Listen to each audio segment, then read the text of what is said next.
Jet?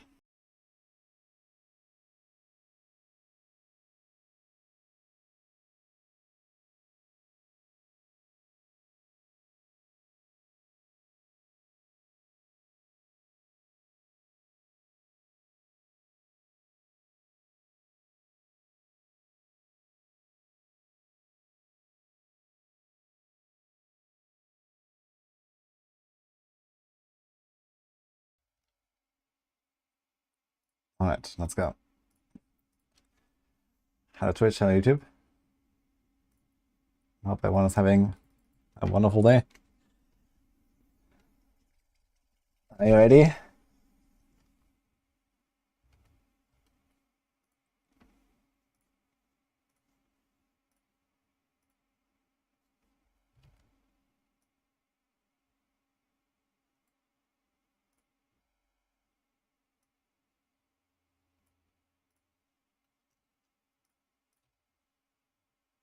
Actually, I still need to go on my rogue and do like an imprint and stuff on my aspect, I think.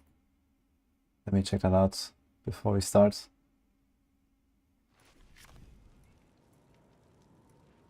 Yeah, the Avatar of Zir is not out yet, by the way. It's coming in, it should be in 2.5 hours if they're on time, usually. So we have a bit of time to chill now, guys. But it's gonna be exciting.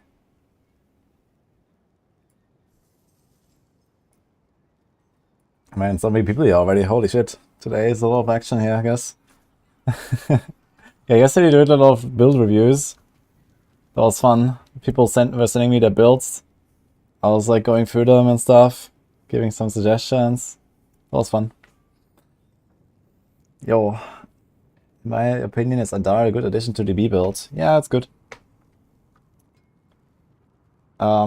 You can follow exactly the setup. Like there's an AoZ uber unique setup in the guide. Check that out and just equip the Andariel instead. I'm not sure if it's necessarily better than normal helm, but it's at least worth trying. We're gonna sub from Toffer. Thanks for 2 months, dude. Appreciate that. Yo, what build is everyone going with, guys? Put it in chat. Just like the name.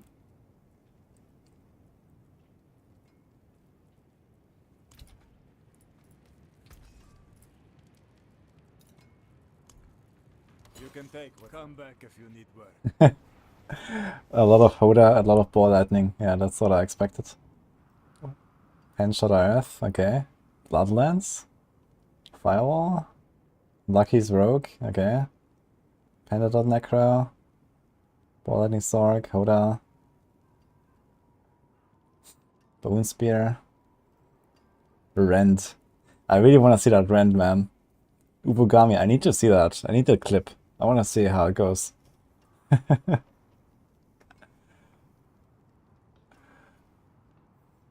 Hoda tier 25 day 1? I will see. I don't believe we're gonna do a tier 25 day 1, but maybe. We have a prize for that, by the way. We have the leaderboard event, in case you haven't seen that. !AoZ. We just did the announcement earlier. I did a video on it as well on YouTube. We're gonna have a leaderboard here. I'm gonna show this real quick. So there's this event here. There are some prizes. You can click on this. There's gonna be a new button up here soon. That's gonna be added later for the leaderboard. So you can click on it, but you can also go through it from the link. And we're gonna have like rank, name, tier, class, etc. with filters. There's a video. If you want to have your clear there, you have to manually submit it. There's no like API or something like that. But basically, you go to my Discord, there's a channel. You can click this. Give us your data, give us your screenshot or what or something. And we're gonna add it. Here are some prizes, there's a bunch of stuff. It's gonna be fun. Rob will find a way to cheese the 25, don't worry. Yeah, my money's also on Rob to be at least one of the first on 25. I mean, he's like as decked out as he can be, right? And he's a good player. He has like the strongest build, so yeah. There's a high chance Rob might be the first. We'll see. But you have like, you know, some giveaways in there for anyone who's like participating. We have some prizes for like specific clears, for the top clears and stuff. So it could be cool. Exclamation mark AoZ.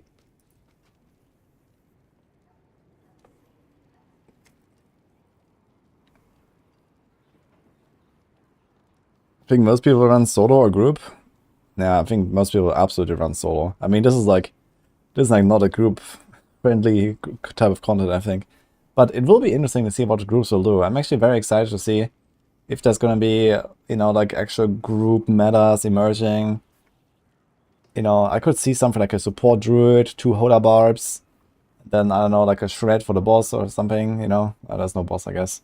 But you know. Music is a bit loud. Oh, true, I forgot. Actually, wait. Okay, I didn't adjust my volume a bit. That's right. Okay. I'm starting in hardcore. I will go on my rogue. Right now, I'm just chilling on my necro, but once Avatar is out, I'm gonna go on the rogue. And also 50 subgifts today. Every day. When my rogue dies, 50 subgifts, guys. If I don't die today, it's gonna be 50 subgifts tomorrow. When I die. I'm also gonna give some YouTube membership, I guess. Let's say like 50 on Twitch, 25 on YouTube, or something.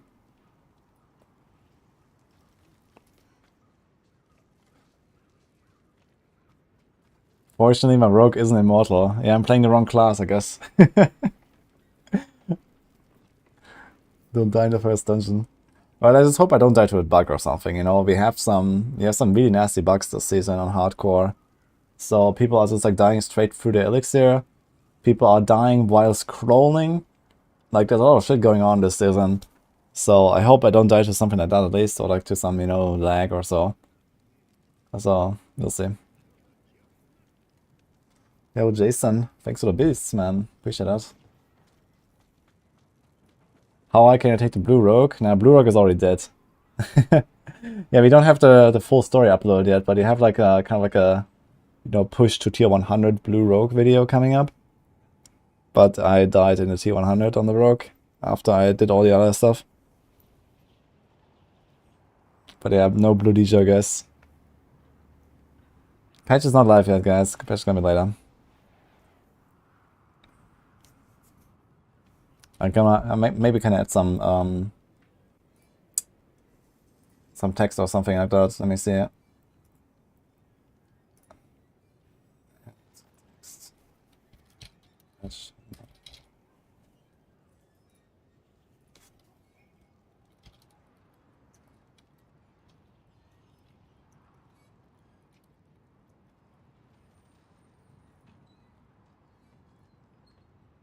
It's gonna like put this somewhere here.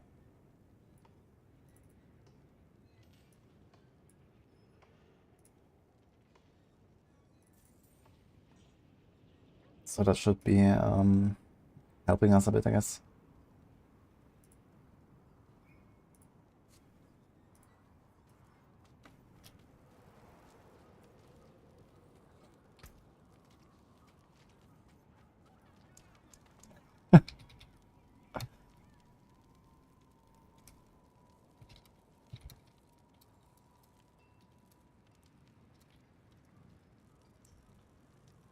Yo, Static, thanks for what's up, man. Bigger, please. Yeah, it's just like, you know, when you add like a new text source on OBS, it's just like, it always has like insane text size for some reason, and then you resize it, it's fine. I can make it bigger again though, if you want. Oh man. I think it's gonna like grind a little bit. Some chill grinding. Maybe go on the barb or something. I gave away my Varshan mods to... Oh, actually, wait. I can do some last minute, like, Durials and stuff. Some people gave me Durial mods.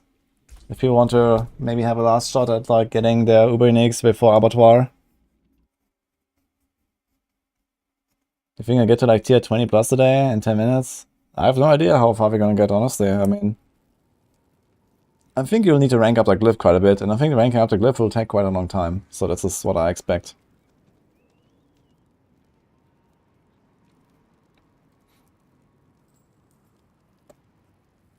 Think immortal build to be able to run through all content day. Yeah, I mean, being immortal does not kill enemies, you know, that's the thing. And I mean, Hodabab has a lot of damage despite being immortal, but you also still give up a lot of damage for being immortal, so... Yeah, we'll see. It's like hard to predict, really. I don't expect to see a tier 25 today, but maybe. You did my testing blades for AoZ. Yeah, I released both guides now, right? I also updated all the Maxwell guides for the Rogue. Darkseid did his Rogue guides. Blue Islands only Zir run when? Yeah, Blue Islands only Zir in 10 minutes. I think it might be possible on the Blue Rogue to do a tier 1 Zir. You have 10 minutes to do a run. That's kind of tough. And it's extremely dangerous because of the Bloodseekers at the end, so you probably just won't survive the Bloodseekers. But it could potentially be possible.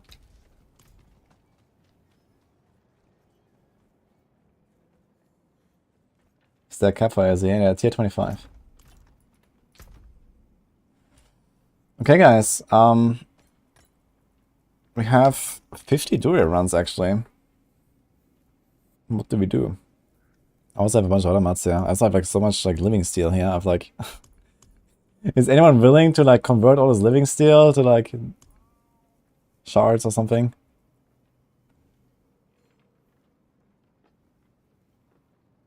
Do I have wrist problems when I'm playing Rogue? No.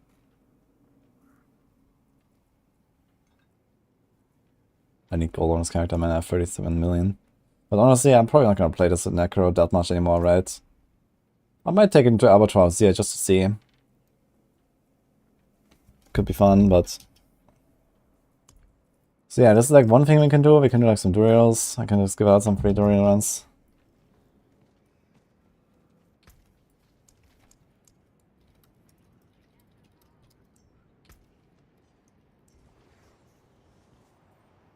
Shardla case.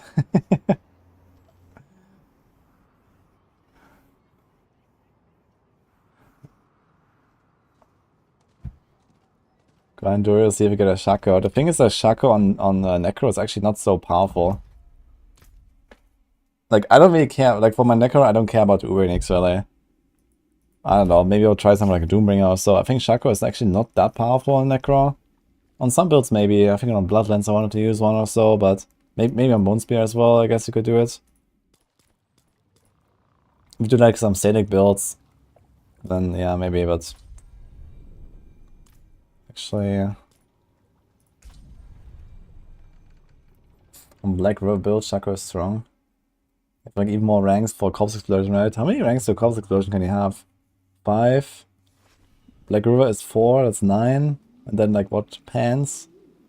13. Shako 17. Ring 20.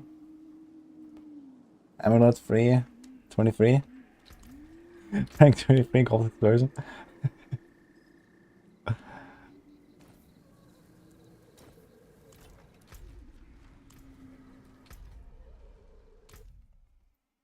$19. Scenic builds. Yeah, I'm really glad I'm not maining a Barb or a Sorc right now. I don't think I would enjoy these Scenic builds at all. On Rogue, it's just not really gonna happen, so easy clap.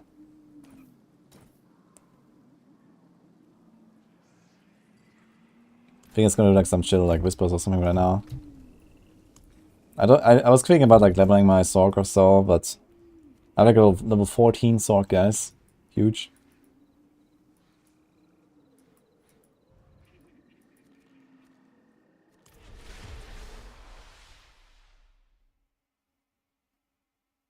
Isn't Sedic getting nerfed? Only in PvP zones. The big nerf is coming in Season 3. But, I'm not sure if that's really the only thing. I think just the change that they're intending to make might not be enough, actually, so... I'm missing some of this. That sucks.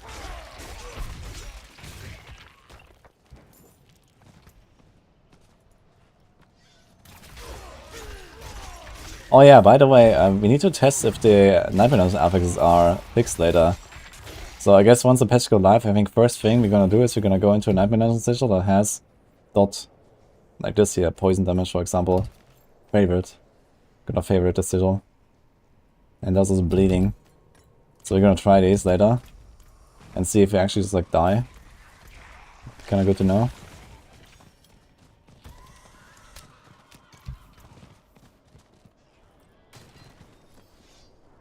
I couldn't get the lighting mount. It's from BlizzCon. I'm not sure if we can still buy it or if this was like a BlizzCon only thing.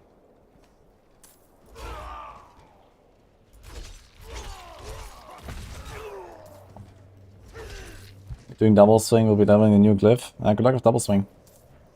I updated the planner by the way. And I think tomorrow we're gonna release the guide. I made an updated build guide as well for double swing with Avatar of Zir. If you're interested.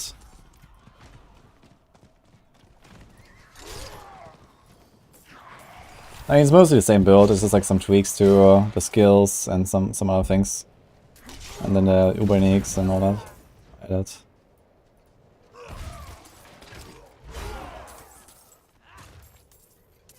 Hello, Kraza. Yeah, it's gonna be fun, man. I'm excited. Okay, wait, I need to fix my pacts here before I go there. How fast can you solo Druid with this build? I don't know exactly. 20 seconds, I would guess.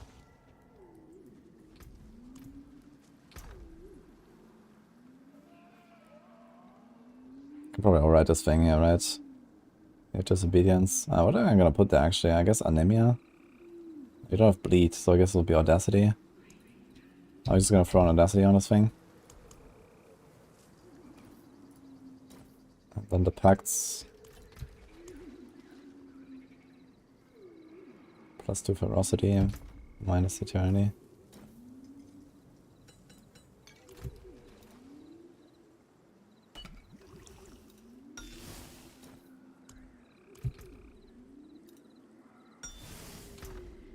Oh, I was just starting on the boots. Oops. That was a mistake.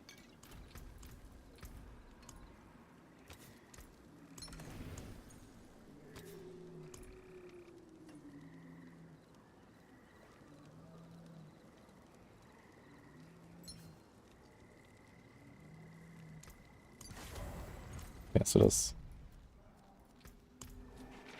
World Boss soon, yeah. I think at a full hour. How many Dura runs did it take to get any of the uber unique helmets? For me, it was around 350 runs for my Shako, which is slightly above average. Avatar starts today, yeah. Avatar. Yeah, exactly that one. Yeah, 2 hours, guys. So we're gonna chill a bit now. You know, it's gonna like chill grind a bit or something, and then we're gonna get ready. Get 5 Hadara, 0 Shako. Yikes, dude.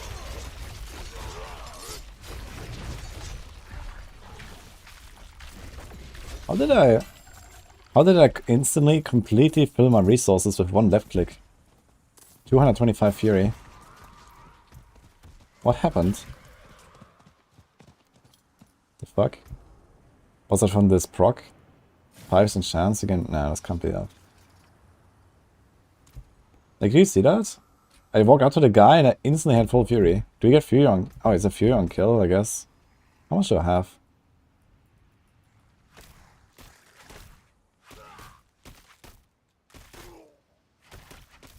What is this maximum? Yeah, it's 2 Fury. I have 4 Fury on kill. I don't think I have more than that, right?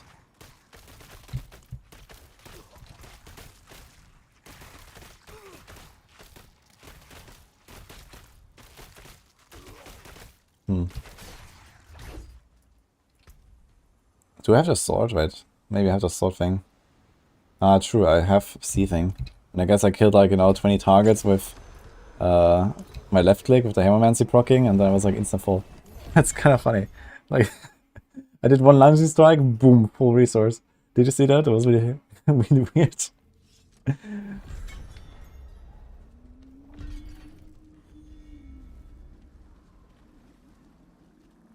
How many cats does it take to be a crazy cat person? That's the real questions here. It's a state of mind.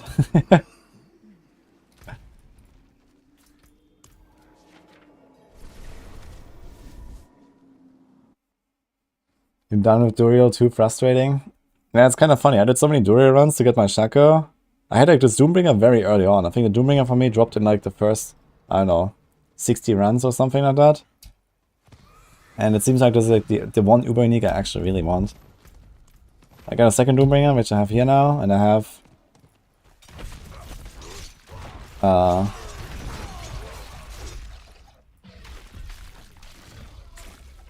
Grandfather on this build as well. I mean, I don't really care too much about the bar, but it's nice to have it, I guess. So I might try to double swing a bit. I think double swing will be okay. I think you put it in B tier or something. Gonna be fun at least. I'm really excited to actually try some double swing. So if I'm not done with my rogue, I'm not planning to rip guys, by the way. But yeah, if I'm done with the rogue, I might try some warp. You have no Uber uniques, 200 runs, got nothing. Holy.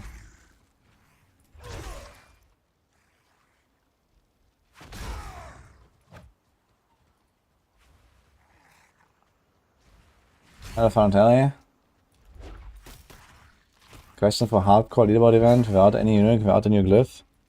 Yeah, I'm gonna give out a prize for the highest clear of every class on hardcore with no consumables, no uniques, and no glyph. Yes, no new glyph.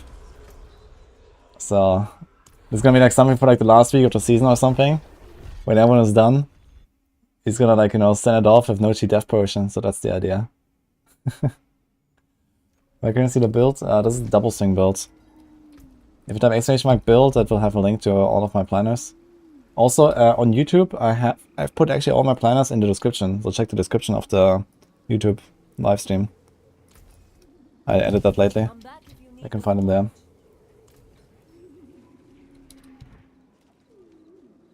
Consumables also help. Now, consumable is like, you know, elixirs and incense. Those consumables. Health potion is fun. I guess I can like clarify that. But,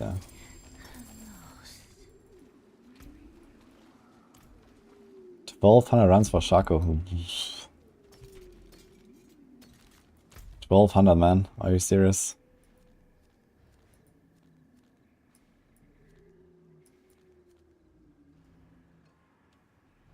Don't think I really want to do this. Okay, I have to 12%, 12 is serious. Which will be the ultimate elixir, 900 armor. 900 armor elixir is definitely going to be good if you need the armor. But the problem is if you like constantly rely on iron skin elixir, I mean, they're pretty rare, you know? So at some point you just run out. I have like 40 of them stacked up from the entire season. So yeah, I mean, you can try to buy them from other people, but everyone needs them, I guess. But yeah, that requires like trading and stuff. Yeah, I remember like I was also always running iron skin elixirs like back in preseason and stuff, and it was like really hard to hit armor cap. Now it's like way easier to hit armor cap. Back then it was basically impossible. And with iron skin and like everything invested, it was kind of working. A lot of damage reduction then.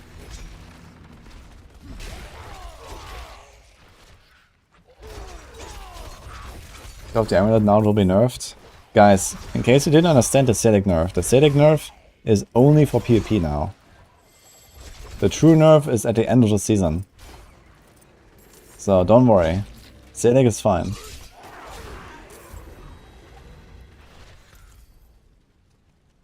What's the armor cap for AoZ? We expect 13.7k. But we haven't seen, you know, the highest tiers, so there could be like some surprises or so. I've been like building my setups to have like around 14k armor, just to be like a bit over.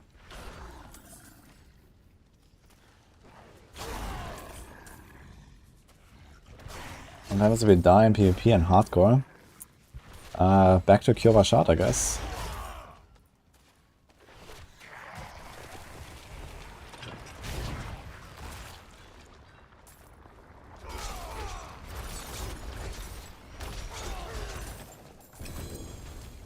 Even after nerfs, Mars will be fine with the Cemented Heart.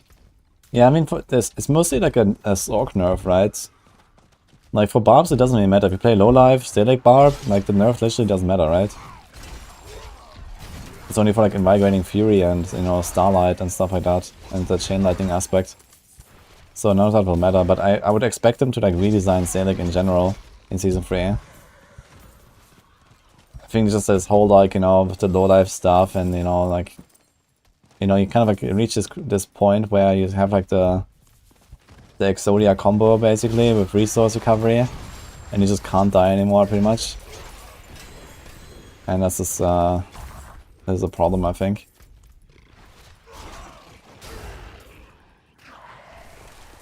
Hey Dakora, your L size. I see. I'll keep it in mind.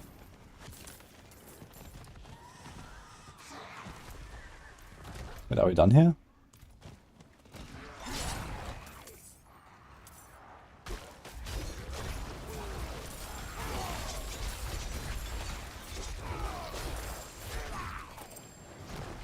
Hey, Simplicity. Also day? Ah, good. Did a lot of work earlier today. I was hanging out on Twitter. So Elon Musk replied to my post on Twitter. That was kind of funny. Like I like on my tier list and stuff. And then he also posted that he's gonna stream, I think tomorrow or something. 74. I definitely need to check it out, guys. We're gonna check out Elon Musk's Druid.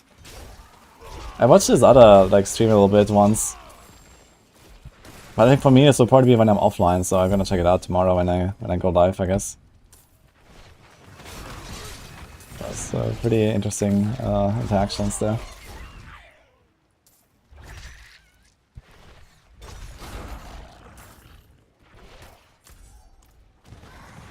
Let's see if we can find those dudes here.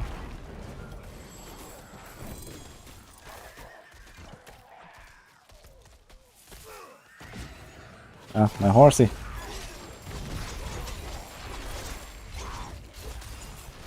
Gotta say, it's so fun to play double swing. I'm really glad I made this build this season. It's actually the first build that I originally wanted to play on the Barb, before I made the Kratos Barb.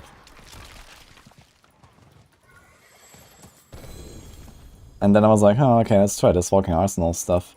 And then we made the Kratos Barb, and that was really cool. PoE is going to be lit. That is also true, actually. Definitely excited to try some PoE as well. We also did PTR releasing today, as we have so much stuff this week. I probably won't be doing too much PoE, but at least on... when is it? On Friday, right? We're gonna have to release, I'm gonna try it a bit. Is the double swing barb viable for AoZ? Yeah, it's gonna be okay. It's not like one of the best builds, but it's gonna be okay. We have 2 more villagers. What do we do? Oh, actually, one thing I could do is collect bite berries. I need bite berries. I need incenses. I need to get consumables somehow. Is anyone selling consumables on hardcore, guys? That'd be badass.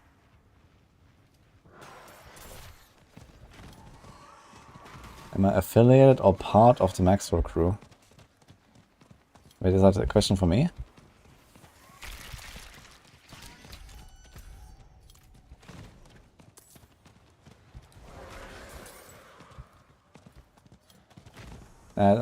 I don't own Maxwell, but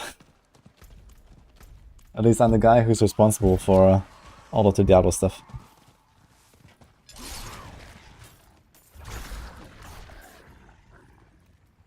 Couldn't have made it without you.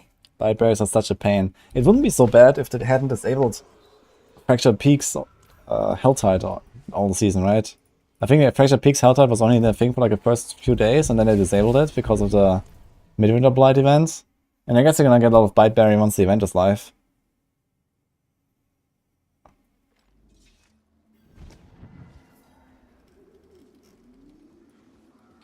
Hey, Panda.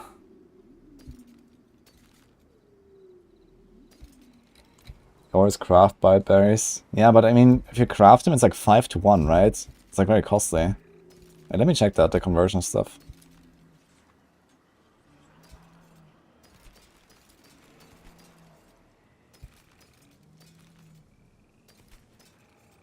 Have many a fine deal. Need to find an alchemist. Yeah, they disabled it. They didn't say that they disabled it, but it was like at some point I was like, I haven't seen Fractured Peaks Helltide, you know, in like weeks. I was like, what is going on? And then it kind of dawned on me that they probably did that because of the Midwinter Blight. So they kind of like preemptively disabled just entire Fractured Peaks Helltide. May the light keep you. So it doesn't interact, because I guess the Midwinter Blight would just be like permanently active or something. I don't know. At least it sounds like that. How many bite berries am I looking for? I don't know. Let me check actually. I'm gonna cross some instances. I mean, I'm kind of like set up for a while. But if I actually don't rip anytime soon, I will eventually run out of consumables, and I kind of want to use some consumables for the higher tiers of Abattoir. So we'll see. Also, I think I would like to buy some Fortitude elixirs. Wait, that's the wrong guy. What to do in Endgame in D4 currently? Already grind out your glyphs, you grind out your uniques. If you want to go ham, you can grind out your uber uniques. And then today we have Avatar of Zir coming out. Okay, I can craft 176 Spirit Dance, for example. This is like a really good one. So this is fine. That needs Gallovine, Pale Tongue. I have enough Pale Tongue. And Howler Moss. Okay, so this is okay. 176 is good. But then as Redamine Bust, that's pretty nice. I can craft 83. What is my bottleneck here, actually? Lifespan, I guess. Uh-oh. Okay, but the good news is this is actually separate flowers. So we can craft a Redamine Boss and we can craft a Spirit Dance. But yeah, I would like to have a few more of these potentially. I mean, like 100 crafts is like 33 hours. Probably with breaks, etc. More like 35, 40 hours or something. That's a good amount already. But I would feel safer if I had like up to like 100 hours of consumables stacked. And Chorus of War, I'm probably not going to use that one. It is very costly, man. Need 10. Yeah, actually, I mean, it depends how many elixirs I need. How many elixirs can I craft? Actually, it's not too costly after all, but eventually you're gonna run out of these body parts, I guess. Dude, I have 8,000 grave dust. And 700 crushed beast bones. What the fuck is this? Why do I have 8,000 of this? Okay. And then bite berries, man. 20 bite berry. I have. Okay, so refine resources. Let's see. Yeah, here. Like, I can craft 500 bite berries, but it's a 5 to 1 conversion. It's like extremely costly. If that was like 2 to 1, I would maybe consider it. They're not too hard to farm, man.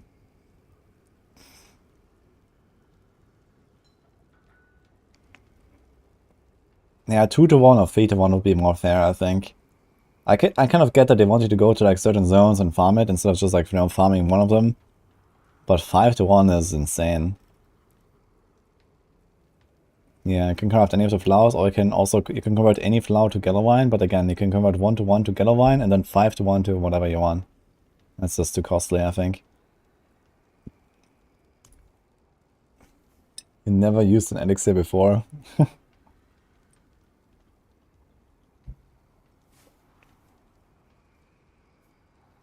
How long till Avatar of Zir is live? Around 2 hours, it seems.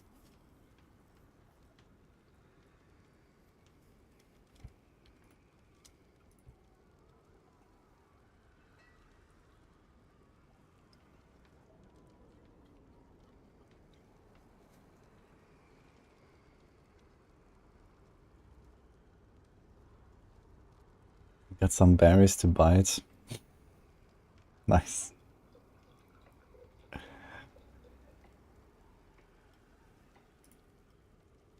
Whirlpools in 1 minute. Ah, we can go there real quick. Where is it? 40 seconds. Okay, let's go. Whirlpools time. And okay, I will check my crafts here again in a second. It's gonna be a very popular question, yes. Like, I don't want to say that it's in 2 hours, you know, like on the command, because there's actually a chance it's not gonna be in 2 hours. There's a chance it's gonna be earlier. Usually Blizzard has been pretty much on time though. Usually it's like always 10 AM Pacific when they release their patches. But who knows, so they didn't give us a time.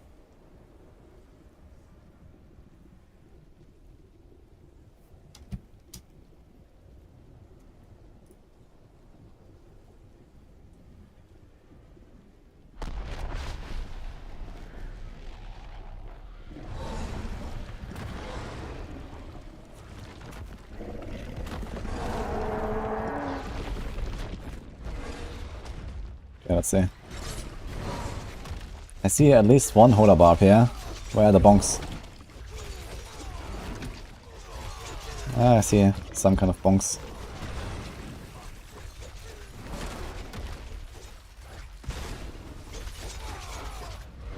It's like slowest Whirlpools kill ever, man. Look.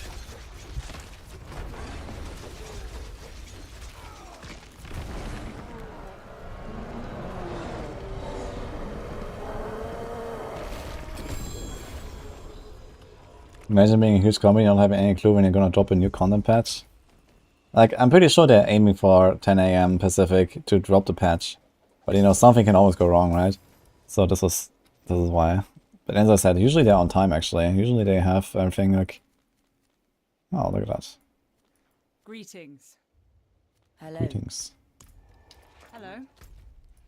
Now everyone says hello when we're done. Okay, let's try to collect some bite berry over in Factor Peaks.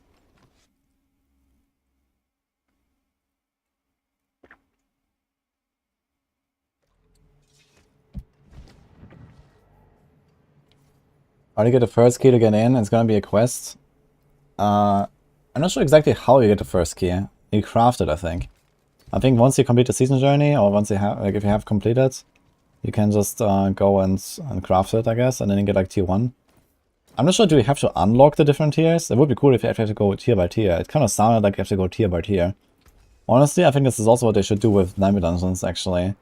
Like, you should grind your way up, I think, through Nightmare Dungeons. I think this would be also more interesting. A bit like in the free with the Critters.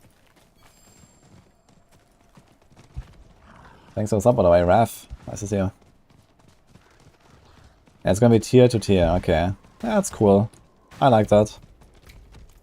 At least for like an actual pushing mode, like this Avatar of Zir is gonna be, tier by tier is gonna be, it's gonna be way more fun, I think, instead of just like, okay, you know, start on a tier 10 and YOLO.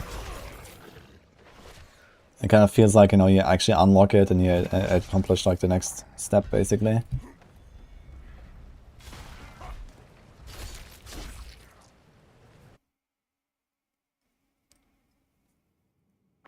Or they have to do the Bard quest. No, the Bard is the Midwinter. Nightmare doesn't have you do that, will be boring.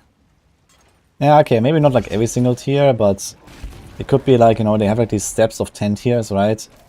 So maybe you have to do like, you know, I don't know, 1 run or like a few runs or something in each of those categories or something like that. Or maybe there would be like a, you know, some way to like more streamline the progression.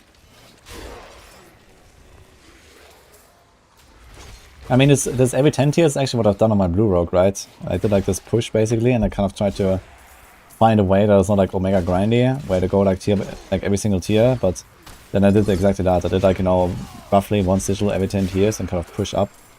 And it was kind of fun actually.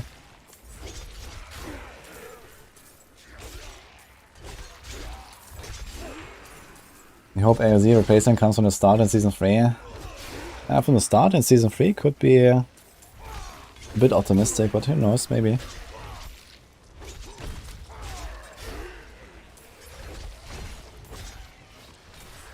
Like in the 3 was based on his speed. And the 3 had like, Yeah, in Greater Rifts it was based on speed as well, yeah. If you completed like some rifts very fast, you could skip like 1 or 2 tiers and then go higher. But D3, I mean, the system works differently, right? Like here you have like all these different dungeons and, you know, like some dungeons are like way faster than others and it would be very complicated to make this work, I think.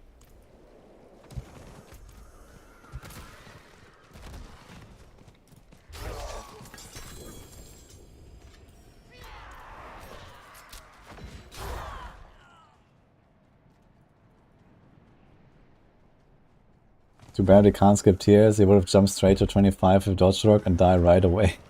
Yeah. Too sad, yeah. Oh man.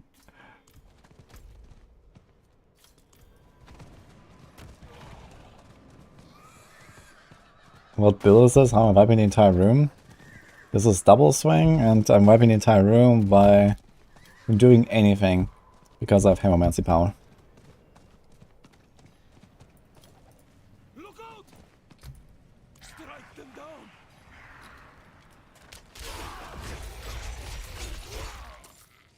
Calling it Z25 is 5 hit. Z25 instead of T25. Huh, why not actually? I like that.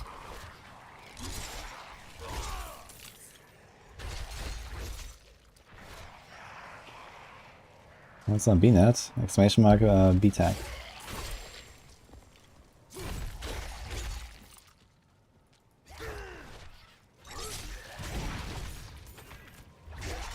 Now what, bottom?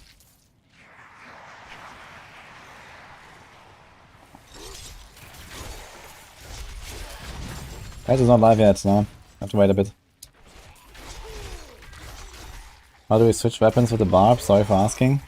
Ah, no problem. It's very simple actually. You open the skills here, and then... Yeah, it's a bit hidden, because first of all, you have these large tooltips, you have to scroll down in most cases. But here, you see Arsenal selection, and then there's... You know, you can see the hotkeys. Cycle weapon, middle bounce button. You see that?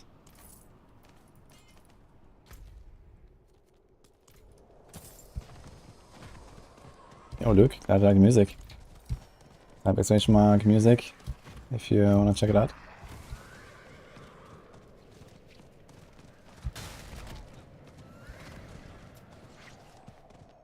You made it to level 65 before you found those. I'm pretty sure there's probably people that have multiple level 100 barbs and don't know about this.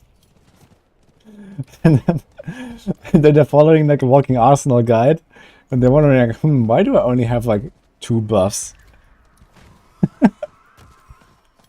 Oh man. Okay, I think this build. Yeah, exclamation mark builds or exclamation mark builds. I have 2 commands. I updated my commands a little bit. I'm not sure if it's still in there right now. Else it's on Discord.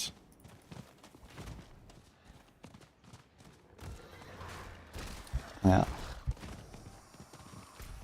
Okay, I'm just gonna try to find some bite berry. Let's see how fast you can actually get a bite berry. It's just like a run around. Is that like some root? I have 379. That's awful. Let's see.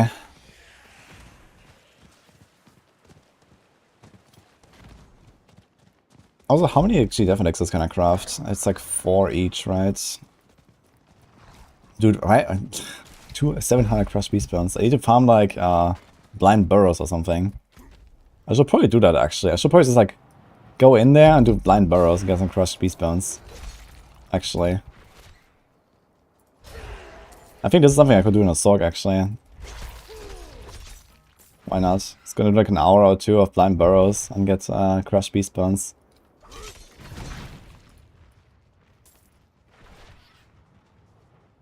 Tier 25, 2 buffs early and walking arsenal.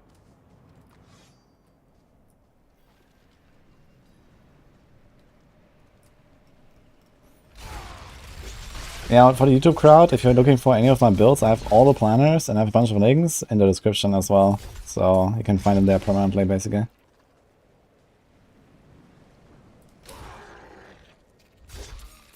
Ready for AoZ for level 3 metamorphosis? Uh-oh. Dude, I don't find these flowers, by the way. Where are these flowers? Bimblebee. Well, appreciate the sub, man. Thanks for 6 months. Peak endgame content, yes. Yeah, honestly, I might just like bank on Midwinter Blight saving me here with the Bite Berry. Like maybe it's gonna be like a really cool and like rewarding event and stuff. And we're gonna be chilling in Fractured Peaks all day long, and then it's gonna collect Bite Berry then. This seems like... Oof. Look at this, man. Got a bit of vampire action, I guess. There's so many things here. I think I'm gonna go into Sork and just like hold that a bit.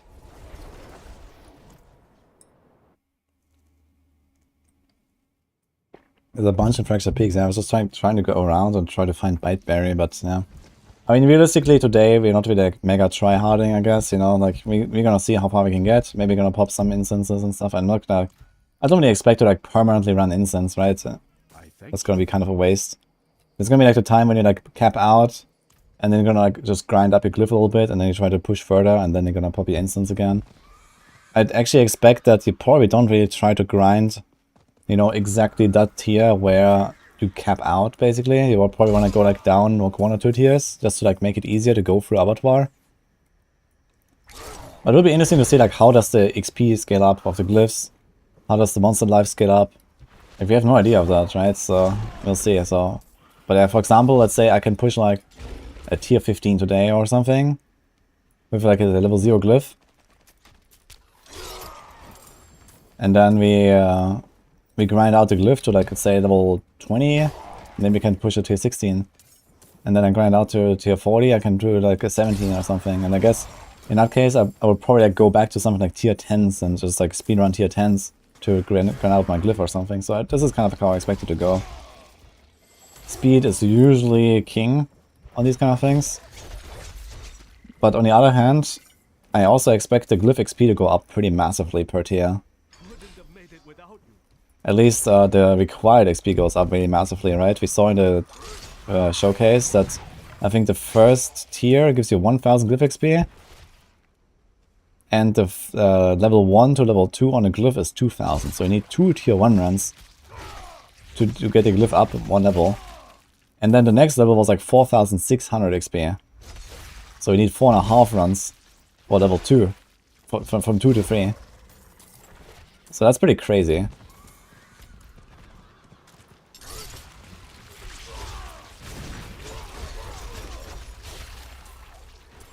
And I would also expect that like the actual Glyph XP scales a lot. So maybe like a tier 2 Avatar is like 1500 or something, or 2k.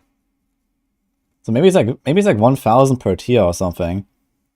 That would make it, you know, like the early tiers you're gonna try to like go through them really fast, and then you're gonna grind out, let's say, tier 10 or tier 15 or so, whatever you can do. And then in the later tiers it doesn't matter as much to go like the highest tier you can to grind out the XP. Because, you know, adding like 1000 on 1000 from like going tier 1 to tier 2 is like obviously massive, and then like going from like 10,000 to 11,000 is not so crazy. So yeah, we'll see, I guess, later.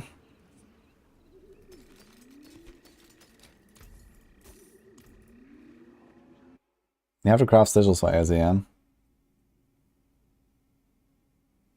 T4 has no endgame. There's, okay, grind this glyph for 100 hours.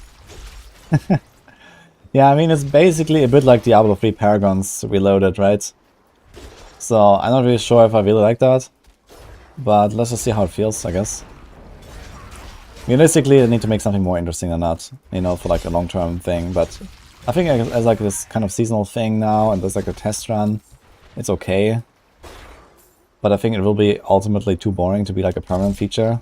Like, I don't want to grind out a Tears of Blood Glyph on every single character I make for like 100 hours, right? Like, I'm actually quite content that I can actually play a lot of different builds and a lot of different characters without spending like, you know, 50 hours or 100 hours or so on it, you know? I level it up, takes like 20 hours, and I'm gonna try some stuff, and, you know, I'm kind of done with an entire character in like 30 hours if I want, for example.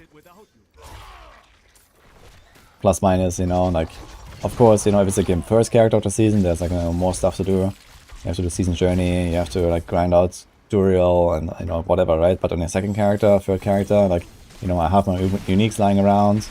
I have everything I need. So I kind of like how it works right now, actually. Of course, I would like some more, like, you know, endgame grind later. But, like, just a glyph all day long, I'm not sure if I want that, you know. And also, I mean, it's basically like the same problem that D3 has with... There's only one type of content that's relevant, right? Like, if something like Avatar of Zir is like, let's imagine this is like permanent content, right? Avatar of Zir versus completely trivialize any other content. Like, the only goal you will have is getting to Avatar of Zir as fast as possible and just grind that thing forever. It's just like greater rifts in D3, basically. And that is the problem.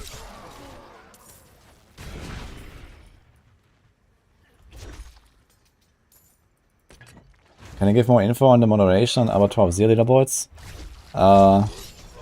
I mean, if you want to help us with the moderation, it's very simple. I mean, we have the channel with the submissions. So basically just take that data, put it in the Google Sheet. This is it, you know, like do like a check mark reaction basically, so that we know that's covered. So this is it basically, and we just make sure that we catch everyone who submits a run. So that's the idea. Yeah, like we're looking still for moderators. I have like a few moderators now for the Avatar of Zir leaderboards.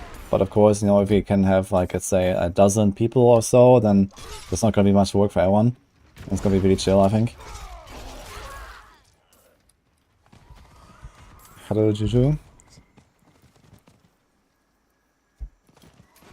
How would I feel about the time locking the best content? Like always having AoZ only later in the season? That's a bad idea, I think. This is not how RPGs work, I think, and... I mean, I kind of like that we're getting something new now, like kind of like mid-season. I think that's actually a pretty cool move. On the other hand, you know, next season, for example, we're gonna start having leaderboards, and then, you know, suddenly you have to go back and like grind out a certain thing so that your character stays relevant for the leaderboards, and, you know, it's also kind of bad with, on that end, basically, right? So, they have to be a bit careful with that, I think, with how they do this. But now they do have, like, you know, the freedom to do like anything they want. But I think especially once there's more competitiveness in the game, that might be a bit of a problem. Like, I don't necessarily want to go back and, you know, redo every single character or something, like, you know, mid-season.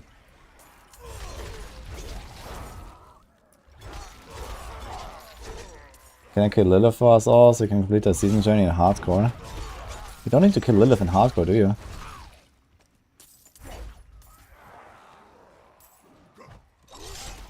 Yeah, the cheese getters.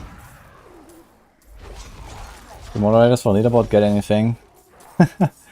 I would be up for, like, you know, gifting like a, you know, like a few months sub or something for all of the moderators at the end or something.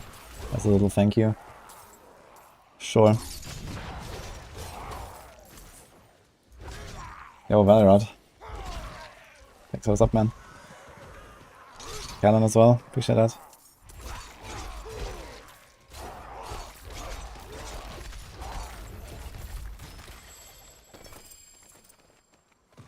Anyway, if anyone wants to help us with the moderation of the leaderboard event, first of all, if you don't know what I'm talking about, !AoZ. Second, just DM me on Discord, I will check it later, and, you know, I can add some people.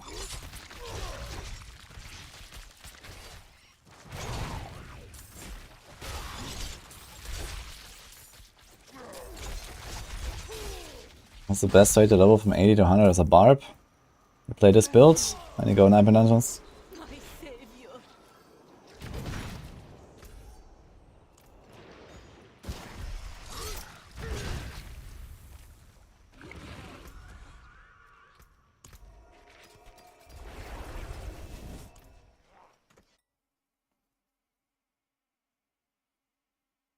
What kind of prize on the AoZ? Maybe greater possibility for Uber Nix? Could be, but they didn't say anything about rewards. So people are asking if it's like titles or cosmetics or something, but they have not said anything, and I don't think there will be anything. It's just that he's a blood glyph and, like, you know, the bragging rights and stuff. And that's also why I wanted to make this leaderboard event, you know. I think it's kind of a cool thing, you know, people can go in and, like, you know, submit their clears and, you know, You always get a casual max roll Echoing Fury aspect. Bless Cool. and come back and But it's not really that needed anymore, right? These days. This aspect is actually not... Is it actually used by any build now? Since Red Furor exists, Hoda runs Red Furor, right? I'm gonna save this anyway. Mods excluded from participating. You're not excluded from participating, but you are excluded from prizes as a mod, yes. I'm not gonna have like any mod or any Maxwell guy win any prize. But you can have your name up on the list at least.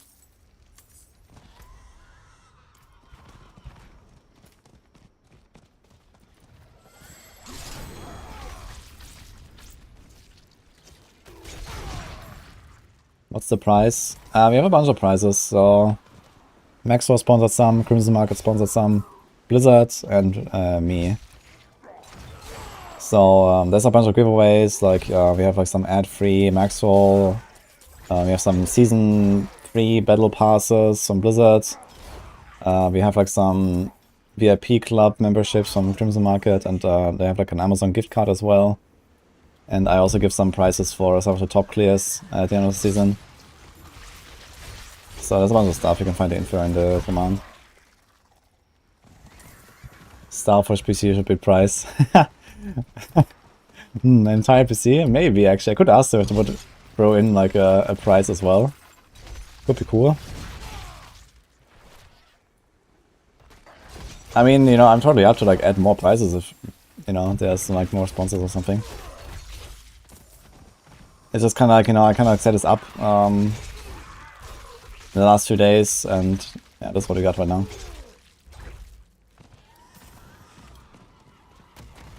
Dessert from Nini as a prize. Nini makes great desserts.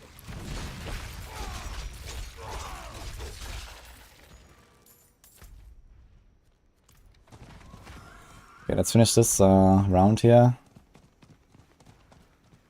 And then I'm gonna try to farm out some crushed beast bones actually.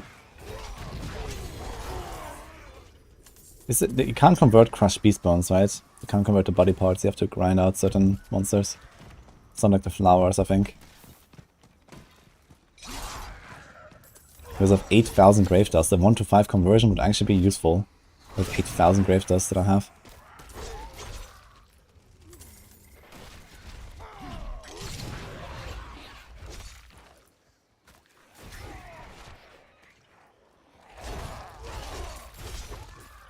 Okay. Just go back here.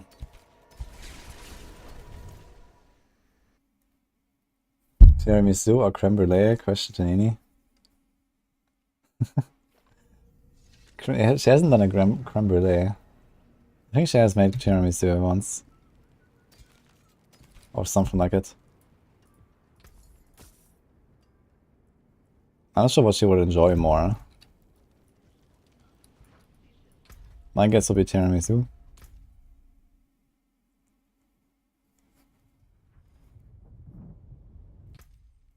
$800 sigil is 800 sigil powder is for the first one, yes. Okay, we got this one. Let's go on the Zork a little bit. Some Fireball enchant, Blind Burrows grind. That's gonna be fun actually. You have 8.6k armor with 99% disobedience, and your armor is capping at 14k. Is that a bug? It's not a bug, this is just how the armor calculation works. Disobedience is additive if your percent total armor rolls on the gear. This is why it's not a multiplier.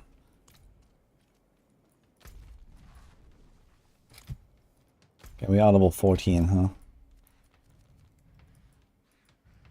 Where's Blind Burrows again? Oh, Blind Burrows is actually a dungeon right now.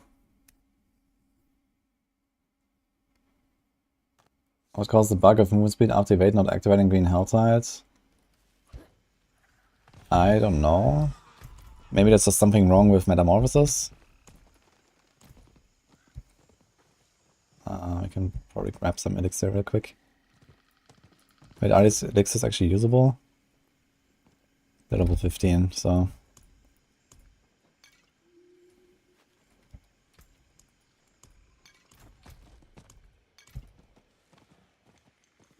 Blizzard Stork. Actually, I'm not sure what is this actually. Apparently it's charged bolts right now. Yeah, let's see how well this works. Fireball in China is gonna carry hard, I guess, once we're level 15. So to get level 15, let's do like one run. We should probably be like level up.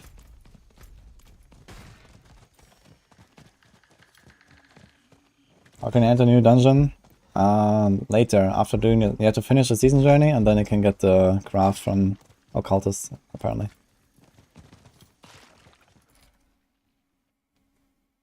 Some good sword builds outside of ball lightning, blizzard, and charge bolts. Charge bolts with X-Files apparently is pretty decent.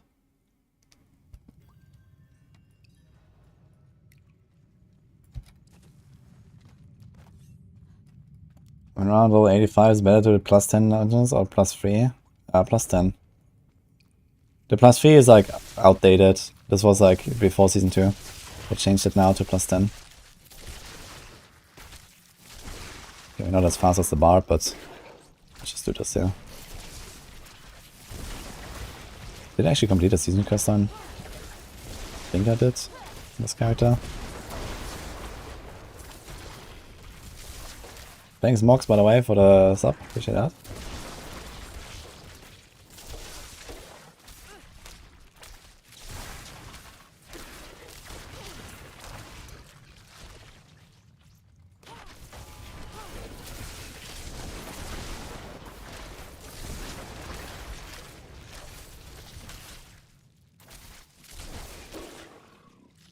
Vampire Resilience is any useful? I think Resilience is pretty good power, yeah. I mean, there are these low dive builds. You can either do it with a sword with barriers, or you can do it with the Sedlec builds. So Resilience is extremely powerful for that, but even if you don't run low dive builds, I think Resilience is a good power for AoZ. It gives you up to 50% damage reduction when you're close to dying. That's pretty good. Like, even if you have half HP, it's 25% damage reduction. It's pretty valuable, I think, if you can fit it in.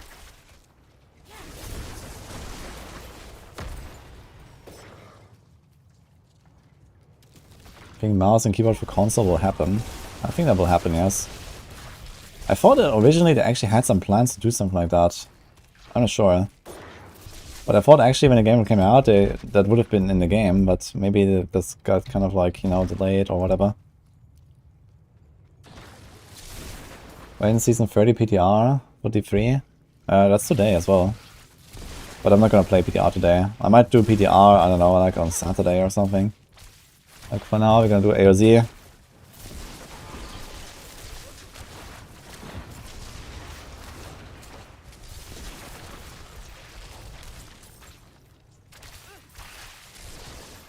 Get like 1.5 level. Should be level up after this.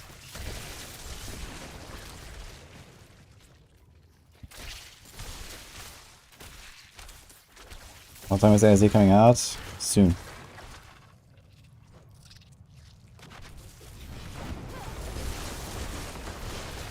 Charge ball is really fun skill, man. I like the shotgunning effect of it. Can't wait to try this with the unique later and stuff.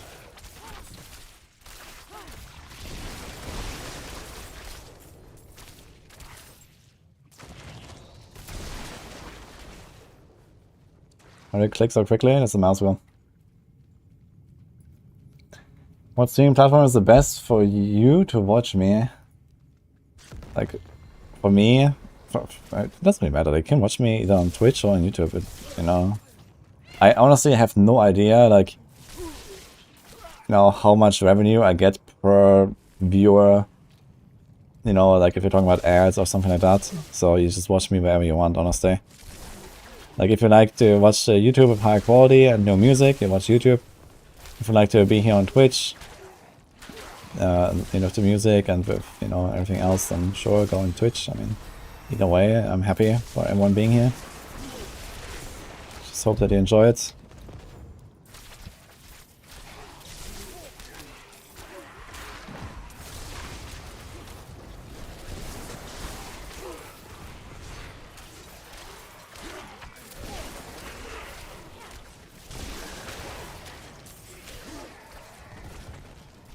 Will it be a leaderboard for solo and no trade? Yeah, there's no SSF confirmed yet. But I'm pretty sure that that will happen at some point. You know.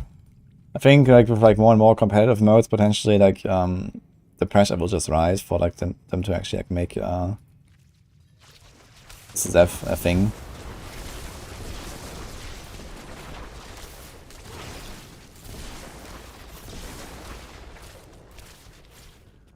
Oh my god, my boss damage is awful though right now. Yeah, maybe not as awful because it's like level 15 stuff, but actually this guy's level 13. I'm level 15, this guy's level 13. What's going on?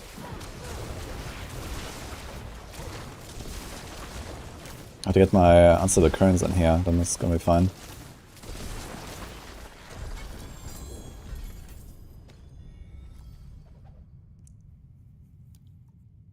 Sure, I guess. Oh, channeling incinerate. Great. Okay, what do you have here? Oh, we have like nothing. Wait a minute. Do you have Metamorph unlocked? Not yet unlocked. Oh, we didn't do the season quest line. I should probably do that then.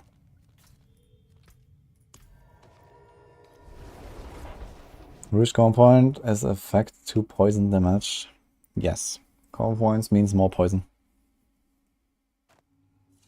Patch day will be a new season. No, there's no new season. New season is end of January. But it's basically a new season. Because now comes the real challenge. As I'm sure you...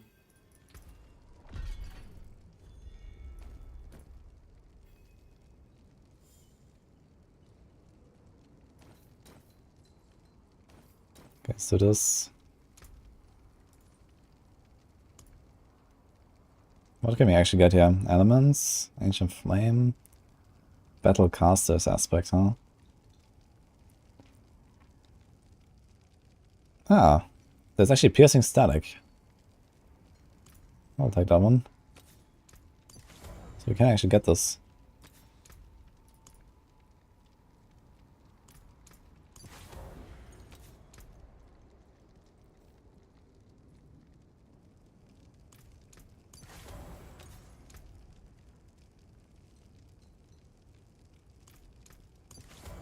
Sure, let's just pop a bunch of stuff, I guess.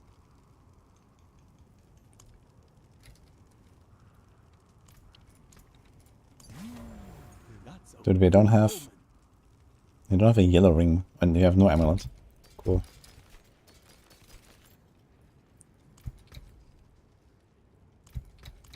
Okay. Also, I have no idea where I'm going here, so... We have charge bolts maxed. Don't think about this. Don't think about this yet. We have glass cannon.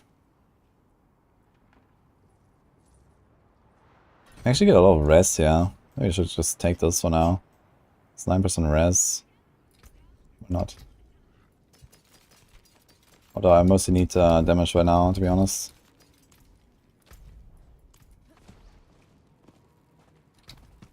Okay, can we like activate anything? Anticipation, infection might be kind of nice. Pray. Okay. I'm not sure what kind of like powers I'm gonna go for here. Maybe domination. Domination is gonna be kind of good on Sorcs, I guess.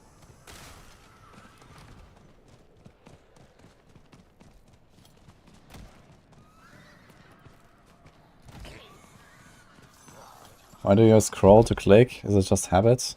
It's not just a habit. It's like a really effective way of moving a character in RPGs, I think. I got this one like D3. Like the force move in general is just like really useful to like not accidentally click on enemies and you know all that stuff. And scrolls has kind of turned out to be like a very effective tool in D3, and I kind of just like adopted it now for this as well. Like you could actually do a lot more things with scroll in D3. Like you can like scroll and hold down left click, and it will produce a lot of left clicks. For example, to loot items on the ground, if there were 10 items on the ground, you can just like scroll and like bloop, get them all in inventory. And stuff like that.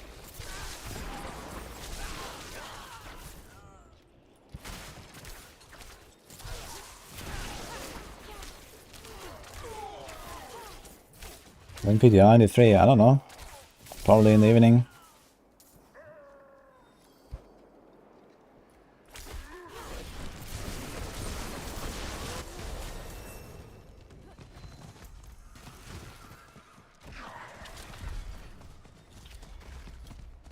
Pity AoZ wasn't in from the start. Majority won't come back.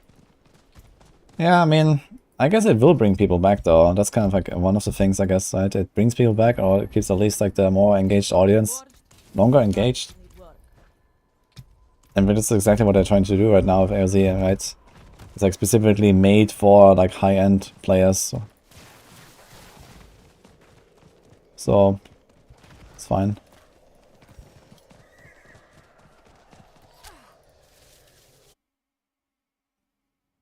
AoZ is not out yet. I'm having a new build. That's my first Sorcerer season actually. I'm just like waiting for AoZ right now. I'm just like, you know, progressing the Sorcerer a little bit, basically. Nothing special. While we're waiting for the patch.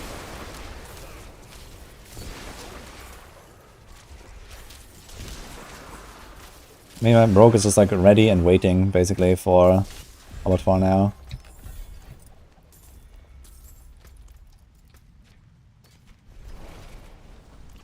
Got a 7-4 on Emerald, guys. Huge.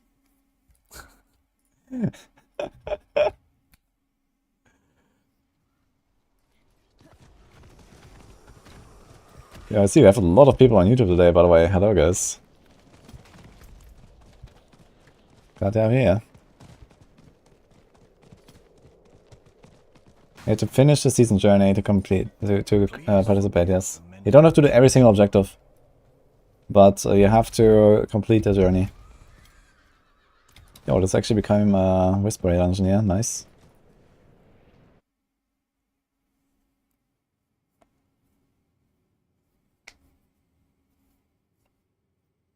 Which rogue build I'm going to take into AoZ? The pen shot. I have my guide out on YouTube for pen shot and for twisting blades. And also my maxwell guides are all updated.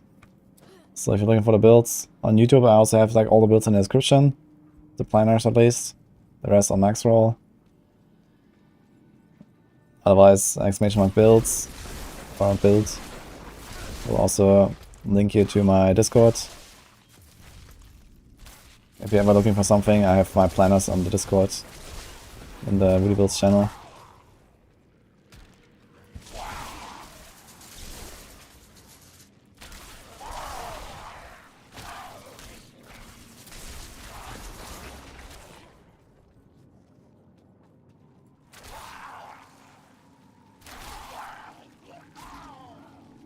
Oh, we don't need more materials for getting a glyph. In a glyph, apparently you get it after the first run in Abattoir. So you do like a tier 1, you get a glyph. In my case, I will actually mean like a Paragon respec. At least a partial. It's not easy to fit in a glyph.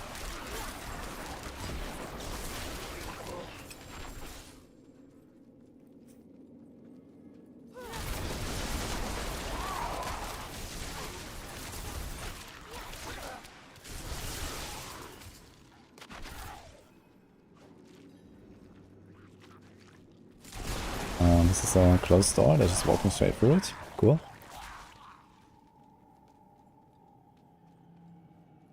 How much digital powder? I have like 80k or something? I have a lot. 81k. I mean, I could have found more, but let's just say I don't need more copium.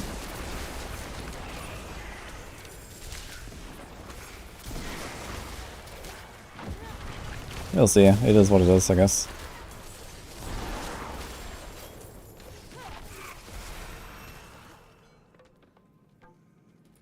Has anyone beaten Uberlevel with Stormclaw Druid solo? I think a lot of people have. Yo, we got 10 subs. Late to the game. Thank you, man. Appreciate that.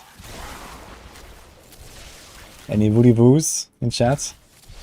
Oh, actually, wait. Can I add GIF emotes on YouTube? Is that a thing? Hope so. I need to woody woo on YouTube as well, man. But I have more emote slots now because I have a bunch of members now on YouTube already, so thank you everyone for that. Maybe if I rip today, I'm gonna give out 50 subs on Twitch, and I guess we're gonna do let's do 25 memberships on YouTube if I rip. easy way to get more emote slots.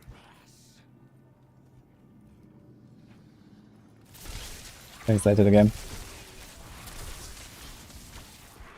Victor implement tier sets eventually in D4. Tier sets? This is not World of Warcraft, man. What do you mean with tier sets? I mean, I think there will be sets at some point, but I'm actually quite glad there are not right now. I would be fine with like 2, 3, maybe 4-piece sets that are like, you know, on the level of like D2 sets. But yeah, they have to be like very careful with what they do with those sets, I think.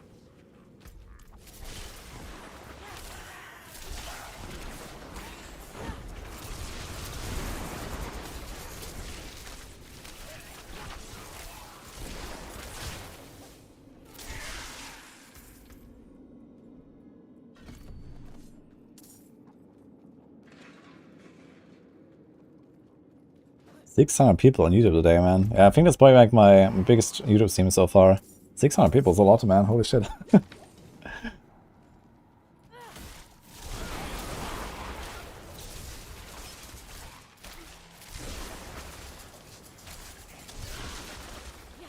It's imperative that we get a set glow bonus for the full set. You mean like in D2 with like the class sets? Yeah, that was kind of cool. That was a cool touch.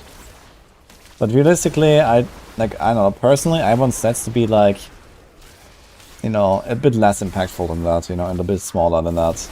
I think it's okay to have sets and they kind of combine the cool effects or something, or, you know, like add some strong effects that would be like too strong for a single item. But I don't know, like a 6-piece set, for example, right? If it's like literally all your, like, 5 pieces, like if it's like all your armor pieces or something, I think it'll be too much. It's just kind of like too like locked in, basically. But they're like you know, they mentioned like sets that are like, you know, just like some dual wield weapons, or like, you know, a ring set, or like a ring and amulet, or, you know, like a glove and a helm. I don't know, it'll be kind of interesting to have sets, but yeah, I don't want like sets to be like the defining feature of a build or something, like in D3.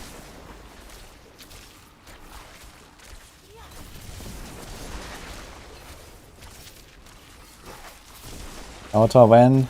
1 hour or 1.5?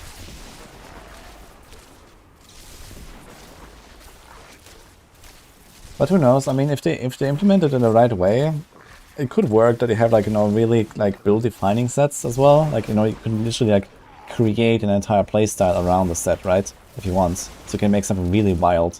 That's the big advantage of sets. You know, you can do some really crazy stuff because it kind of like, it locks you in, but it also allows you to do like some stuff with that, you know, because you're locked in. So that you can't, you know, like, you know, do some crazy combinations outside of the set, for example. Let's say you have like a 6-piece set, and that, like, you know, it completely transforms your build to like something that otherwise does not exist. Then this is also fine, as long as this is not like, you know, the only build that you can play, right? If you're talking about, let's say, Marauder Demon Hunter in Diablo 3. Like Marauder Demon Hunter, the turret shooting your abilities, you know, this is suddenly like a really cool playstyle that does not exist outside of having this set. And that could be really interesting as well, at least long term, to have stuff like that. But they still have to make sure that, you know, those builds are not going to be the only builds, and they're still like, you know, my typical, you know, budget charge bolt Sorc that I can still play and is still useful, right? So that's gonna be the most important part there.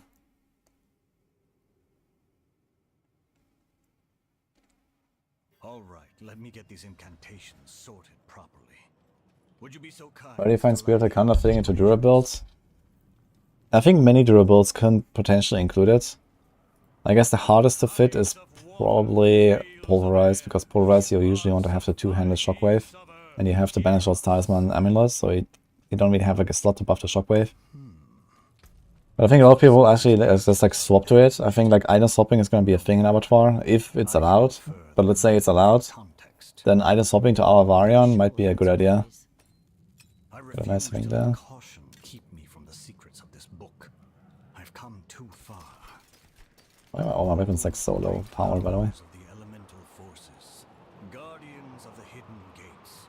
I call to you in the names of the Thinking about the Cold Explosion Glass and Vampiric Souls would be a cool set if we made all minions into exploding ghouls. Do it. You have to to take a firm Yeah, that could be funny. Something is wrong. And I mean, there's a lot of room to, like, you know, like, introduce more playstyles and more sets and all that, right? We already have a bunch of builds on, like, every single class that are, like, you know, somewhat viable and stuff, and, you know, there can be, like, a lot more, right? There's, like, so much potential for, like, crazy combos. But it doesn't have to be full sets necessarily. But I think, like, if we're talking about, like, sets, about, like, you know, really transformative sets, something on the level of, like, Marauder and Demon Hunter in Diablo 3, for example, I think this would be worthy of, like, a real, like, you know, 5 or 6 piece set or something.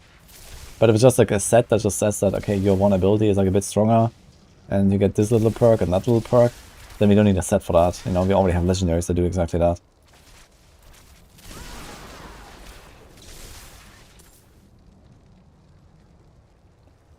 Update happened last night? No, update is today. Or have you played some Avatar already? Yeah, Focus and Restraint is like an example of like a really bad set, I feel. I mean, there is a bit of like a playstyle component involved. Maybe it's not that bad. But I think Focus and Restraint is like too simple to really be interesting as a set.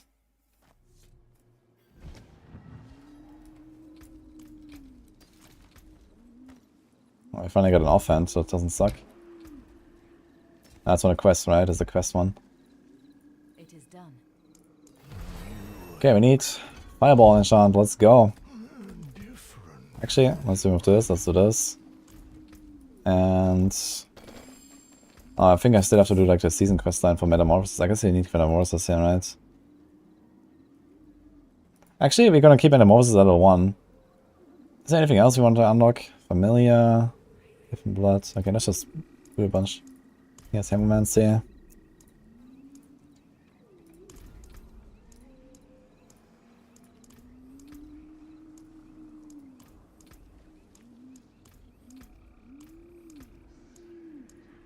Anticipation might be useful. Hectic might be useful. There's actually a bunch of stuff that we want here. Probably gonna be experimenting a bit on the Sorg, so if I'm ever done with like AoZ, definitely wanna like try the Sorg and do a bunch of builds and stuff like that. So we'll see.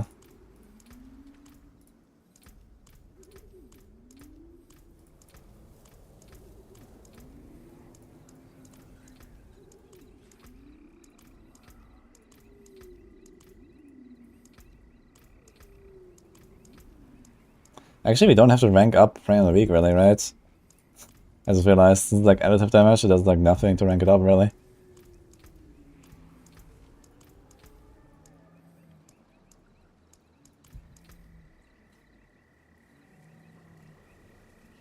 If the previous Avatar is anything to go by, D4 will actually be good when the first expansion drops.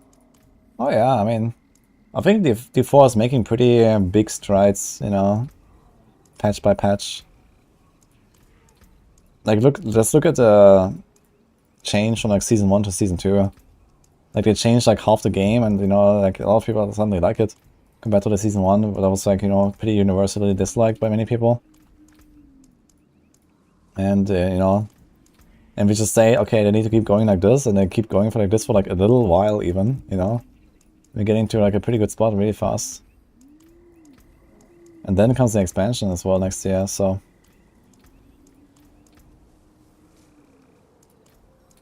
Does it keep on to upgrade the vampiric power? Yeah, escape. I'm pressing escape.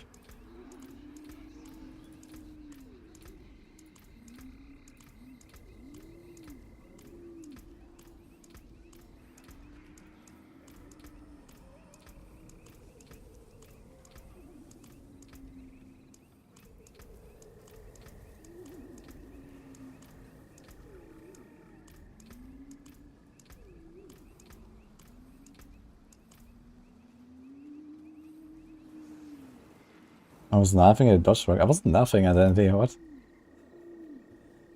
What do you mean?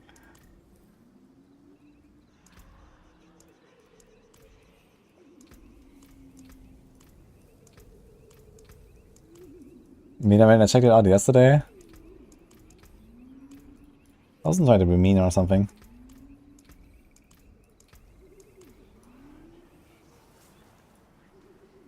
Recommend a fun, easy to play build, Ball Lightning or Hoda? I guess Hoda is more simple than Ball Lightning, right? Well, I think I basically have like more resource management and lower survivability.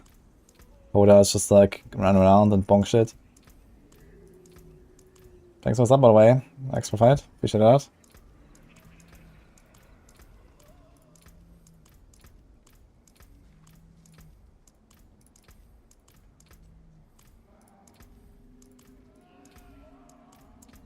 I can't believe that I still have not upgraded this interface here in any way to like make this less of a headache with these vampiric power leveling here. Oof.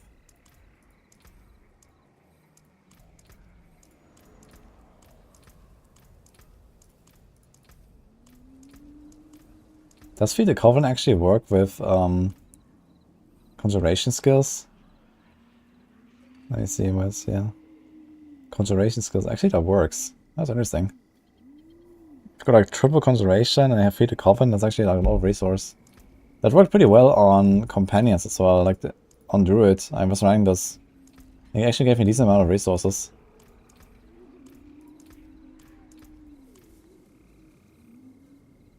Hello Sophie, we're doing an all-nighter. I'm not planning to do an all-nighter now. I have kind of a decent sleep schedule right now. I don't want to like mess it up completely. I mean, okay, today is like kind of like a hype day and stuff, but you know, I can just start early tomorrow, and we're gonna start early tomorrow and we go. It's fine. We're gonna keep going for a while today, but not like, you know, 12 hours straight or so after patch.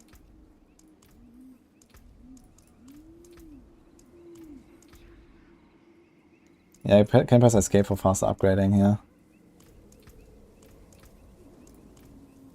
Okay, let's see what we got. Let's put the tactic Hemomancy is gonna be nice. Undying, Ravenous. Do we want to do a big one? Big one is gonna be... Oh shit, Sanguine Embrace. Do we want Sanguine Embrace? Not on a Sorc, I guess, right? I mean, 8 crit could be nice. But a Fortify is probably completely useless. So maybe I'll do this instead. By the way, I have 7 out of 0 Divinity on this build. Cool. That is very nice.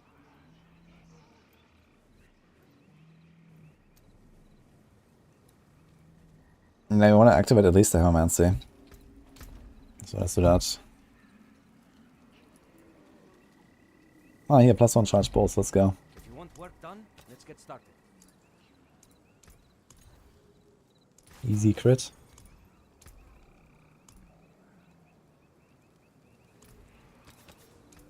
Okay, do I have some resource powers already unlocked actually? Let's see. Umbral, efficiency, recharging. So we have Prodigy, I guess. Let's do that. Let's see what I can do here. I guess I can do worst case just Edge Masters. Casting core or mastery skill at or above 100 mana. Maybe I'll try this.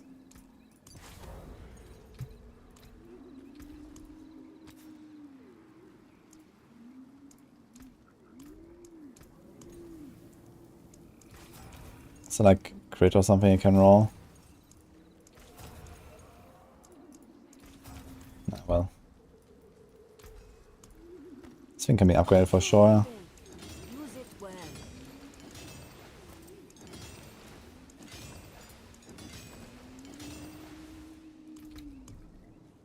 Okay, we just don't have Ravenous, which is fine. That looks worn. I can fix We have the Fireball enchant. Okay. Maybe I should go here real quick. We have 7 minutes left. We need to maybe unlock Sanguine Embrace. Holy shit, where's the patch? In an hour, guys. Maybe. Headache boy.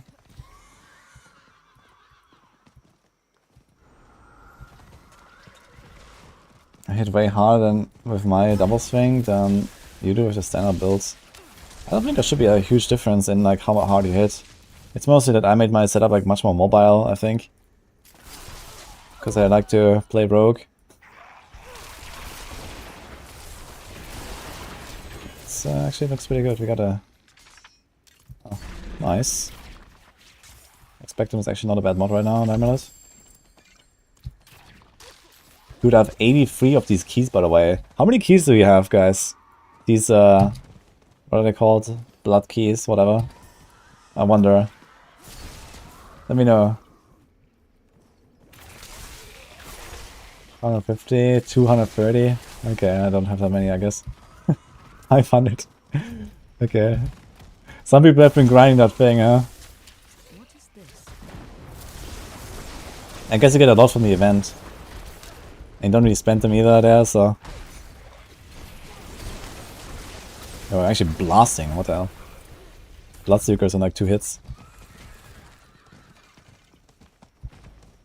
Let's go. Dude, everything just explodes. Like, what?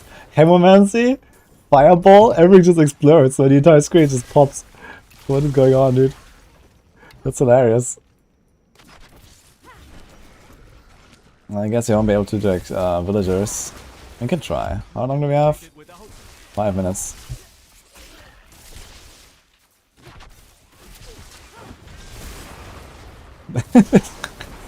Okay, this is hilarious, man. What the fuck? If you have the power... Yeah, boom. That's great. Let's put 5 points in Fireball. This is insane, man. What are the early levels? Yeah, Heromancy is very balanced, man. That's crazy. Look, you teleport in, Heromancy procs, everything dies. You have 850 keys, JPN. Holy dude. Yeah, I didn't do this Blood Harvest event, so I only mostly found this just from like running around on my different characters. Yeah, with this kind of damage output, charge bolts feels really nice actually.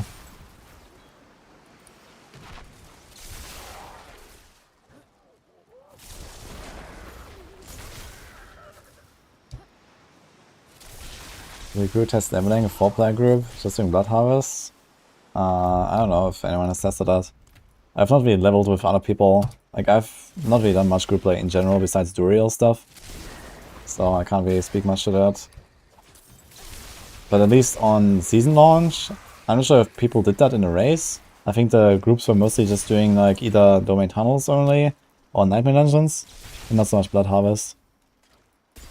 But I don't know, maybe Blood Harvest is kind of fine.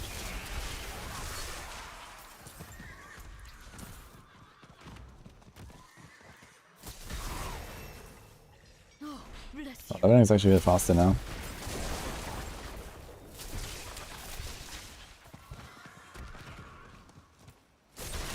Do the keys rip in hardcore? No, no, no. The keys is like a currency. I have like, it's like in the currency tab basically. Like the blood and everything, this is like all cross character, cross, you know, like shared basically.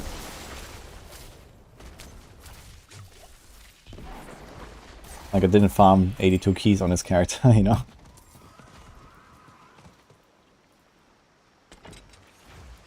Okay, can we actually finish this thing?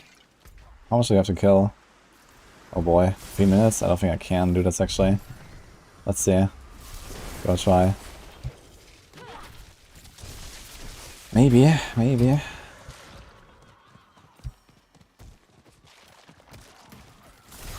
There's a cage. I'm gonna do that one. Oh man, we have to go back as well after this. We have like 2 minutes left.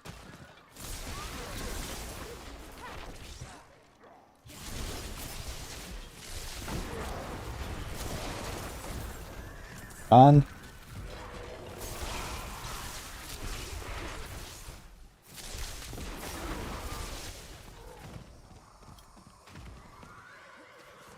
Injured adventure now. This will take a while, but maybe there's like more guys spawning. Maybe if we can find a siphon. Find a siphon.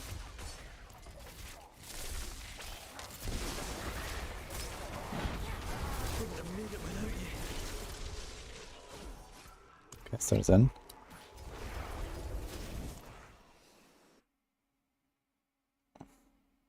I would go about farming small sigil powder if I had to.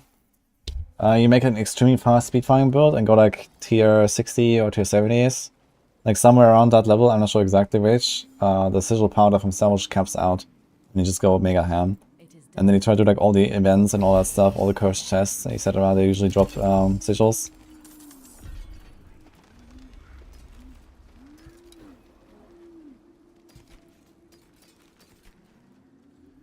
Okay, let's see if we can finish the thing in like 1 minute.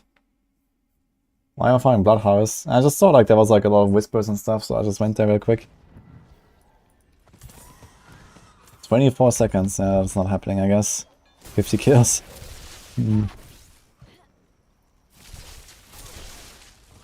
Maybe if I find like some really big packs of these guys. Quickly. 9 seconds. Yeah, that's not happening. Okay, F, I guess. Just turn in the other thing and let's go. I needed to arrive here like a minute earlier, so it would have been fine.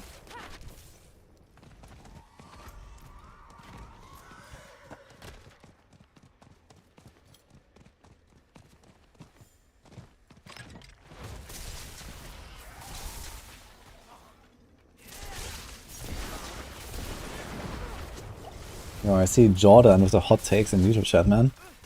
Hello.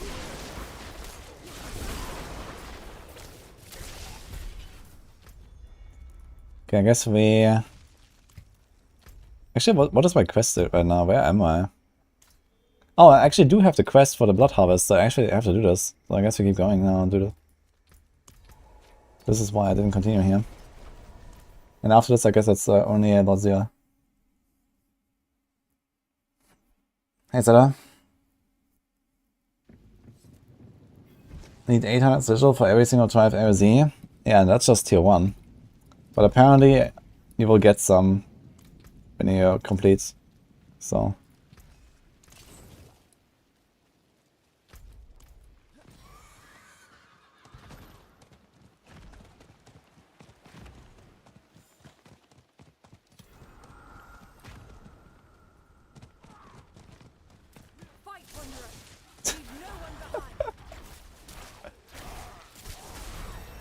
Could you guys be nice in chat, please?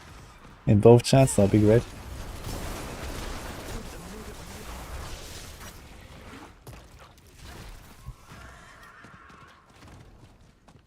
An AoZ in an hour, guys. Almost there.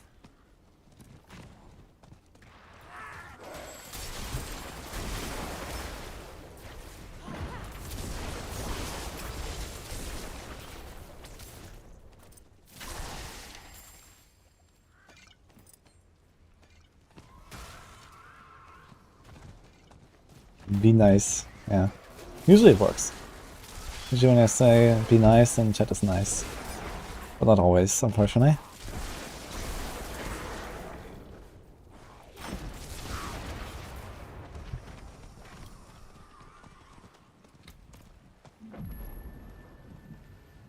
Okay, what's the progress here? Got the first step, cool.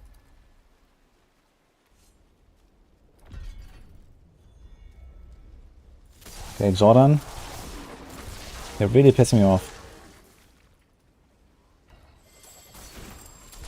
Let's see your Uber stash. Ja, das soll das dafür.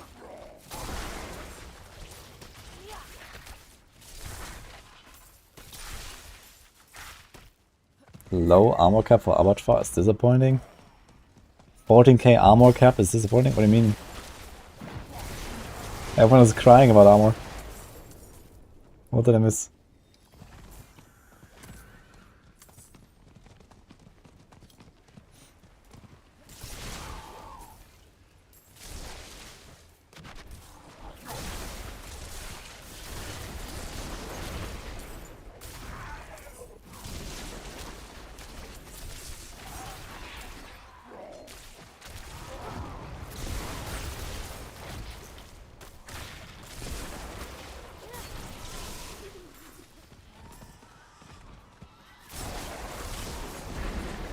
This is done. We have 3 points actually. What did I do?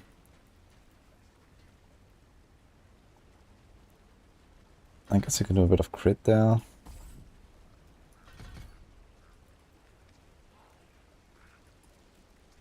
Sure. Oh wait, we can actually get the ultimate. Wait a minute.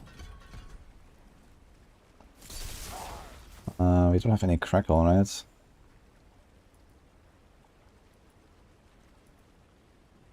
So guess I do this and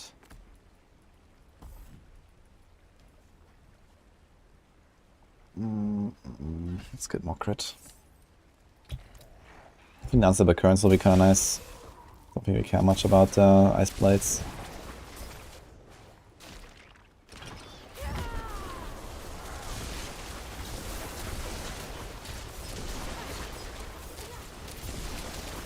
Although for these single target situations it could be nice.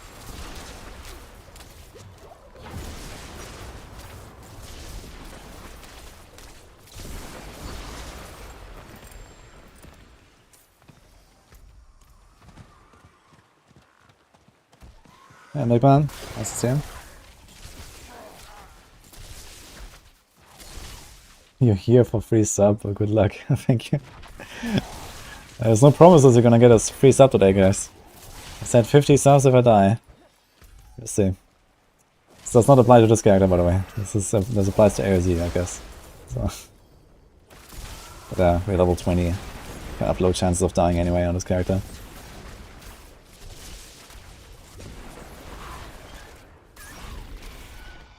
Blue Sork like lightning. Yeah, we're not gonna do Blue Sork now, that's fine. Well, Lightning Sork though.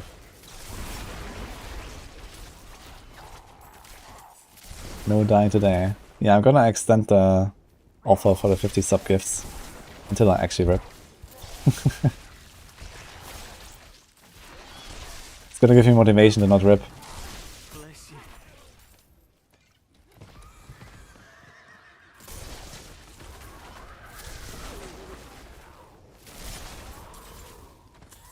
Ah, first scroll of escape, look at that. Level 23, man, first scroll, that's crazy.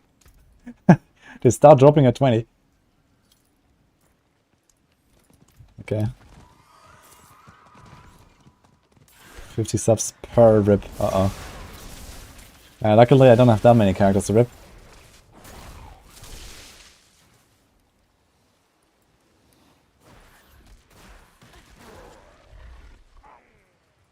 Okay, goodbye Jordan, by the way.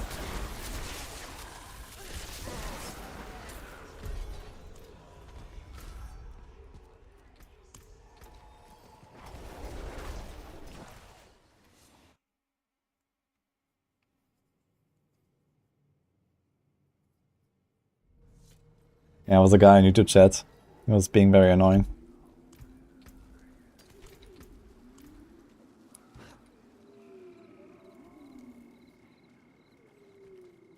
Mr. Sand did make uber unique version of AoZ. Yeah, I mean we didn't make like a conclusive decision on like how we're gonna handle uber uniques. But at least somewhere in the guide there should be like mention of uber uniques, like in the progression section or something, if not in the variant. I just put it like in the variants in mine now, and like I wanna see like if there's like feedback on that and how that will go. I guess we get the movement speed here, let's go. That's a lot of life.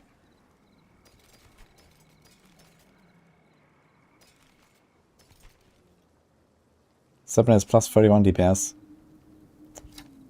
And has no downsides really. Because this effect is useless. Which is kind of funny.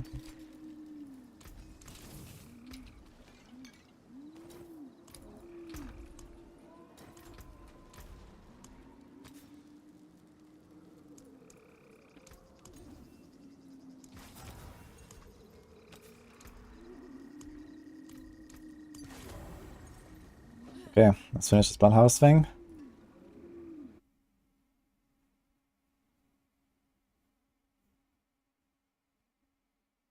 Barbarian. Update is not live yet.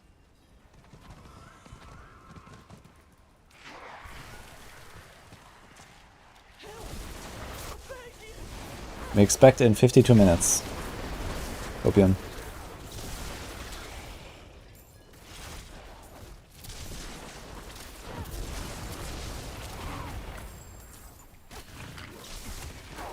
Is it too off topic to talk about D3? It's not off topic, no, it's fine. Figured a few silly D3 builds. I mean, there's always a D3 discussion on Discord as well. I check that sometimes. Like, I'll show, like, you know, what you want me to do exactly when you DM me about them. But there might be other people that might be interested in that. There's always Sepki who's up for memes.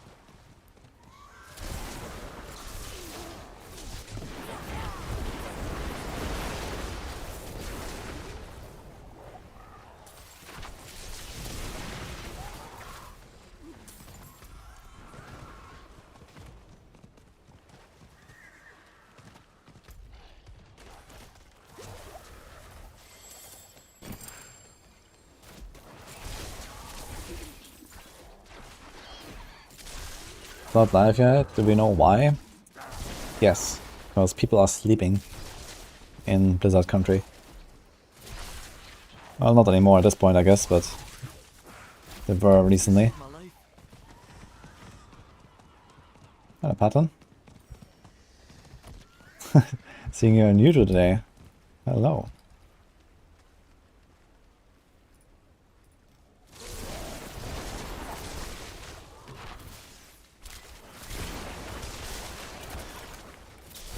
I finished the quest. Perfect.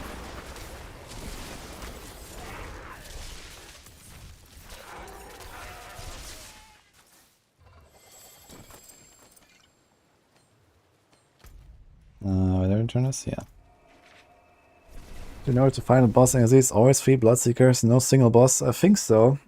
At least that's what they showed, and I think they talked about it. So I think single bosses are not going to be a thing, which is actually really good. Because previously, like, you know, I tested Avatar of Zir when I was there at BlizzCon, like I was at the headquarters. And tried it out, and basically, like, it was really obvious that, you know, boss fights would be extremely long, extremely boring on the higher tiers. Because, you know, they don't really do anything to you, they're just like kind of standing there and whacking away, and it was really shit. And now they made it really cool. I think they made it much shorter but much more intense, so that's also a really good move, I think, and that's probably just gonna be like how the system works. Also, like, less cheese going on with like shrines to kill the bosses and stuff.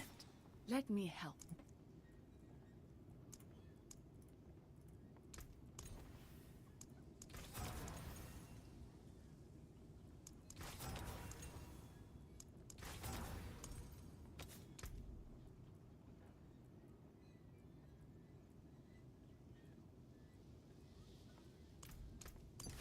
You will be It's just it is. the stars do not lie. We have exactly 100 mana. Okay. I won't forget this, stranger. Wait, where did I turn this in? Wait, it's not complete. What?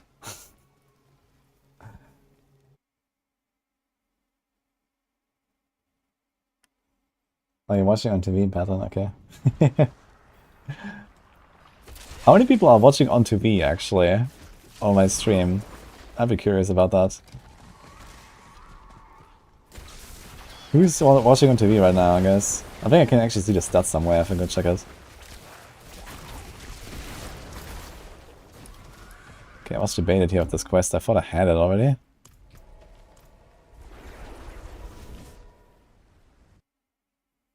Okay, congrats, Stefo.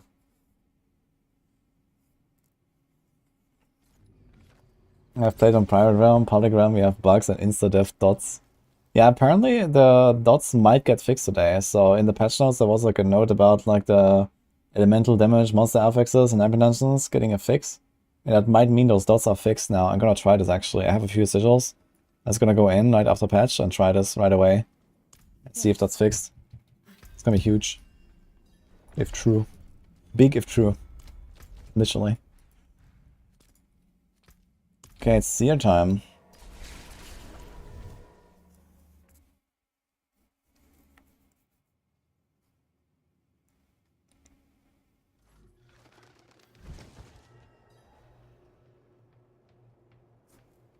Oh, thanks, Aswan. Unexpected. Turn on Twitch on TV and chat on Fern.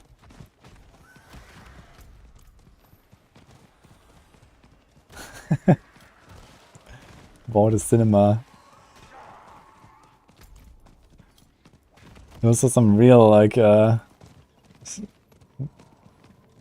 is like a sign of like a real fan, you know.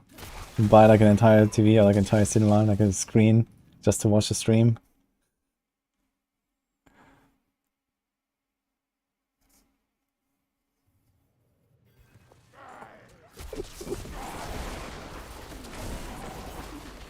Usually watch on TV after stream is done. First time live. Okay, hello man. Sean.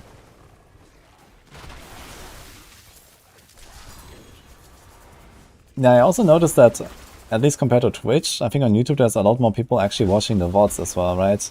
Like on YouTube you save the VODs immediately to the channel. And I guess that is also like, you know, just like a bit more accessible, especially through TV and stuff. I wonder if I can actually see all these stats somewhere. I think you can. YouTube has like really good analytics. Thanks Brandon, the Prime.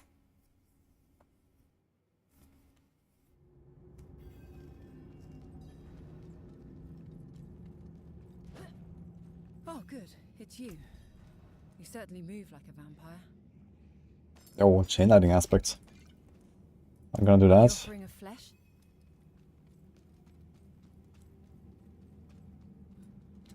We can assume Zir knows you've come.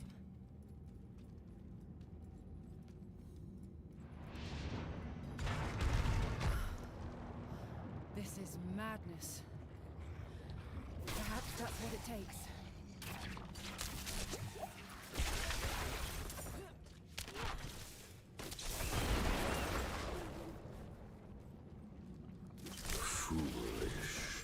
Playing Zork is what I'm starting with Rogue. Yeah, I'm just gonna get my Zork like real quick to level 100 now. We have like 44 minutes left. I'm level 25, no problem. And then I'm gonna do Abattoir. Ball lightning is that good, I guess.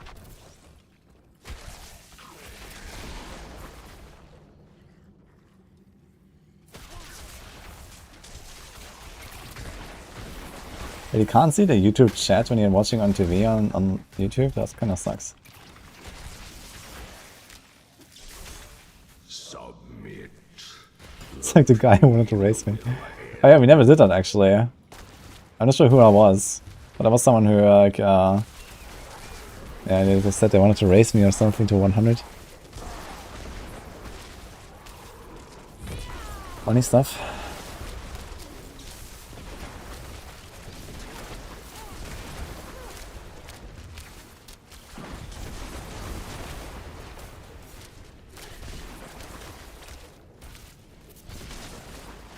Okay, this aspect I have on my two-handed weapon is pretty pointless, I feel.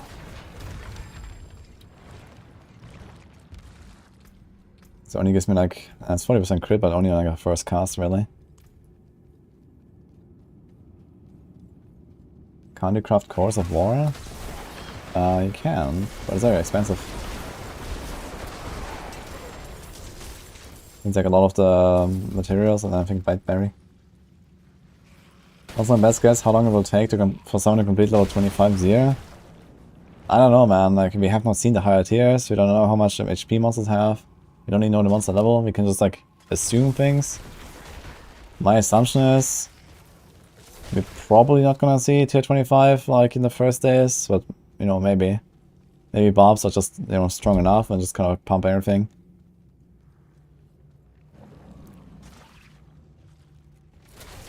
I mean, it would be pretty lame actually if Hoda Barb is actually strong enough to just go in with like a level 0 glyph and just do it.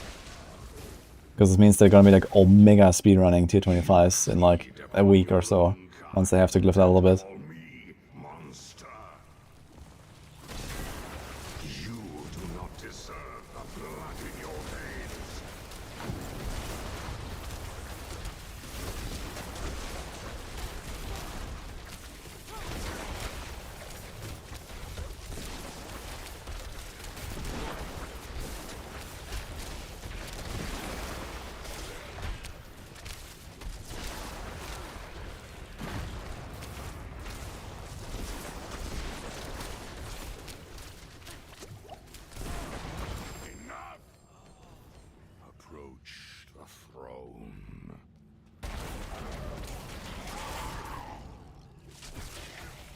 Race to World Tier 25.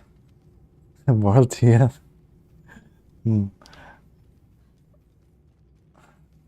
What's the ETA? 40 minutes.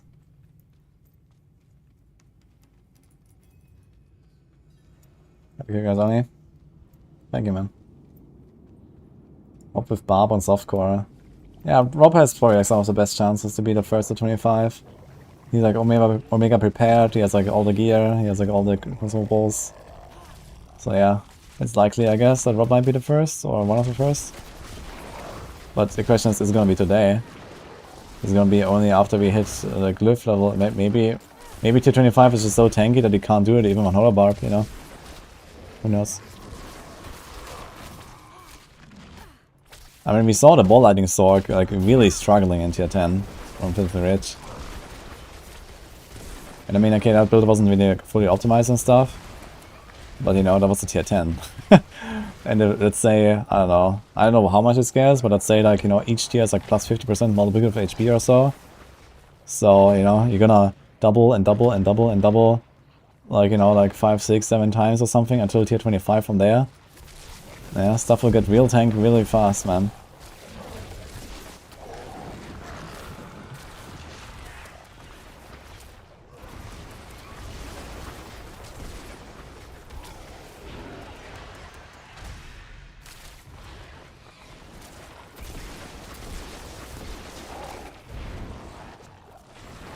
What is the Zir fellow? That's a good question. I didn't ask. I just kill it with lightning.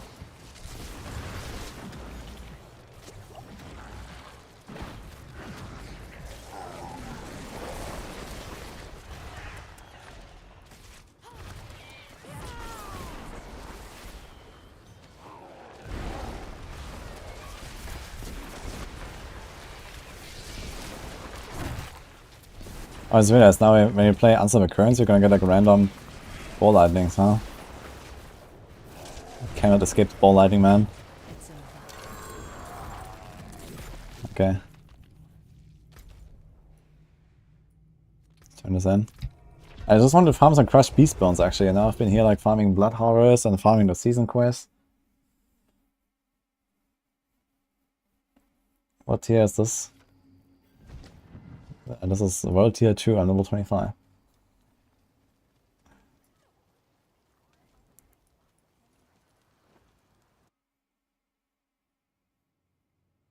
I'm really enjoying Audacity aspect. I think Audacity is a relatively good aspect. I like it, Audacity. Usually I don't put it in like, you know, endgame builds because just like raw damage reduction is relatively good, but it can definitely be like a lifesaver. I thought I'd seen. It's like a pseudo defensive aspect you don't have to put on a defensive slot, which is kind of nice. You can put it on boots, for example.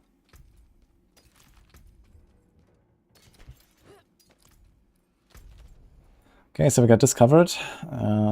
We go here.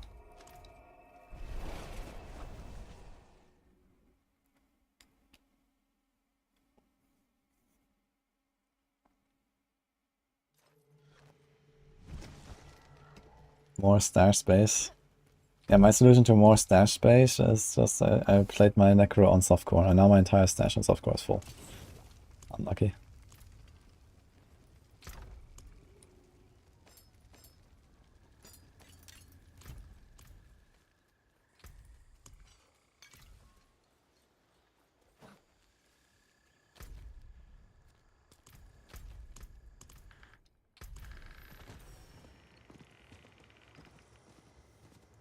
Why is stash limited to sell tabs later? Actually, it seems like they're not selling tabs. They actually talked about this on the campfire chat the other day. It looks like they are just like trying to solve it basically without selling tabs.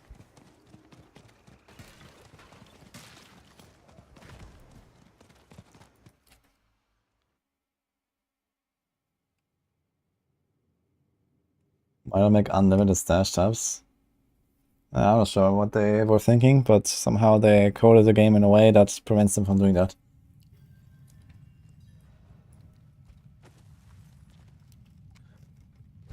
Would I rather have more stash space on in-game gold marketplace integrated? Oof. Personally, I'm not a big trader. Like I have traded a little bit and stuff, but you know, I don't care too much about trading and the economy, I'd say. But even so, I think a gold marketplace would be the better move. I don't know. I think more stack space can benefit everyone, and the trading only benefits people that actually want to trade, which might actually not be that many people after all, but this might just be because trading is just so scuffed in the game right now. I wonder if if they ever make trading more accessible, if that is actually gonna get people to trade more. If there was like an auction house similar to like D3 for example, in the early days, maybe people would actually like trade a lot more items. Did I end up selling an item for 1 billion? Not yet actually, interestingly. But maybe after today we're gonna get some offers. Because people are gonna get like wrecked really hard and they're like, I probably wanna replace my tables well now. Let's see.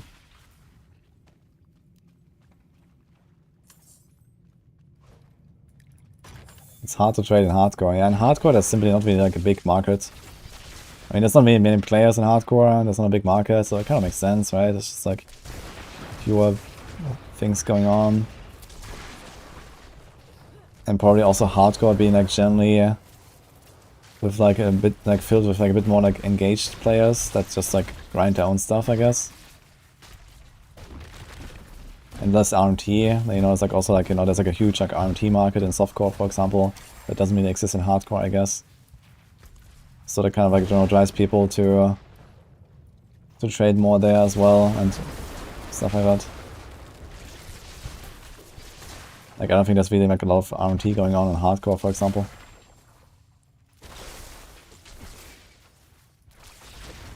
You can have mighty walls when you pry it from a cold dead hands.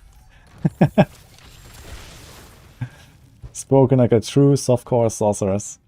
Northar.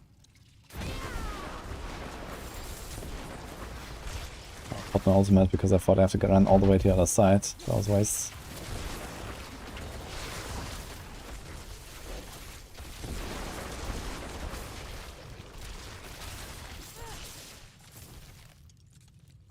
Yo, Seepa, thanks for Prime, man. Appreciate that. If there was an auction house, people would use their storage space. That is also true, I guess.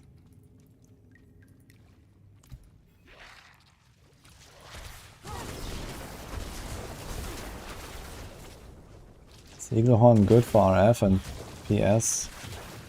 I wanted actually to go and try Eagle Horn a little bit. When you have like, you know, really tight like corridors and stuff, I wonder if you can like multi-hit basically, multiple bounces. But I guess even under those circumstances, it's gonna be a pretty trash item, so not really.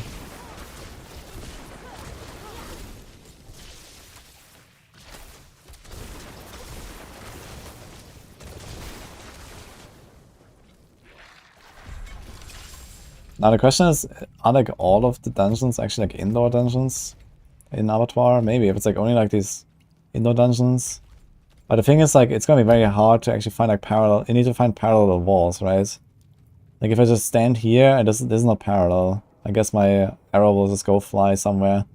You need to have like parallel walls and it can like bounce back and forth. So I guess this will be the idea. So in some maps it might be good. Could be worth trying to swap around. I think I have like an Eagle Horn safe somewhere.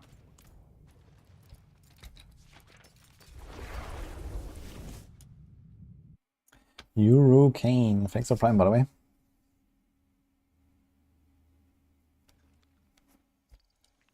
You read it and the text sounds amazing.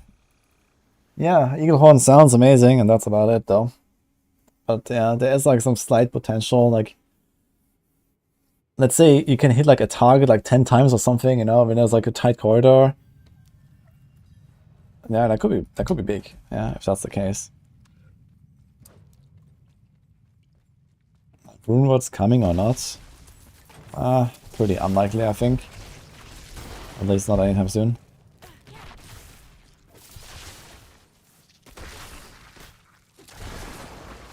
Toxic community here. Wait. What happened? Not in my chat.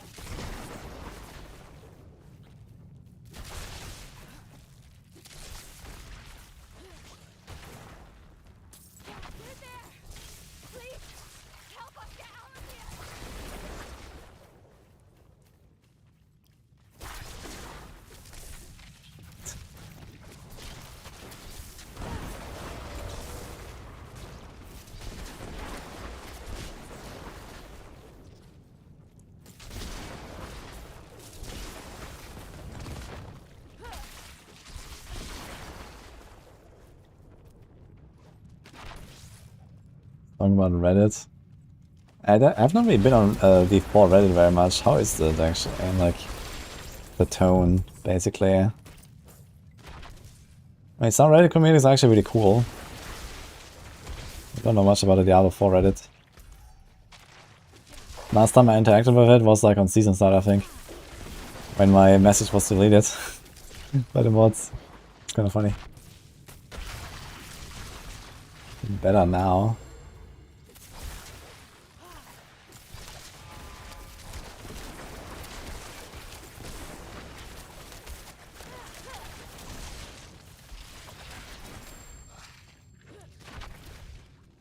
It was horrible in season 1. I can imagine.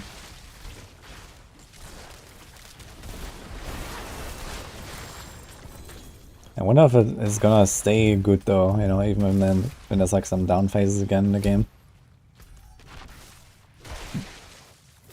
I guess also with like kind of like, you know, the game becoming more mature and, you know, kind of like the long-term players sticking around basically that actually enjoy it.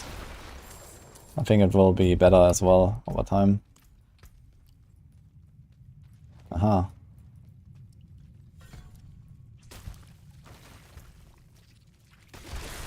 50% increased. Wait, the damage buff doesn't work, right? People told me. So just get 20% damage reduction, I guess. Maybe I should go for overflowing.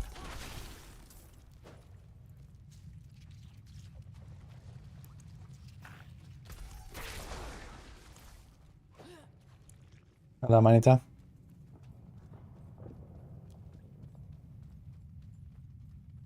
Can I recommend a site for trading mats for gold? I do this on Crimson Market. You can type exclamation mark trade.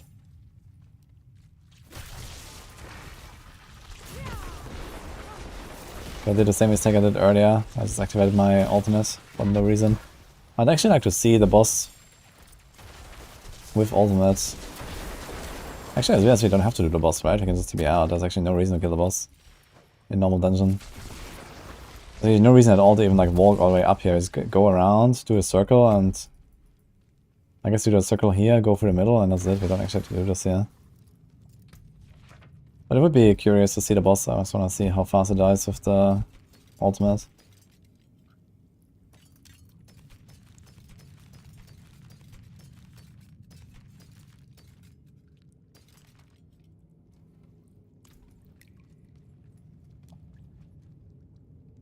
Get a legendary after 35. Oh, yeah, right. This is like a season 2 thing, right? You get like guaranteed legendary or something. The free has 21 viewers. I mean, the PDR is not out yet, I guess. 22 now.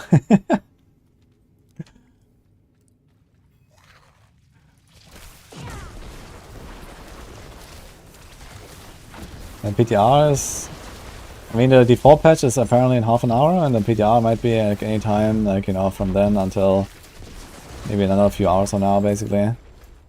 I mean, realistically, none of the big streamers are gonna go switch from default to D3 right now. They just like have it both on the same day, which is pretty awful. But yeah, maybe the next days, you know, there's gonna be like me playing some D3 and, you know, some other guys, I guess. I guess you're gonna see Norfar, maybe Rax as well, going on a PTR. The forge is always hot.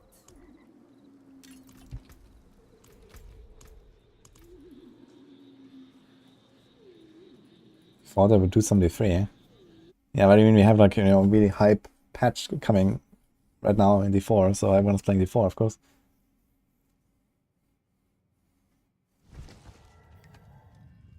I'm going to get to tier 24 and then swap to D3. Exactly, man. This is the plan.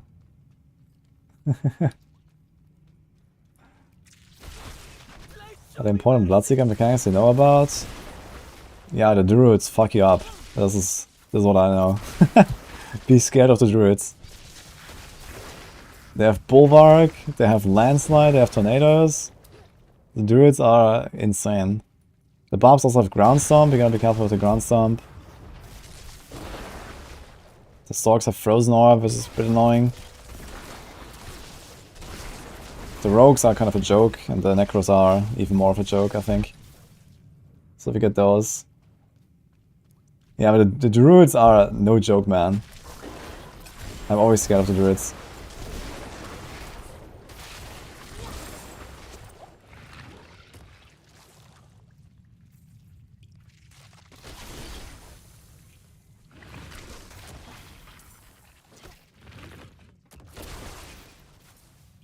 Rebel Rogues will be interesting. Yeah, I think the Rogues just don't do that much damage. Also, I think they daze you, which is a bit annoying. But I guess, you know, most people have Unsolvable with Metamorphosis and stuff, so it's not really the problem.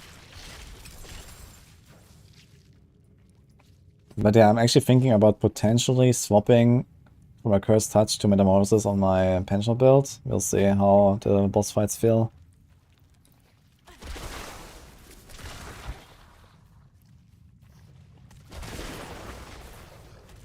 How much time is the patch coming out? 20 minutes.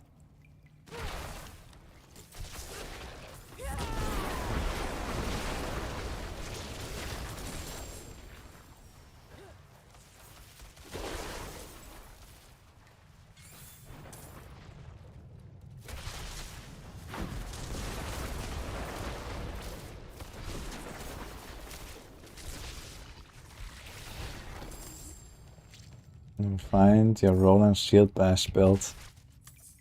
As I said, you should probably throw this in the D3 discussion, if anything. Like, I'm not really in the mood for, like, Roland Shield Bash right now. Oh.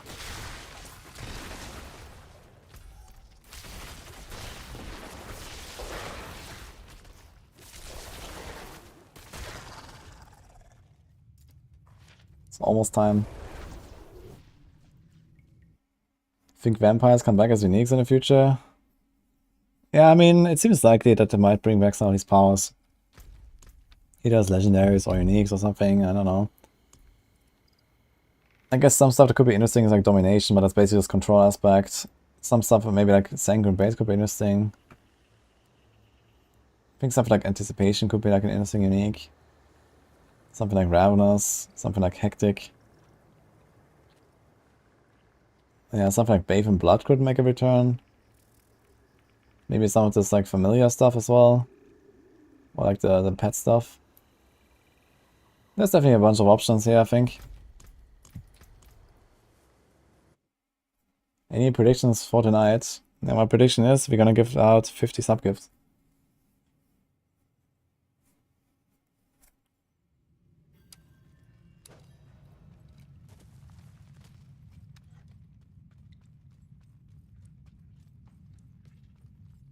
Am I grouping in AoZ? I don't have plans to group right now. But I was thinking about maybe doing some group with my Necro. Maybe I'm gonna try to respec it to like a support Necro. And just like try some stuff. I'm not sure if this is like actually useful. We'll see.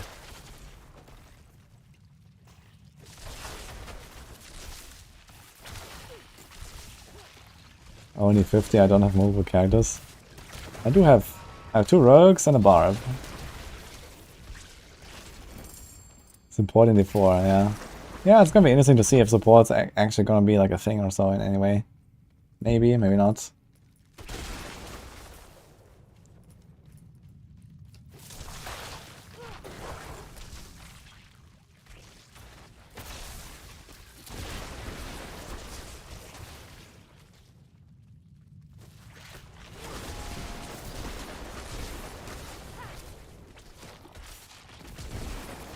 That's interesting. This guy has an Empiric and he actually heals when he hits my barrier. Maybe see Butcher and AoZ? I doubt it's gonna be Butcher. I don't think it's gonna be Butcher. That would be kind of stupid, I think. Like, there's 0 chance that anyone's gonna kill a Butcher in AoZ unless you farm like a way too low tier, right? Because Butcher is like significantly harder than other stuff. Well, I guess Butcher is easier than the Bloodseekers, so maybe it's fine to have Butcher, honestly. Butcher's just gonna be so tanky that... yeah. I don't know. They could give him like a lot of progression, so maybe if you kill Butcher, you get like, you know, 10% progression or so. But then again, it's just about, okay, do you get a Condi or Blast Wave and you just kill the Butcher? Otherwise, you're gonna, you know, not gonna be able to kill him, right? It's just gonna be like invincible, literally, because he has the insane barrier and you can refill the insane barrier.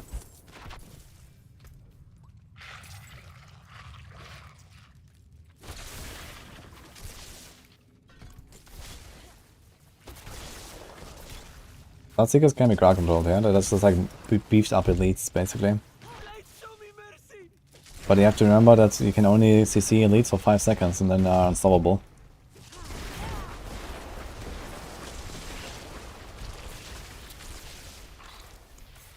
Yeah, how many Crush Beast spawns are we getting here actually? We have 7, 4, 7.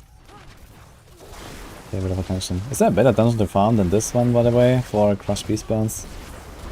I think Blind Burst should be pretty good, but I don't know. Something that's like more purely spiders. He has like also megas and stuff. What about Sar's Lair? Should I try Sar's Lair? Maybe that would be better. Jalal. Jalal has all the beasts as well and stuff. It's not bad.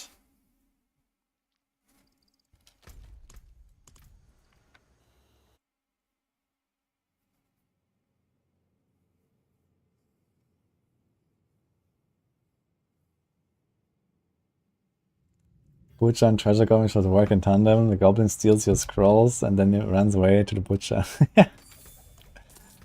That would be cool. And if you let the Goblin escape, you lose all his scrolls.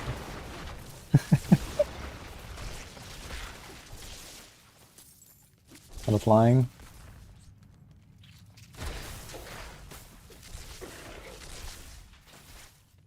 You have 10k armor, 200k tick with ball lightning.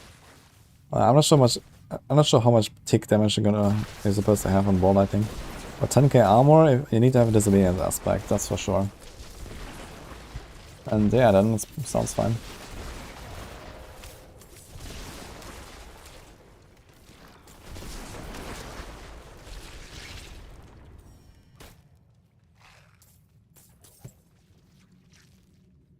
Would you go Ice Blades or Tarantula stack or Frost Nova for CC on ball lightning? I mean, you might have to do Frost Nova. Frost Nova could be valuable, even if you lose a bit of damage. But you can also freeze stuff with Ice Armor. If you run Ice Armor with the Shimmering upgrade. You can also stun stuff with Convulsions passive when you hit them with Ball Lightning, so that's something I would definitely recommend. You definitely want some CC in there. You don't want to just like walk in there and get blasted as a Sorc, I think.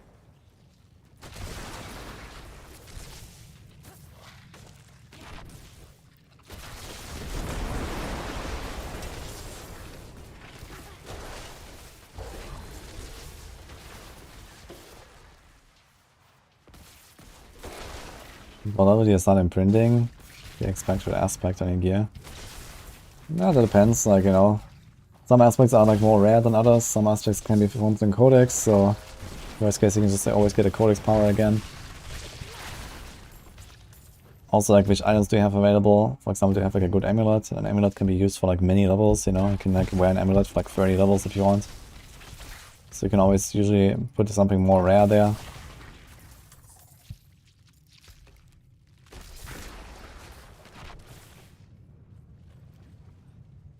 We like Dennis at full rise.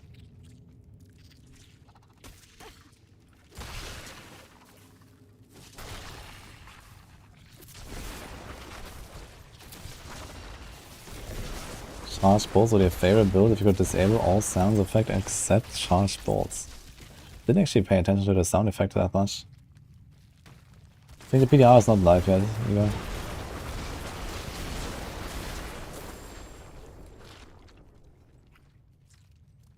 Hello Breezy. Are you interested in Diablo 4? Yes. I hope so, if you join the Discord. I mean, you can choose to skip the question, so that's either yes or skip, basically. Yeah, I plan to use Rogue today. Until the Rogue dies, or we clear tier 25. So those are the options. We're gonna play Rogue until one of the two things happens. Twin slugs.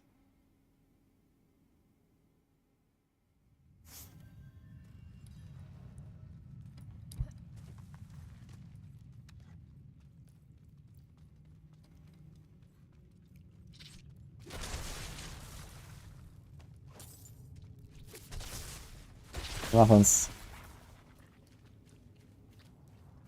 I would have started with a poison trap TB PvP builds. Well, first of all, I would not play trap in PvP, I think. I think trap is relatively worthless there. But yeah, poison TB, I'll probably get concealment in there. And then like really high damage output, so that you can like surprise people from stealth and just like one-tap them. Something like that probably.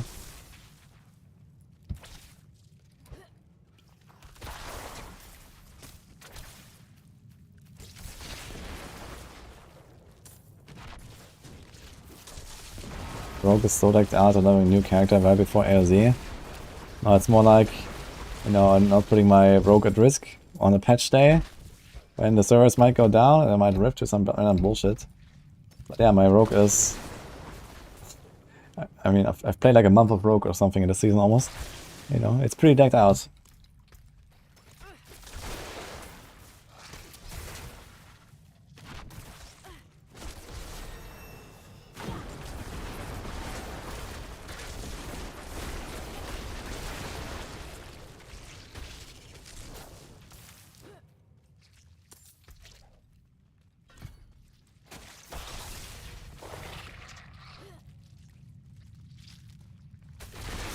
Shot, or poison, or physical for AoZ? Definitely poison. Physical is nice and all for like, you know, T100 and all, but poison scales the damage way higher. Poison is really strong. And also with the lucky hit chance you get from the call points.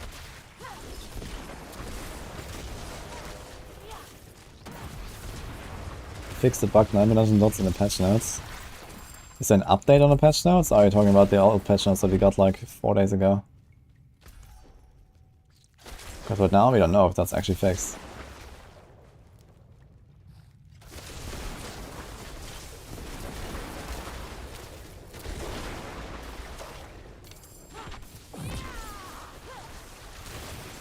Oh my god. It's hilarious.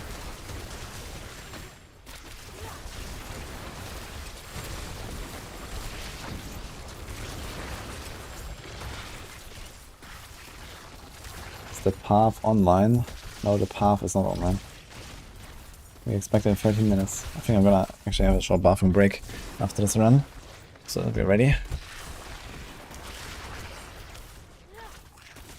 Max out.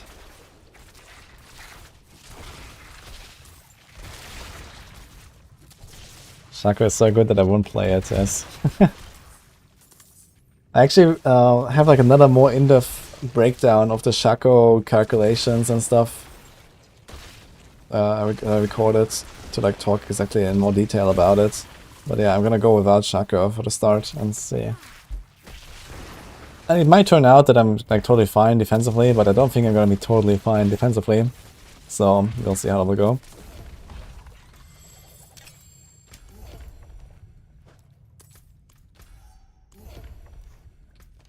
Okay, so that's just like TP out here, I guess. We're gonna be chilling. I mean, okay, maybe we keep going a bit more.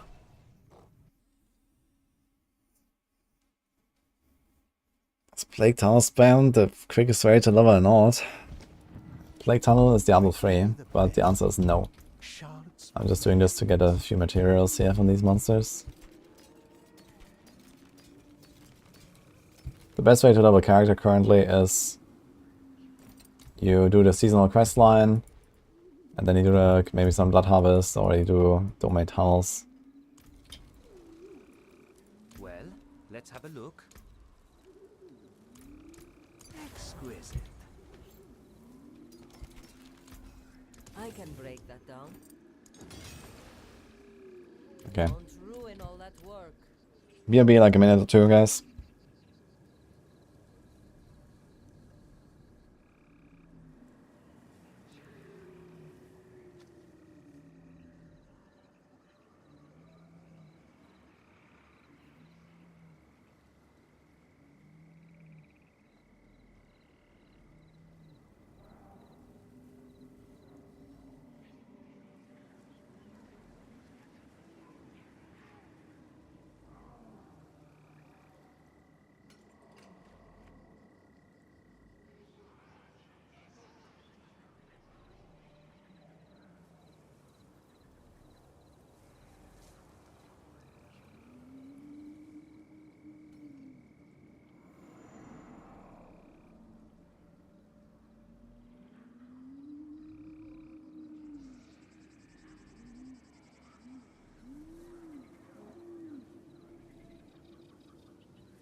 Back.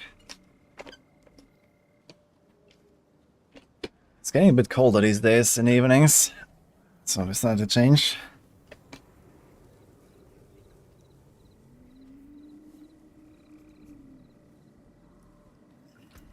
Alright.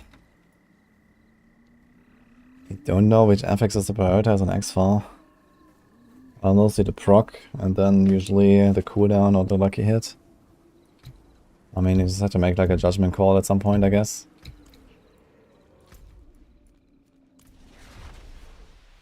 Minus 12. It's minus 12 AR? That's crazy. It's not that bad here. But slowly winter is coming, you can feel it. Hello, Malan.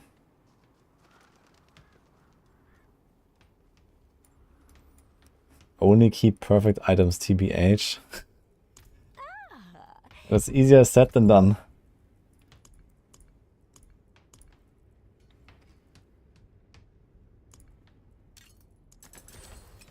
Okay, by the way, since we have like more people here now, I just want to like draw some attention to the Maxwell leaderboards we have made for Abattoir.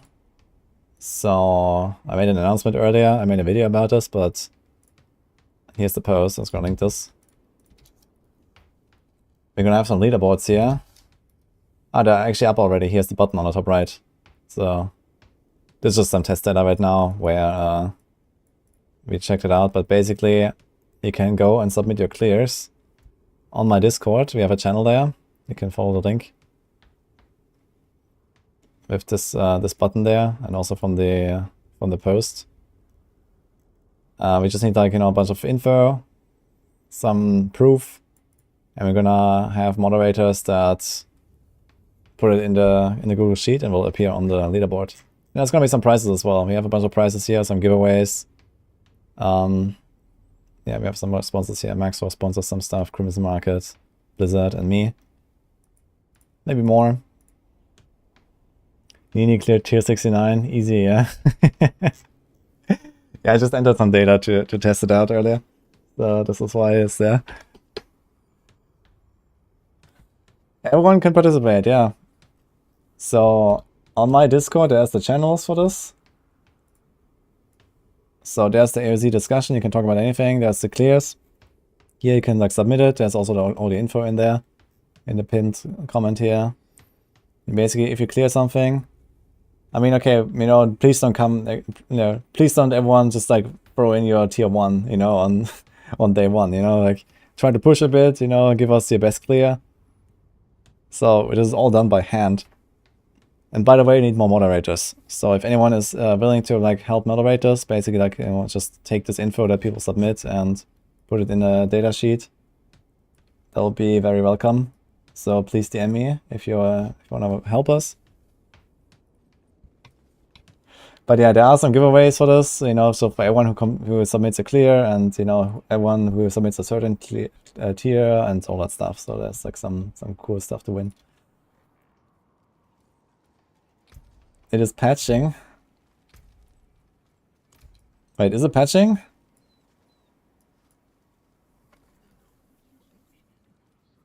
It's updating? Okay. Log in.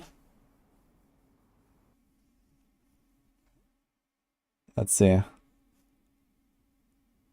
scared.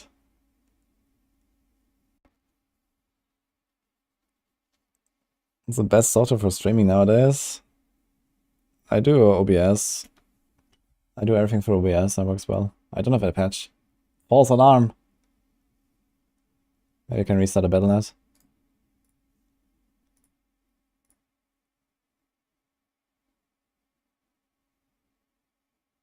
Why not use a Google Sheet to collect the data? This is literally what we're doing. Here. There's the Google Sheet. And this Google Sheet will be basically put on the website.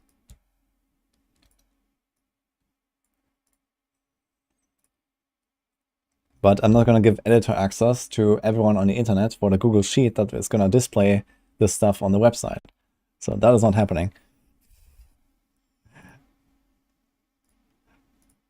Especially when you give out prizes.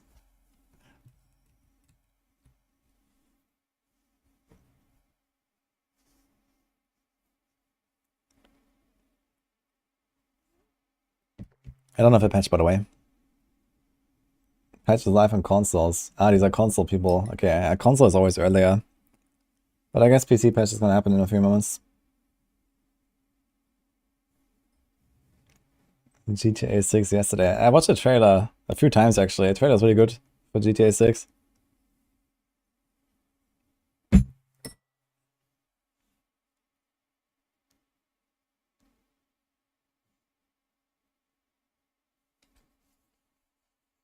It would have helped out, but you want to play the game too. Yeah, I mean, you can also help us later, right? I mean, this is gonna be like, it's gonna go until the season ends, basically, right? We kind of need some people like, you know, long term. So if you're willing to help us, let us know. There's no patch out. It's on console apparently patches out, guys. Hey, Mingson. Watch the trailer 10 times. Yeah, like the graphics, and it's like in-game graphics. It's insane, actually, in GTA 6. What is the last GTA game I played, actually? Oof, that's been a while. I think I played like half an hour of GTA 5 or something when I was at my brother's. And before that, I played like maybe a few hours of like Vice City. Yeah, really? Like the last GTA game I really played was GTA 3, I think.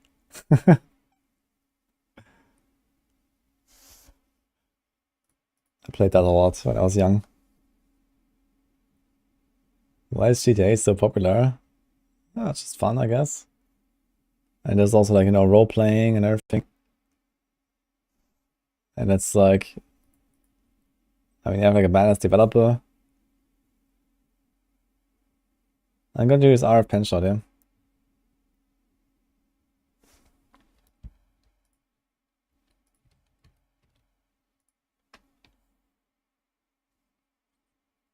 I still don't have a patch, by the way, so let me log on my rogue real quick though, because I need to equip the right chest piece here. And I also need to check my aspects real quick.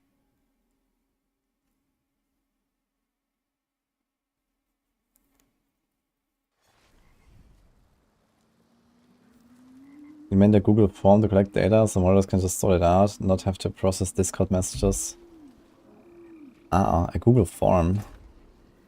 I didn't consider that, but I guess it's kind of too late now to change it, but maybe we can change that for next time or so. I'm not sure if Google form is like really an advantage compared to this.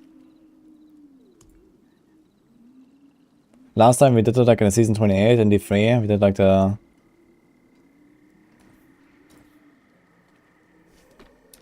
event, and that was fine. Okay, here's damage reduction, there's escape artist, might. Okay, so we're gonna put umbers and sheets.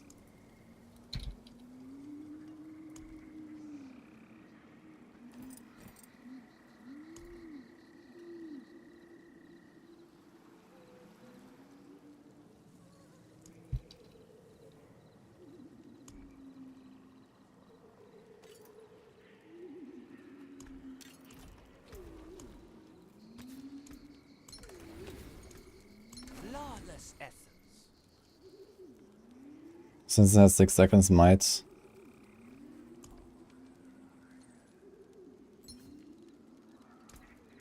What a superior product.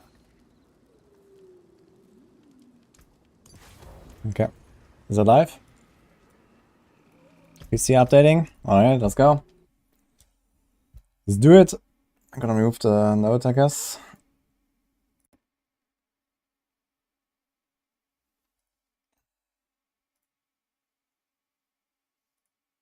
It's updating.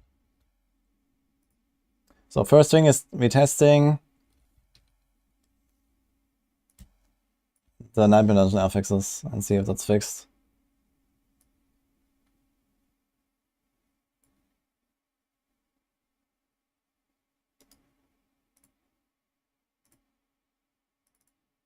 Yo, thanks for the sub, by the way, Ramarok.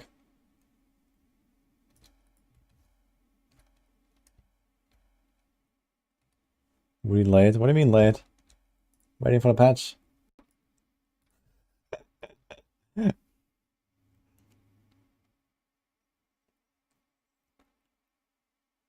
It's done updating and ding AoZ T25 completed. Thanks for playing. Man, you're fast. Please guys, impressive. Do you think Half Sense will be good with the buff? No. But it's gonna be nice for like low end stuff if you like Lancer. What tier AoZ I complete? Oh, the plan is 25. It's a very slow download. Has anyone been able to download? Thank you so much for the 5 subgifts, by the way. Appreciate that.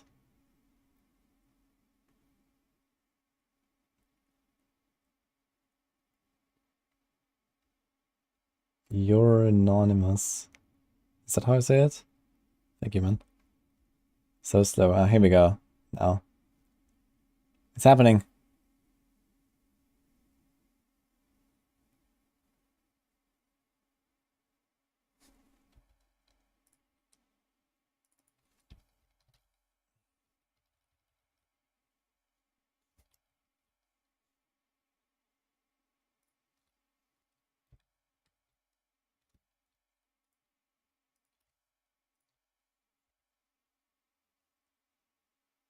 Gonna wait until it's fully ready.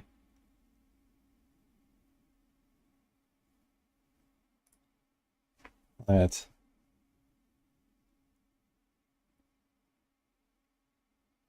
My name is pronounced wudijo. You can say Woody. You know, wudijo.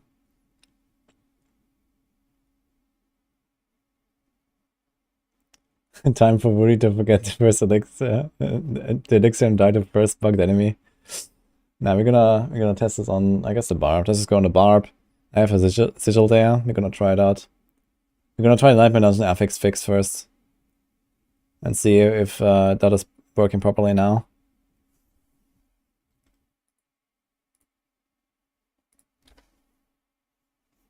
Gamba, I have to fix affix. Okay, we can do a quick Gamba. It's only for the Twitch guys, I guess, but yeah, okay.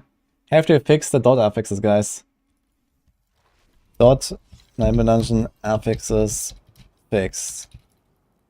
Yep, nope. Okay, you have 1 minute for the Gamba. What's up? So what I'm talking about is here, monster poison damage, this thing, for example. Lightning, burning, we can do the burning here. Let's try the burning. Let's do the pot.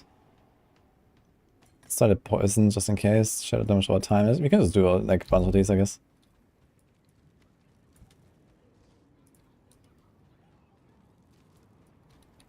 Hit your enchanter. Oh yeah, true. We have the preview now, right? Wait, let me see that. How does it look? Enchant item. View possible affixes. Wow, man. The technology is there, guys. Look at that. Incredible. Ain't no way. But I guess, you know, you can still roll the same affix that you already have with a lower value. So there's that, I guess. Impressive. Okay. So which one's gonna be open? Headed Mausoleum. Okay, we test. And this thing else says Lightning Storm, man. Ugh, what an affix.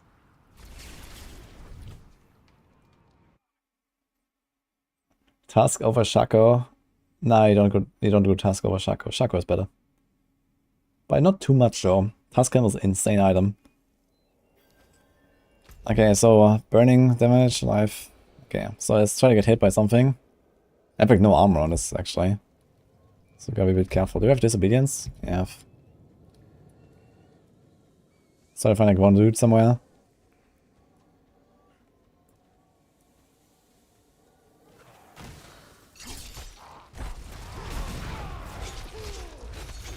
Okay, they are hitting me and I see no dots.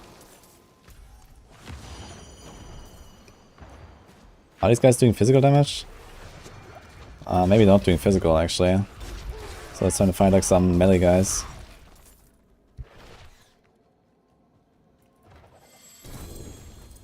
Okay, here's some dudes. So it looks good. I think it's fixed.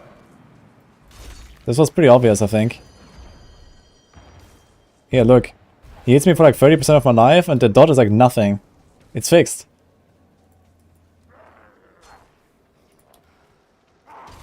Here, look. The dot is like literally nothing, man. Look at this. Compares to pre-patch, man. He hits me for 5% and my dot is the entire life. It's fixed.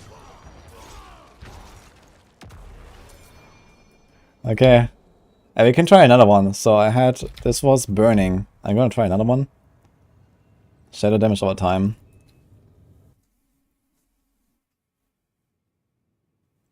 Would Shako be better than the current helm? I have a Shako and yes, it's better. I'm just not wearing it. If you want to take a screenshot, I'm gonna open the full list for you. Here. Take a screenshot.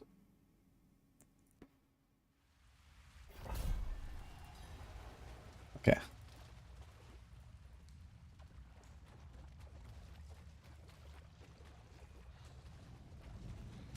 Alright, what we got here?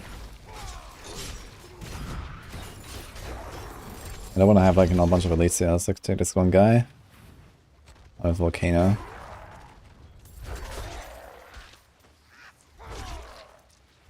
They're doing... Are these guys hitting me?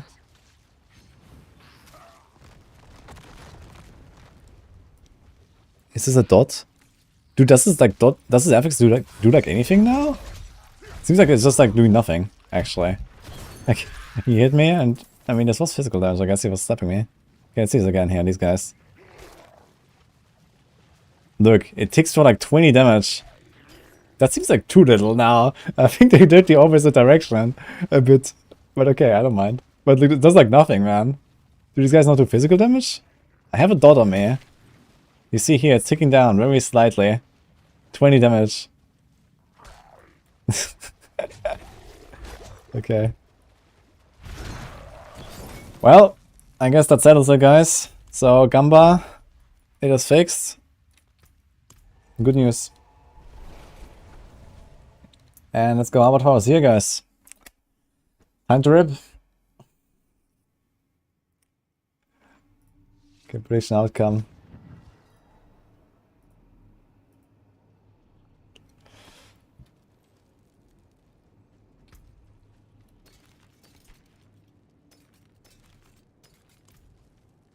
When first death? Incoming. Okay, 1 second.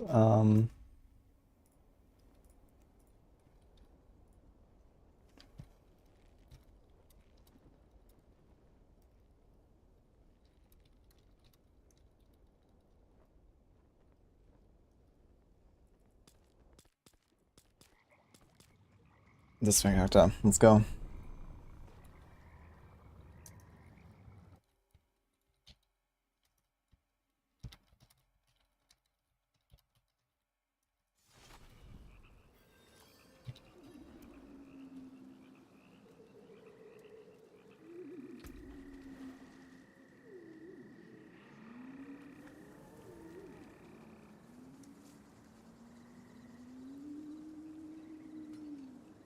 Okay. Just want to make sure that I think I go straight to YouTube actually after the Nightmare Dungeon test. That's kind of important news. Alright, let's check it out. So, this is ready, yeah. I guess we don't need these sigils anymore, right? We can just salvage these sigils. Screw it. Scroll. We have this. I wonder if we're gonna get this little fear in there. I guess we don't get fear, right? Let's pop a 42 just in case for the first round. See what happens. Do this. Now, where do we go? Speak with Nomin to learn how to craft a blood force sigils. I guess it's here. Okay. Yo, thanks for the sub, by the way, Kian. Appreciate it, Prime. Check glyphs. Wait, what happened? Oh, the D-leveled. What? Wait. They're actually de-leveled. What is going on? Wait, are they maxed? Wait, does it usually say if they're maxed? No, usually it says max, right? If they're... What happened? Blizzard Math. Blizzard Math happened. Check numbers on the stats.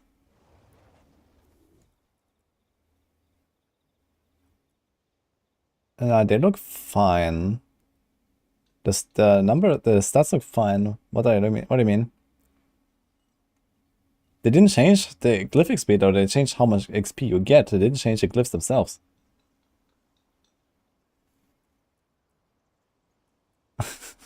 Okay, I mean, I think it's not gonna be a big issue though. You're gonna do like 2 Avatar of Zir runs and they're gonna be 21 again, I guess, or so. But it's kind of hilarious.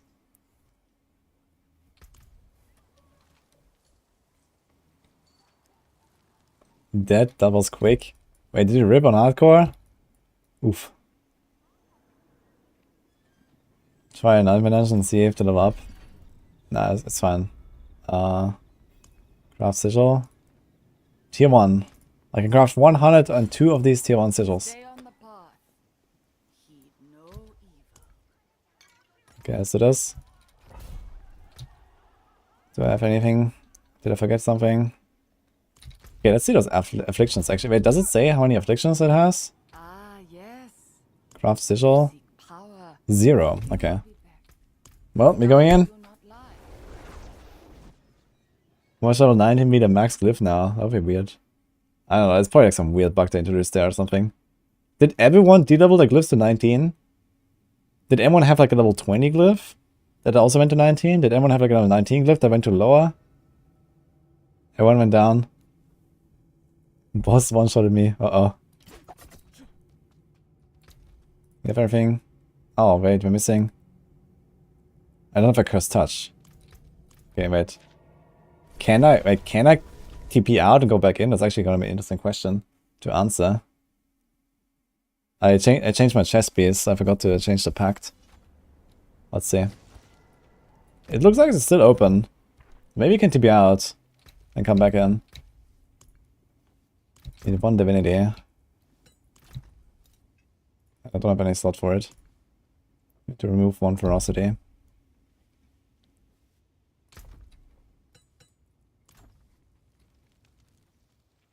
The timer is started. It was like 9:40 when I TP'd out or something. I mean, I don't really expect that I'm gonna struggle on a T1, I guess, so it's fine. I just wonder if the sigil is lost now. Oh my god.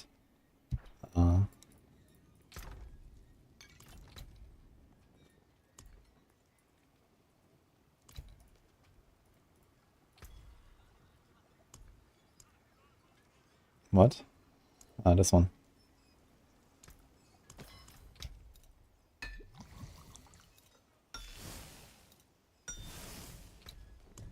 Okay, it's online.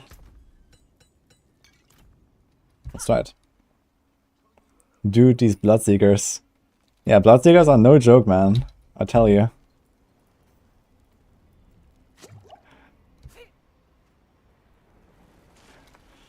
Now come all the people with their softcore builds. You got no Glyph XP after finish T1. Oh no. Okay, the timer is still running. Okay, so you can actually TP out.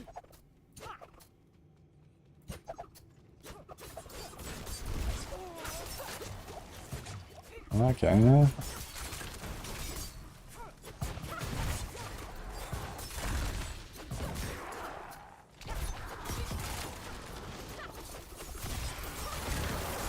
Okay, stuff dies really fast in T1, so that's good news. But the incoming damage is noticeable, that's for sure.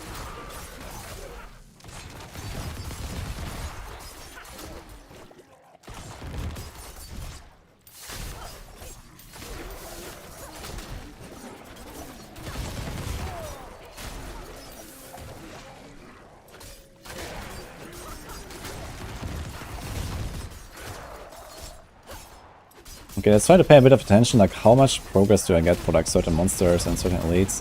Now that the stuff is still easy, let's see, like this pack here for example is like a large pack of elites.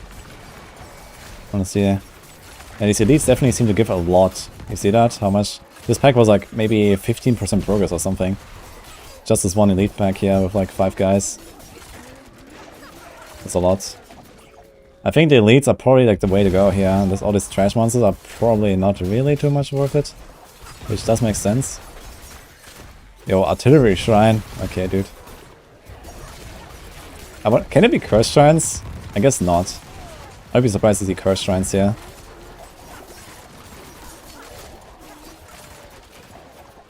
Oh, there's no loot. I was waiting for the loot to pop out from these guys. Okay, no. Blast wave and artillery. Okay. Dude, what is going on?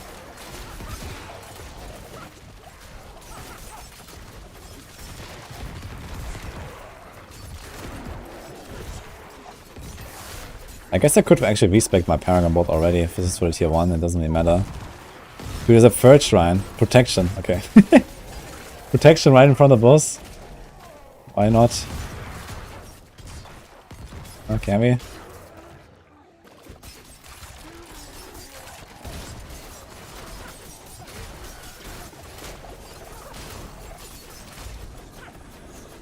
Oh, you like a nice little animation here.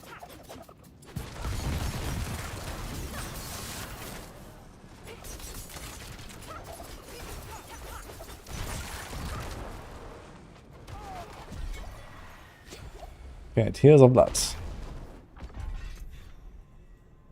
It's here, and I got my XP. Okay, so... Ah, look, we need more XP, you see this? You need 552, this is why. They actually changed Glyph XP. Wow. Interesting. They changed how much total XP you need, and this is why... you need to rank them up again. Okay, I think we dropped Canny Glyph, so I want to make sure. Here we have Canny, and here we... And we also... Which one did we also drop? I dropped Canny and Turf. Okay. Static Glyph is additive. This is the tooltip bug. They already like... I think they said it somewhere that it's like... It's a tooltip bug. It's a multiplier. Can we do this one?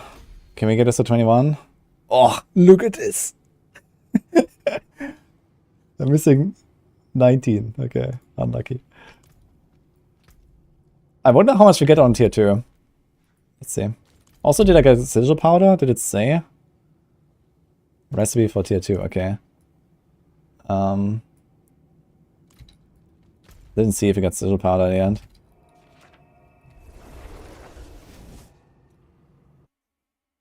They buff Glyph XP and they have to grind more to reach max level. Yeah, that was kind of weird. Like, why did they increase the max level Glyph? I mean, okay, if you can reach level 15 Glyph more easily now, at least, and it's still, like, overall faster, I'm okay with it. I think the big thing is reaching level 15. Okay, how's the loot, actually? 923, 914, 923, and 922. Pretty good loot, actually. You got really good loot. But it's like... yeah. Okay, if you can, like, chain run these, that's gonna be really good loot, actually. Okay, so tier 2, I guess. Tier 2 costs 850. Let's do it. Can we TP in there like this? Yeah.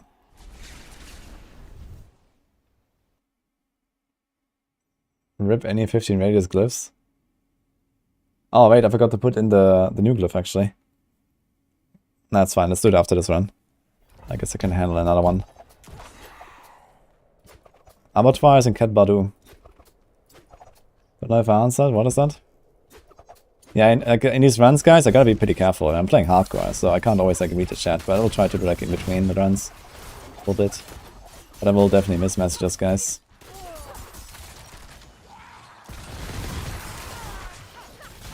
I mean, I like you guys, and I don't mind gifting 50 subs, but I really don't want to gift 50 subs today, you know?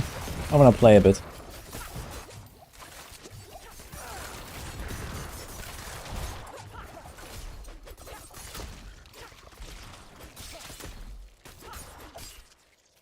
Yeah, you have to finish the season journey, guys. If you can't craft a sigil, you have to finish the season journey to craft a sigil.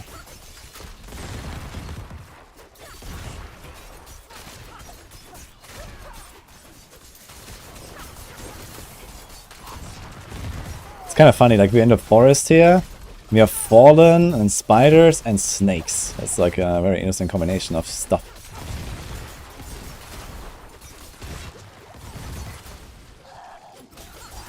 Feels definitely oddly Deep Free-like, with like, you know, the randomized maps and stuff. But yeah, we were talking about like Eaglehorn earlier with the closed dungeons and stuff. Seems like that's not happening. So. Oh, that was a big boom. One pen. Okay, we can still one-shot elites with one pen shot when they're like a bit stacked up with trick shots. So that's pretty good news.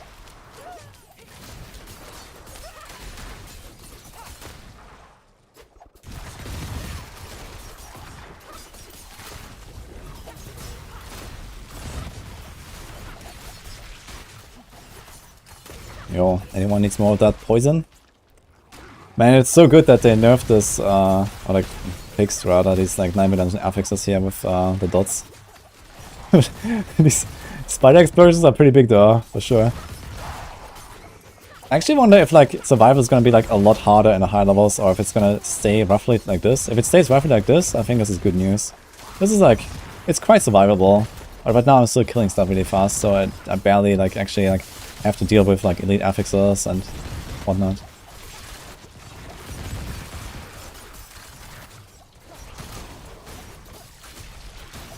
Yo, Red, oh, thanks for the sub, by the way. Conduit Shrine. I guess I'm never gonna find any Bloodseekers, right? Like, we have Protection Shrine, Conduit Shrine. That's kinda funny.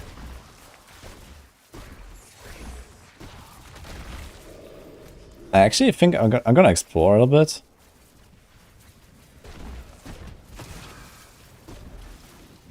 Oh, man.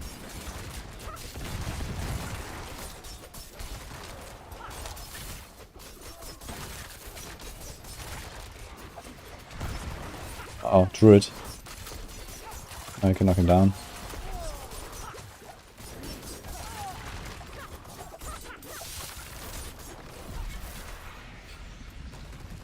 Okay, let's get this one. Let's do diminish. Let's do efficacy. Okay, so I have to do like, I think one more run. We have both of these levels, right? That's gonna be close. Oh, I didn't check how much I got actually. How much was this total?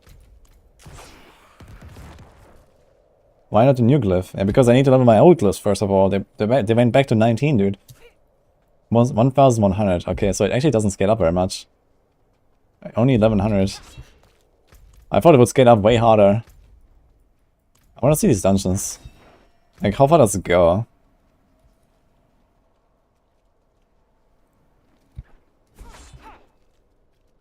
Shining preview or is that your cultist? Okay, if that is like the entire map, it doesn't actually seem like that large. Unless this keeps going here. Oh, it does. There's not a circle. Okay.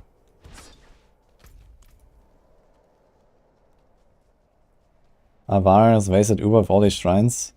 Oh, not at all. If you do like 2-minute runs, yeah, it's not that great. But if you do 10-minute runs, you know, that's a whole different story.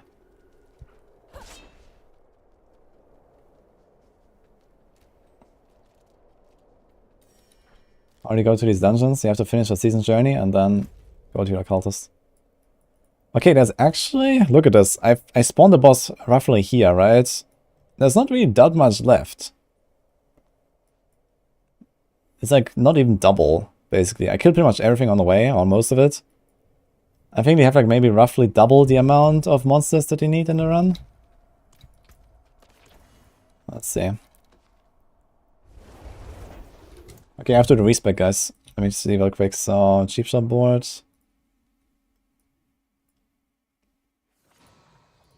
I should have done this before, but okay. Yeah, I think we're gonna do a simple strat. We press refund all.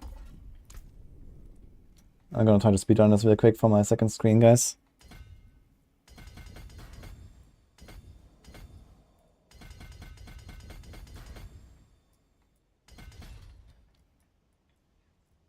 This is efficacy.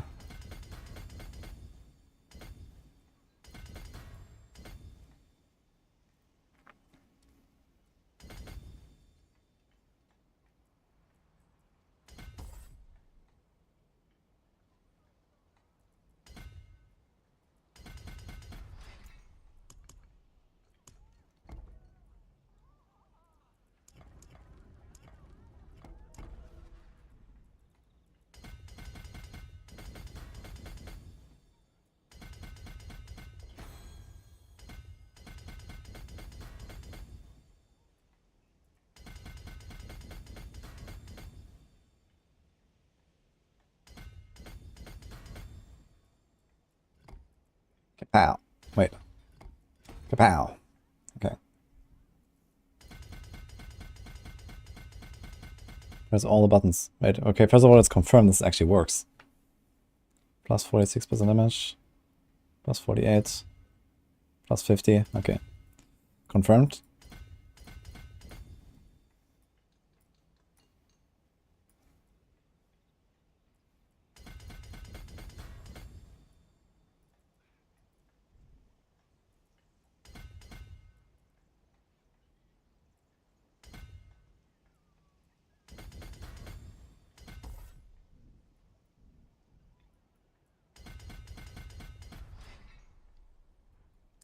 Okay. Yo, Kira, thank you so much for the prime. Appreciate that.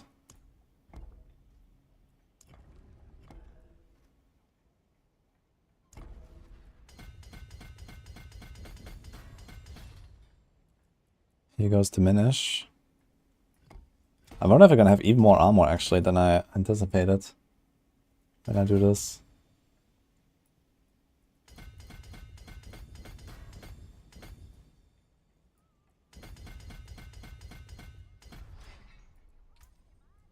Native Cunning Stratagem, number 4. Okay, that makes sense.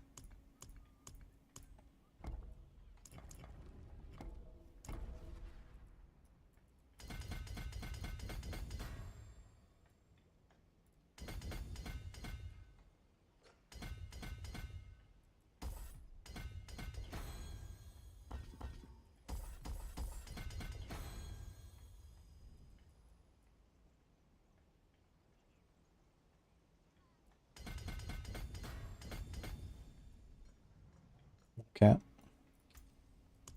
And Lyrana. It's so funny that they have only 3 glyphs and then Tears of Blood. Like, I have 3 glyphs and then the new one. It's so weird. New one is just gonna be like auto-include everywhere.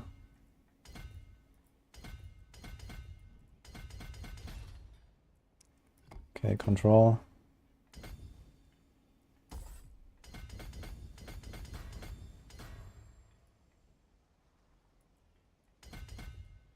Apparently we're going for nimble.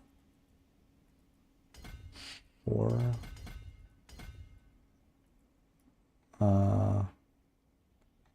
Which int node are we missing? This.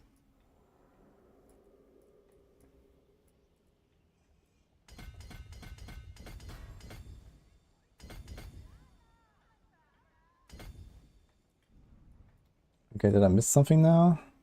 Here and here.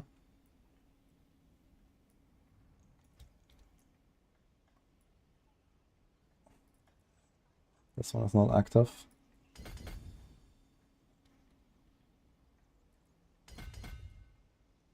Okay.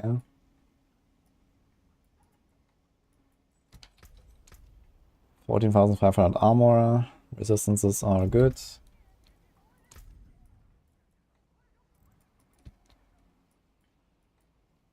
We have all the life. Okay, I think we got everything. Oh. One little thing missing. Okay. Okay. Okay. 49. Anything missing here? Nope.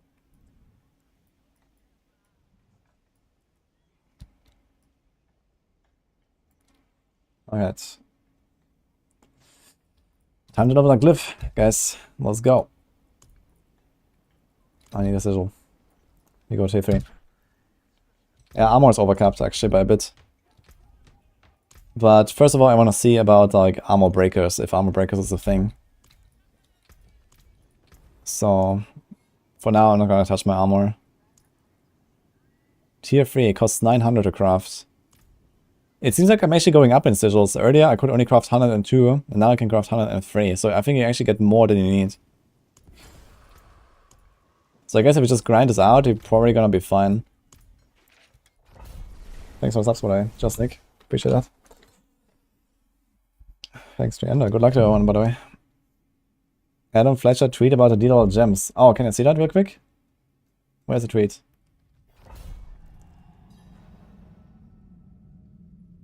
Damn, you ripped one of your 100 stocks first try. Oof. Doesn't say anything though, it just he knows. Okay. Blizzard math, guys. That's just how the game works, I guess.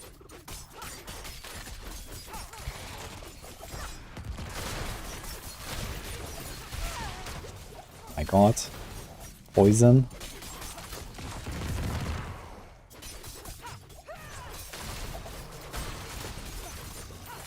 I didn't refill my potions. The potions don't refill when you go in, by the way. So you have to go talk to the guy at the end. Tier 3 is not really tanky yet. You see on the elites, I guess. Let's go.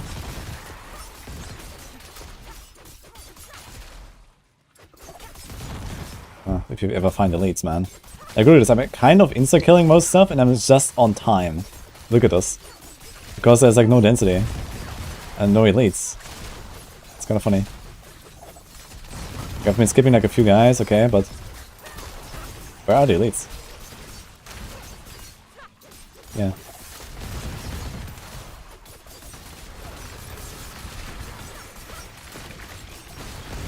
Oh. Dash right in there.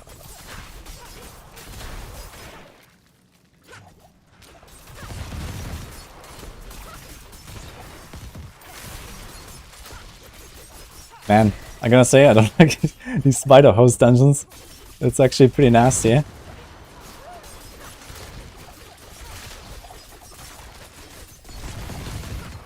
Because I have to constantly, like, you know, stand in the puddles in the middle.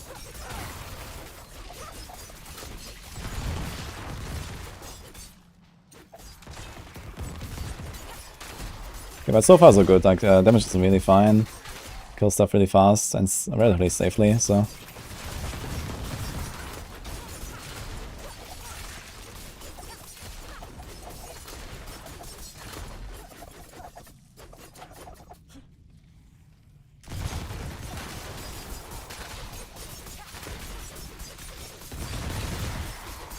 Poison.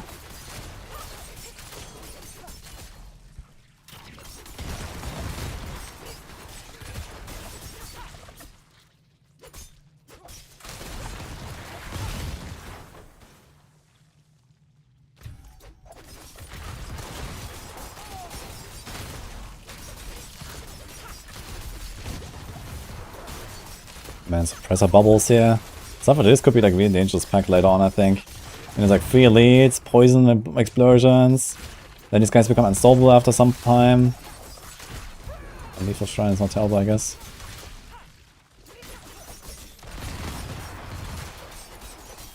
I should probably change my poison imbuement to mixed poison imbuement instead of blended. With that insane lucky hit, you have like guaranteed double damage poison instead of only 75% extra on crit. It's a pretty huge difference. I was thinking about doing that already, and I feel like most of the time I really only care about it for AoE. We don't use the rapid fire very much. And the higher I go, I guess the less I will use rapid fire, actually, kind of.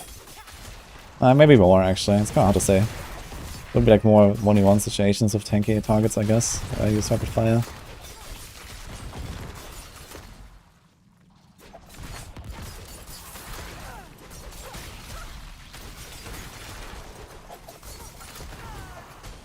So the question is, can we find the shrines after we have found the boss? I should check. What if I just run around now, for example? Do they spawn on me? Or they spawn where I left them? I only had a lethal shrine here. I wonder if I run around if I find more shrines.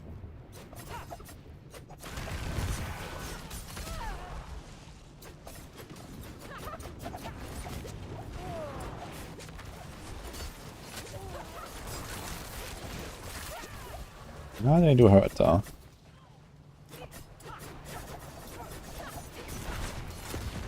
God, the Sorks as well. And they have Warlord and they have all these affixes, man. It's kind of annoying.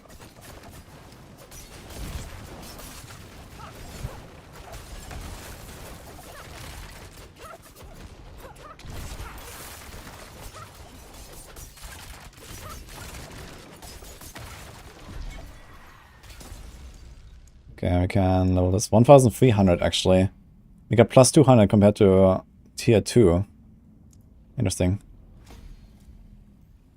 Right, it's time to level the new glyph. Do we care about any of the others? No, let's go. Wait. Why? It's not, it doesn't show as equipped actually in the Tears of Blood. It doesn't have this red icon in my interface here. It's kind of strange. Or level 21 glyphs out level 19 after. Yeah, exactly. It's kind of funny. Thanks for the subs, guys. Arena scan. And I'm just like walking around right now. I want to see if I find shrines. I only had one shrine somewhere, which is actually not shown on the map. Nice patch. Yes. Thanks, Luki. This made a post saying they're looking into Glyph XP loss. I wonder if we're gonna get it back, but for now, I mean, it took me 2 runs to level them again, so whatever. Not the biggest loss, I guess. Now he's gonna pump into the new glyph. What's my latency right now? 101. Not the best. What armor? I have 14.6k almost. My armor is looking really good. And I only have 21.8 on the helm. Yeah, this is actually a very long dungeon. Like, I'm just trying to, like, you know, understand the maps a little bit, you know. I actually might take a screenshot of this. Just to, like, see the map. Okay. There's only one shrine here. Maybe there's one in the corner or here. But there was only one that I found. Halt.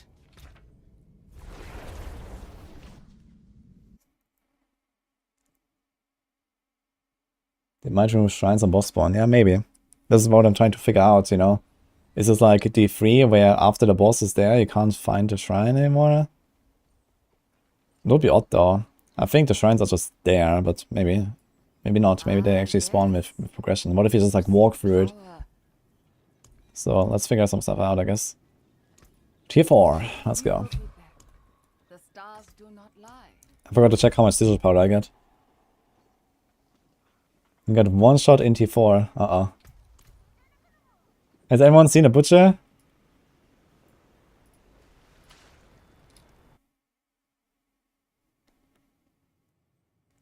No shrines after Bloodseeker spawn.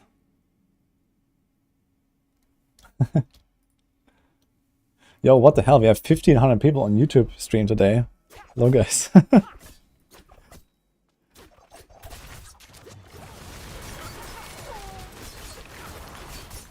Oh, we have ghosts here. Wonderful. Wait, lagging. It's super laggy. What the fuck is going on?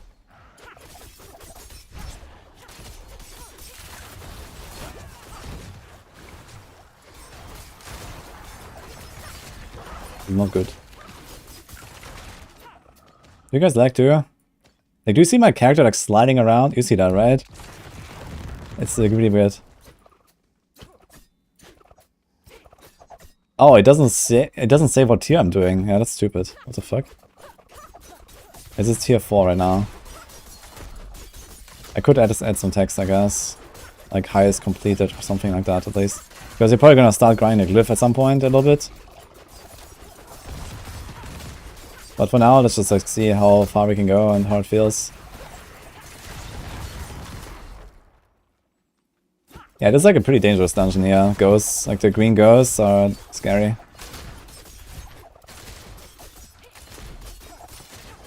Plus, I think the servers are not exactly stable right now.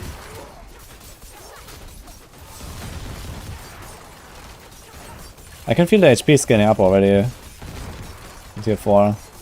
It's not like crazy, but it's like more tanky. Artillery shrine, okay. That's cannibals. Actually, it seems like there's a combination of 3 monster types here. We have werewolves, ghosts, and cannibals. It kind of looked like last time it was only 2 monster types, but maybe it's like random or... I mean, werewolves is not like a full-blown monster set, I guess.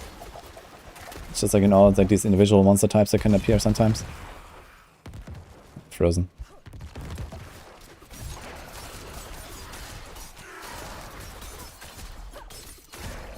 Yeah, servers, I guess a lot of people are logging in right now as well and patching and stuff, so maybe this is why the servers are like having some hiccups. But I might go and just like, you know, grind out some T1s real quick until it gets better.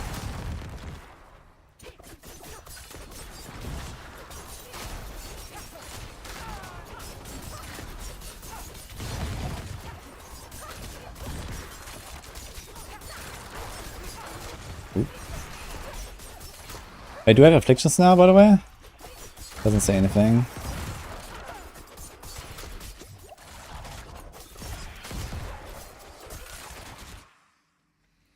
Lethal.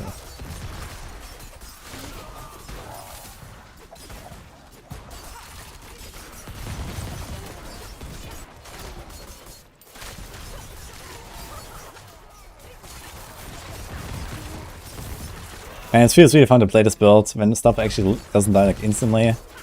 Like now I can actually like, you know, finally play this build a bit, you know. Previously I was doing like these T100s and I mean this is still a bit too fast, but it feels much better when the pace is a bit slower with this build. Like I get to use my poison pools and all that, so that's kind of cool. I get to like line up the shots. Very fun.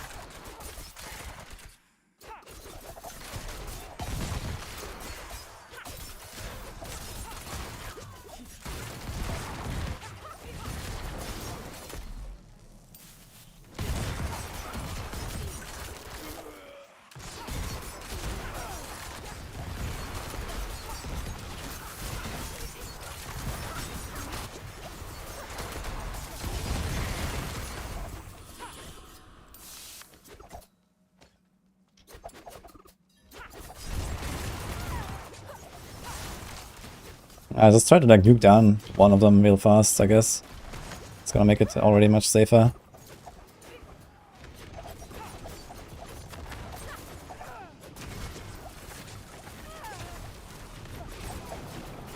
I don't actually hurt too much, yeah. If that is like the damage they put out, maybe I'm fine actually on my build.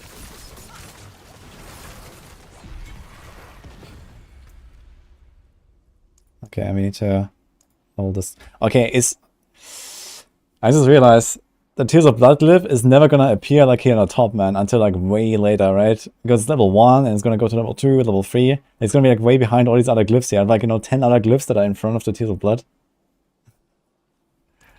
I didn't see how much sigil power. I always forget to check how much sigil power we're getting. Okay, let's look at the loot more. 918, 914, 907, 923. It seems like everything is like minimum 900, I guess. Here's 902, 903. It seems like it's 900 to 925. That's pretty good. And my glyph is still level 1, by the way. Good luck getting a glyph to 200, guys. The glyph appears at first on the list, so yeah. Really? For me it's not. For me it doesn't even show it's equipped. I guess I can try to like unequip it and equip it again. Now, no, it is equipped. It has this red ring. Okay, it has that red ring. But it's not the first one for me. It's like, it kind of looked like a part of the glyph for me, of the red.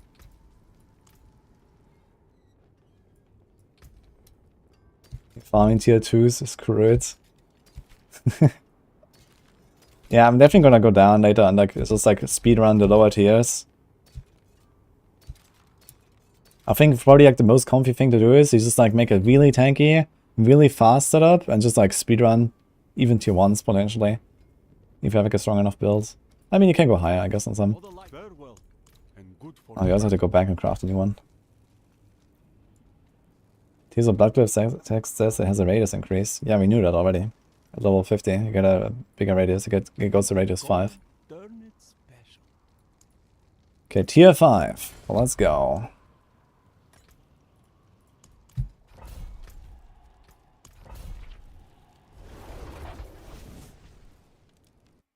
How unfair is Barb compared to Rogue?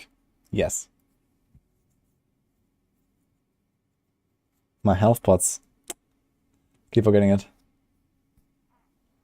What's my build stats right now? It's basically planner gear. The planner's in the description. I have 5 pots. Let's see if we can refill them. But yeah, you definitely want to visit the pot guy.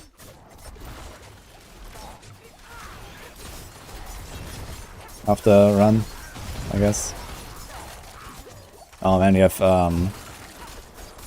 shamans here. Okay, I wonder how much damage the shamans deal.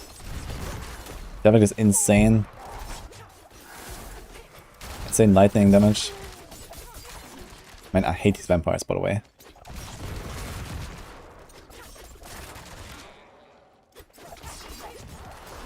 And Sorcerers are still a bit laggy, yeah.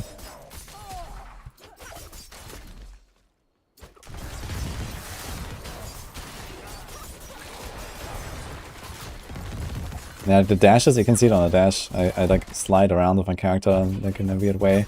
This is usually when it's like a bit laggy. And my latency is like 20 higher than normal. I have like 100 latency right now. Usually I have like 80.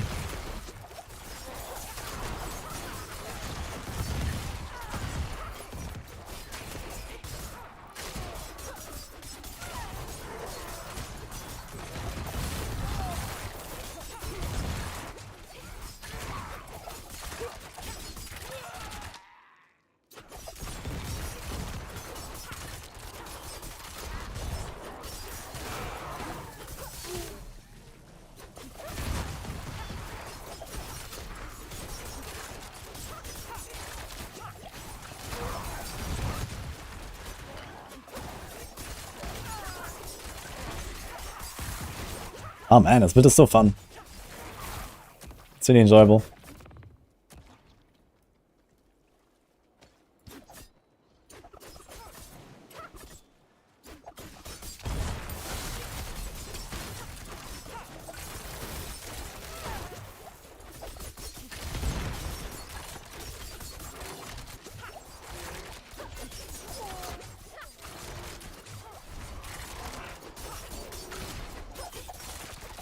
Ah, tanky though, already.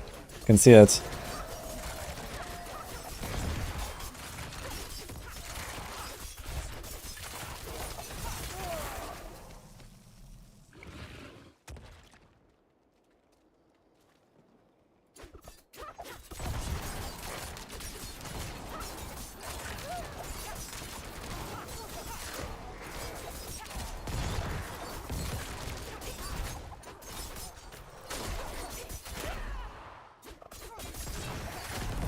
Yeah, this kind of looks like no one's gonna do a tier 25 today, if you ask me. Like, stuff is getting tanky real fast. This is a tier, what is it? 5 or 6 now? Like, the scaling is harsh. It goes up really fast.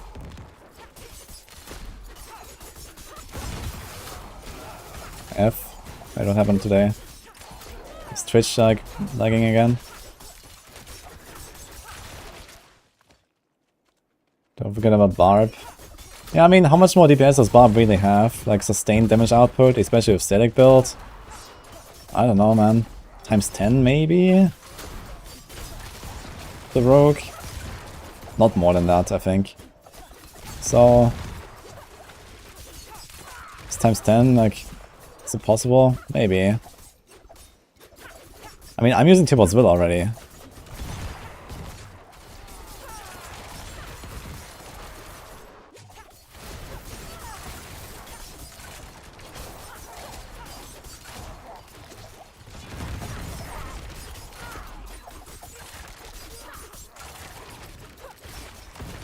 My god, man, I hate these vampires. This is super annoying, man, these vampires with the invincibility there.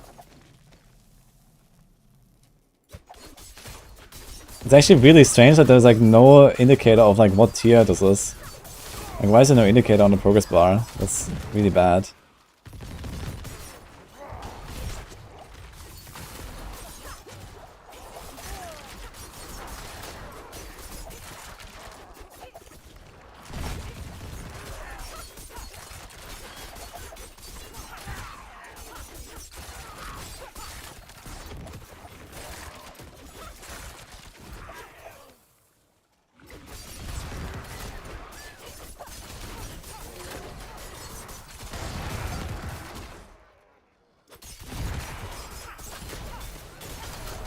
It looks like Twisting Blades might be better than this build actually, if this is actually how the monsters will be, if they're damage done. Like, it seems relatively easy to survive as long as you CC them a bit. So Twisting Blades is probably gonna win here against this, we'll see how the Twisting Blades guys will perform.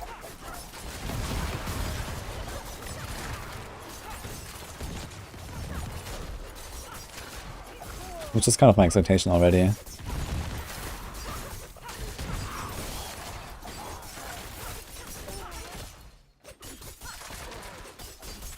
I wonder if the minions actually give like some extra progression bar. Looks like minions give quite a bit.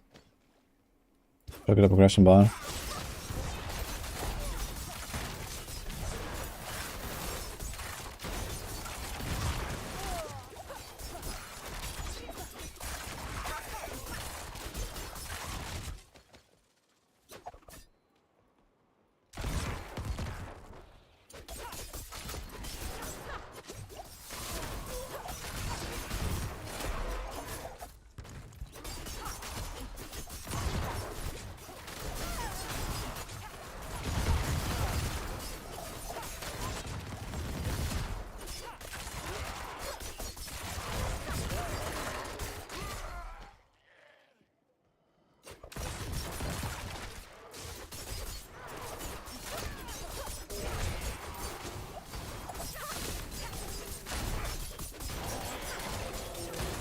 How did this goat miss me?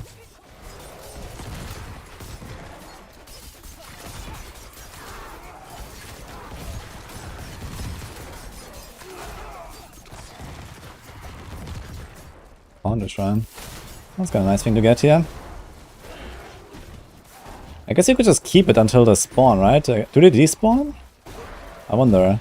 Might be better just like, you know, just not take it. That's actually too short.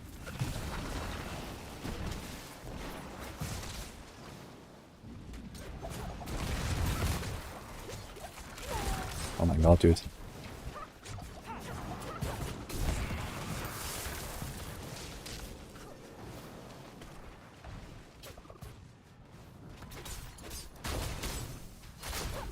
Okay, the bone walls can be actually dangerous.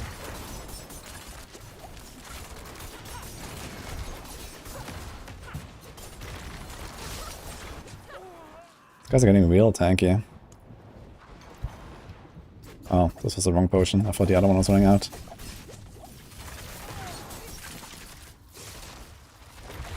I think I might have to go Metamorphosis for this. Somehow I have to get in Metamorphosis here. Oh, looks like he can spit him out actually. He's alone. The other guy's just chilling down there. Had to put it down, dude. Ouch.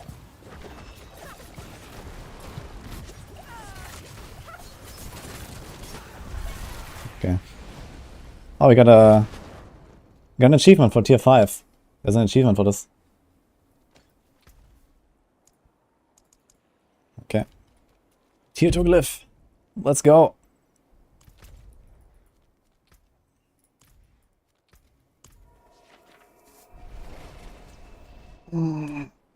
Where's the boss? This is the boss, the 3 Bloodseekers. Go jump for the wall. That's pretty cool, actually. I kind of enjoy this. I guess it will, like, eventually we're gonna slow down with progression. We're already slowing down. And then it's just gonna be like, you know, insane glyph grind. But okay, this is what we signed up for, I guess.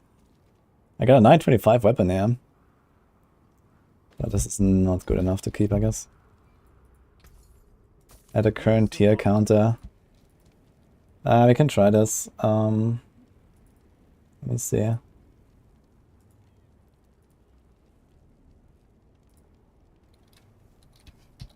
Current tier. Yeah, that's bad, man. Files completed. 5. Now running 6. Let's just do something like this, maybe.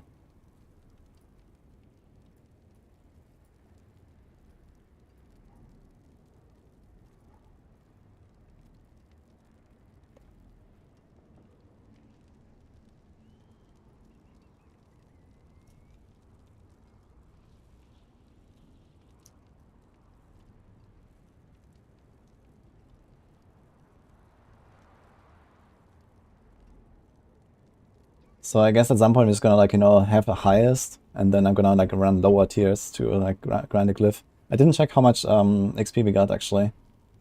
So I need to, like, start doing some... need to start collect some data, I guess, on this. How it scales up. Actually, let me do this right now. Pets. Glyphs, yeah.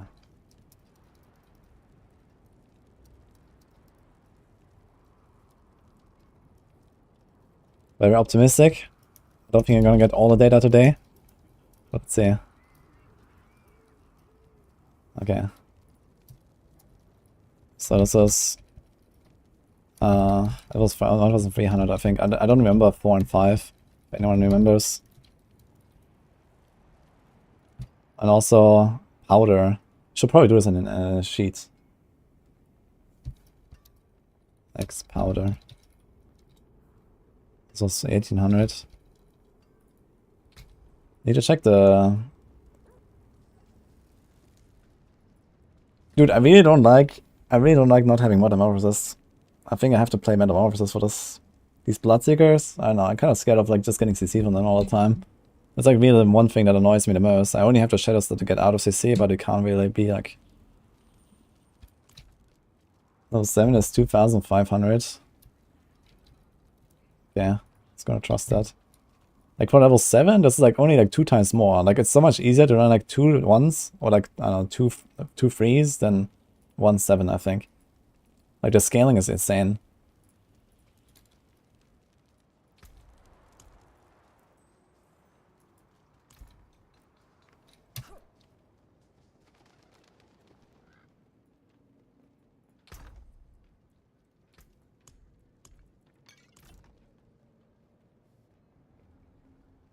The Metamorphosis is bugged.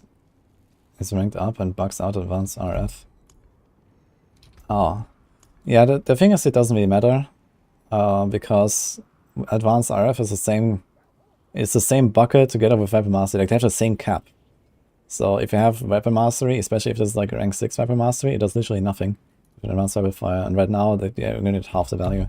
It's not too bad. Let's pop another Fortitude, and we go, I guess. Don't let the cold bite you too hard. Okay, I really don't like goats, and I don't like ghosts. I wonder if there's red ghosts in there, in the thing. Alright. Blood's Forged. Also I don't forget to talk to the guy. Okay, are we getting extra sigils? Let's see. Yeah, I can craft 140 once now. We're getting extra sigil powder. We're constantly going up with sigil powder. Movement speed is really good in AoZ. Yeah, you have to go pretty far after all. It's definitely not bad to have movement speed. I would like to have movement speed instead of cooldown here if I could. Or another defensive mod. I would actually have like poison damage reduction would be nice instead of cooldown, I think. But okay. Let's go.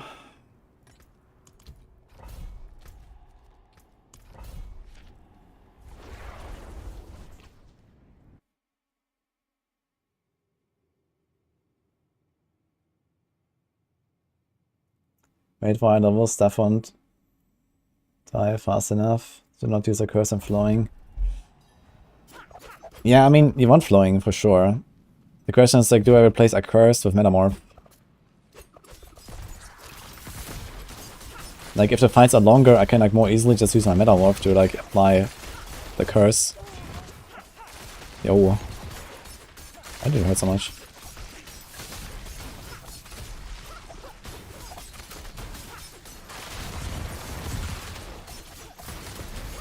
It's actually crazy how much tanky this stuff is already. Like, this is only tier 6, guys. That's insane.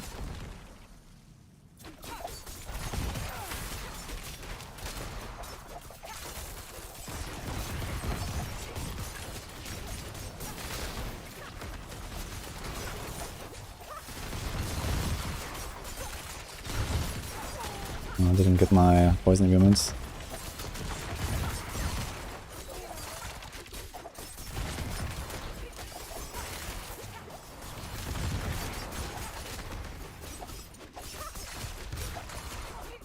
Okay, this flash bubble doesn't really do any damage whatsoever.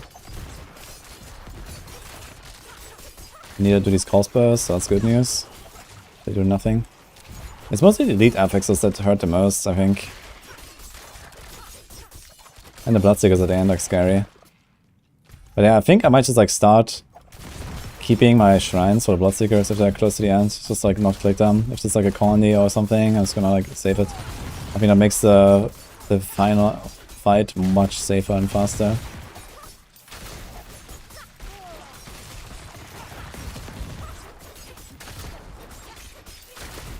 Like most of these fights here are not very hard, even if there's like, you know, a few elites, I can like knock them down and do my thing.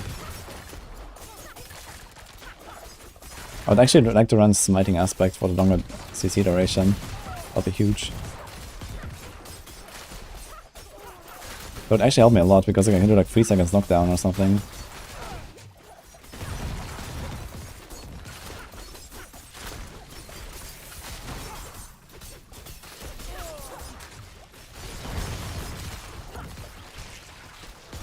That freeze, man. These gold spiders.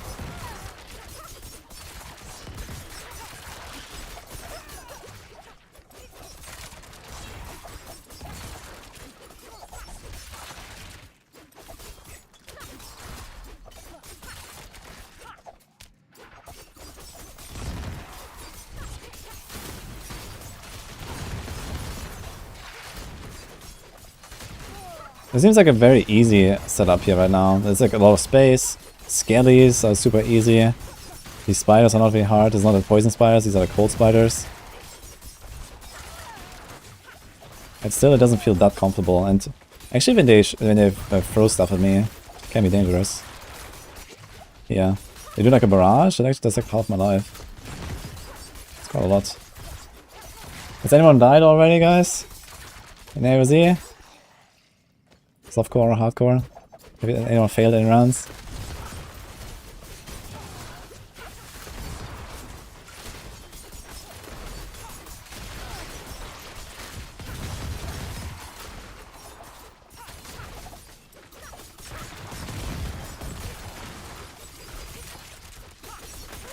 Ooh.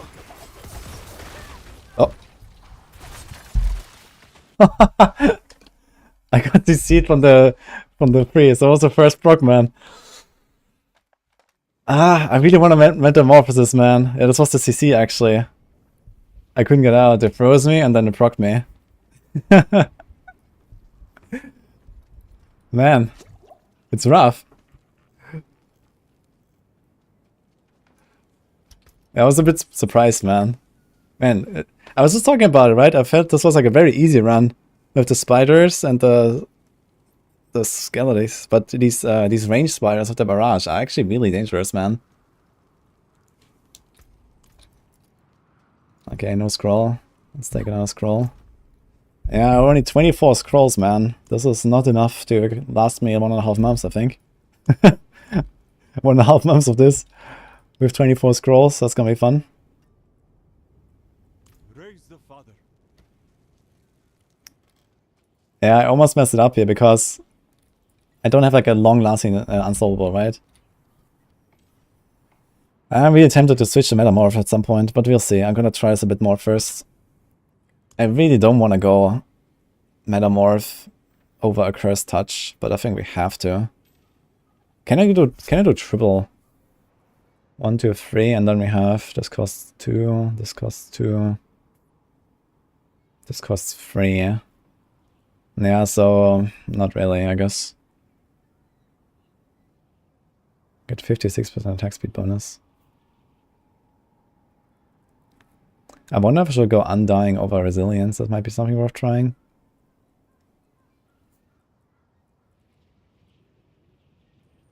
Pyromancy, Infection, Sanguine, Undying. No. We'll see. I have Doombringer for the heals. Doombringer's pretty good. But especially on the Bloodseekers, like the sustained healing from Undying is pretty valuable, I think. They messed up. Why is our Glyph level 19? Yeah, it's kind of funny. For some reason it was level 19. They increased the maximum XP a Glyph needs. Sometimes a Cursed Touch will bug out and work anyway, even if it's not slotted. What? What do you mean?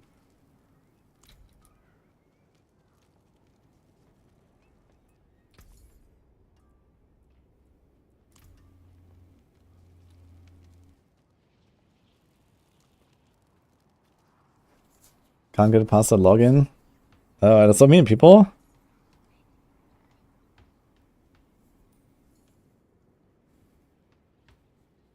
I can't trade Scroll of Escape, but thank you. Why are AoZ so short to finish right at the start? Wait, let me see that screenshot. Wait, what? This was the entire run? What? What happened there? Wait, how many elites did they kill there? It seems like buggy, I guess. 3 times in a row. Yeah, maybe there's like certain maps or something, or certain monsters that are like really, you know, imbalanced and they give like way too much like, progress or something. Yeah, maybe there's like something going on. I mean, I don't know how many elites you need to kill, but you probably need to kill, you know, at least 20, 30 elites, I guess. Or something like that to spawn. So did you have that many in like these 2 corners?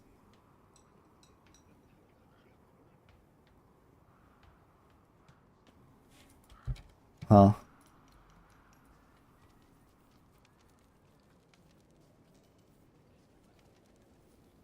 It seems the Hoda Barb is ahead right now. Yeah, what a surprise. Hoda Barb is good this season? Wait.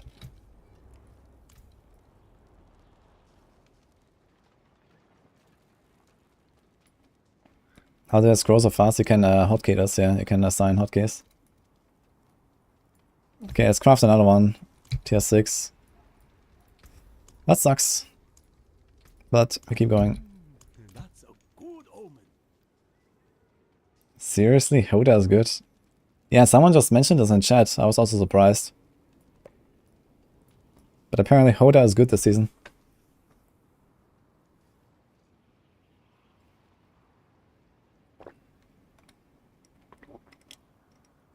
Okay, chat, what's your highest clear so far? And what build?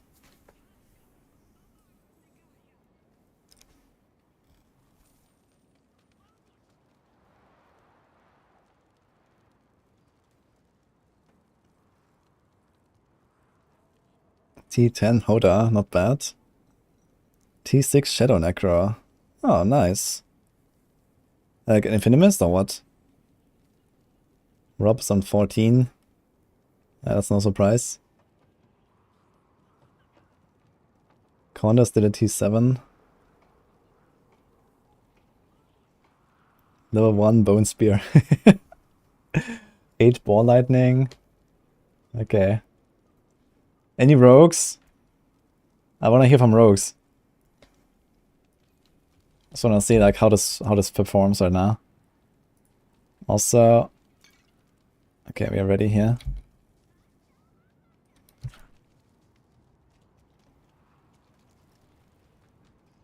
Any rogues mod check? Okay, craft. Let's pop like one of these. Wait, where is it here? Spirit Dance, 5% dodge. Let's pop it. 5% dodge is 5% dodge, dude. Oh, wait, the Avatar is still going. Wait, what happens if I TP in again? I guess it's the timer's probably still. No, actually, I was pretty far in. What happens if the timer runs out? Thanks, Chris, but for the sub. I'm gonna try ROV Rogue. I mean, Rain of Arrows. Wait. I didn't activate my new sigil. It's a new dungeon. It reset. Okay. Let's go. It's actually a new dungeon. This is exactly like in Nightmare Dungeons. If there's no portal and you go out, it just resets after 3 minutes. That's hilarious, man.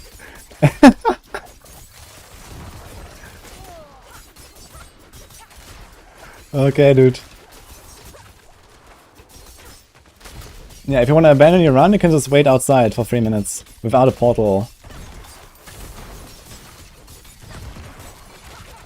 The hardcore guys are familiar with this.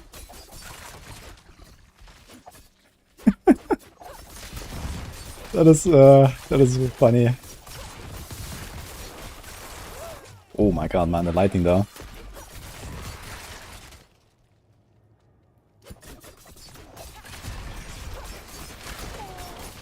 We have these cold spiders again, man.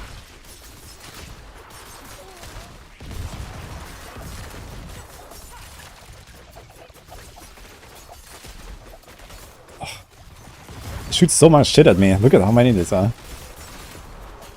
I think I have to go closer. I think if I'm closer, they don't do this, right? I'm not sure exactly how the AI works. I'm gonna try this a bit in this one. They still shoot at me right next to them. Okay.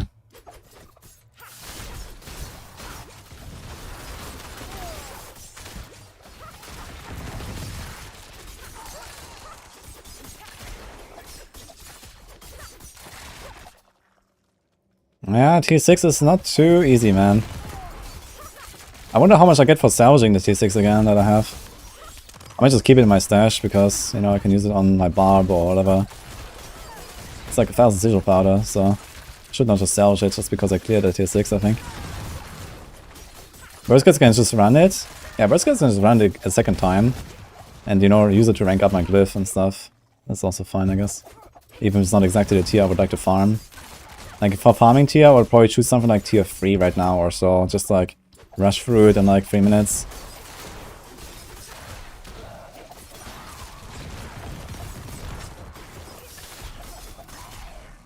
Okay.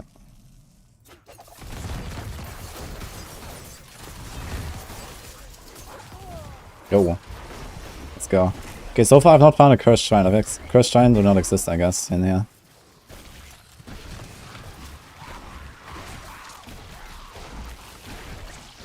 It's many elites, yeah.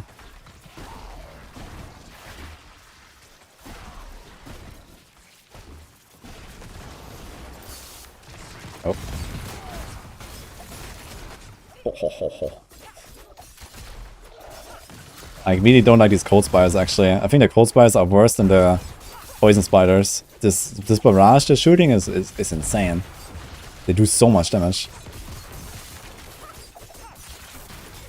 I mean, you can outplay them a bit, but when there's like 5 of them, not so easy.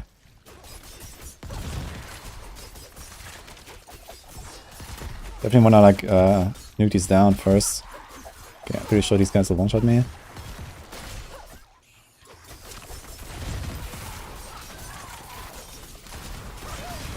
I also start using my rapid fire a lot more, and I just... Man, and then they kill the spider host and they also spawn more of them. It's actually a very annoying monster type. And then you also can't stay close to the spider host when you kill them because they freeze you. Like, it's actually insane.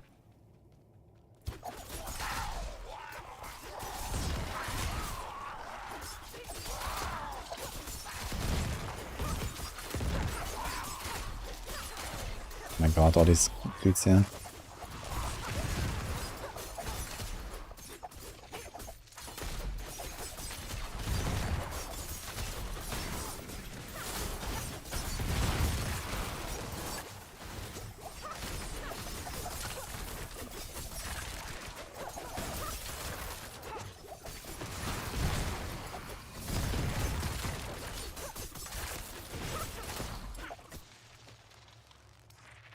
What do we got here?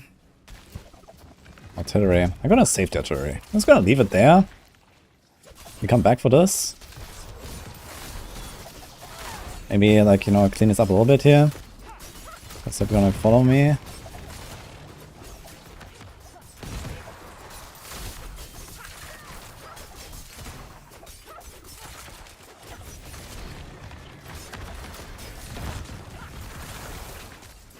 Oh, they also have the shamans exploring the corpses.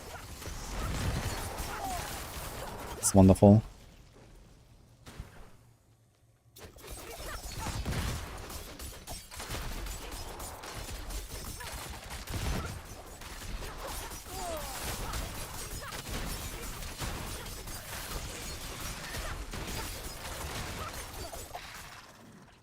I think it's gonna pull down for this up, by the way.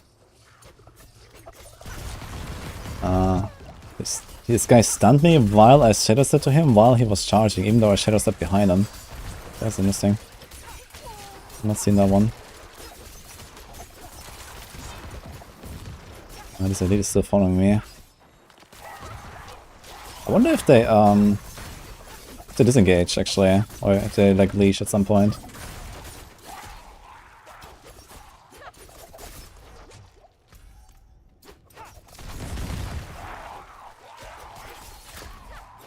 God, man.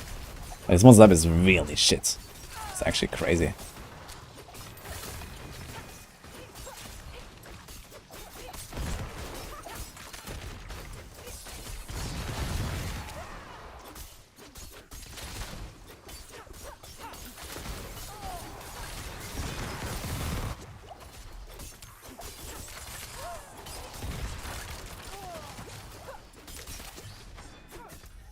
Oh, we don't have I don't see the afflictions still.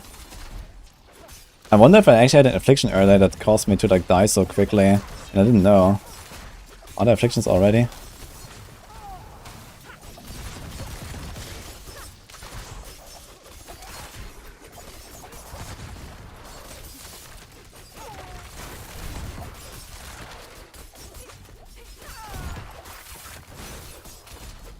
I wonder if there's like any monsters I left behind as well on the shrine.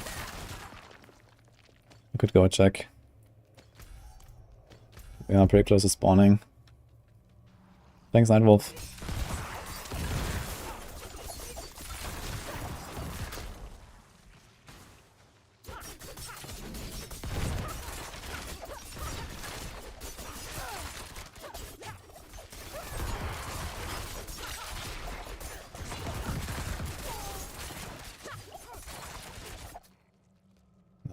Well.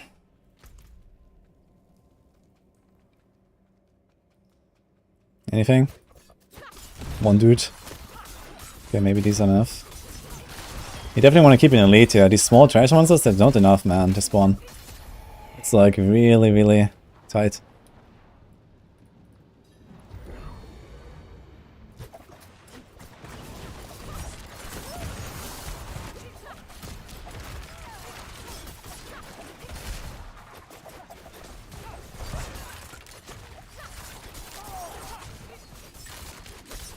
Oh, these guys are tanky, man.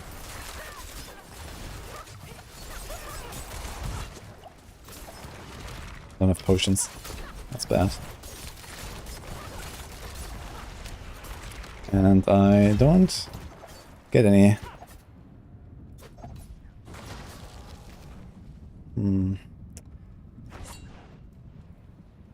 Give me 2 yards. Oh. How did he be on me?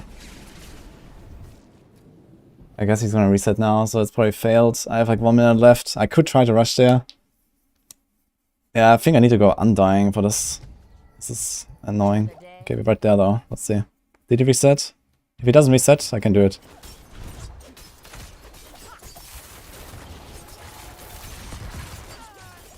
Oh, he's vampiric, man!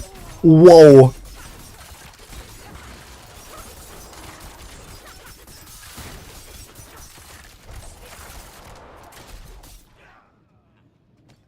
Okay, let's see, 30 seconds.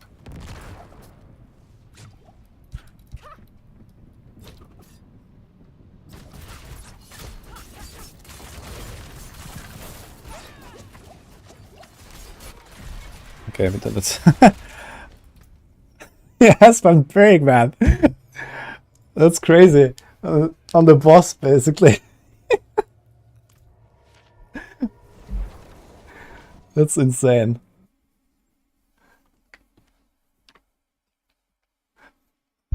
It's getting close, man. This was a tier 6, by the way. So, man. Maybe avoid seeing me again. Well, let's update this, I guess.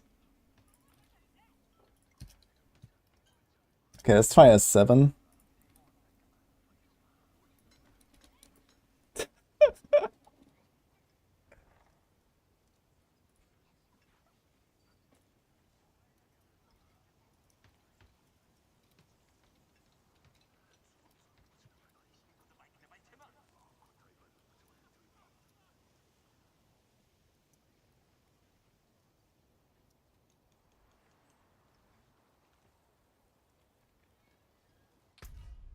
Oops.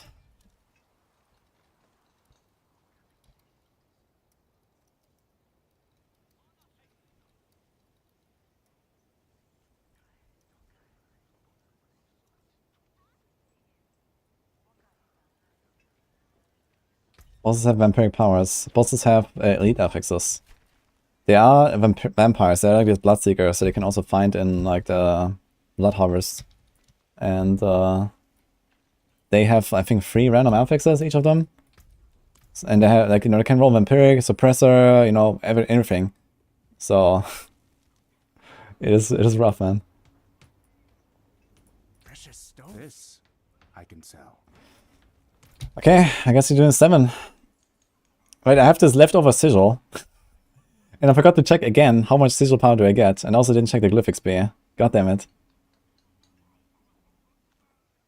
I need data. But okay, let's put this back.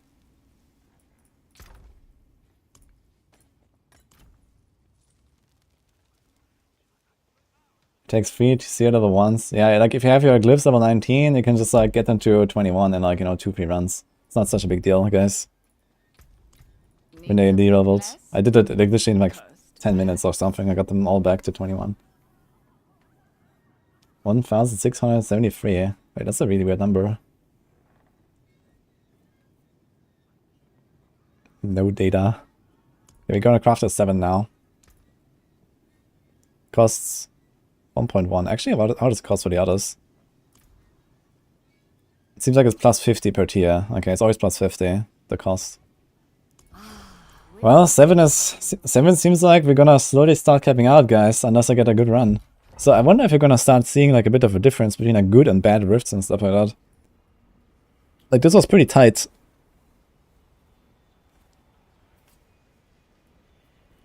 Was my instinct to leave out Shako a good decision?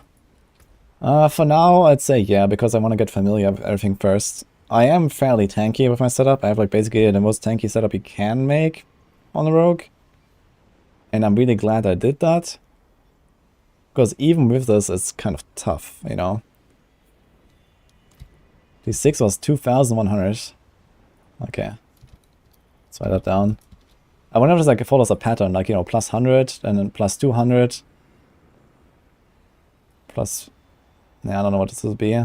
Maybe plus 200 again, and then plus, you know, plus 300, plus 300, plus 400, plus 400, plus 500, plus 500, or something like that, I guess.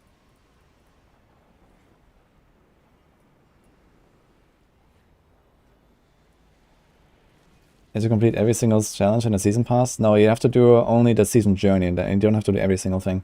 Season journey, because you're usually like 7 out of 10 or something. Did I open this? I opened this. Okay, we still have incense running, let's go. The glyphs are not hard stuck at 19, you can just level them with like a few runs and you're fine. Okay, it's the same map. Let's see the monsters.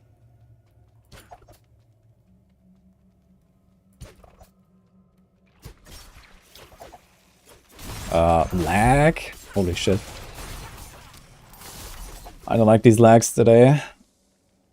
I think it's gonna be pretty early. We're gonna go down again and just like speedrun a bit. It's very laggy, man.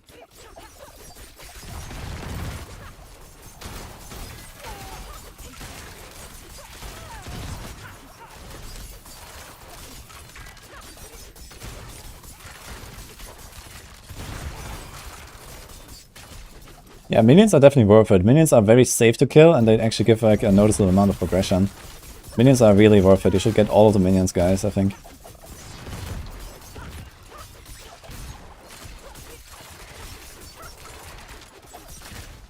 Yeah, this seems like a fairly easy combination. Poison spiders and skellies. This seems like a beatable run. Let's see. But remember, guys, I had artillery shrine, by the way, on the Bloodseekers, and I could not kill them with the artillery shrine. They're getting real tanky. I saved the artillery shrine for the Bloodseekers. I think I would probably be better off with either Economy or Protection.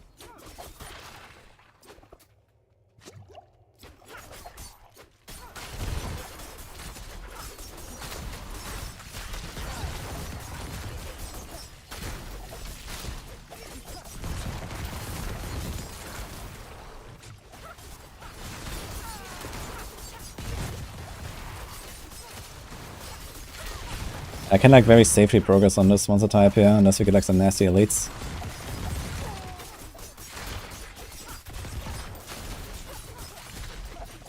Also large density for mob procs. I definitely wouldn't expect these maps to be balanced. There's definitely a noticeable difference between maps.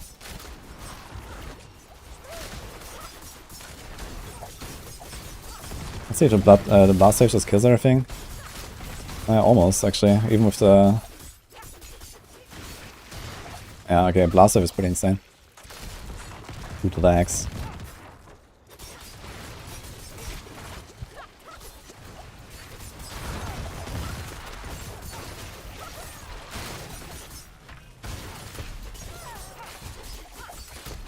I wonder if we can just kite the Bloodseekers through the entire map every time. Let's just kite it back to the shrine. This might actually be the strat, guys. Just like get like one good shrine and just kite the Bloodseekers there, like a blast wave, and then go kaboom, you know.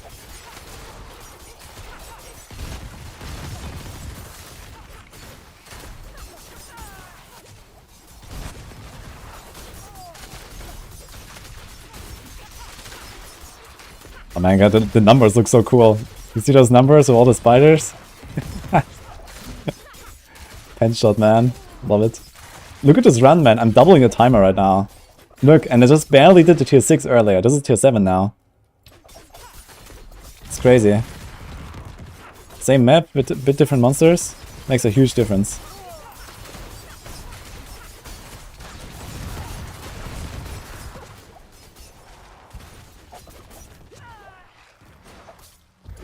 Good timing, I guess.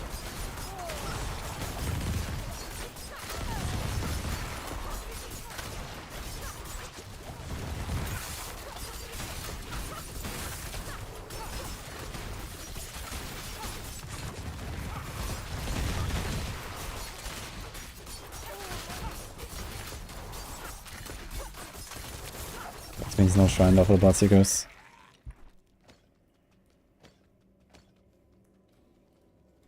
Fishing is back. The thing is, you can't really fish that easily though. It's like very, very costly here in this game. But you know, at least re-attempting a few times is probably worth it, you know, if you want to push. I guess, you know, it's like unrealistic that you like really like try many runs because you just don't have the sigil powder for that. But yeah, re-attempting, like, you know, maybe like, you know, up to 5 times, 10 times, I could definitely see that being like valuable to try to get a decent run. And I think that's like a good amount, you know, if you're like, you know, at the cap and then try to like, you know, push it a bit with like, you know, around 10 runs. I think that's fine.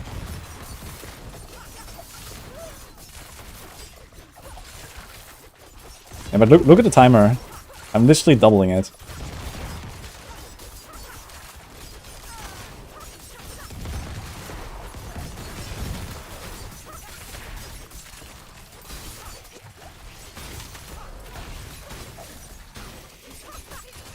Okay, can we check for like another shrine?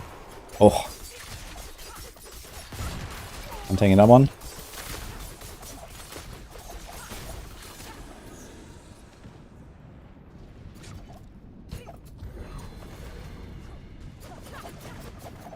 Oh, he just wants to solo me. Okay. Oh, it's a Sork. You can only one if you want.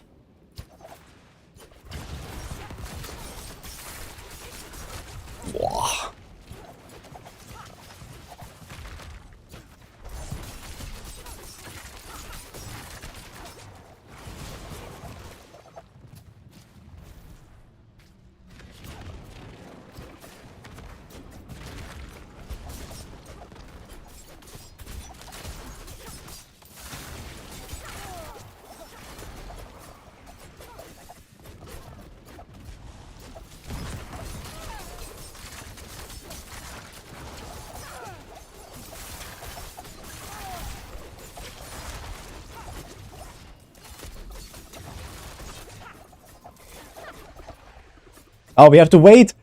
Look, the timer is counting by because of the chilling wind. Oh man. It's exactly like on the events where you have to kill everything. It's always the same thing. Oh man, imagine you're like at, you know, 9 minutes, 58, and then boom. Okay, but this was like a, you know, 5-minute run or something. 6 minutes. Yeah, okay, they have to fight the Bloodseekers. Like 6 minutes something. Okay, 2,500 XP, yeah, that's pretty good. Loving that glyph. Okay, this was a tier 7 complete, guys. I guess we try an 8, see what happens.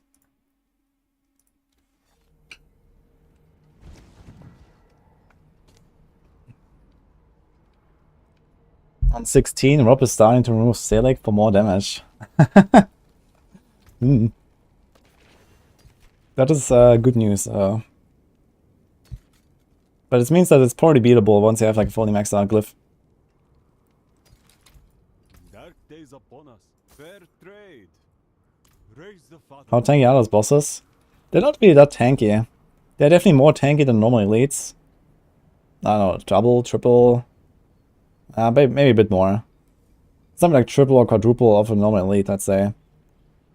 It's noticeable, but it's like, you know, you can do everything with them, you can actually see them.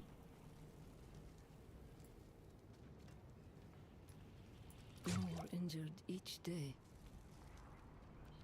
You discovered a bug, you dashed in AoZ and end up on top of a wall. 6 to 10 billion health in T15. Nice. Yeah, so the glyph will not save us. Like, looking at this right now, even if I had 10 times the damage, like, okay, first of all, I'm not even gonna get 10 times the damage, right? I have already 69%. And then a fully stacked glyph is like 1000%. So I'm gonna get something like times 6 or so, times 7 from what I do now, once this thing is leveled. Yeah, probably, okay, maybe it goes up to like times 10 because they're gonna be more tanky and we're gonna have this here. Okay, let's say times 10 from now. Yeah, it's gonna be tough.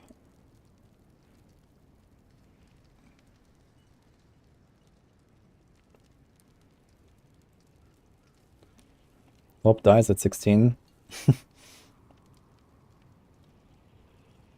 Oh, the overall damage go down after leveling up the new glyph? No, it doesn't go down. It's just that, you know, each tier gets a lot harder really fast.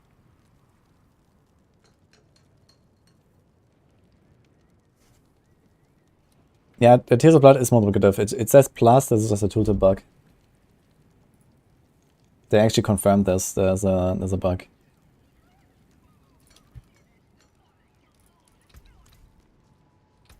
Okay, so 8. Let's go, guys.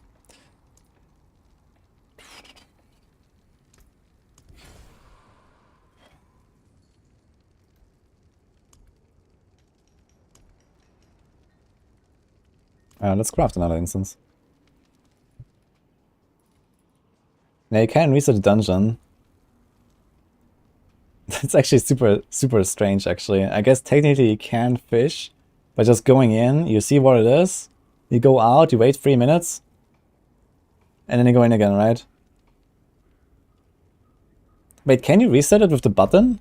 Can you do this? That would be even more stupid.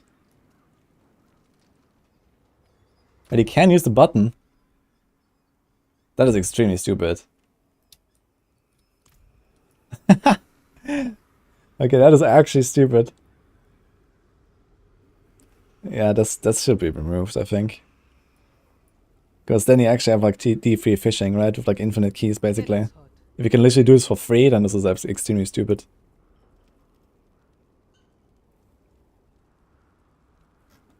Okay, let's do a spirit dance.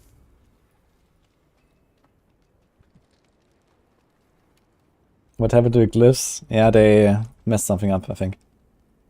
Okay, we're doing 8.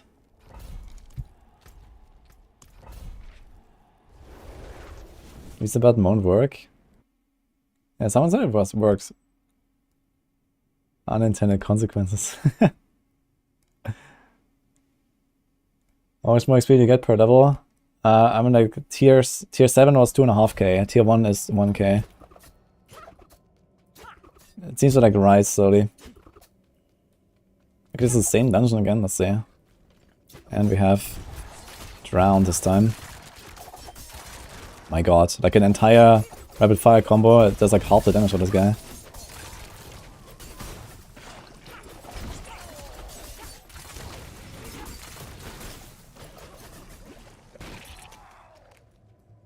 Okay, let's see.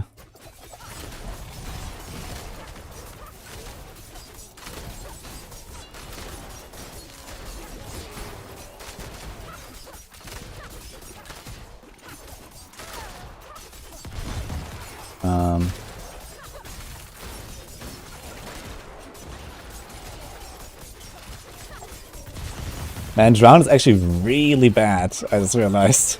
Because these guys heal. Like every time something dies around them, they heal. For like 20% of their life or something. These chargers. It's a very strange mechanic to have. But okay, let's see.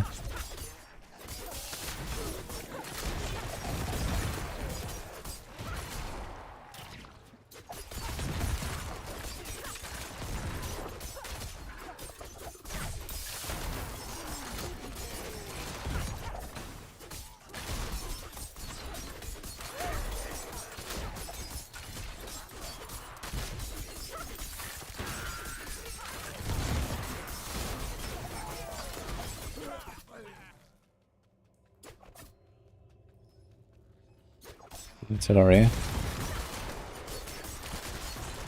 Try to use it as much as we can. Try to find some elites.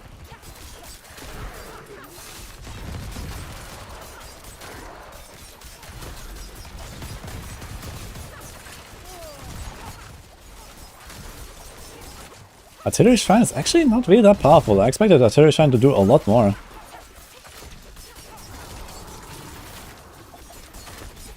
Ah, okay, I think I know why. I think Artillery Shrine scales the monster level.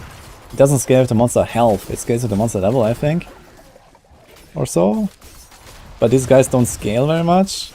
So I think the shrines would actually just kind of like lose value as you go, because they just get like the extra HP, but they don't get extra levels. Yeah, exactly. I think Colin would also just fall off really hard.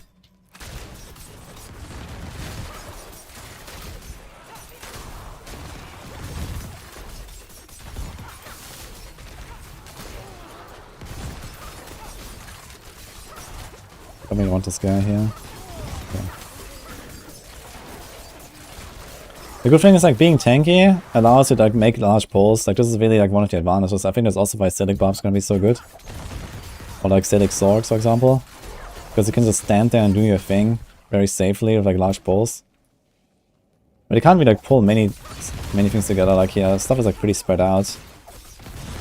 So compared to Defeat, this is like a bit more like streamlined, I guess, of like you have to have X amount of DPS to kind of go through it, but you can like still multiply DPS a little bit by having more targets.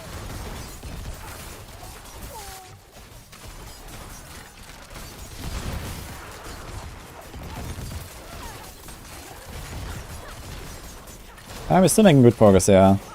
I'm not sure why the other run was like so close. We almost failed the other run on 6.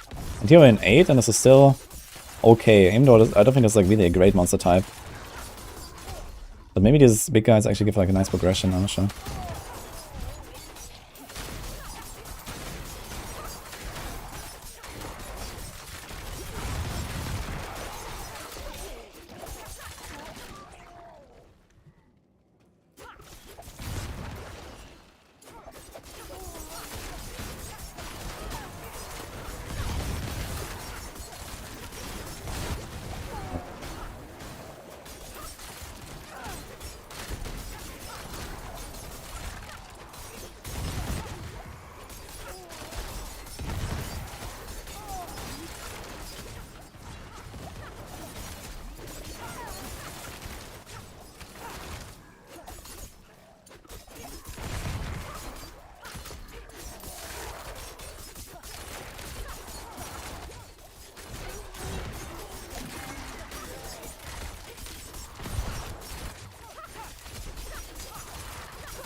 Yeah, maybe get a second shrine somewhere around here.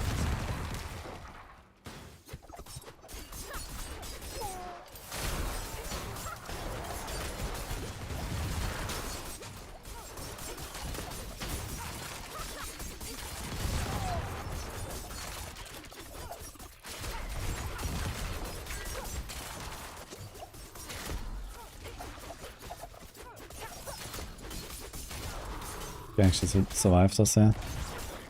Okay, here's a blast wave, okay. Let's see. I guess it's gonna be the same problem, right, for blast wave shrine.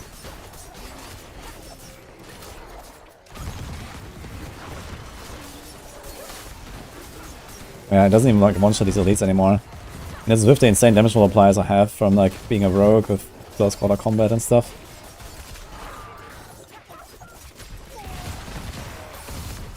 I think this would have been worth saving though for the Bloodseekers, because to make it safer. I had enough time. This was a mistake here, clicking the shrine. Because it's right here at the end.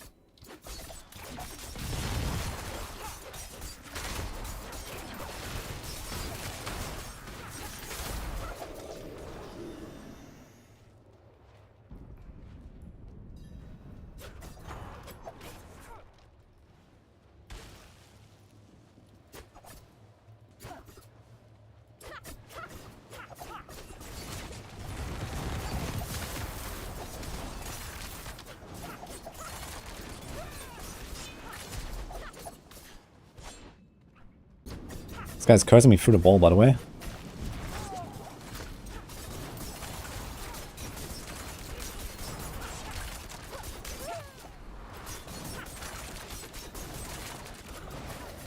You can definitely spread them out though. So that's pretty good news.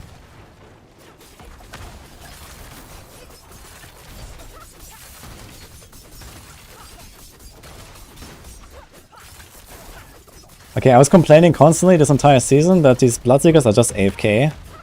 But honestly, this is pretty good right now. My potion fell off. Oh man. Lightning enchanted, Bloodseeker, it's kinda tough.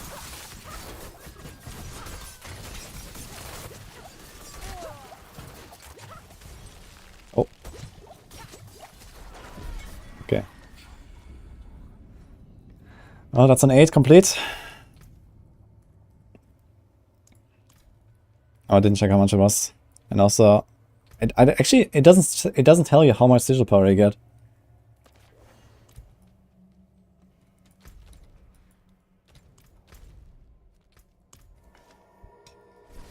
$2.9k, thank you. Yeah, I think my prediction was actually accurate.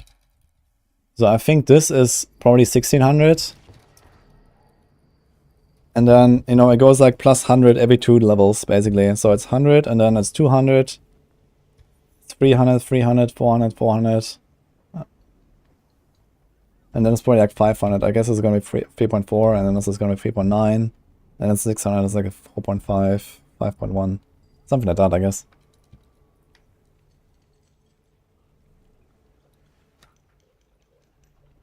Does the new glyph feel as strong as I thought it would feel? I mean, it's level 3 right now, so it is powerful, but I guess if you go out of AoZ and you do like T100s and you have this glyph, even at level 1, yeah, you can definitely notice it's like an improvement, but not as crazy right now, right? Because you actually give up a lot of stuff.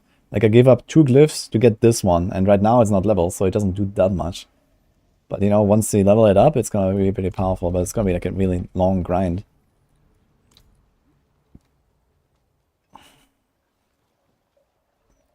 Okay, I guess we're gonna pop another Fortitude, and we go again.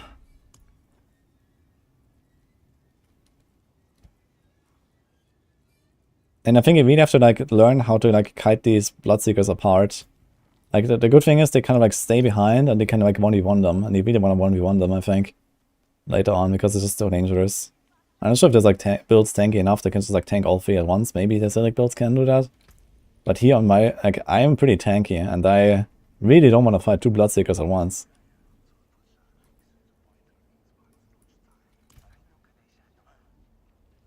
Also refill the potions, guys.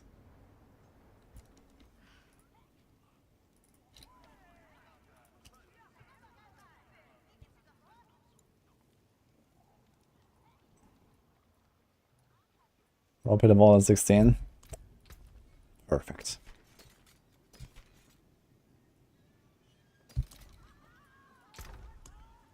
Sounds like it won't be that easy after all.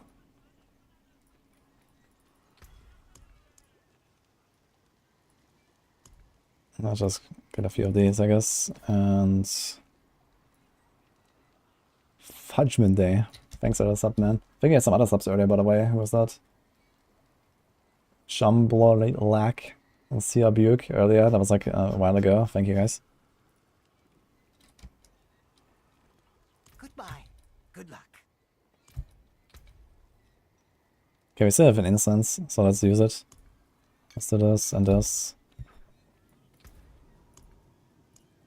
Tier 9. Let's see if we can do a tier 10 today at least. That would be nice already. Probably. This was still going fine.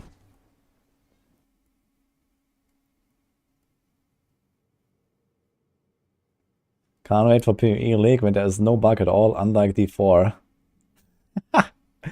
That's the joke of the century, right? Yeah, you earn sigil powder back.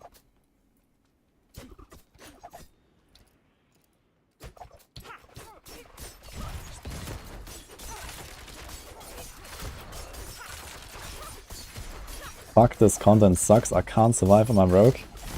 Boy, do I have good news for you. Have you heard of maxroll.gg?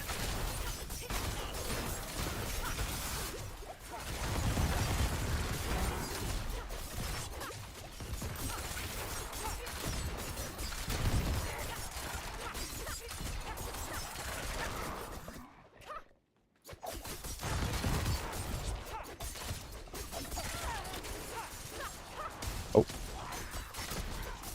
This is a shitty monster type here. Oh my god, man.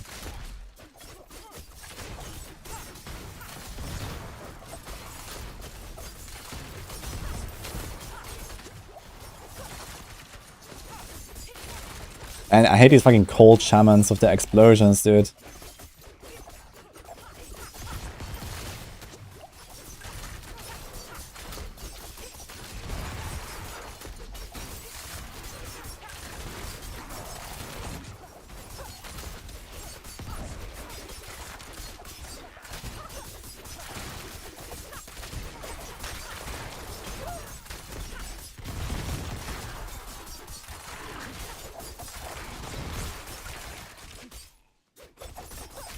And then these guys, yeah, I can't even one-shot them anymore. Look, these lunatics. I can't, man. Oh my god, man, they're too tanky. That's insane, man. Like, I literally have to wait for them to explode. I can't kill them in time.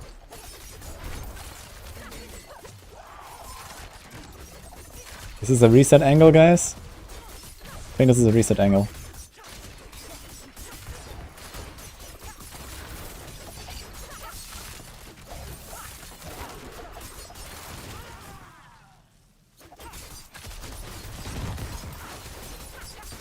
How's a fly monster type? Flies are not way too dangerous here, right?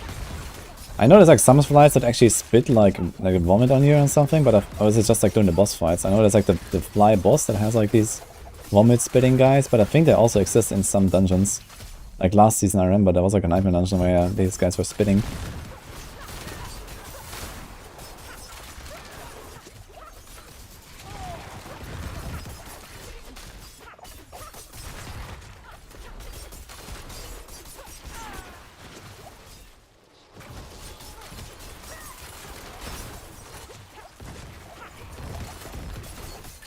I need potions.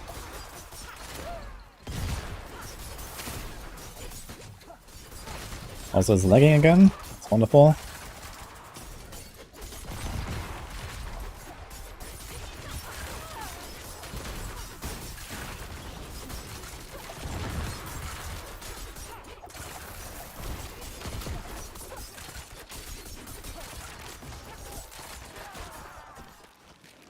Okay, let's get us potion.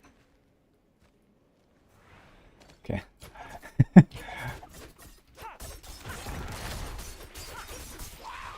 These lunatics are ridiculous. Like, they just completely slow you down, and I can't kill them in time. It's crazy. I mean, I am a bit too slow right now, but this is probably roughly the pace that you would have in, like, you know, your final tier, kind of, like, you know, your cap. We're a bit behind. I guess you should be a bit faster, but it's like a really shitty run. But let's say this was like a bit better run. We get like some shrine or something. We'd probably kill stuff in this pace. I can't kill these lunatics on a push.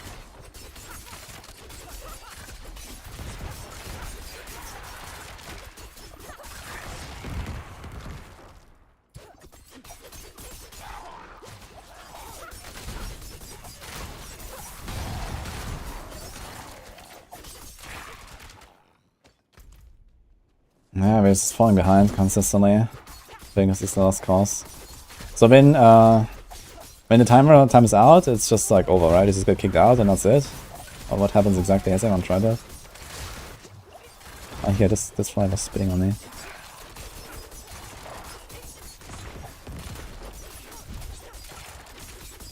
Die IRL. Okay.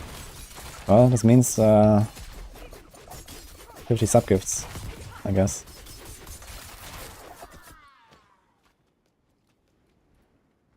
Blast wave.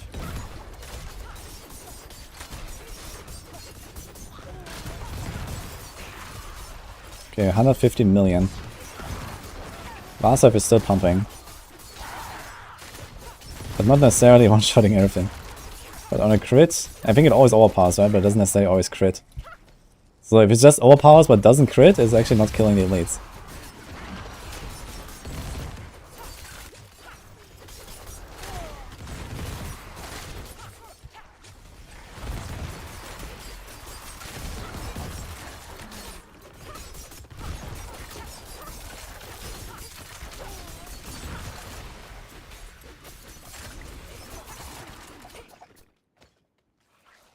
We caught up a bit. Should probably keep like around 2 minutes for the boss though, so that's gonna be tight.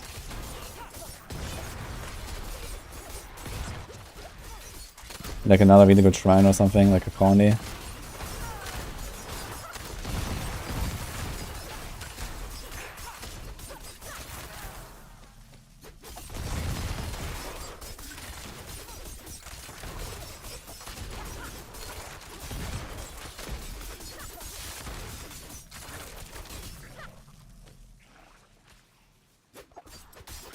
Doesn't reset the timer to 5 minutes?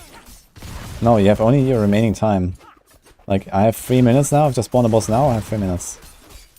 But yeah, we need to get ahead a bit. We need to get like a colony or something. Let's go. I had a blast wave. Let's see if we get something else.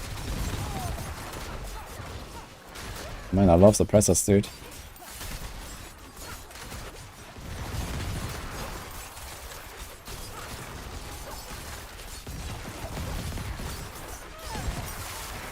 I wonder if I should actually run Resilience. I think I should probably run Undying. I think the sustain will help me more. I'm tanky enough to not need Undying, I think. I need to sustain more. Because sometimes I just run low on potions. Especially against the Bloodseekers, and then it can just like fail around. There are definitely situations where Resilience will be nice as well. But even if I take like uniform damage, it gives me like roughly plus 25% EHP, right? If I take like, you know, very, very small hits all the way from 100 to 0 HP, I have an average damage reduction of 25%. I guess it gives me 33% EHP. And most of the time I take damage when I'm not very low. And it's just like trying to heal it up again so that I'm protected against the next hits.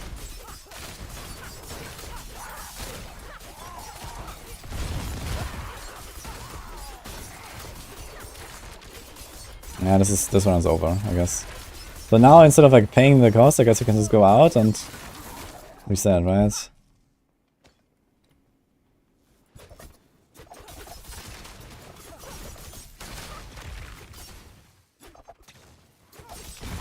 I'm not sure if I can like change color of the text and all that stuff in OBS. I'm not sure if that's possible.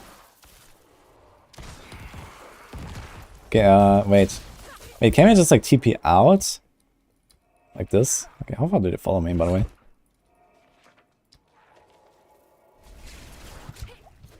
My god, man, leave me alone. How far did it follow? They can follow really far, actually. You can really kite stuff around here to the shrines. Look at this. I just wanted to TP, actually, but... And these guys are still level 156, by the way.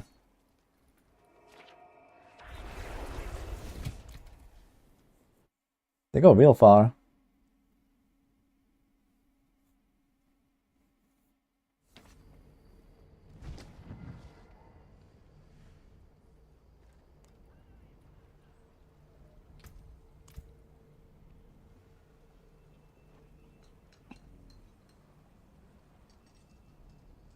Immortal barbs are dying in here.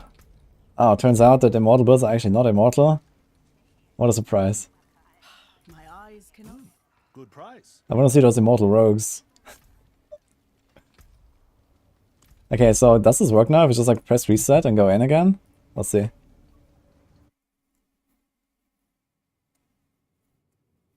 Once you open the sigil, does it work like any other dungeon? Yeah. Yeah, it's reset. You can actually just go in. Oh no! Look! Fake news! It's gone. You can't press the reset button. Maybe if you just walk out and don't have a portal?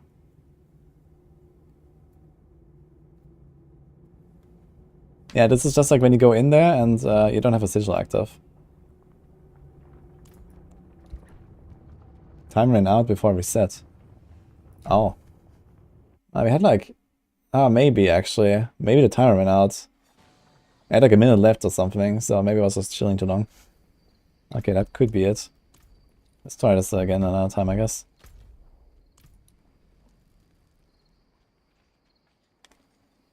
Just don't press reset. But then you have to wait 3 minutes.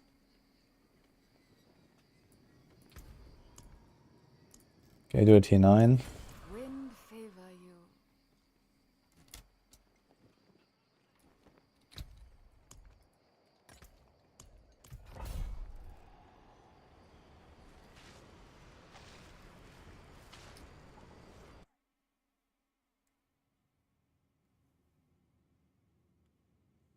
You were excited, got immediately clapped in a tier 1.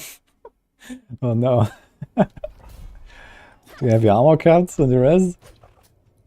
And some defense stuff? I mean, it definitely feels like the damage of the monsters does not go up, or almost not at all. It's really mostly the HP. Oh man, we have green ghosts. I don't like ghosts.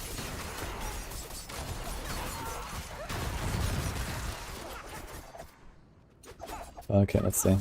I wonder if monsters give like a bit more damage, a bit more progression based on how dangerous they are and like, you know, how spread out. Like these ghosts, for example, they're like chilling somewhere in the corner usually.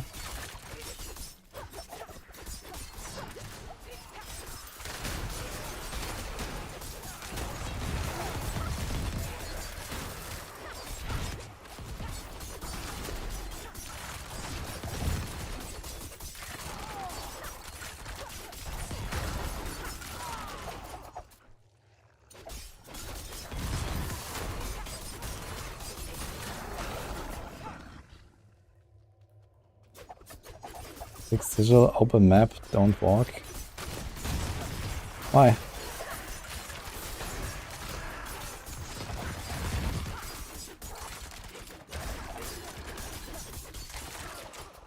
You don't drop sigils at the end, you just get powder. You get a lot of powder. Ooh.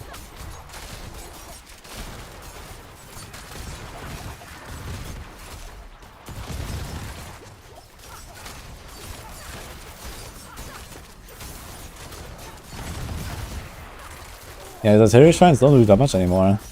I think the best shrine you're gonna have later is actually Protection Shrine, if you ask me. I think Protection Shrine is just gonna be the best, because you can just stand in the middle and do your thing.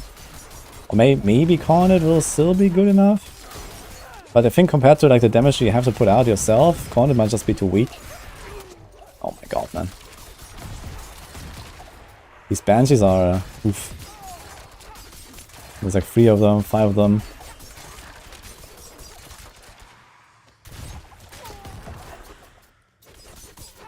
Okay, we are getting ahead though.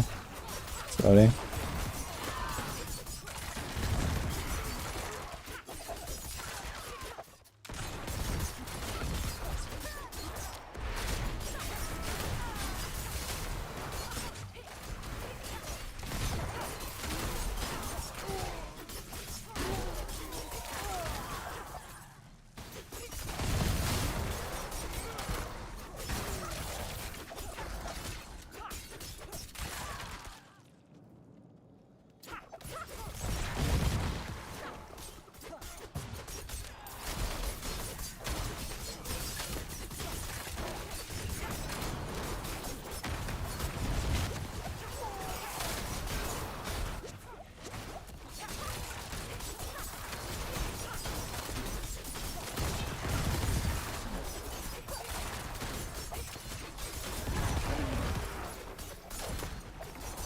Where did Banshee go? It's just vanished. I don't think I killed it, or maybe it died from like some random poison. I don't know.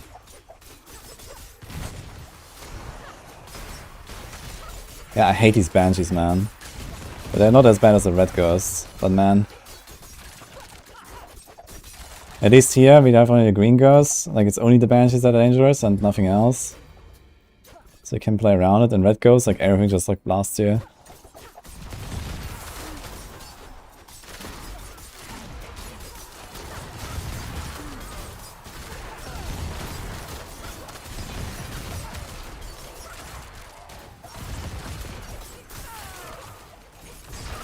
To like single them out, yeah. The elites are whatever. I'm only looking at the Banshees, guys. Who cares about the elites, man?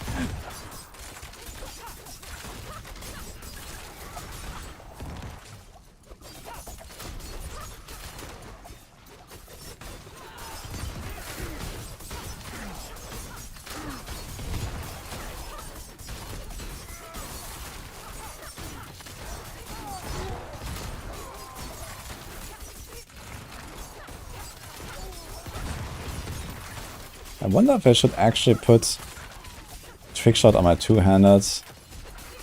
Like for this kind of AoE pulls, man, that would be a pretty big upgrade, I think.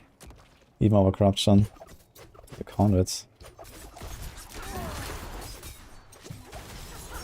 Should I try a conduit against the Bloodseekers? I think I will try it and see if it still does something. We have a lot of time right now, so we can fight the Bloodseekers even without a shrine. Gonna try to maybe kite at least one back and see if the conduit can kill it.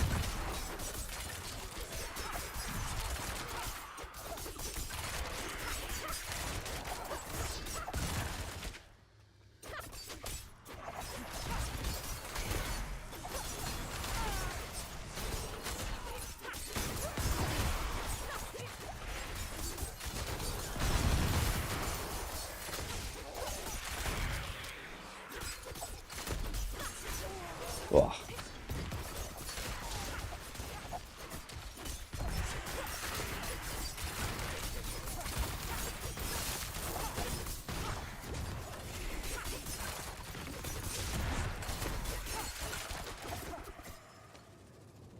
Top fights here, like 3 elite Banshees coming out.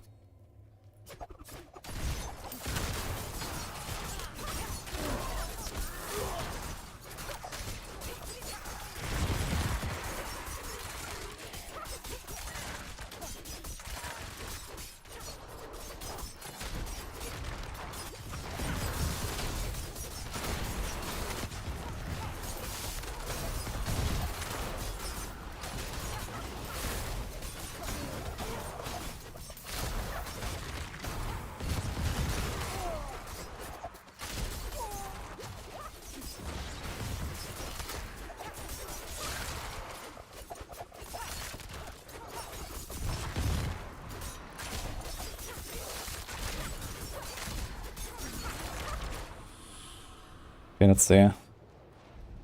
Gonna try to take the colony and YOLO. See if that works.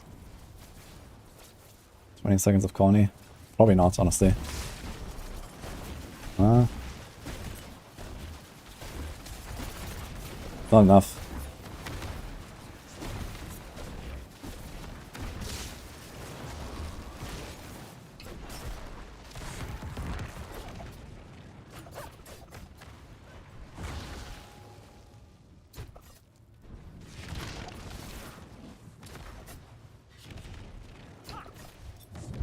Oh, hello. This guy shadow steps at you like through the wall, man. That's how the rogues do it. Okay, 1 stay behind. 2 stay behind, okay.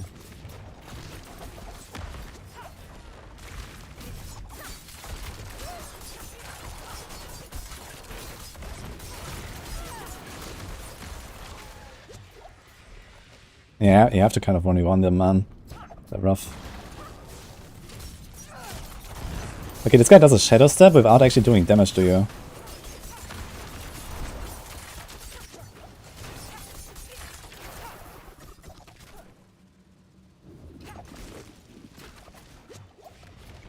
Dude, they all have terrifying.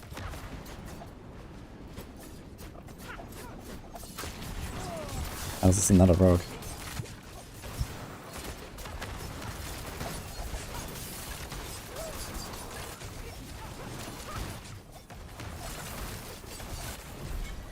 Right, that's a 9. Colony is not good enough, man. 3400 XP.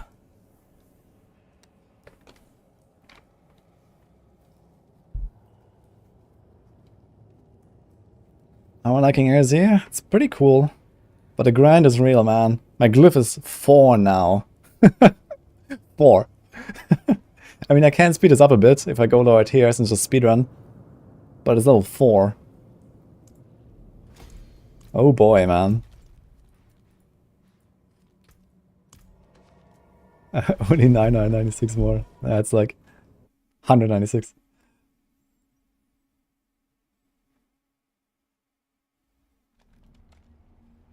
It's too grindy. Yeah, I don't think you're supposed to actually finish that thing. It's just my impression. I don't think you're supposed to get to 200. So that's like how you're not supposed to get to tier 25.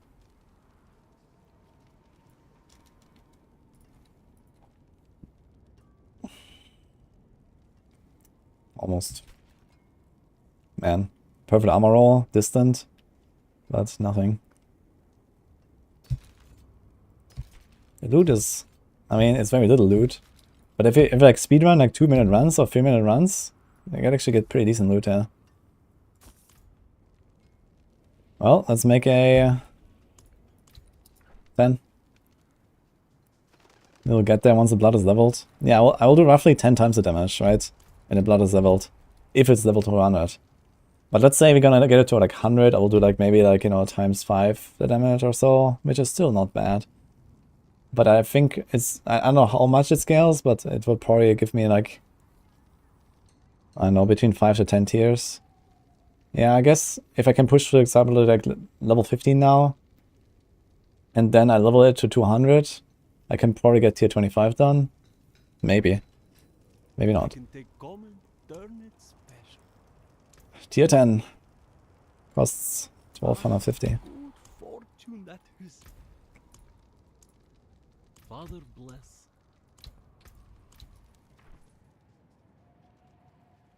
Yeah, I know it's not 920. It's like 900 to 925, the loot. It's pretty good loot.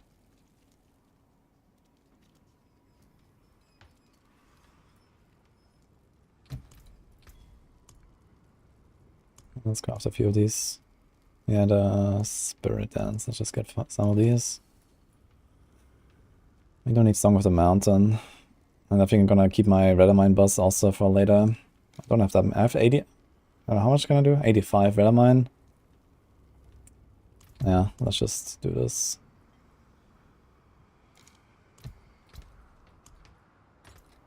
$10. Let's go.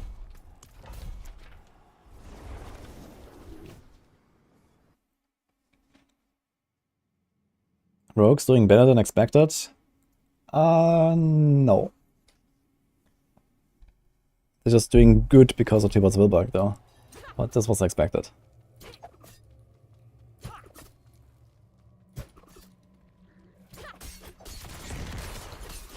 Like if Rob is like kind of stuck on 16, I'm not even stuck yet and I'm doing 10. So if I'm like, let's say 5 tiers behind, that sounds like about what I expected. Compared to Barbs. But yeah, I will probably cap out somewhere here soon, like, you know, 10, 11, 12, somewhere here is probably like where it starts getting, you know, to the point where I need to grind a glyph. But let's see for now. For now we keep pushing.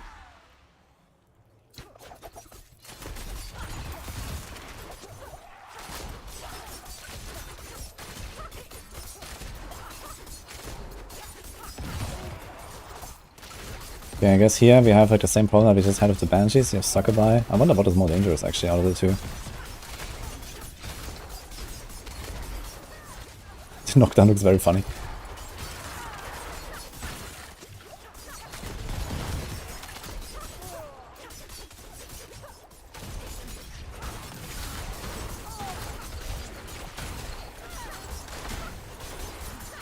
My god, man. I'm not getting procs.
But the good news is that with my tankiness, I can actually go Shako at some point, I think.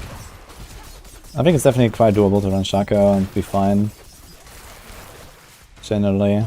So eventually we're gonna pop into Shako, we're probably gonna get like, you know, +1 tier straight up or something from damage. But yeah, we're not quite there yet, so for now we do this. Also, I don't have the chest for it. I need to actually like probably buy a chest or something.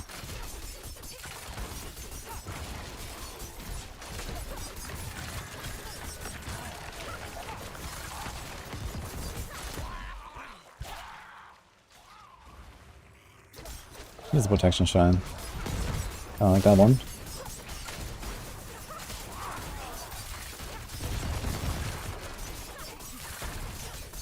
Man, these guys are getting tanky. Oh, actually, wait a minute. Do we have afflictions now? I didn't check if you have afflictions already. We don't know them, so they could just as well be something like, I don't know, like poison resistant or something on the map, and then you just don't know, right? Like, why do afflictions not show? That's so strange.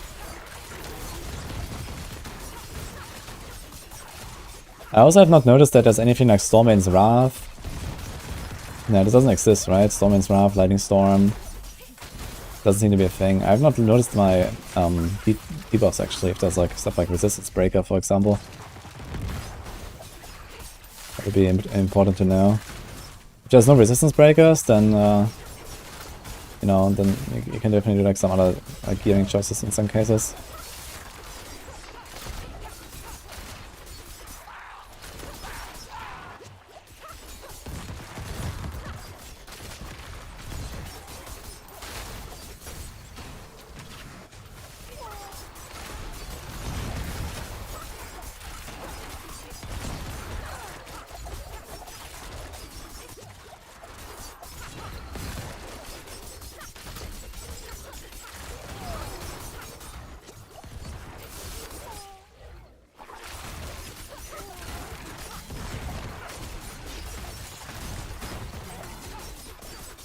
Yeah, it's gonna be tight here actually.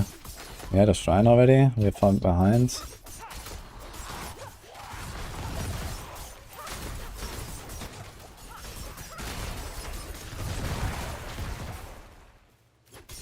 And maybe this is a reset angle. So should we try to reset it now? Okay, let's see what happens.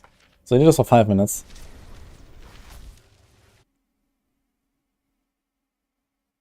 Hey, Momency solos all other content once you get a tier 1 glyph. Yeah, I guess. It's pretty nice. So let's see if I can just reset this and go in again.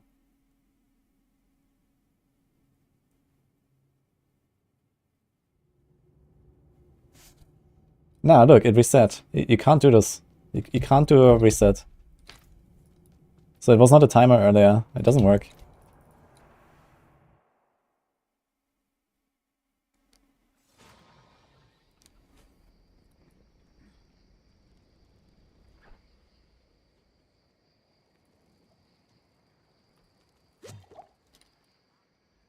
Yeah, my glyphs were level 19 when I logged in.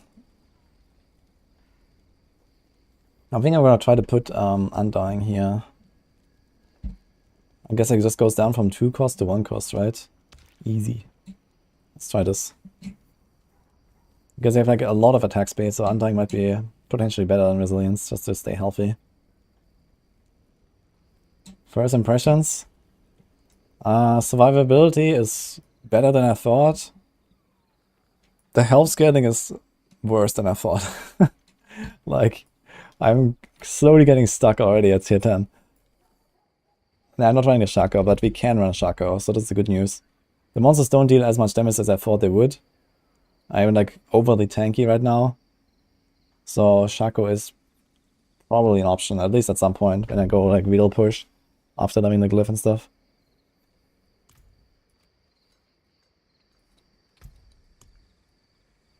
Yeah, so dungeon reset doesn't work by the way.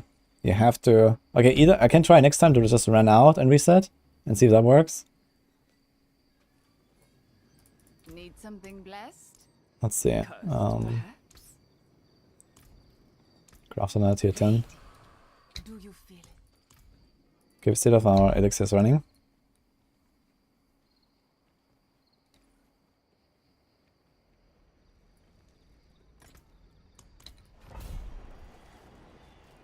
Okay. You reached tier 9, but at tier 10 you're done. I'll try again. What build are you playing, come on? I've been using a lot of scrolls. I used 1 scroll so far. I had like one shitty incident where I got crowd controlled and then I got blasted while I was crowd controlled. Okay, let's see what I got here. Skellies. Yeah, Skellies is nice. Skellies and Drowned. I think that should be like a very easy combo. Let's see if I can like YOLO and get the progression that I need. Actually, this would be like undead slaying elixir angle, man. Shit, I forgot them. This is like the map for undead slaying, man. You have double undead monster type.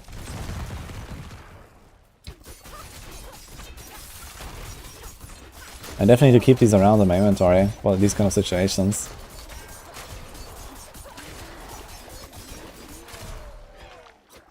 On it, huh? Need to find some elites.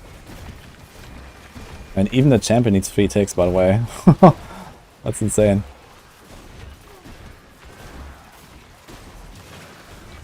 I can't kill these guys with the Connie. Look at this. That's insane.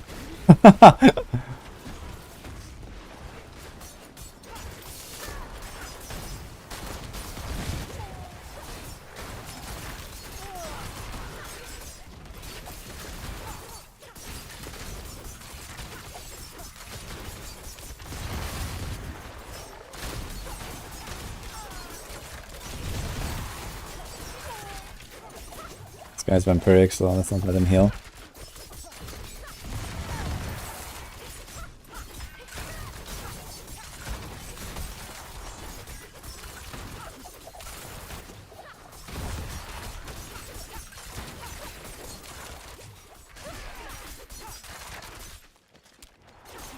Yeah, get that minion. Minion is always good, I think. Although they are tanky too, man. But they're easy, it's just like free progression. It's probably worth it. They have good damage on a single target.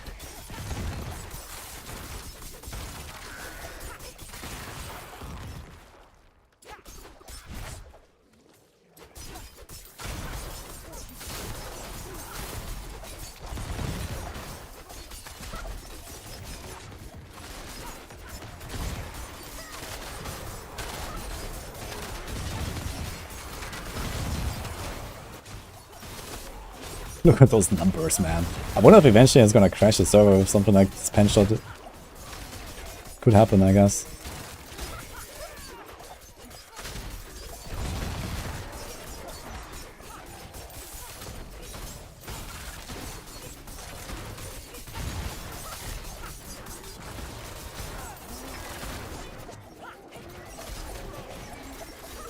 That's good. I'm still making good time here on a map like this. When you have like big pulls, easy monsters. Yeah, this definitely makes a huge difference here. If I don't have ghosts, like ghosts are really bad, man. And the demons apparently. It's kind of similar how it is for XP. I think actually what they did is they scaled the progression similar to XP. When I think about this kind of like overlaps with like good dungeons. Like, you know, good XP dungeons are like drowned dungeons. Stuff like that. And not ghosts and not demons that much usually. Oh, we can even tank the big guy. That's good. I think I like Undying more. I'm gonna keep on going with Undying for now. Let's see how that goes.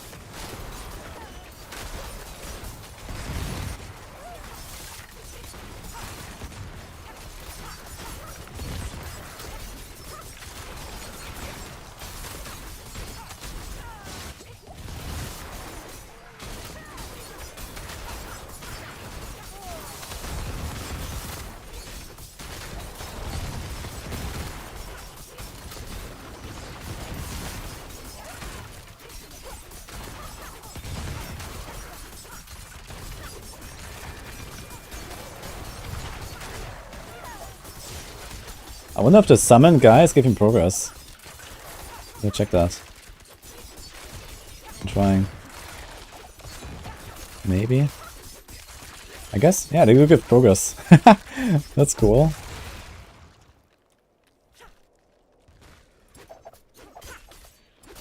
Oh. I'm gonna keep the protection. I'll save it. It's like close enough to the end, I think.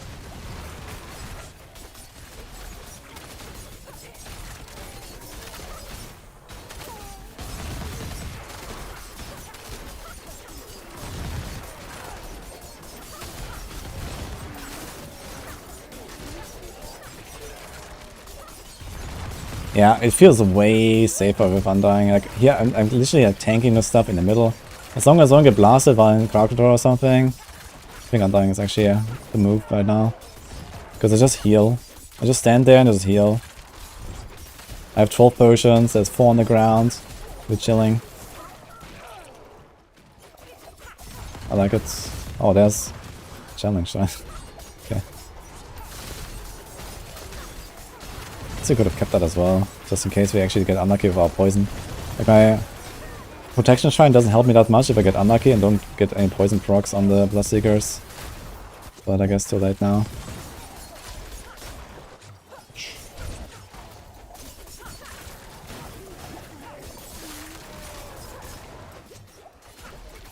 What is this thing on the ground?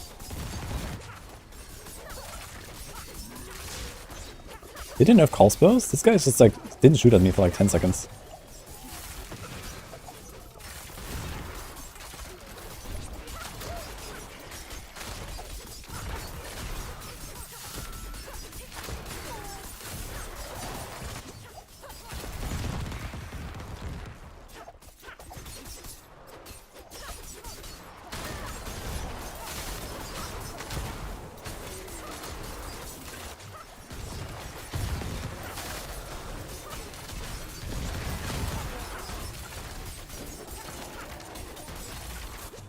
Okay.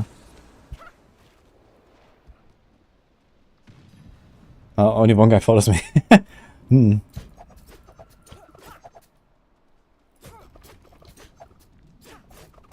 Well, not too bad. That's a rogue. Rogue are easy, I think. Can I just out-hail him? Does he have Vampiric or something? No. Okay. Yeah, rogues are like probably the easiest actually out of this. Okay, let's see.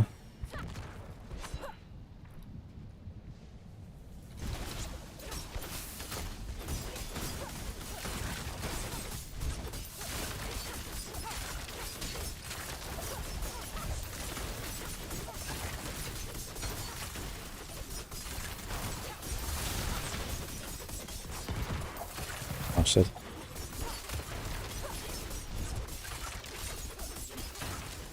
Well, this guy will still be kind of tough actually.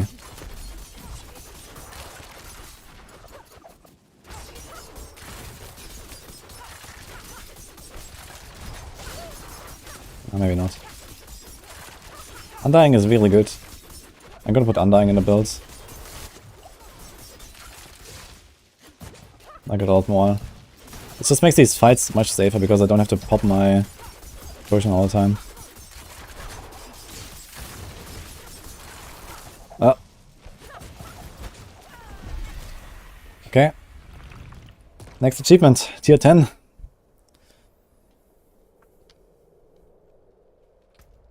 It actually popped up the same achievement again. It had like 3 skulls. It usually means it's the last achievement in line, but I already had that earlier and now it's again. It's kind of strange. 3,900 by the way. So it's 3,500, I think it was 3,900. Was that correct? Like this? Wait, was that like a 600 jump? Or was this a different number? I think not. I think it was 3,500. Dude, this glyph needs 11,200, man. It's like 11 runs on T1. And it's like level 4 glyph. Oof. It's gonna get real crazy, real fast.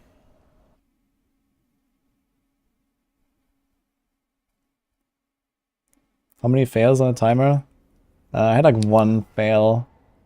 Actually, it's kind of interesting. I think I had like one that I left, I think, in like tier 6 or something. And now we just cleared a 10. So it's kind of interesting. It definitely seems like somewhat unbalanced with the monster types and, you know, like what I'm getting and stuff. But I'm also learning.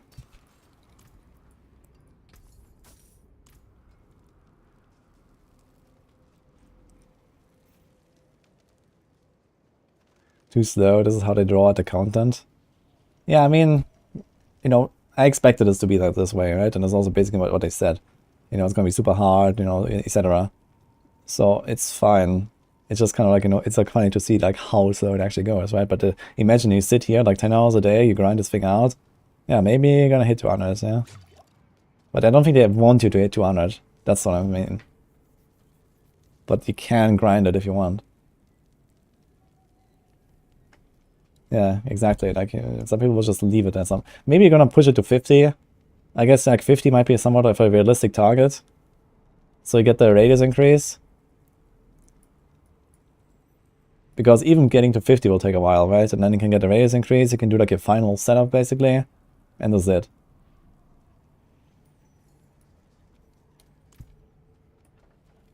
Other streamers are complaining.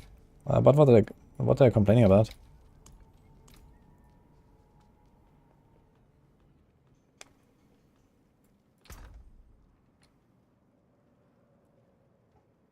Okay, I have to like get some of these here. So where are they? Demon slaying. So let's just take 5 of these here. Beast slaying.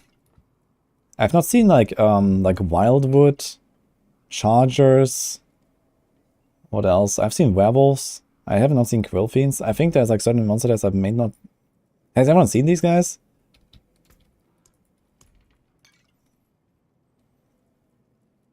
We can also run cruelty elixir. I have 36 cruelty elixirs, so pretty nice. I've also not seen red ghosts.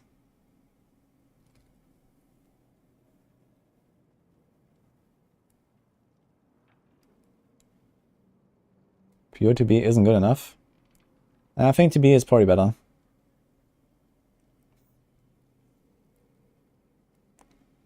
Is the base attack power? Maybe. Let's see, does the glyph actually do? Yeah, glyph buffs the attack power apparently.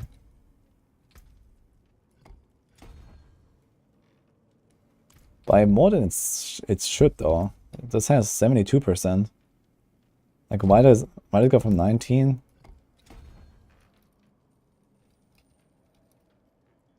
What?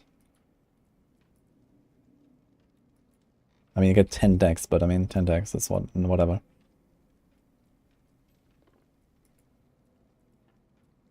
Ah, I can actually see the modifier here on every node. 2.3, 2.3, etc. You had a red ghost run. Yeah, that's a people leave, man. Okay, do I have all of the elixirs? Man, undead, beast, demon. Any of them missing? No, this is it. Okay, just those 4.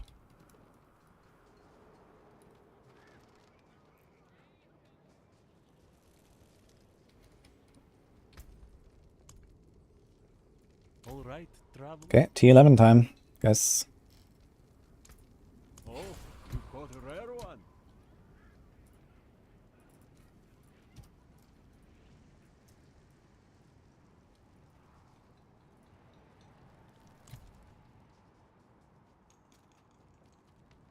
Show build, please.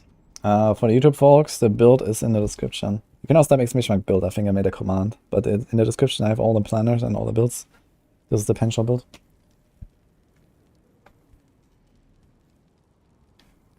If you have 13,200 armor, should you put Disobedience? Yeah, if you're that close, it's probably not worth it. So you can run Iron Skin Elixir, or you can just run an Incense. That's also Incense that gives you armor. So maybe at least for the pushers, you know.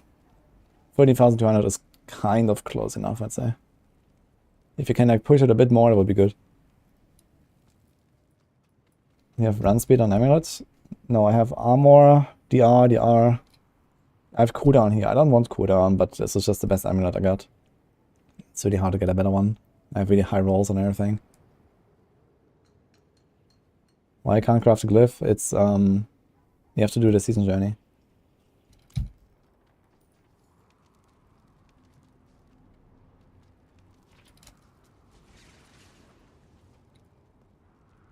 The armor cap, right now we expect 13,700. I'm actually quite over. So it seems like since there's no armor breakers, I can probably start removing some armor nodes. Actually, let's see what I can do. Since I have too much. 14,000.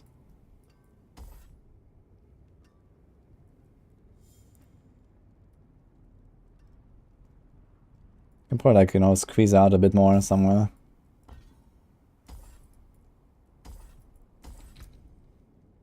$30,900.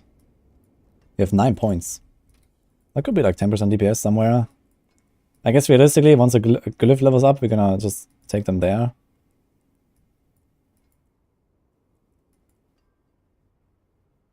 Don't need the res, right? Would we be able to do something with that res? I have so much armor, I could actually just like remove... I just removed 9 armor nodes. No, 8 armor nodes and a potion node. So 400 flat armor. I could actually remove 2 skulls and be fine.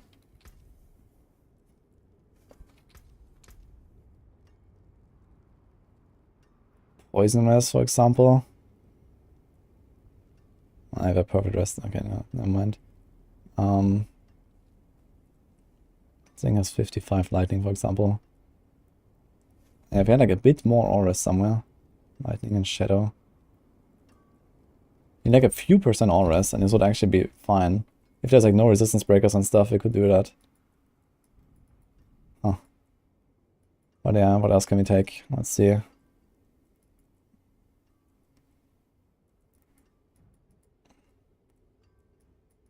It's damage to healthy.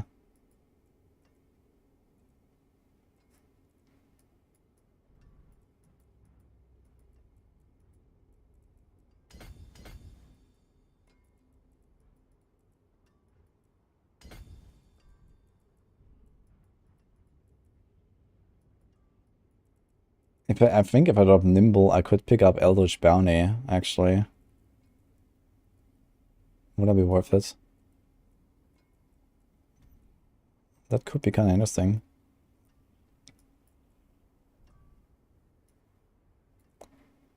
Two, 4, 6. 2, 4. I can try this, actually.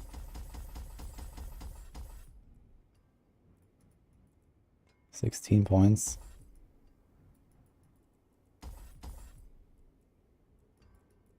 $19 points. That should be fine.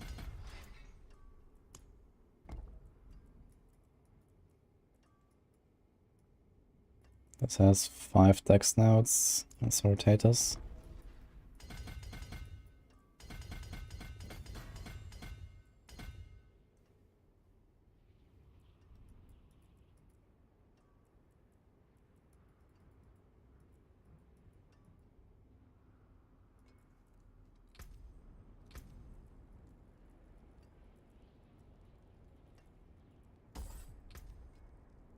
Okay.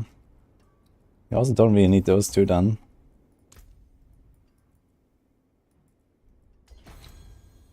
$13,800.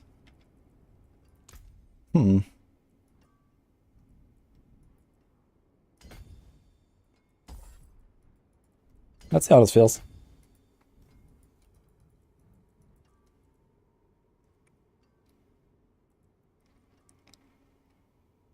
Fine, I guess.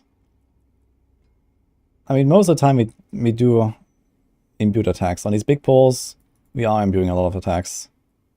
What else is there that I could take? No, no. We could also take Exploit Weakness. I think I might actually like Exploit Weakness more. How many points is this? Let's compare this. So this would be something like this, I guess. We go through this, we get armor, we get damage reduction from vulnerable. And then we take this. And then there's a whole lot of nothing, basically. So this is 2, 4, 6, 8, 10, 12, 14, 16, 18. And this is 2, 4, 6, 8, 10, 12, 14. Okay. What if I path that directly? 2, 4, 6, 8, 10, 12, 14, 16. So you only save 2 points by going left instead of right. So that's not a good trade. Also, we could rearrange those two board orders. I can get some nodes there. And if you deal damage to a vulnerable enemy. Take 1% increased damage. 3% maximum and 20% increased damage for that immune's element. Okay, let's see how realistically we can do this. Okay, armor is fine. This is fine.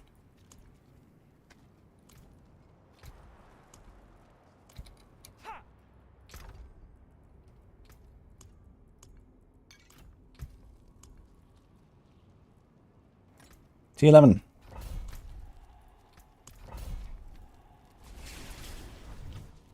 Build name is PenRF. The link is in the description on YouTube.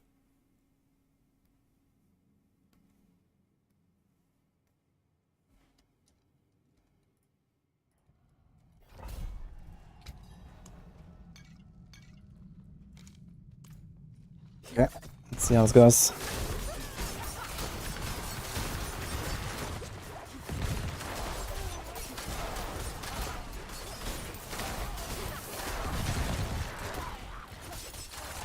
Oh my god. This fucking... Wait a minute, dude. They just become invincible and I can barely kill these things. It's crazy. There's like no space here.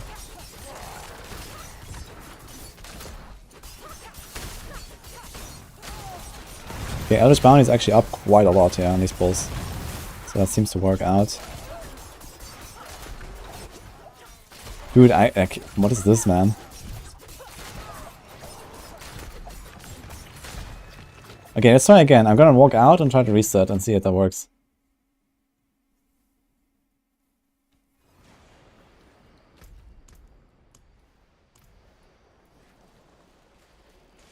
Let's see. It wasn't too dangerous, but it was like really scuffed because they spawn these like invincibility bubbles. No, it's reset. You can't reset them actually. Someone told, okay, people told me that you can reset them, but it doesn't work. Look, it's just over. If you reset, it's over.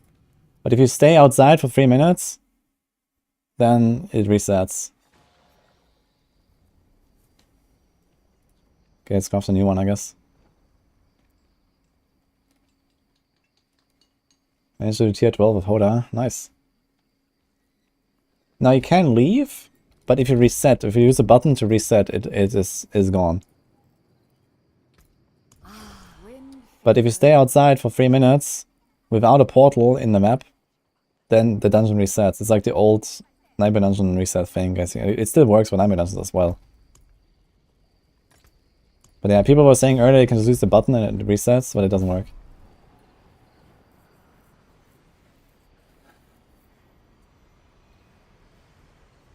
Made the build for AoZ on Rogue, but you don't have the new glyph.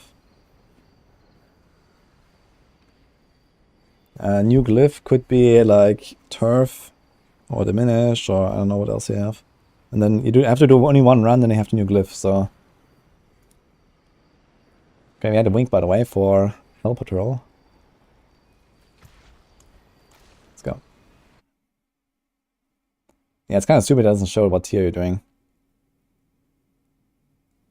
Yeah, I made a variant for no glyph, but yeah, people might not see that immediately, so... It's the same start as previously. It's kind of funny. It's like, huh, did it actually open? Oh, snakes. Had to be snakes.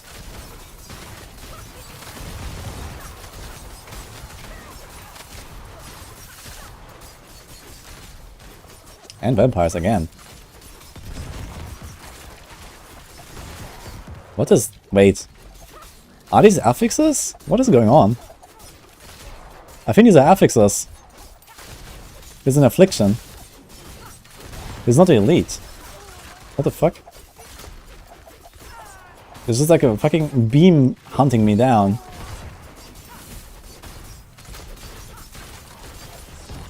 Yeah, it's like a invisible goat shaman.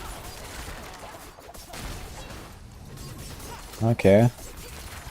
I guess it's because it's T11. There's like, you know... It seems like it gets way harder at this point. It's like a breakpoint.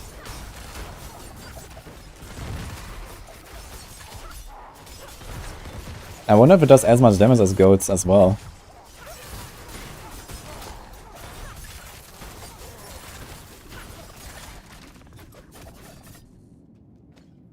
Yikes.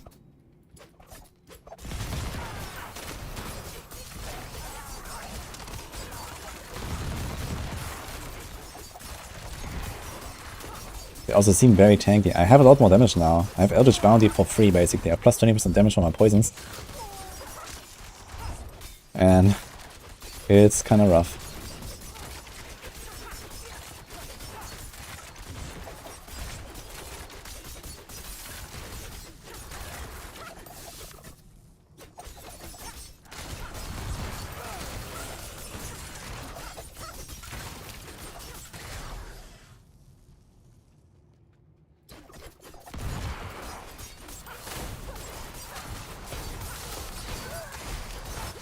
Yeah, this beam is something you want to dodge, man. It hurts.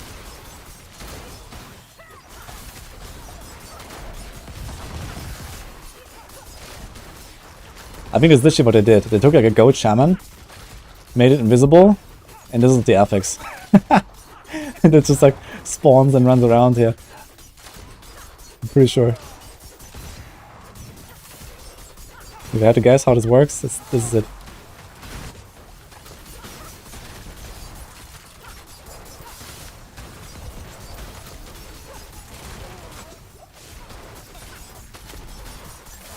My god, these guys are tanky.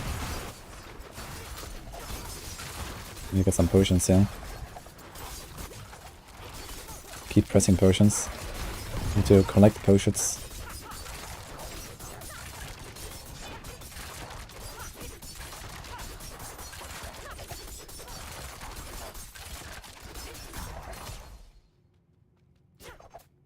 This is 11, yeah.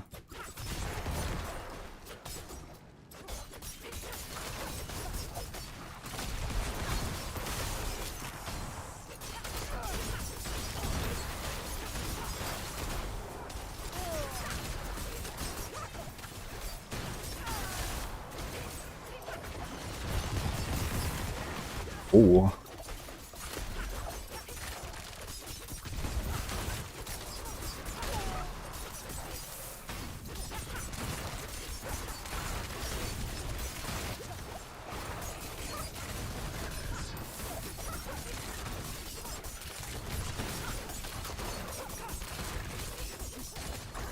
Man, these are tanky boys for sure.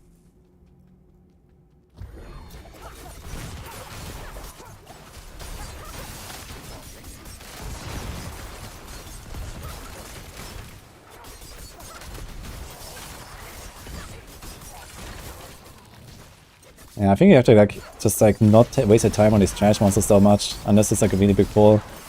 Like, I think I'm fighting too many small pulls. Need to find the elites. I think this is the way to do it.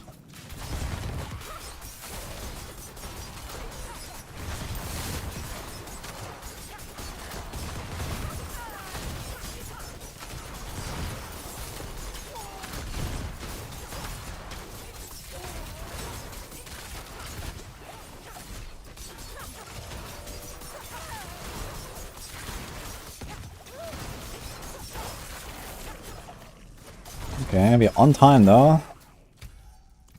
Interesting layout, by the way.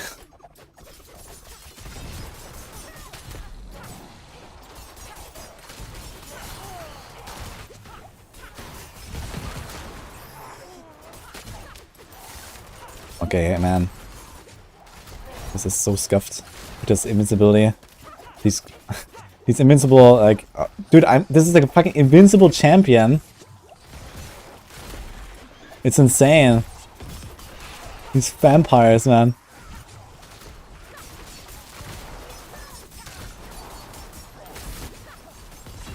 Why is that a thing, dude?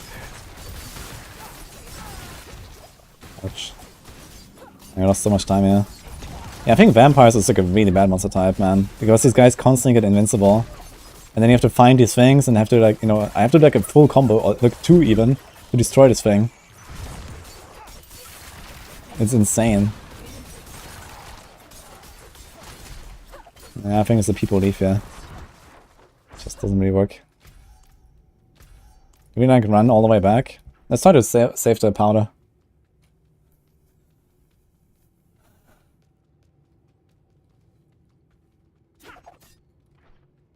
Stealth goat.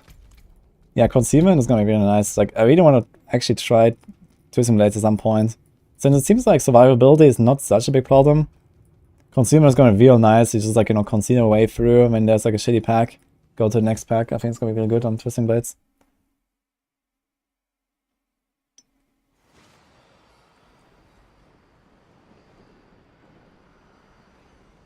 Yeah, Vampiric by default.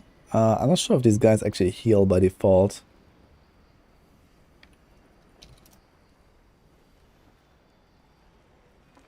Yeah, I can craft a lot of sigils, so it's just like I want to go to the bathroom anyway, so just do a little break here. Dude, why does Light Split take like 1 minute to load? Okay, BRB guys. 1 minute or 2.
Oh, I forgot my water.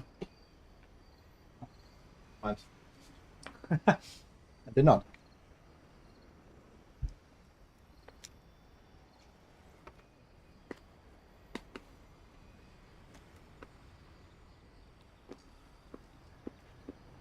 Soul shards are season theme.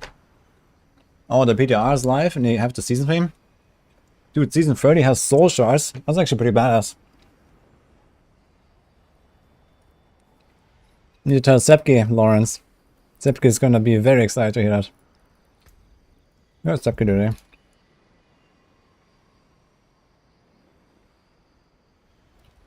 Alright.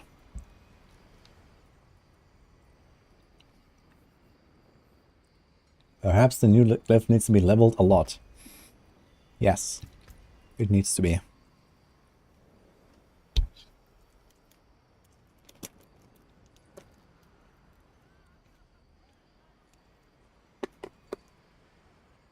We need more combo points, maybe find another item and go to 40. That's not how it works. Maximum resource already existed.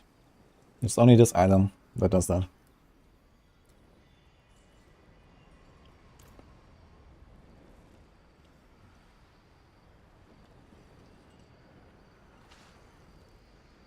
What should a build look like to even tackle T100?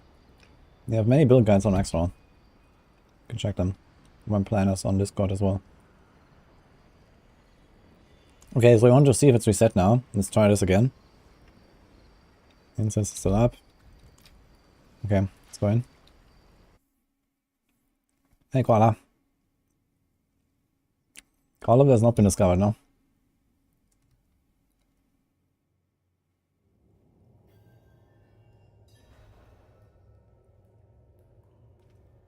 Yeah, it's a new dungeon.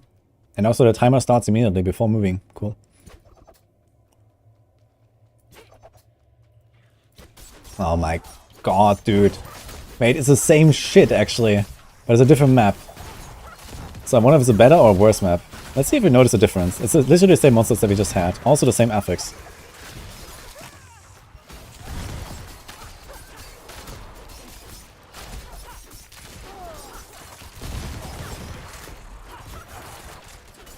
Okay, these vampires is like insta-skip, man. I think vampires is literally the worst monster type.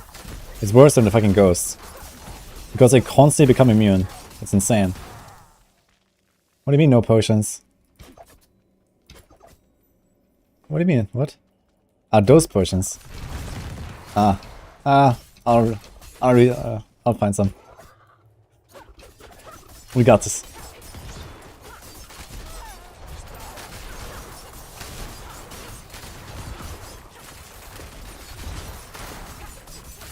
Look, we got one, guys.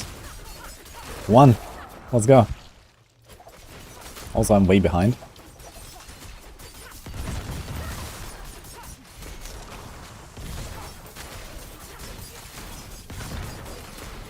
Ah, got two. Just don't use potions.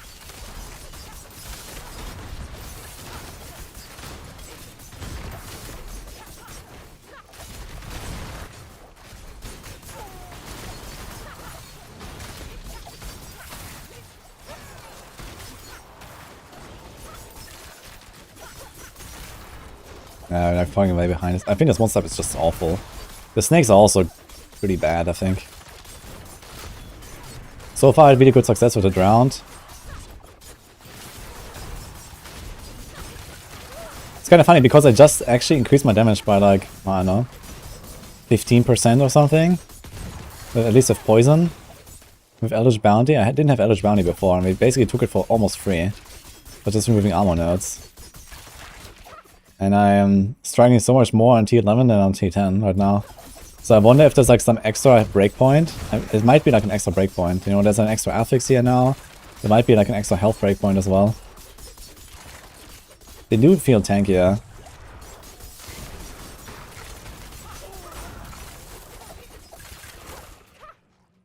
Look, you got 7 potions. What do you mean, guys?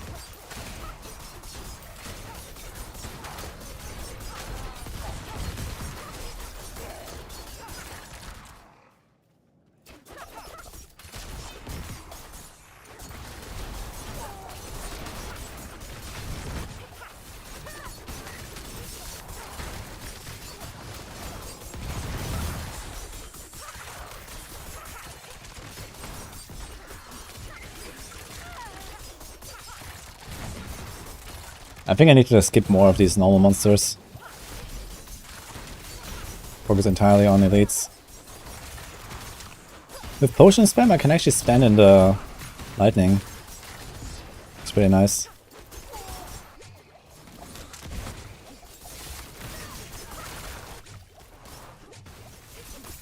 But it takes a lot of potions. It lasts really long.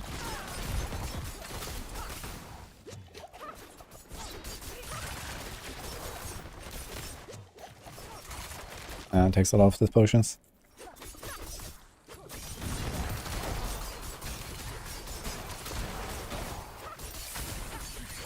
I'm starting to figure out what kind of monster packs I actually want to fight to progress. But it seems it's really only elites. It's like the valuable stuff. Like, look at this shit, man. It's fucking blood boil. I can't destroy it.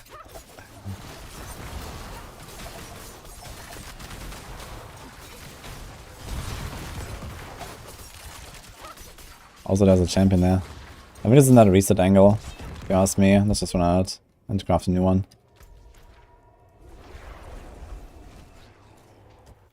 Yeah, 11 is rough, guys. It's unplayable in group play. I don't think so. I mean, everything is like times 40 HP. And if someone dies, the round is over. But if you generally don't die, you're fine.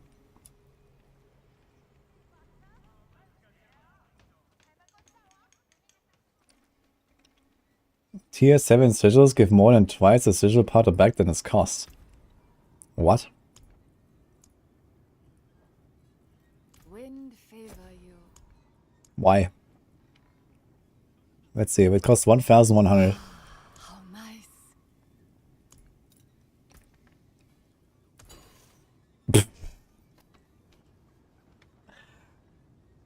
Really?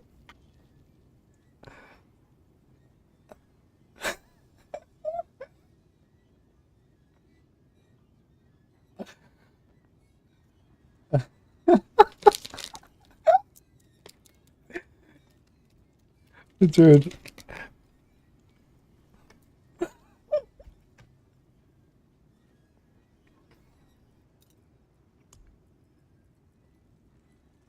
Wow.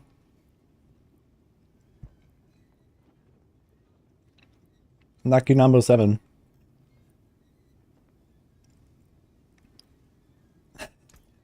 Ready. Do you feel it? Oh man, dude. What a patch.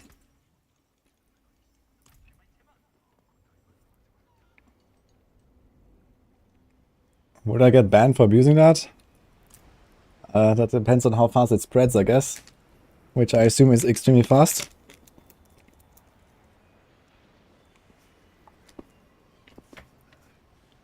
But yeah, I don't think it will be that difficult to find people that suddenly have like 2 million sigil powder.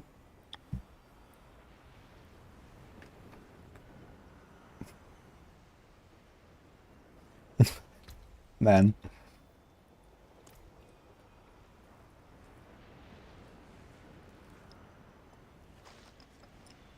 Thanks for the sub, but Max Marino.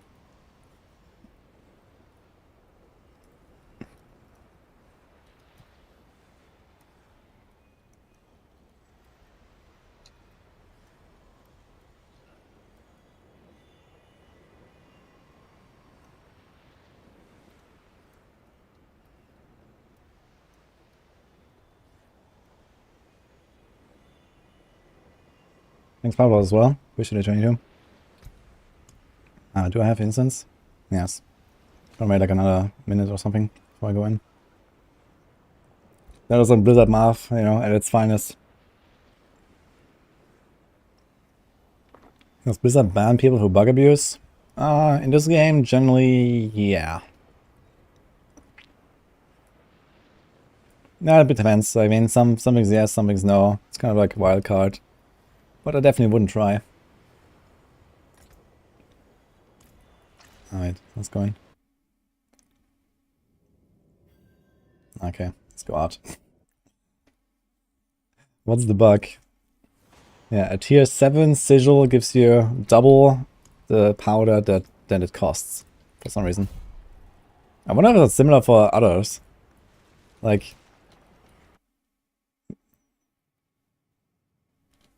not enough mats to keep up to 3 instances. I mean, I could craft a Redamine boss for 500 health. I definitely not gonna craft the Chorus of War, I think. I can do like a few of them. Eventually, but when you're like actually pushing and stuff, but right now we're kind of like, you know, just experimenting and trying things, so. Okay, we have a desert map. With Skellies? I kinda like Skellies, so let's see. This might be good. My god, these guys are tanky.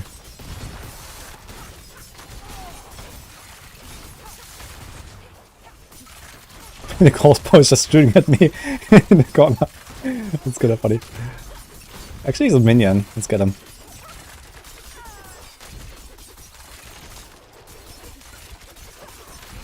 These guys are awesome minions. Yeah, it seems like there's a significant jump. I should go back to T10 with this setup and just look at the difference. Also, I think I have different affixes now. I'm not sure what kind of affix I have, but the lightning is gone.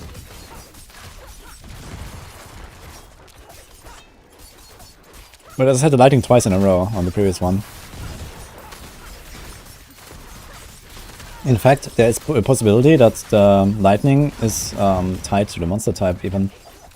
Like, it was 2 times exactly the same monster type with the same affix. Those chances are pretty unlikely, I think. So maybe it has to do with the exact combo. Maybe it's like part of the combo. Which affliction you get.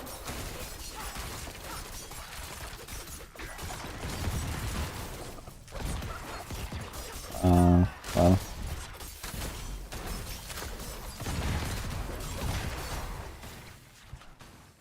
Double shrine, let's go.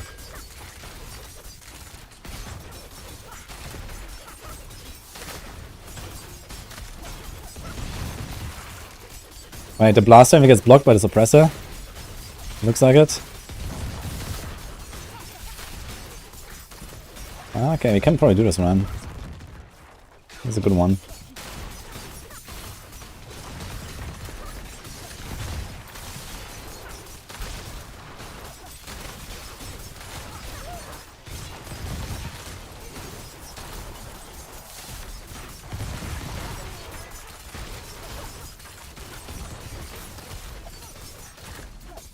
Oh, that was insane progression, yeah.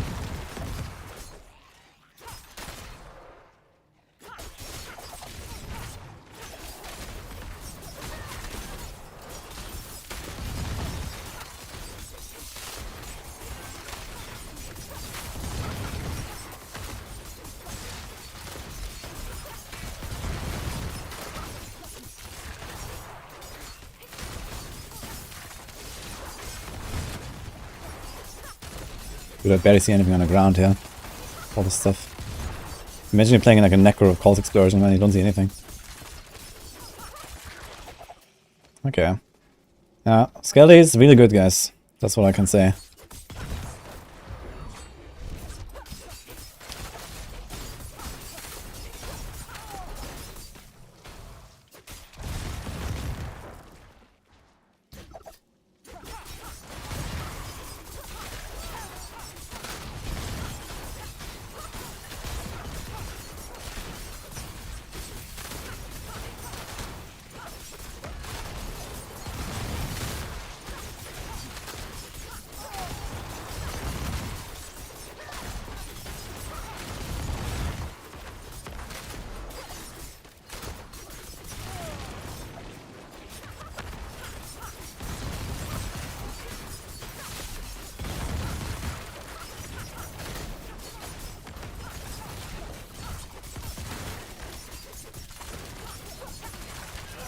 These are juicy big packs, man. Look at this. Look at the timer, man. Look at what I just did. It's like literally twice as good. I guess I'm also playing it a bit better right now. But man.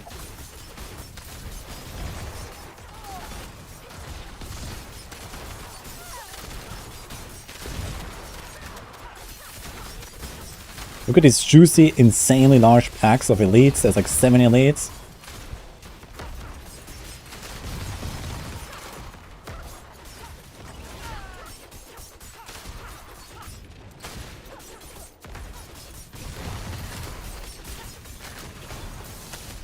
Oh man, I don't see the affixes though.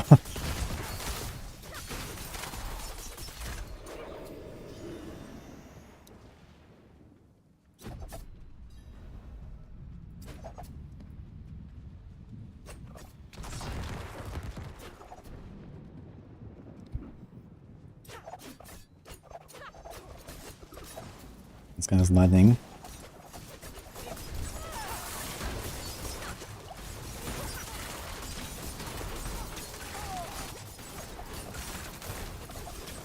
Oh, this is why you need Undying, man. Whoa.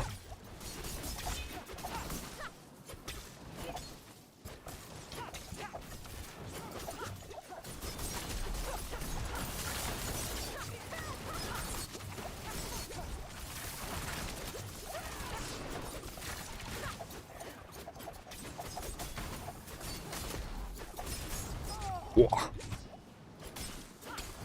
Last potion.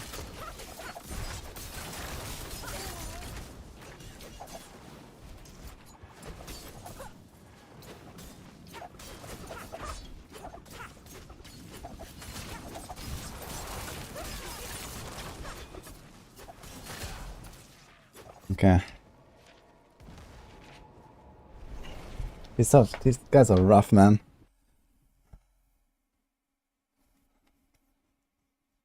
Yeah, Lightning and Molten, man. This is a pretty rough combo, to be fair. You won't find it.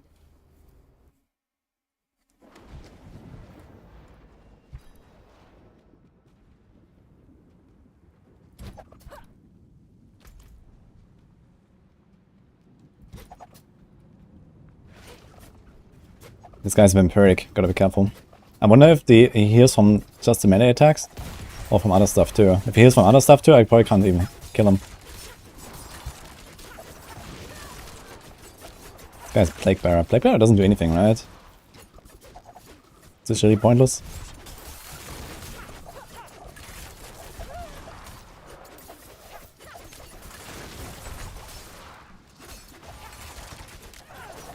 Ah, shit. Okay, he's healing like crazy. Oof. Yeah, Vampiric is a problem, man.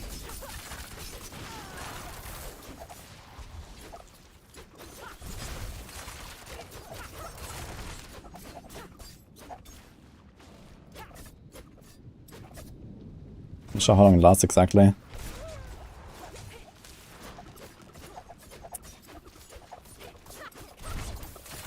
Oh my god. That teleports, man.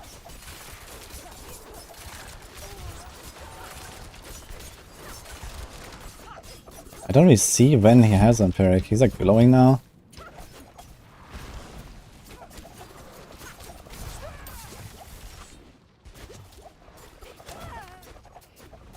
Wow, this is insane.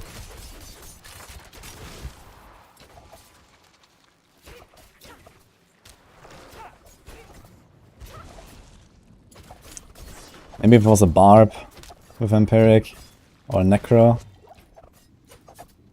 Yeah, this one is over, I guess. We just wasted too much time on this guy. Damn. Damn, I had like 4 minutes for these guys, and I can't do it. Because Vampiric is just too strong.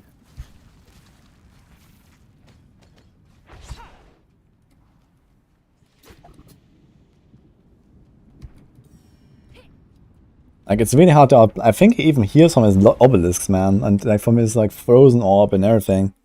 I think it's not just the normal attack that heals him.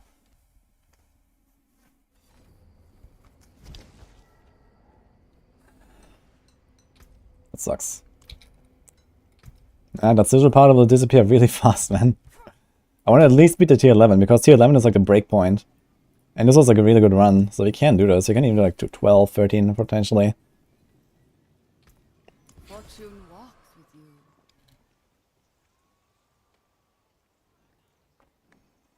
How's that monster in early problematic? Yeah, it's just like, you know, they have like insane HP. And then like Vampiric becomes better and better, right? Like Vampiric usually doesn't matter because it's just like 2-shot everything. It doesn't matter if they heal a bit.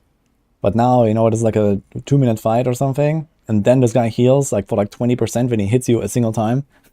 So, I mean, I have to like perfectly play for like, you know, like dodge every single hit when he has a Vampiric on for like 2 minutes straight, and then I win.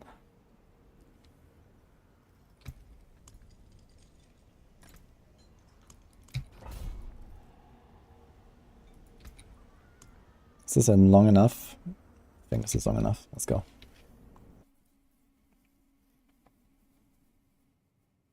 Sorry, Meg.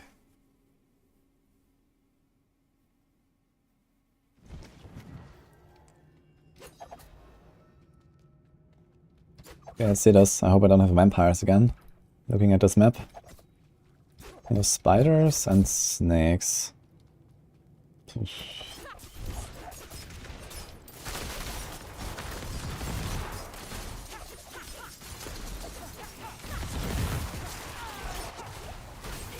Also, I forgot my potions again. I really forgot my potions very often.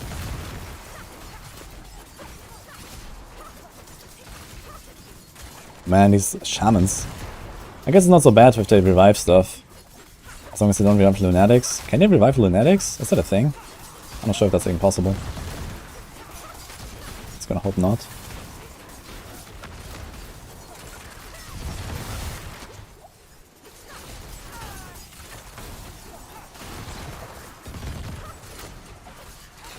Okay, got got some potions, we got some progress.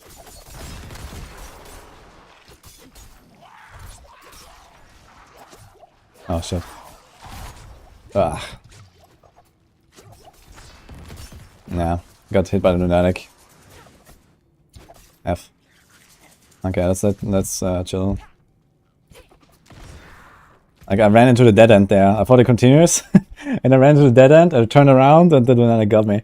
Because it just TP'd right in.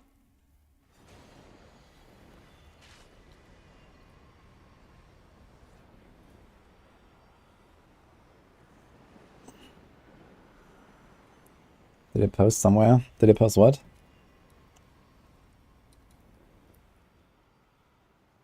It's like watching tightrope walking over buildings. Yeah, it's super fun actually. You know, this is kind of like what we were missing a bit in D4, you know, like it was like not really something challenging. There was not really something to like, you know, try to like, you know, beat others and stuff. You know, I'm kind of like back in my element a bit with the pushing. It's fun. I'm not saying this system is perfect or so. I can totally understand that a lot of people are frustrated, but for me right now, this is actually pretty enjoyable, trying to like, you know, push it to the max and trying to like, you know, learn strategies. It's like very different from like what we usually do in D4. So this is nice.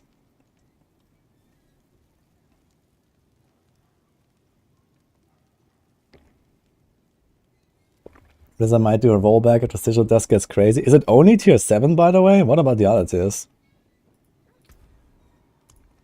Or if I do like a 1? How nice. Oh, I get exactly the same back. I get 800 back.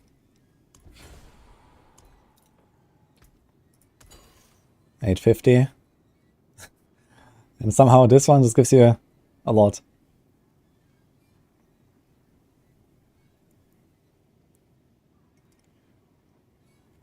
Don't craft tier 8, it can't be salvaged. Oh, so maybe this is what happened actually. Like this is 1100 and this is 1150. Together 2250, which is exactly what you get from salvaging a 7. So maybe there's like some weird stuff like, you know, they added like 1150 to the salvage of tier 7 and they didn't add it to tier 8 or something like that. You know, it's like probably like a database error or something like that. Because exactly this value if you can't salvage this. This is actually hilarious.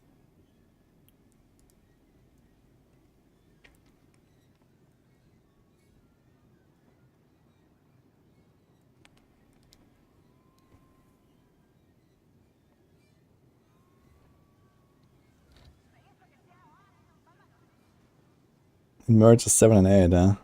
Can you reset after you die? Nah, I think if you die, the run is over, right? Like, it just resets. I haven't tried. So, maybe chat can answer that. Oh, by the way, it still says Affliction 0. Look at this. This is tier 11. It says Affliction 0, but we clearly had this lightning stuff there. So, what?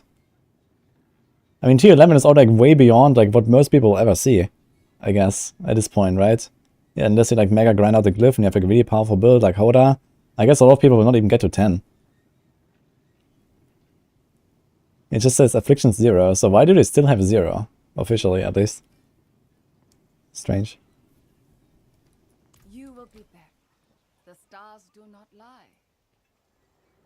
Stuck in 15. 15 is pretty good.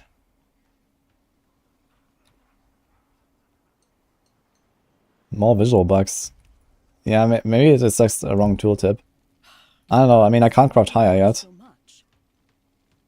Oh, I still have this one. I guess I can salvage it. I don't need a 6 for anything.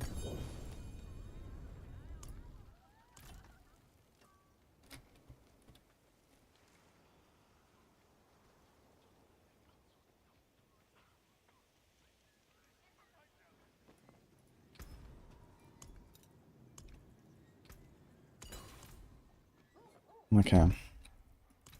Gonna wait for the potion and we go back in. I wonder if I should try an offensive potion. But I kind of like my 42 elixirs. Is anyone selling 42 elixirs on hardcore?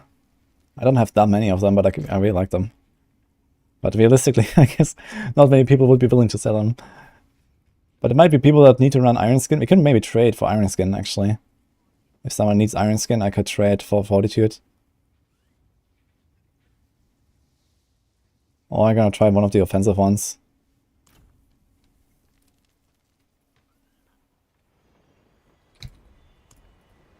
Okay, we're gonna go in. Let's do it. Did it remove Elixir of Resourcefulness? I don't think so. But it's a drop only one.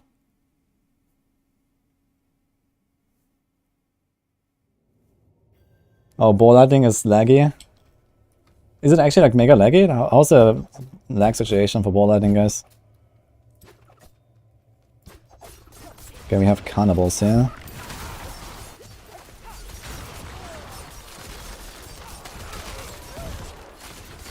Oh man, I missed the poison pool. Ah. Okay, it's fine.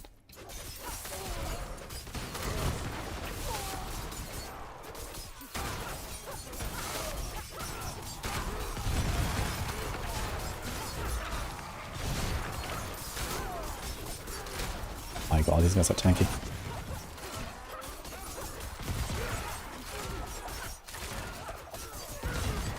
I think I forgot to refill my potions again this time. Oof.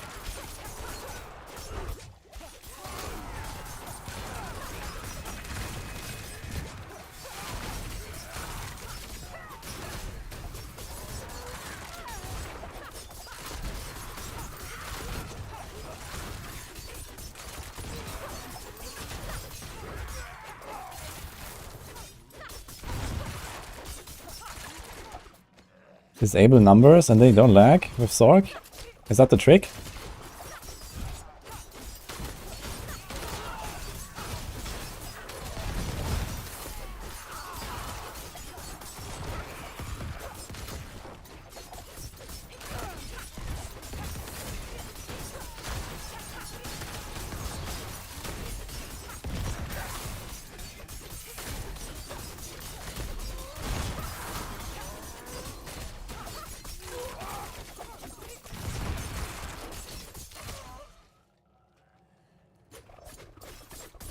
Should remove the cheat there for AoZ.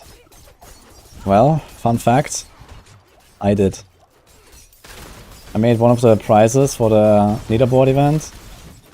The highest hardcore clears per class, without any consumables, without the glyph, and without uniques. Good luck.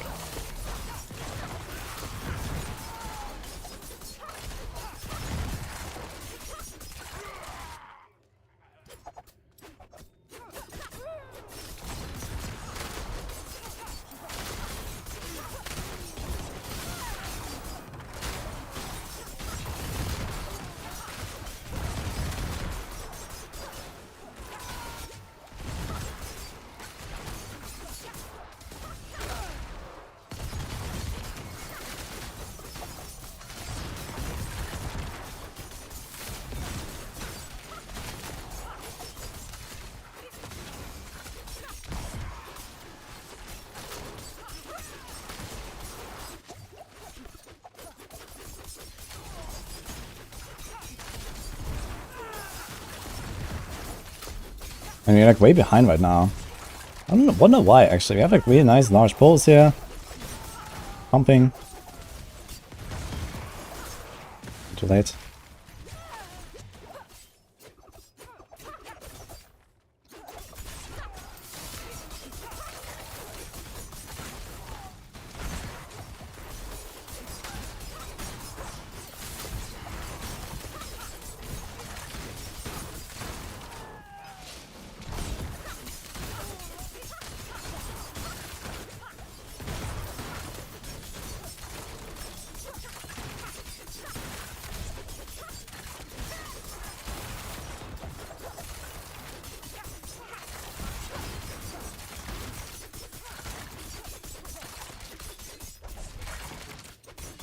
We are almost on time, man.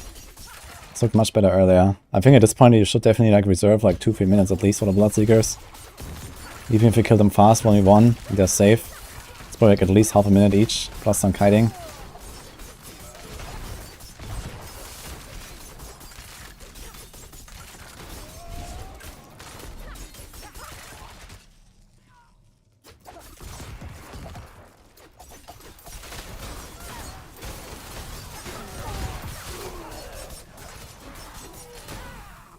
Channeling doesn't really cut it.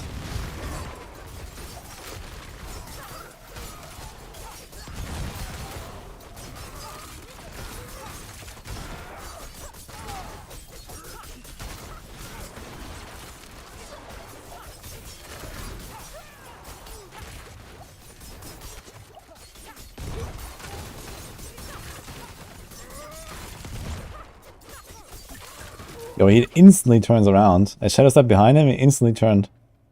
And tried to hit me.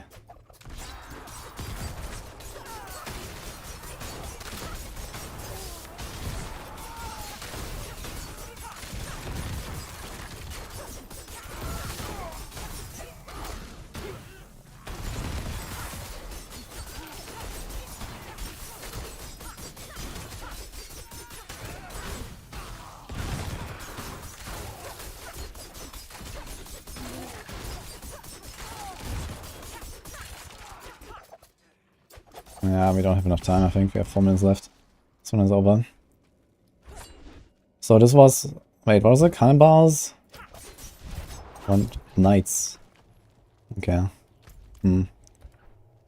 Yeah, both don't really strike me as like super good XP monster types.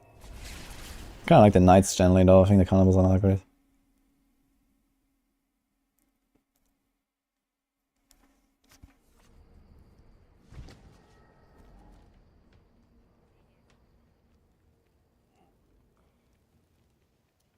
Time. Yeah, I want to beat that 11, man. We had it earlier, and then we got the vampiric guy, and I just couldn't kill him. I want to do at least a T11, and then I think we're going to grind some glyph. That 11 seems to be like some, you know, important breakpoint, so I want to hit that one. I'm running Select. No, I'm not running Select. This is a rogue. You don't do Select on a rogue.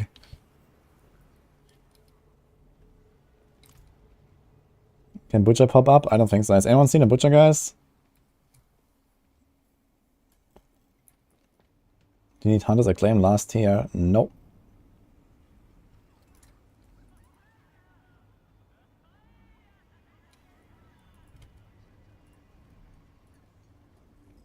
I'm doing tier 11s right now.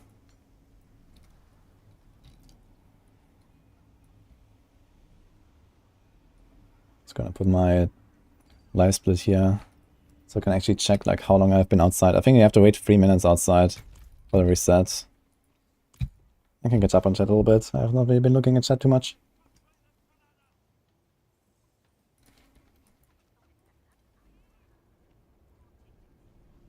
Okay, check if Shako gets damage reduction. You have to walk out of town, then it does. How many fails on tier 11? I've done like 4 runs now on tier 11 or so. I had like one where I was like super ahead, and I got a Bloodseeker at the end. I had Vampiric and I couldn't kill him. I had like 4 minutes for the Bloodseekers and I couldn't do it. Shako is bait. It's not really bait, I think. But you have to play like Disobedience here, for example. So I have to remove like Umbrus and Might, get Shako, Disobedience. It's not like a pretty big toughness loss. That's the problem with Shako. But, you know, at some point, if you're like really stuck, you could try to like YOLO your way through with a Shako, having lower damage reduction, but more damage. On the other hand, on a build like this here, for example, like on these spelling builds, like having more damage reduction also really helps you. Like, you know, you can make larger pulls, you can like play more aggressive. I can like, you know, use my poison imbuement well, like much better. So there are some advantages like this.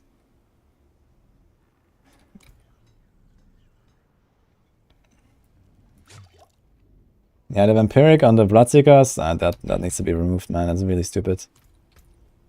Like, it literally just can't kill them.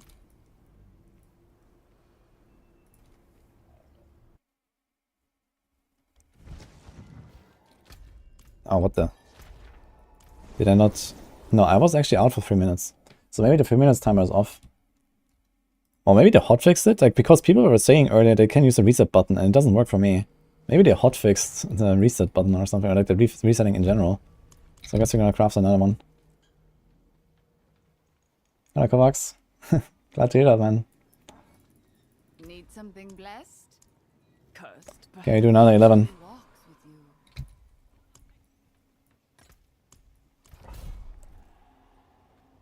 Would I endorse the computer chair at 600?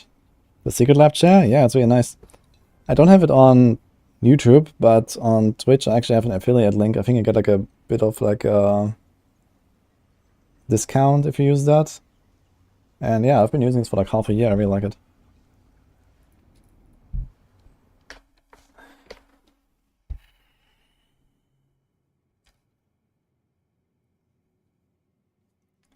We have a great solution. How about we add a glyph where we can continue stacking damage on the same enemy to fight lifesteal. That's called Bane for Stricken, and it's like the shittiest solution imaginable. Okay, we have humanoids. Okay.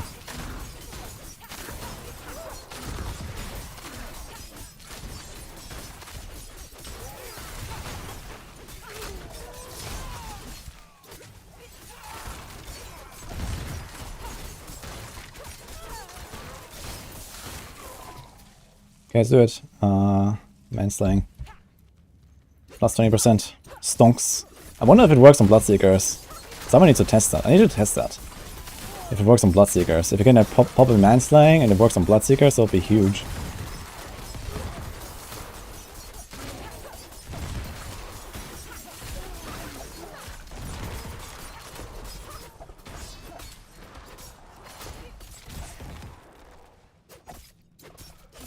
I guess movement speed is actually a pretty good stat after all in here. I did not expect this.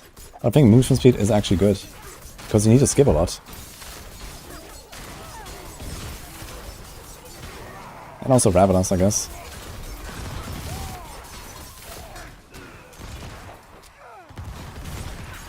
And it's just on time.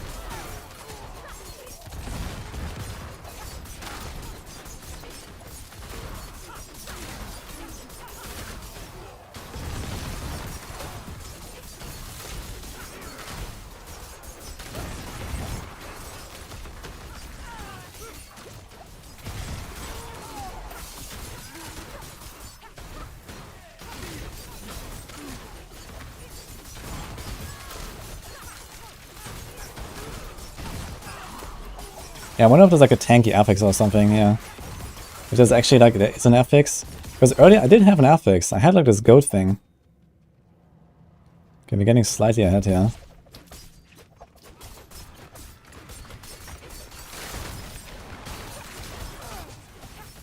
Oh my god. The champion. Oh, we're lagging as well. I'm lagging. It's too big of a pull. Okay, we're fine.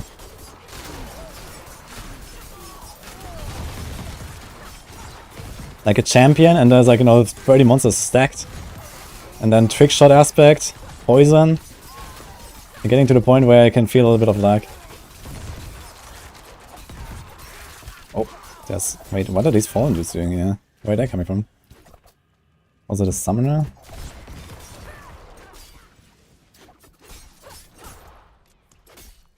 Okay, this looks like a promising run. I'm gonna pop incense.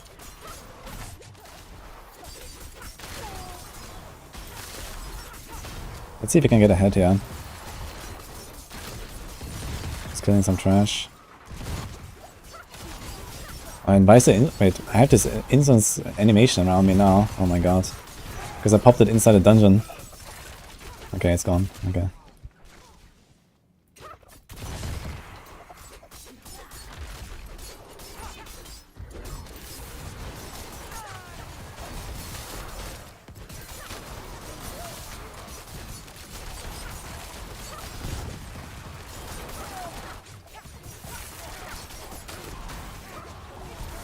Wow. Fuck.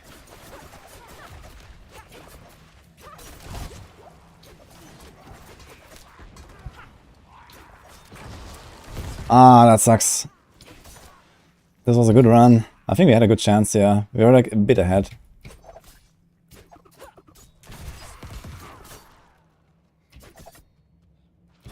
I'm gonna save the scroll.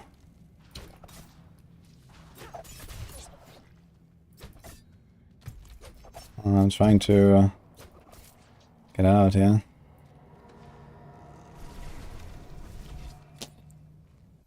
Ah, Damn, that was really close. I managed to kill the suppressor, and then the dangerous part was over, and I died right after the suppressor. Like I procced right after the suppressor.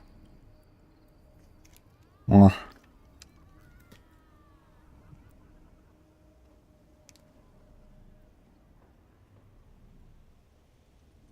Rip clips at the ready. Everyone wants a sub gift.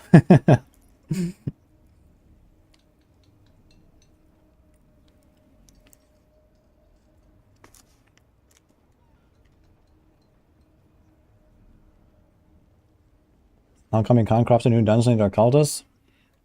Now you get a quest when you log in. If you don't have the quest, you need to finish the season journey. Yeah, this needs to say season journey complete. Greetings to Germany. If I died yet today, this is hardcore, and I still have my stuff. But I did proc twice now, I think. I'm actually ready to start. Like in a tier 3 or something. I procced once.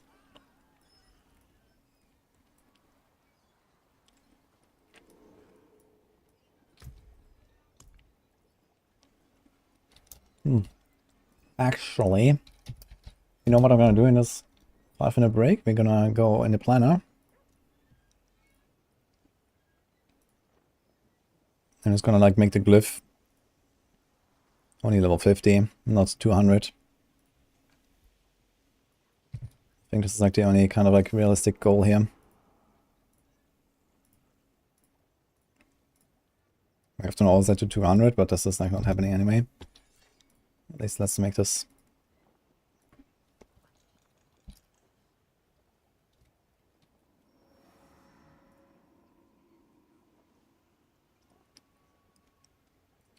I guess we can do this here too.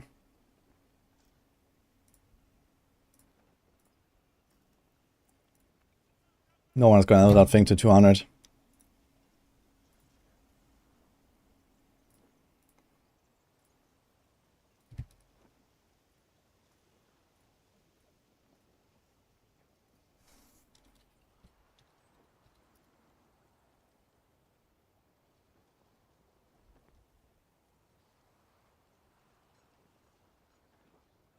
Imagine Tears of Blood in open world content.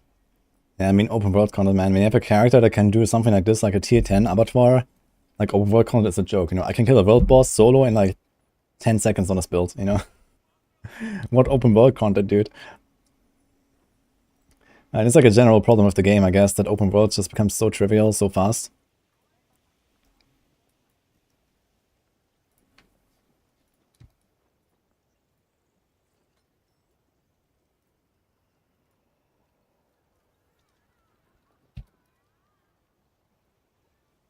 Yeah, don't level the glyphs, guys. Apparently they're hotfixing the glyph back to level 21. So if you log in, you have level 19 glyphs, just don't level them. It's fine.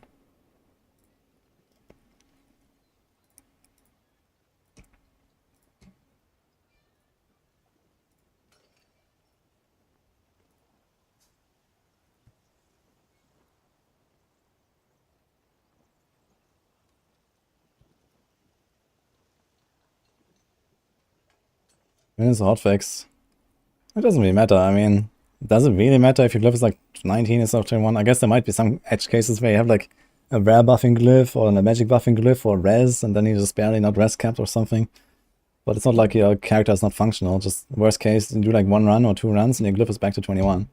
So that's what I did. I literally just leveled my glyphs again in like 10 minutes.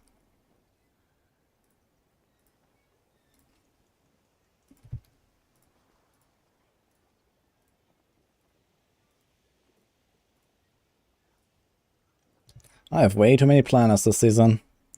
That's for sure.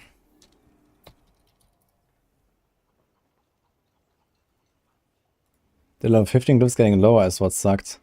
Oh, wait, this also applied not just to level 21 glyphs. This applied to all glyphs. They all went lower when they were even like exactly 15. Oh, God.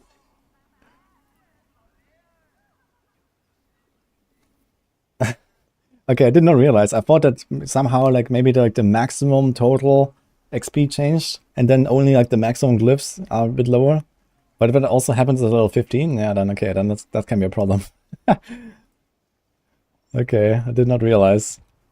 I thought this was a problem only for maximum level glyphs.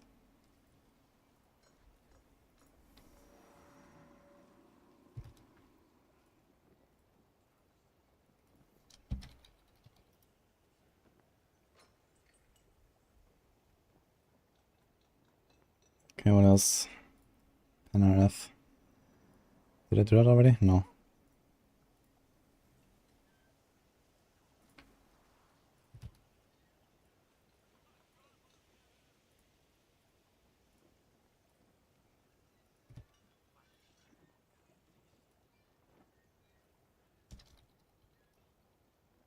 Go again. I think the timer should be almost over. I'm gonna go in a second.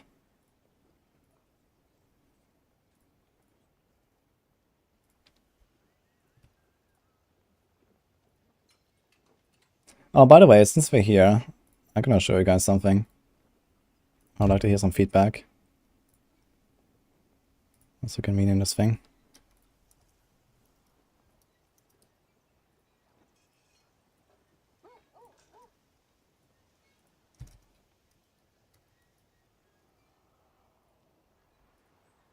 So some people might have seen this already. But we recently restructured the endgame guides a little bit, and also in the Avatar of Zir variants, if you have seen those, I added this now. So you have like the gear embed here, and then you have the gear with Uber Uniques. So I'd just like to hear, like, you know, what do you guys think about this? Does this make the most sense, or can we do this something somehow differently? And then here comes the skill tree, there comes the vampiric powers, and blah blah blah. So this is kind of like what I did now. Like previously I had this part just as text here, and now I just did this basically.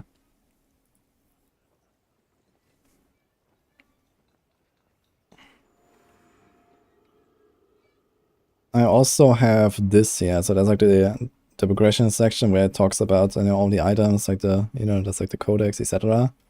And then we have here Uber Uniques as like a separate point, so that's also what I had. But I felt this was probably a bit too little. And for AoZ at least, I did this one. It's much better. Okay, so we might do this then going forward. Just kind of like the question, do we want to do this like for like every single variant? Because sometimes, you know, this is like, there's gonna be like a lot of planners then.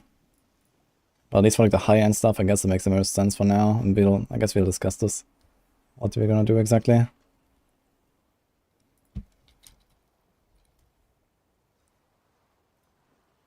A fan of the redesign of the preferred stats. Yeah, we discussed a lot of like how we're gonna change stuff. Like this was actually like a pretty big point. Like the last few meetings, actually, we've been kind of like going through everything. And you know, redesigning the endgame guides and stuff like that.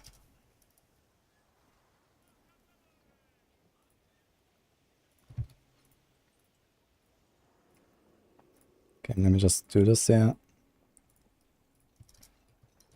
This, you know, tiers level. I mean, it doesn't really matter for like the build itself, but I think it just kind of gives you like a better picture. Having the glyphs level 50 instead of 200. Did you miss like any important build now? I don't think so. No. Okay, that's only like the... Wait, what about this one? This is already done. Okay, I think there's only 2 left. Bloodlands that I played recently.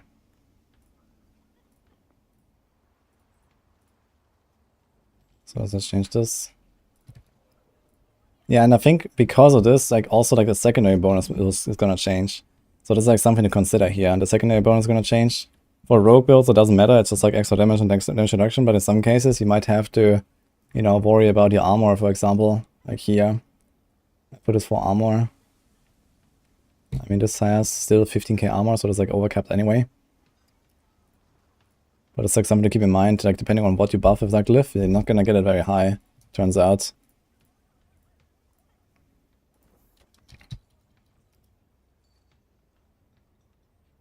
Yeah, we know about this tier 7 sigil craft. I would not recommend to use it, guys. They know.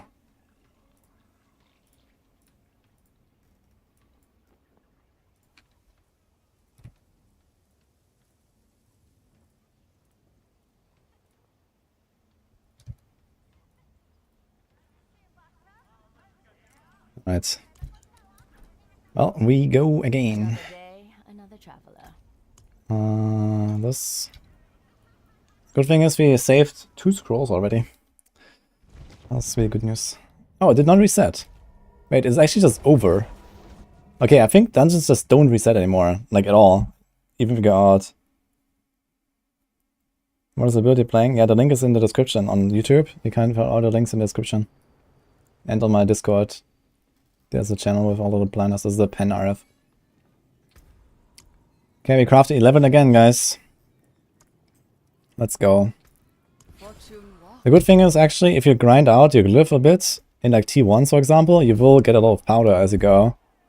And you can actually like, you know, save up more powder for later for the push. And as long as you don't like waste like literally dozens and dozens on a push, on like a certain tier, then I guess it's not too bad actually with the sigil powder.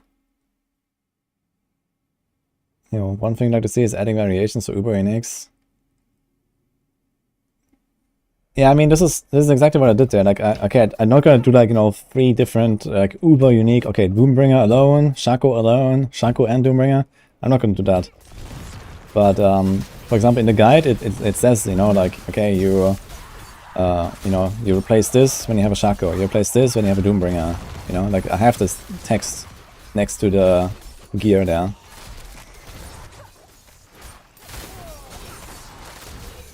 Okay, we have demons and snakes.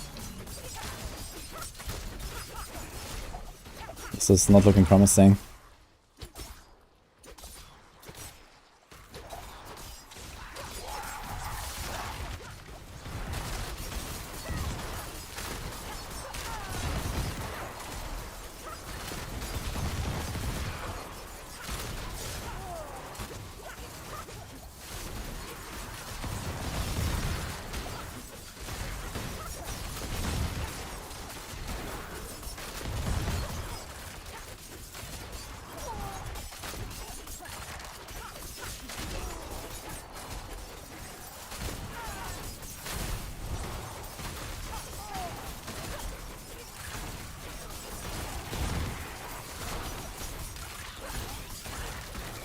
We're getting ahead. The demon slaying elixir. We're like more than half minutes in, but okay.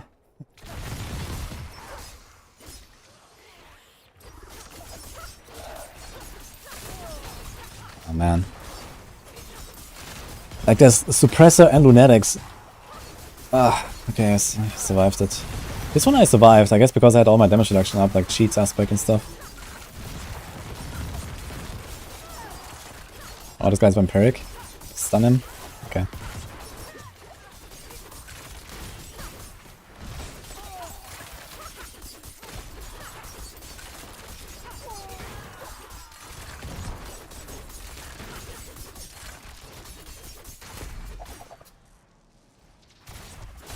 I should have kited this into this pack. I think this was kind of a waste.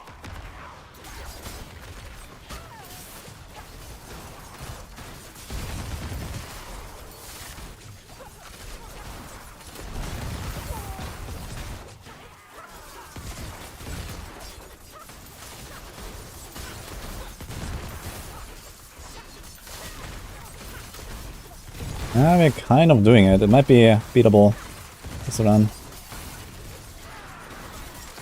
No shrine yet either.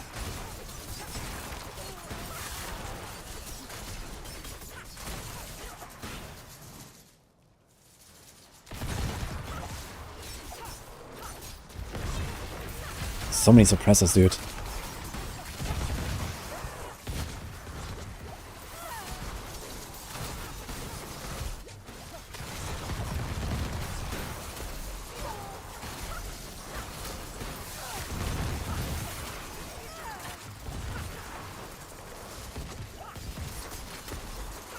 The snake's stunning me all the time.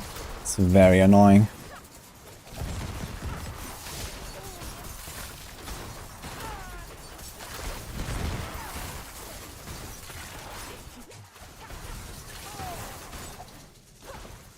Beatable. Get like a few good packs.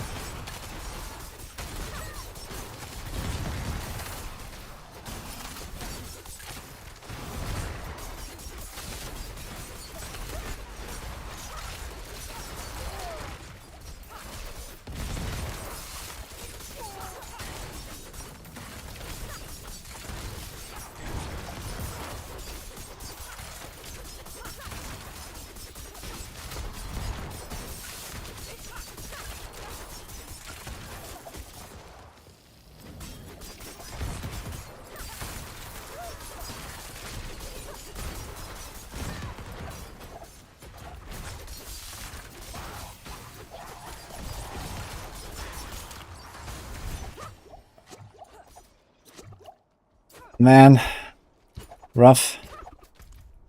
Rough.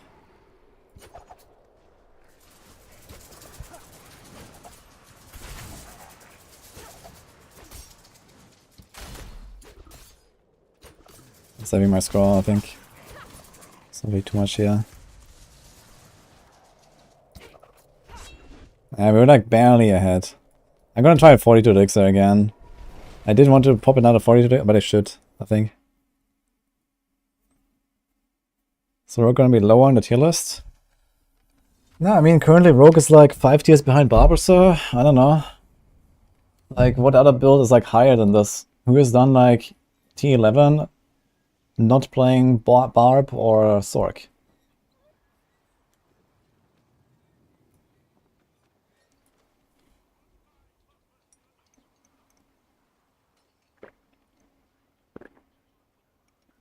What hinders the progression with the build? I don't know exactly, but I have a hunch. It could be like the 2 billion HP on every single monster.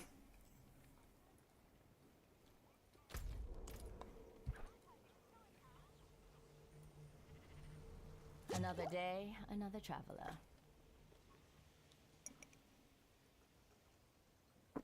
Put on the Shako. Hey, voila.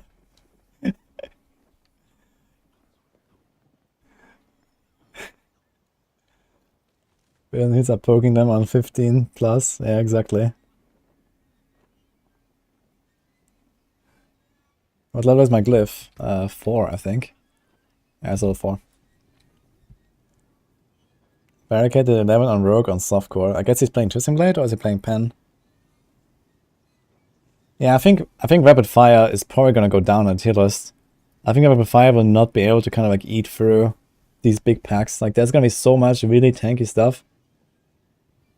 On the other hand, I am using Rapid Fire a lot. I wonder if Rapid Fire has a good chance here, like with like freezing and stuff.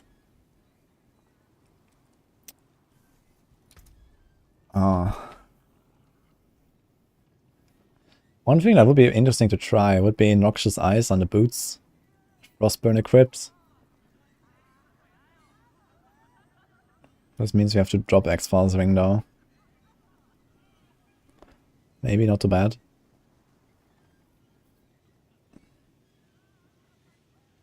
But like when you CC something, you're gonna do some mad burst. It's gonna be like double or so. Well, okay, we lose the crit, we lose the 4 ranks. So this is basically what Frigid Finesse gives us. Yeah, maybe it's not that crazy after all, but you get Noxious Eyes. Yeah, it's not good enough, I guess. Okay, first of all, let's get a Fortitude again. Let's try Cruelty. Actually, one thing I should try is this. Mixed Poison Imbuement. For the AoE, I think for the AoE pulls, they probably care more about the AoE pulls. Because once I start doing single target damage, the poison is not that crazy necessarily to stack up that much. So let's try this. What's my crit chance here? 33. We're gonna have like a lot more AoE damage like this with mixed poison imbuement. Let's see if we notice a difference. Let's do this. Go again, we're gonna go again.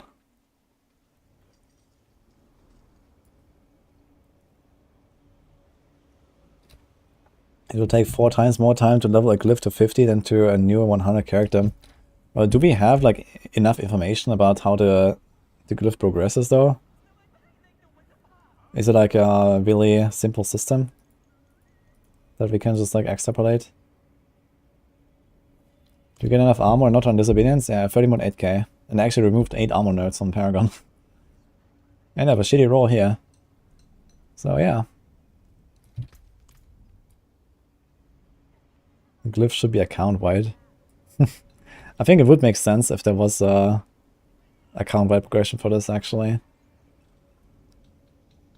Because you're not gonna do like you're not gonna do this on 2 characters, are you? You know? I could keep X-File. No, if I wanna run Frostburn, I cannot keep X-File. Unless I drop Doombringer. But you don't wanna drop Doombringer, trust me. So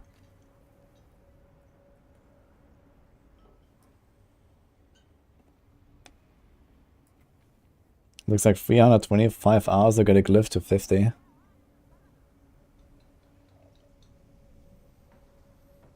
He has done some calculations. I don't know. Like, I want to see the formula for the glyph, first of all. I mean, it does ramp up pretty hard. Where's my Shako? It's in the stash. Did I forget to... Okay, let's go in there again. Let's see one more time if it reset or not. It did not. But this was actually a portal. Okay, so with a portal it can't reset.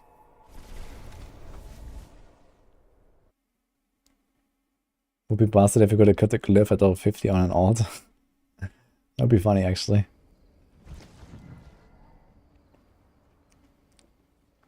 Okay, let's do this. I want to do that 11 at least today. Come on. We were so close, man. Wind favor you.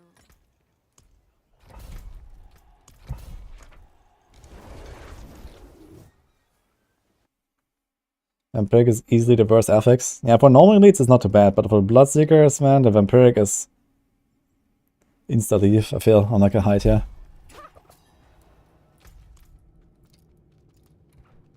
Okay. Not a great map. We have snakes again. Snakes and vampires again. I had exactly this combination already. Damn.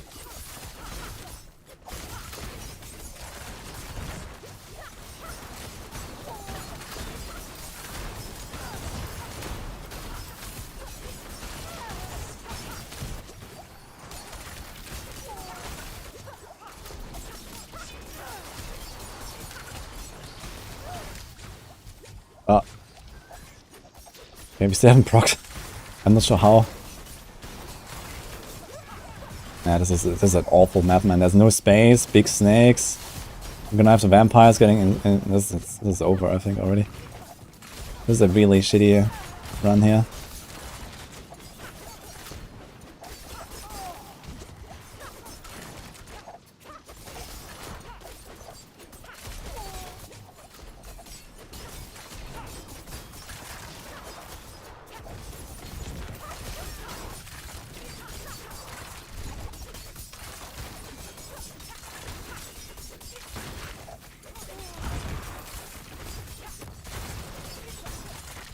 Single target damage goes quite a bit down though with this upgrade. Wait, can you actually change? You can. Okay. Wait, can you actually gear swap? I haven't tried yet. I guess you can, since you can change specs and stuff.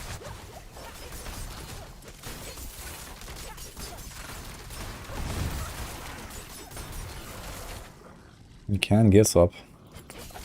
Alright.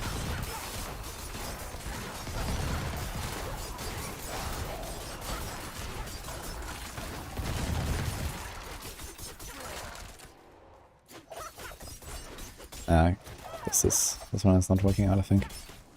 I'm gonna try another one. These snakes and vampires, this is a shit combo, man. There's also like shit layout here. Having no space. I should just have... Wait. I need to try this. Wait. I have an idea. Rob was constantly gear swapping mid-run. What is he swapping to as a barb? What?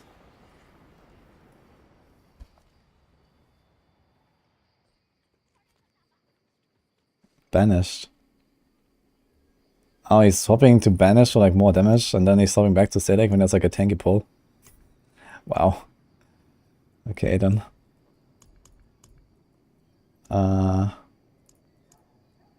Shit, we can't do this, but I can do this. Triples damage. Banish Sword doesn't give you triple, but on a barb, I guess at least double.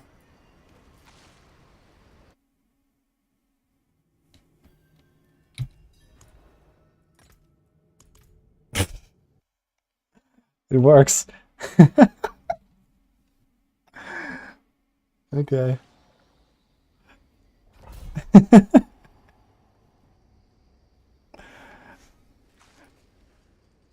Who needs scrolls, guys? The Tears of Bloodclip is not additive, it's just a tool to bug butter Eleni. Can you wait, can you put this sigils? Can you put them here? Is that like a thing? Wait a minute, let me try. Probably not, but who knows. Customize. Imagine you can put a sigil there, it's literally a scroll.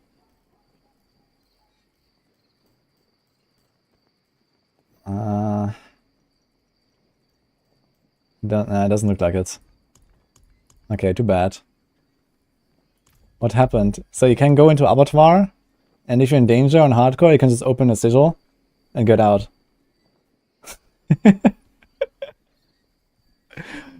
Like, you saw me earlier, I was trying to preserve my scrolls, you know? Like, sometimes when I was trying to get out, I couldn't.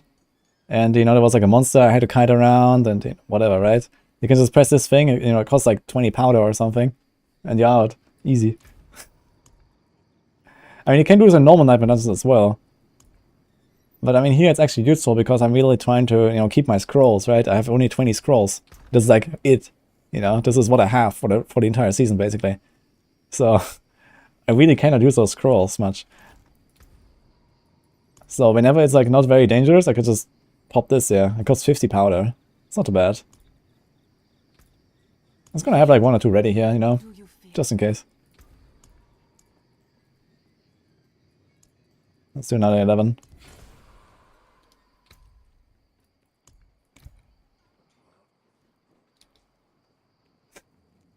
Can you hotkey a sigil? No, you can't. I mean, you could do it with like, you know, auto hotkey or something, but that's not allowed, so I don't want to have anything to do with that. Yeah, the same thing works in Nightmare Dungeons. You can just, like, whenever you open another sigil, you just get TP'd out instantly, which is stupid, you know? There should be like similar to like a teleport or something. But that's how it works. It's just like, it just instantly closes the current Nightmare Dungeon and puts you out of the dungeon.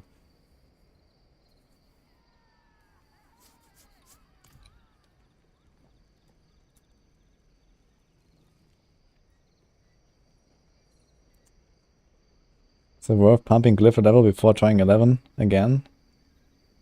Yeah, of course, you know, like, if I had, like, let's say 10% DPS extra, I would easily do this 11 at this point, I think. Even with, like, 10% more. So yeah, if I level this up, like... Okay, how much do we get from Vulnerable, first of all? You have 72.7, so... Divided by 2.3. Kind of. So I have 31 nodes. So when we level this up once, we'll get, let's say 32 times, it's 0.10. Yeah, so we get 3% right now. Well, with the, with like how much we have already, it's more like around 2% per level. So if I rank this thing up to like level 10 or so, I would have like roughly 10% extra DPS compared to now. But now it's at 4. Yeah, so I can probably just grind like all evening now, get it to 10, and then can do the T11 relatively easily. But the thing is that the required XP scales up really hard. So you cannot really like just like, you know, spend like a few hours, level it up a bit, and then go next tier. So this works right now. The first time you do this, and then the second time maybe like, you know, if you spend like 2-3 days, and then maybe the next time if you spend like 2 weeks, and after that you kind of just stuck, I guess. So.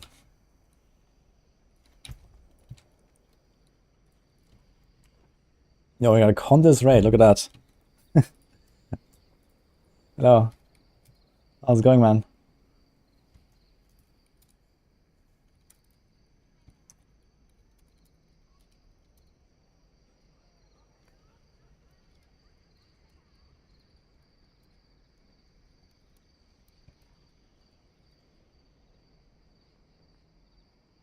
Digital 10, so hard after that, need a stricken. What class are you playing, Connors? Are you doing Barb? Yeah, I got really close to beating 11. Like 11 is like a huge jump, and I got really close. I had like 4 minutes for the Bloodseekers, and one of them rolled Vampiric, man. I couldn't do it. Like Vampiric is just like no way. Doombringer procs a lot? Yeah, Doombringer procs like on almost every single target all the time. With this build at least. Okay, let's do this. You have 23 scrolls you can give me. Yeah, that doesn't work. Static Hoda, too much probably, only 11 sigil dudes. Are you actually dying against the Bloodseekers with Static? Okay, we have a desert cave. That was last time it was really good. Let's see. Oh man, I should run. Oh, this is tempting. Am I gonna override my potion? I think I'll do it. Oops, put the wrong one. Manslaying, let's go.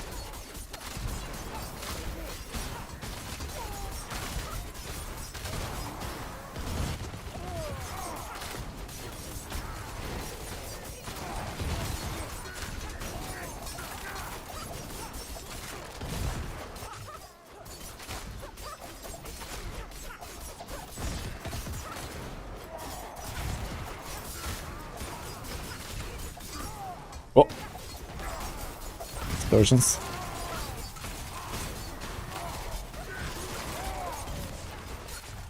Ooh. Okay, the fire orbs. I'm not sure if I got hit by 2 of them. They hurt though.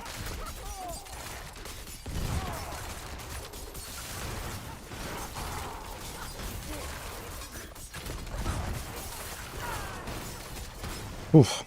I had a lot of elite packs here and they were relatively easy. But still, it was scary.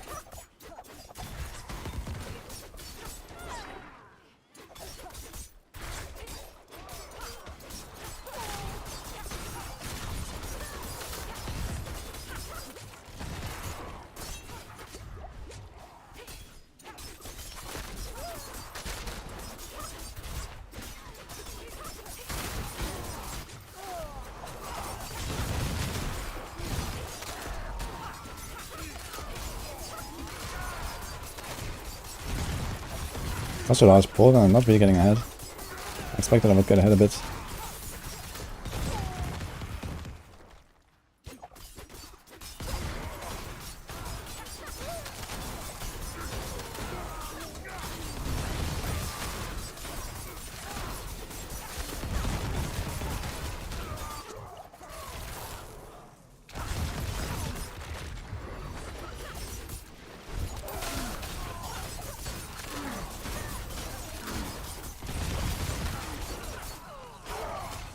This is good.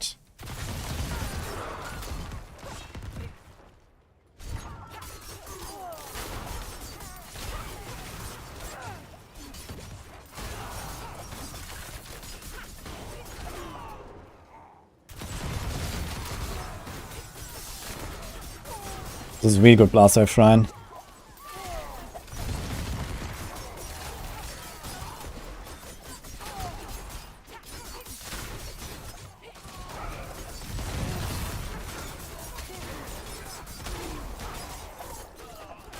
Okay, we're making good time, man.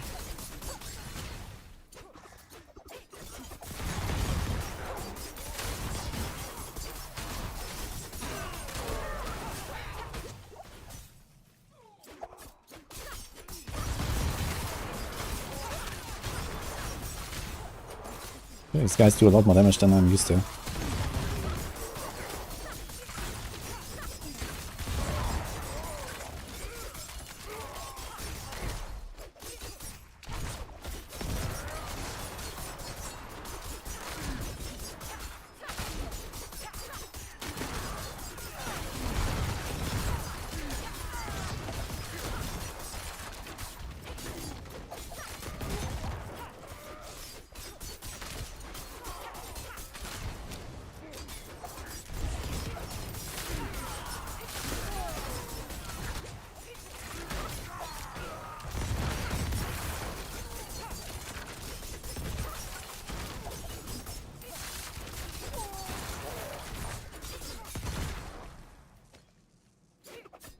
Yeah, maybe another good shrine. We got this.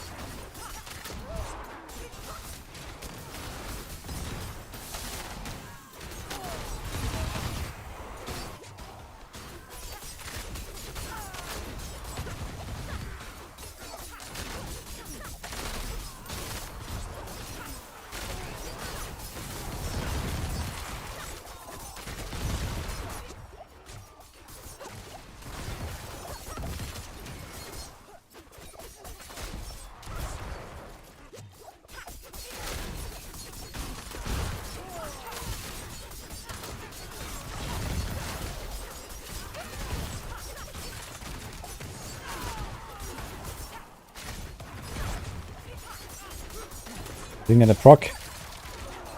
Twice.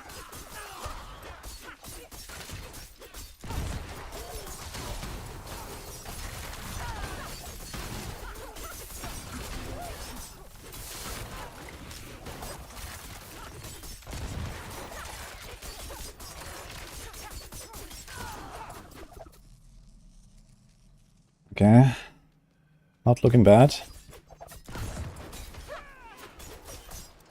Second shrine will be nice.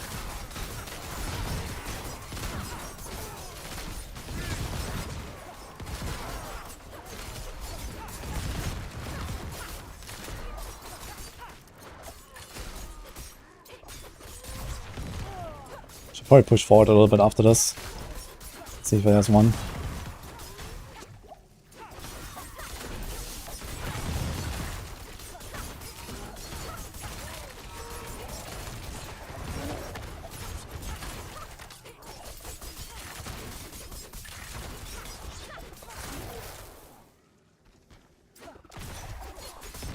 And Z4.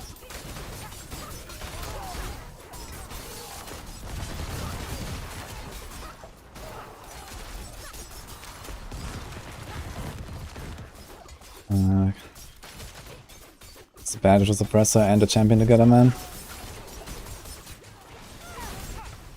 Dropped. Ah, that was close, dude. Isn't TV better than this build? Who knows? Yeah, that was a really shitty situation at the end. We were like almost there, and then we get suppressor and champion together, and it was a really dangerous situation, man. That was rough. That was a good run.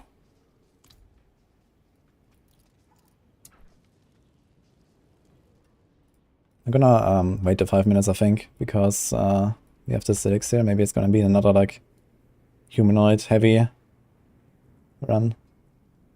I want to see if like the Bloodseekers die noticeably faster with manslaying. If that actually works against Bloodseekers. Maybe it works, maybe not.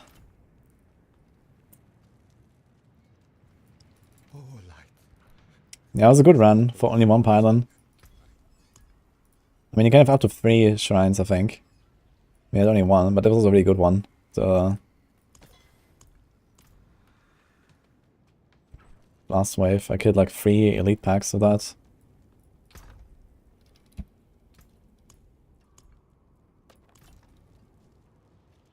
Are they human or vampires? Oh yeah, good question. Maybe they're actually undead, right? The Bloodseekers. I guess it would make sense if they were undead. So yeah. Vampires. I have to do some testing on this. Cleanse these both from my skin and I This is all my fault? What did I do, Chronix? Are there afflictions in AoZ or not? There are. At T11 I noticed I had an affliction that it was basically like an invisible lightning goat shaman. Like shooting lightning at me. But I only saw it like in 2 runs. And I'm not sure what the other affixes were in like other runs.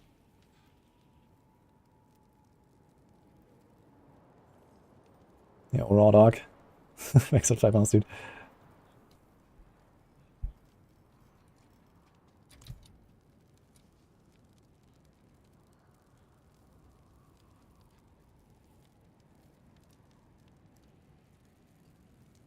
Tissing Blades can't do this. Now, Tissing Blades should be a bit better than this. Someone told me that an 11 has been cleared on Rogue from Barricade. So I assume he's playing the Tissing Blades. Because with Penshot it seems really hard. I guess Tissing Blades is gonna be a bit better. But for now I'm just gonna keep going with Penshot, you know. I enjoy the build. We can switch to Tissing Blades at some point. I just need to equip my other Condemnation for my other Rogue. And this is basically it, right? Like there's not... I have to replace the X-File for the other ring. Then replace the glove. And I don't need Ravagers here. Yo, Sethi, thank you very much. I'm doing T11 right now. Yeah, I think after 11, if I want to clear the 11 tonight. And after that we are farming Glyph a bit, I think. Arms for the light. But I'm gonna keep going until the 11 is down.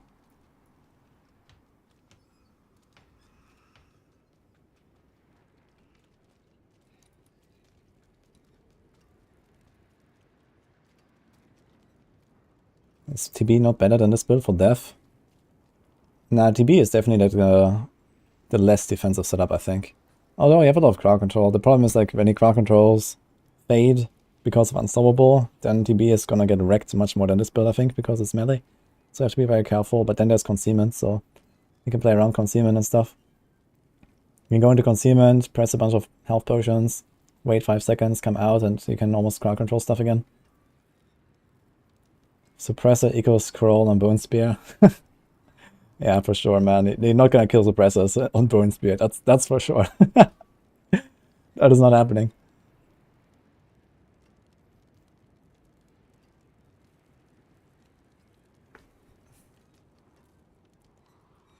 Okay, let's pop this.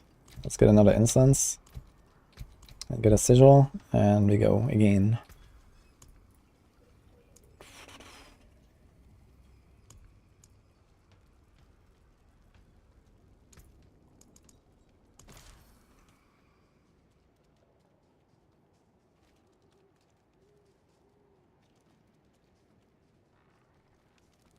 Is it worth starting a hardcore character now? You have never done one. Yes.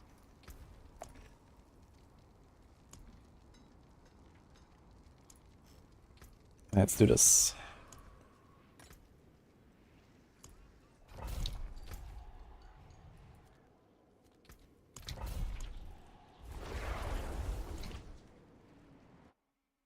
Go again. Can I make some build for the aspects? Is this a better build than Twisting Blades? Maybe, maybe not. I believe more in Twisting Blades. Okay, we have... these are drowned. Oh, what the fuck?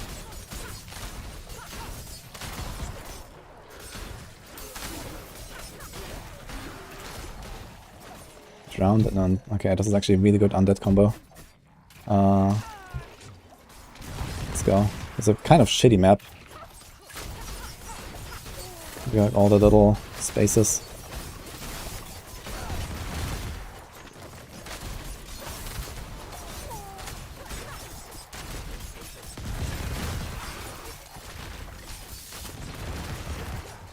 But we are actually doing really good AoE damage.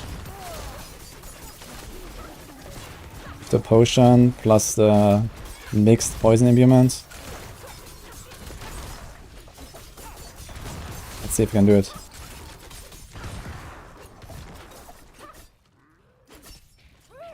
Oh man, hard to skip stuff here though. Very tight corners. This would be like the eagle horn swap. I wonder if it's better. I should try this at some point.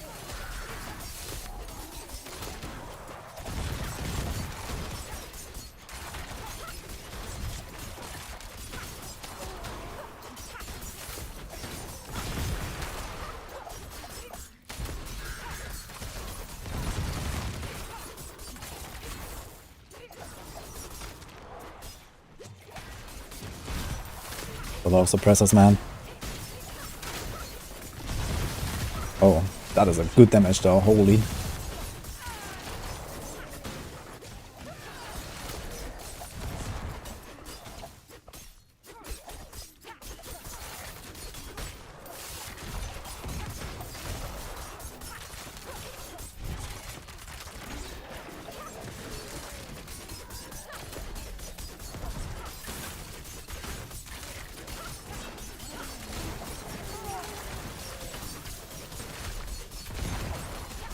Yeah, we're really ahead with no shrine so far. It's going well. We need more.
Shit.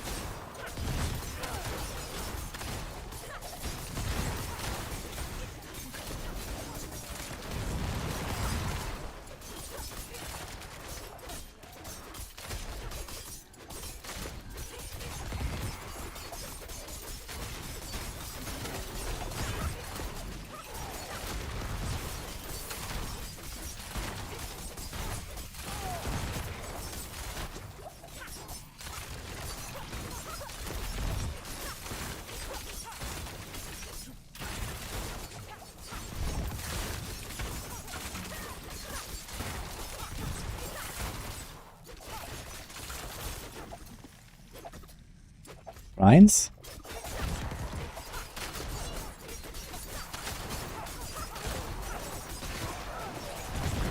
Can you get like 0?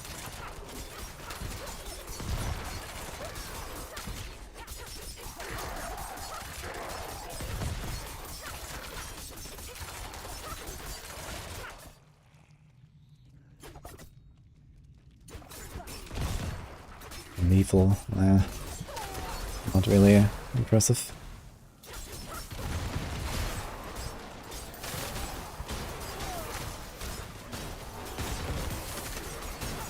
Got the numbers. It's all of elites though. But they're all gonna heal, they're all like these corpse fiends.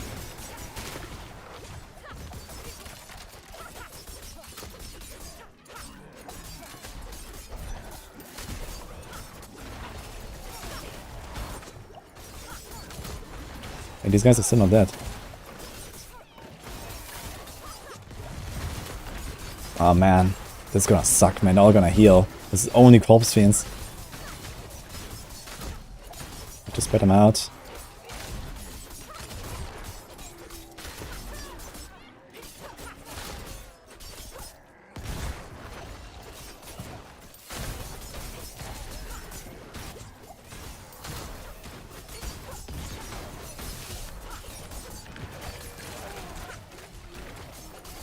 Like they all heal by like 20% when one dies. Holy shit.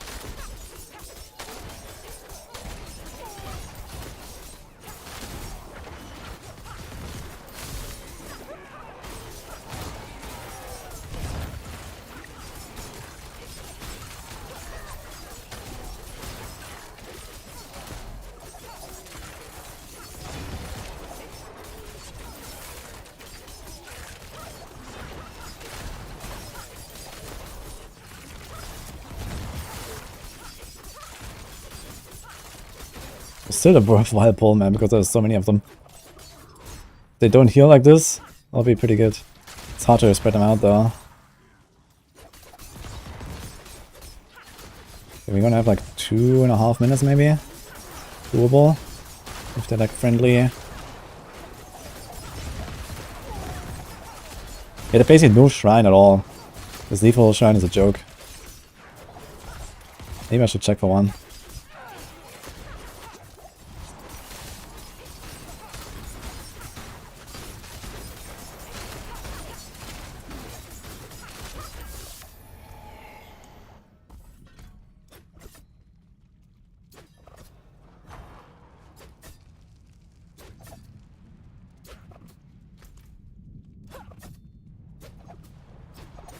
Come.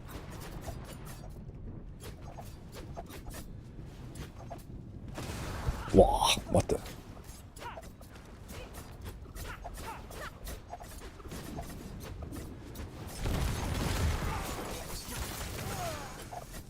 Teleports back.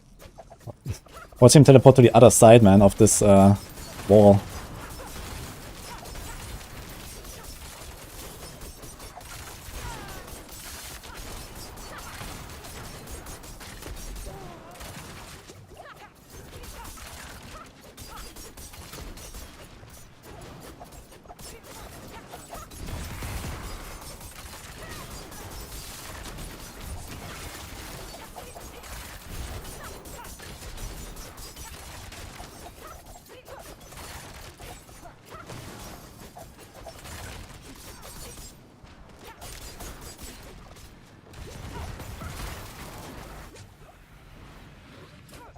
Okay, it's gonna be really tight. Seems to be a good one here. Druid.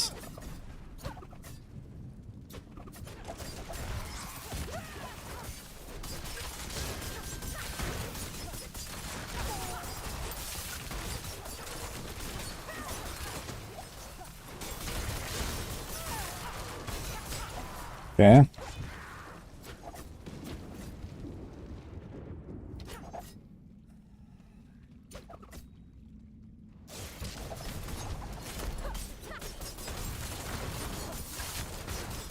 The Necro, right? Okay.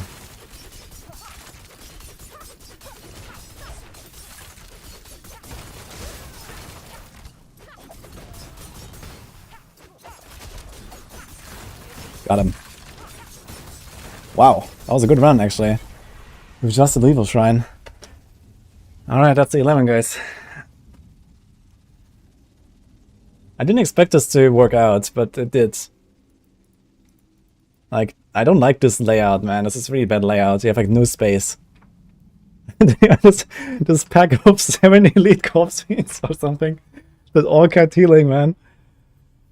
Oof. Okay, I think this is a pretty good result so far. I mean, it's time to level the glyph a little bit. This was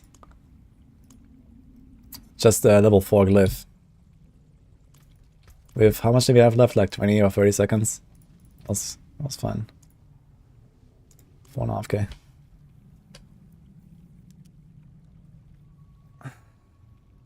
It would have worked as well without the swap here. I just did like this one swap to blend it for a bit more single target damage. I was experimenting with mixed poison imbuement. It seems a bit better to go poison, and then your single target will be a bit weaker. So I just did the swap there real quick. I guess that's okay.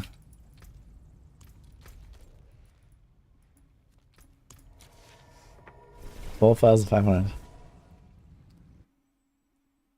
The shrines don't spawn once the bosses spawn. Yeah, I went through some maps and I tried to look for shrines. I wonder if there's actually the Diablo 3 system where you have to make progression and then you have a chance to spawn shrines, and if the boss is already spawned you can't get any more, and if you don't kill anything you don't get any shrines. It kind of seems that way. But I wonder if I just like open a T1 and just like run through if I can find shrines. I'm gonna try this.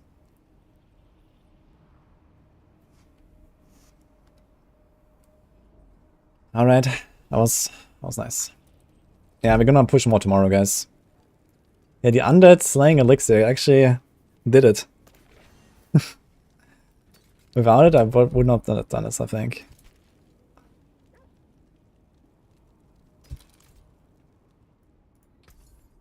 Did I swap imbuements? No, I swapped this here from mixed imbuement to blended. This is what I did for the Bloodseekers in the end. This is like for AoE damage, this is for single target damage basically. I just tried this out a bit. Update the UI, yeah. Okay, highest done is 11. And now running 1.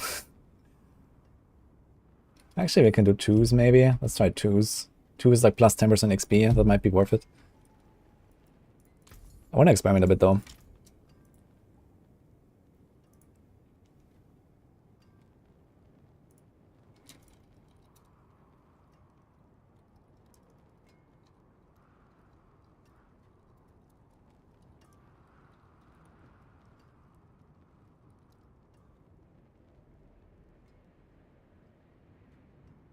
What is my AoZ glyph right now? 4. We're gonna double it a bit now. Let's go. I think it can be 12. I can do 12, you know. This one wasn't perfect. You know, if I try. But the thing is, you know, I'm gonna run out of sigil powder if I do too much. So I think I'm gonna level the glyph a little bit and then we go back to pushing, you know, maybe later, maybe tomorrow. So I have 76k sigil powder and I was already doing like around 10 attempts or so for 11. So there is a lot of RNG still, you know, like you have the affixes on the Bloodseekers, you have the shrines, you have, you know, the layout and monsters, like the vampires and snakes and stuff is like really bad stuff. The ghost is really bad. Apparently there's red ghosts. I have not seen red ghosts yet, but apparently that exists. Yeah, like you want the undead are really good. Undead are nice, humanoids are okay. I really like the desert cave actually. The desert cave seems to be like a really packed dungeon as well.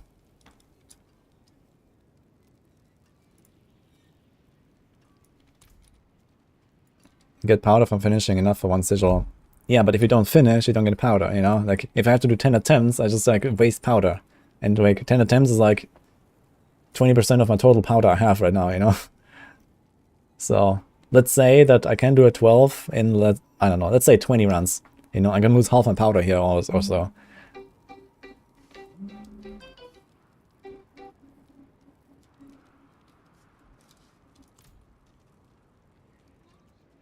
Need to craft and salvage sigil 7. Yeah, I'm not gonna do that.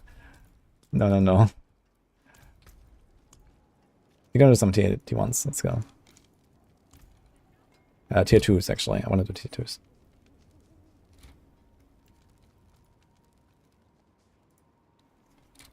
Should be 3.4, I guess, right? Plus 500, plus 500, and then this was 4,500. This is like plus 600. So this should be 1,500, right?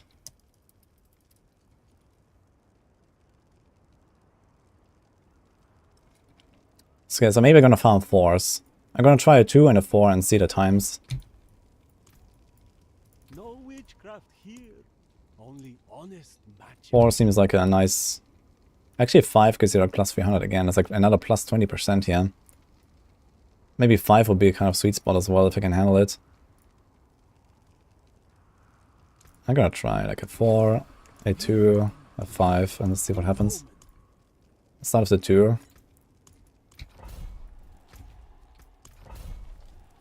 Can we have like a more universal? Nah, let's just keep that thing, whatever. When you go to accounts, you don't see the option to make a sigil. There's a quest when you log in. You have to talk to a guy, and then you get it.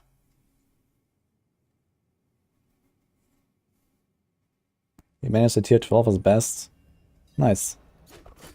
You show the XP sheet. You can take a screenshot of it quick if you want. But yeah, it's like... It does go up quite a bit. Okay, I want to try to not kill anything and just walk through and see if we can find shrines. This might be a bit dangerous, honestly. Also, I did not fill up my potions. Pepega. It's a bit dangerous to try this, I guess, here.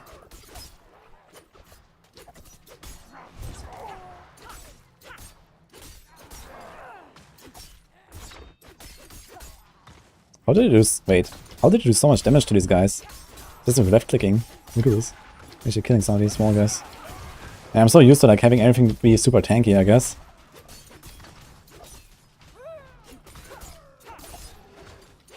We're gonna clear this backwards. Let's go. Yeah, it looks like there's no shrines. You see this? So I think this is basically how D3 works. So if like you have to make progression to spawn shrines. Seems like there's nothing. Yeah, there's nothing. We're probably gonna hit the end. Look, there's like 1.5 minutes.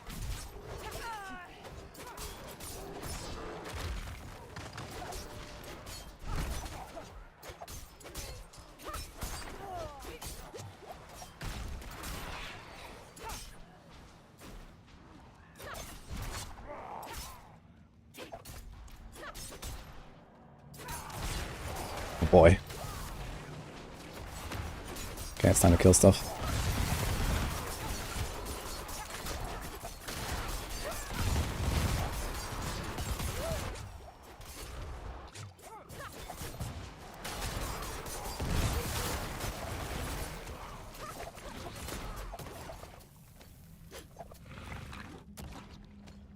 Yeah, I don't think you spawn shrines. Let's see. I killed some stuff. Let's see if I get a shrine. Immediately. I wonder if I go back. Can I find one? Like here in the corner or so, but I mean, I didn't I explored the corner already. I'm pretty sure this works exactly like D3 with the shrines. But here you have not minimum 2, I think you have minimum 1. I had only 1 in the previous run, and I had 3 in another one. So it seems like it's 1 to 3. And it's based on progression.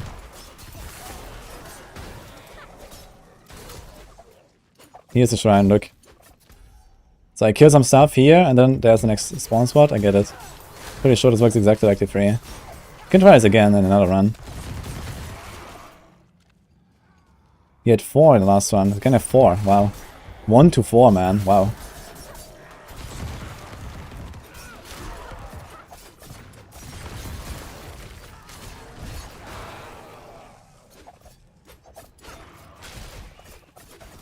It would be funny if I stumbled over 3 sleeping bloodseekers at the end of the dungeon with no progression. That would be hilarious. And then just like, wait, these guys just despawned. What? The blast wave killed him and these guys just like vanished. You saw that? They didn't die. They just like disappeared. What was that?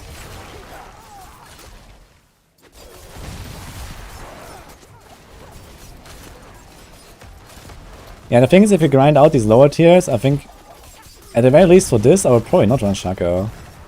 Which is kind of counterintuitive, right? You would think, okay, easier content, you run a Shako, easy club, because everything dies fast, you're safer. But realistically, it's just like, at least on hardcore, it's kind of like making it too risky for no reason. Because I don't really speed up very much when just equipping the Shako on a low tier. If anything, at some point, we're gonna be like done, you know, grinding the glyph, you know, like last week of the season, let's say, if I survive. And then we're just gonna say, okay, YOLO. We're gonna do everything we can to get damage and equip Shako. And then hope for a good run.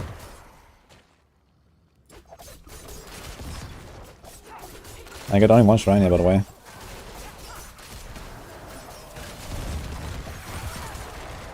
Oh, what the...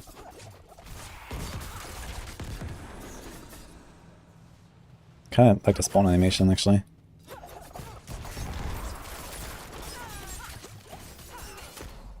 Ah, it's so nice, I can just, you know, kill them in 1 rapid fire.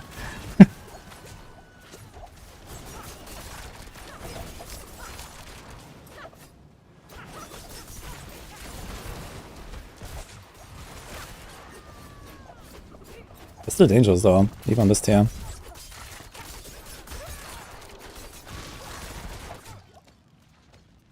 Look, you have to wait for the obelisk now. Look at them.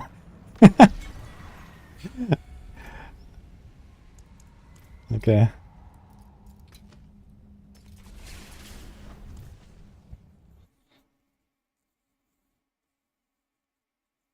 Lives remaining 0 seems redundant, but technically accurate.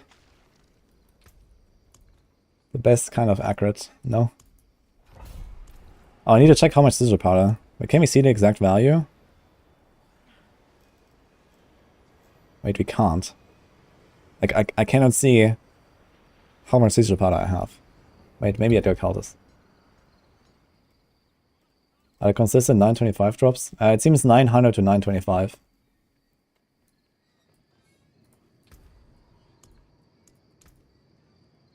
Nope. Okay, so I just can't, I just don't know how much I have. Oh, here, wait.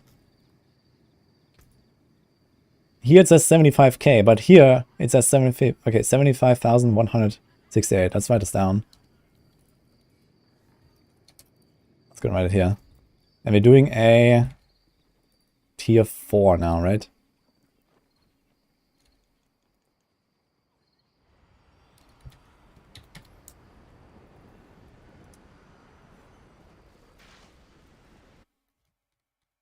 Let's see how much we get.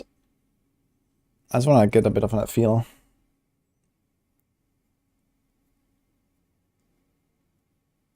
$1,500 runs of pain, you got the full Uber set there.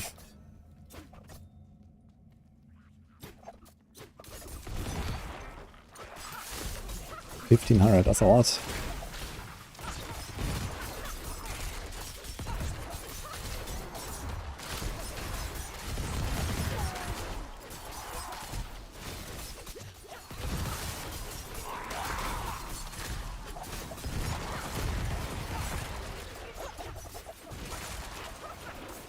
This is a tier 4, right? I mean, like, one-tapping elites. It's good. Yeah, if I could farm tier 5s right now comfortably, without really slowing down, that would be optimal, I think, right now. Without slowing down much.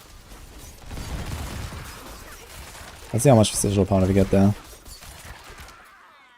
It might be that the Glyph XP is, like, really valuable on this tier, but for example, we don't really get much more sigil powder compared to tier 1s, and tier 1s are like way faster.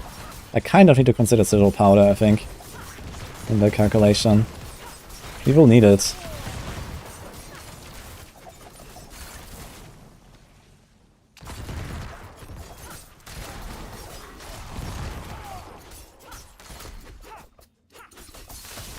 No, it's not tier 12. I'm doing tier 4 right now, I'm grinding a bit now. And I'm like just experimenting a bit, like what kind of tier I want to grind.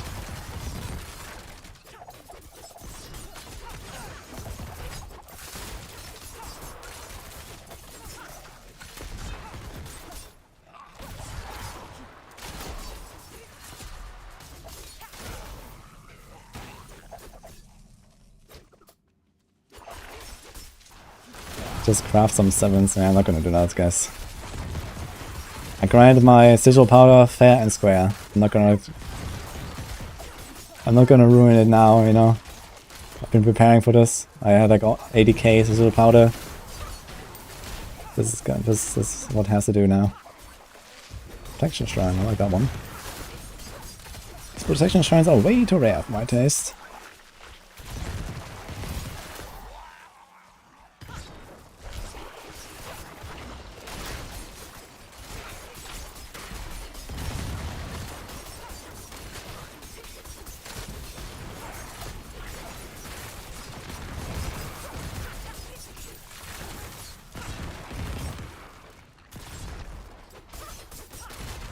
This looks like a almost 5-minute run actually.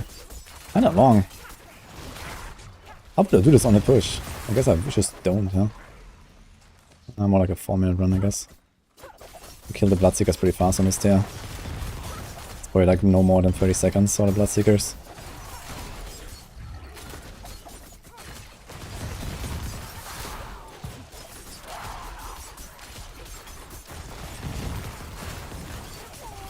Oh.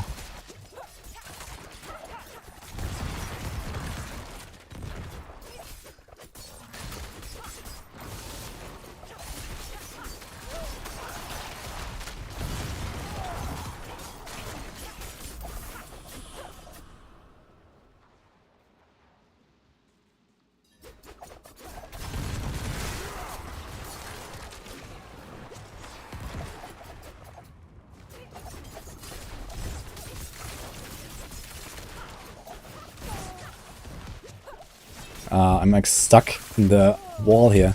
What the hell? And he's shooting like the lightning at me. What? Like I shadow stepped on him and I was stuck. Okay. Okay, so we can't see it here. Ah, level up. Glyph level 5. Let's see how much we have. Do the monster levels scale beyond us or just health and damage? Yeah, it seems like something like +1 monster level per 5 tiers. So the monster levels barely scale. The highest I've seen is 157.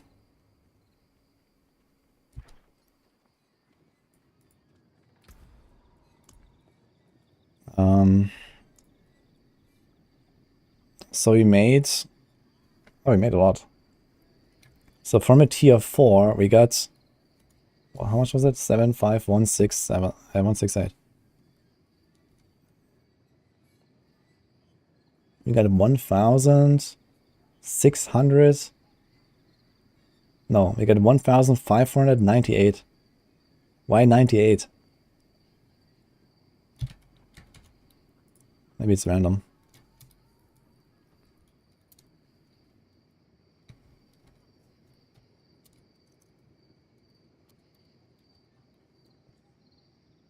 Right?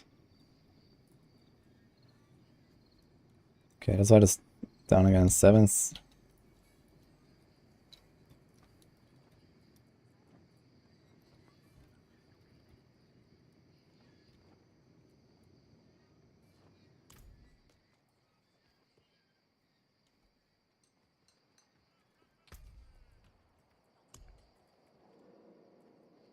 Let's try like a T2 again. If it's a speedrun it. How fast can we do it? And also how much do we get? Actually, we just spent okay, 7.5. This is how we have now. How much we have? Wind favor you. Yeah, we got what is that? Yo, Chan gifted 20 memberships on YouTube. Holy shit. What? I think that's the biggest gifts I got so far on YouTube. Thank you, man. Appreciate that. Got whale alert on YouTube, guys. Christmas. Maybe it's just Christmas. Appreciate that, man. How do you find the first sigil? You have to do the season journey and then talk to a guy in town and then craft the cultist. Did I try double swing up? No, I did not try double swing yet. I guess we could go in and just do like a run or two and see how it feels. Actually, I guess I can just craft a sigil on this character and then give it to my... Like, I can just do like a tier 5, see how that goes or something. What item power gear? You get 900 to 925. Oh, Chan, thank you, man. Glad you like it.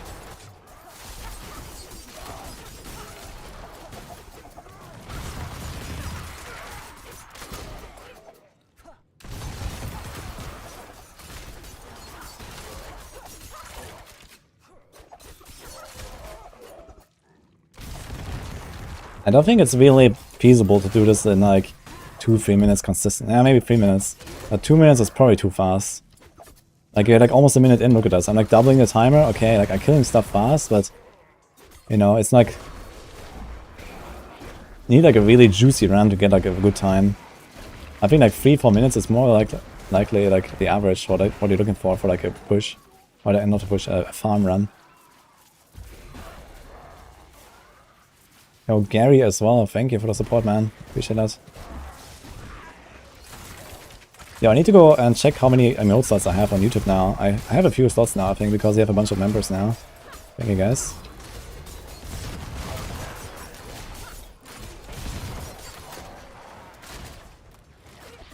Shrine helps. Yeah, Shrine helps, for sure. I mean, some good runs you can definitely do in 2 minutes, I think, on a fast build. But, you know, if you're talking about like farming runs, I guess you're like looking more at like 3-minute runs. Like, as the average. Maybe even up to 4. Like, if you can like, if you can go from 3 minutes to 4 minutes, but you go like, you know, 3-4 tiers higher, that's probably worth it. But it would also make it a bit more dangerous and hardcore, I guess.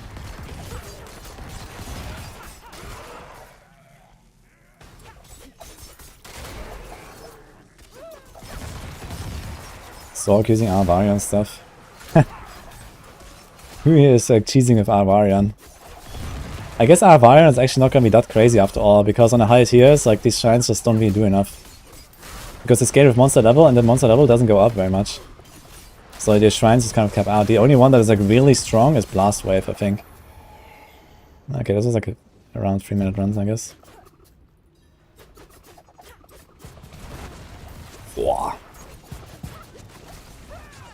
Dropped actually. That sucks. On a farm run.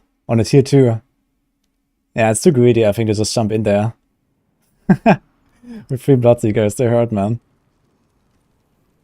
I think you still want to at least get rid of one of them. Like you see here, when I don't have my stuff up, and there's like, you know, a fire enchanted going off and whatever they do. Damn, that was a wasted scroll. Yeah, I should not have jumped in there. Need to be more careful there. 7 to you 2 times. Yeah, you want to try to 1v1 these Bloodseekers if you can. Even on my really tanky build, I 1v1 them. And this YouTube alert keeps going. Okay.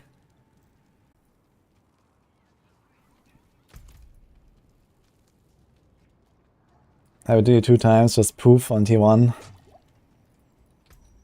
Yeah, if you don't have capped resistances, like the thing is you have 3 elites, and they have like any kind of like elemental damage, right? They have like their own skills, they have their 3 elite affixes, like there's like no chance that if you're not capped on res, that you're gonna live, really. So you need to make sure you have to cap res, and I guess even also the physical. Like, for example, the Druid does Tornado. Tornado is physical. Landslide is physical. The Barb jumps at you. The Rogue does physical. So, if you're not armor capped, like, forget it. Yeah. Res, Cat, and Barb with a lot of armor, you get clapped. Yeah, the Bloodseekers, they're rough. Yeah, I think once you spawn the Bloodseekers, there's no more shrines after that. The free PTR changer is 140. That's interesting. Hello, let's go remasters.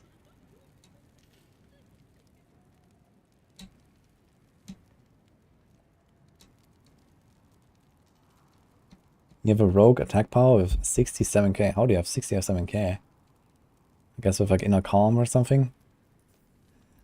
What are you doing?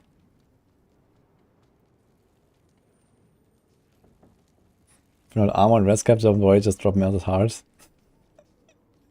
Yeah.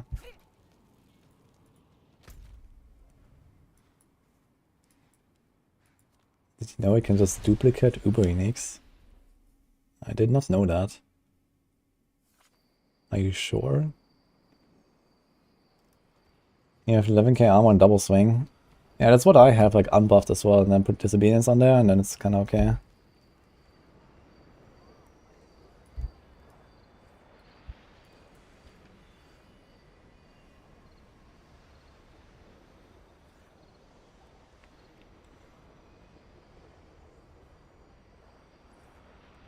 Okay, when I go in, I have like 2 minutes left.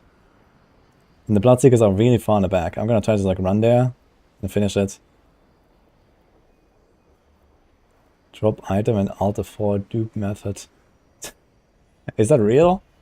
What the fuck? Well, it only works with like uniques or what?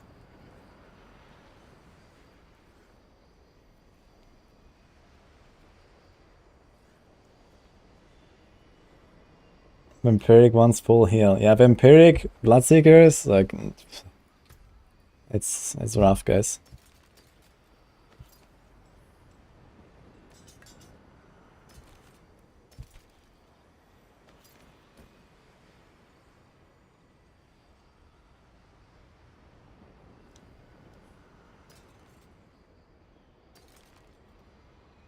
Actually, if I just want to grind out like these lower tiers, I wonder if I can like speed up my setup a bit. Like I wouldn't really need X-Falls. But yeah, the thing is you kind of need like all the defense anyway.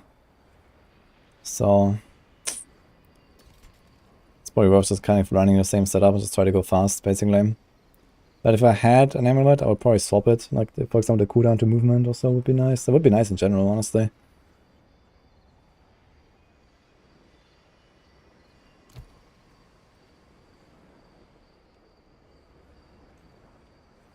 Managed to save a Blaster Shrine and finish tier 13. Congrats. Tier 13 is good, man. Where do you put Tears of Blood? On Rogue, it's basically always on Cheap Shot. And on Barb, it's basically always on Carnage. And on Sorc, it's like Burning Instinct. Most classes that have like kind of like generic boards like those here, you have like usually one board that really stands out.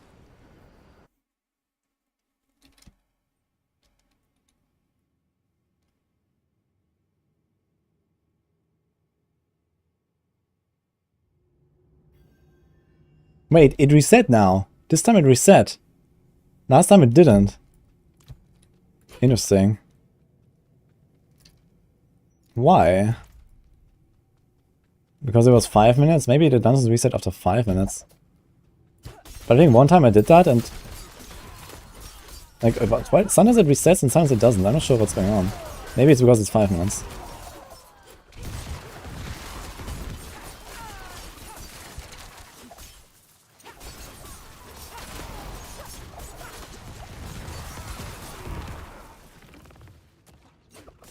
Yeah, it's just like randomly the same layout. It's not the same monsters. You see, those are different monsters. I think I had like vampires earlier. This is bandits. And what? Bandits and cultists. I didn't have these monsters earlier. It's just like random. So you can't just try the same dungeon again. You see, there's also a channeling shrine. These are different monsters. I had like different maps. It's just like strange that it reset again. Like I was going to go in and just like, you know, finish the Bloodseekers now.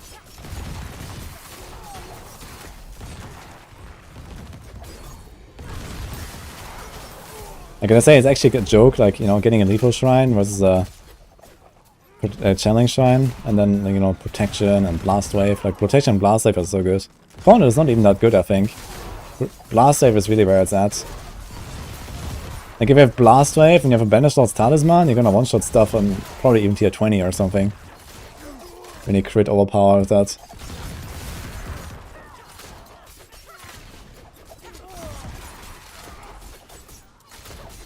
And the thing is, Blast Wave always overpowers. You just need to have enough crit. It's a fast one actually.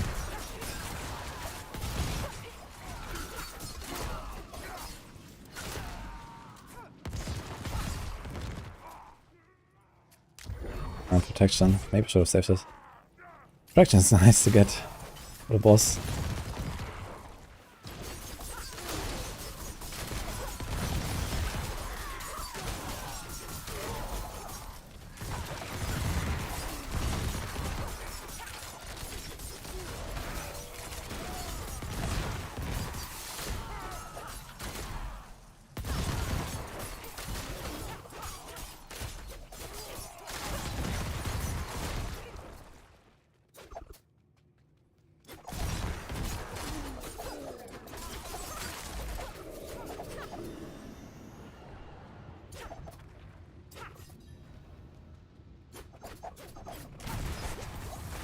Oh, I missed. Oh.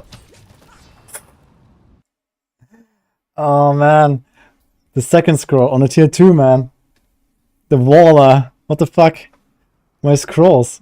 Like these farming runs are going extremely poorly compared to the push runs. Fuck. Okay, what can we do to make this like more consistent? This is awful. Okay, I think number one we can remove this. And we could put exploit weakness, because there's damage reduction from vulnerable. So this could be one thing. I wanted to try this anyway. Let's try this a bit. Actually, also unspec this, I guess. Just farm tier 12. Yeah, I guess tier 12 is gonna go better. And because I went in there. And I wanted to nuke him down because he was alone, and I saw the other two guys, they were like half a screen or like one screen away. So I had like 2 seconds or something to like nuke down this one guy. And then I missed. Like I shot my rapid fire into the wall. And then the guys arrived, and then this guy walled me, and then the Frozen spawned under me. And then, yikes. So let's try this. Spot weakness.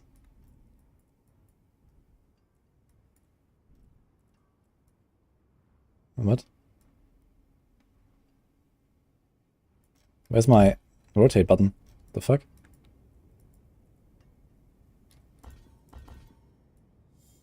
What the fuck is going on?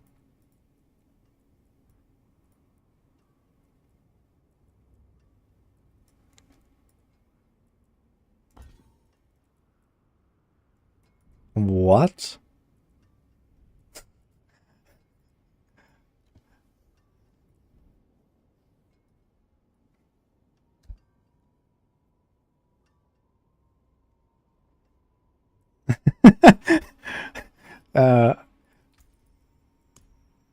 Okay, so preview here. Can I add more previews? Not yet unlocked. Cancel.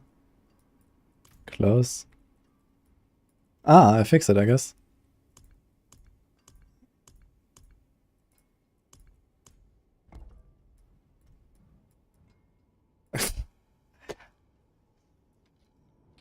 What? What is this? You cannot refund a node that breaks the connection. What? Can I click on this? I can't click on this. Wait.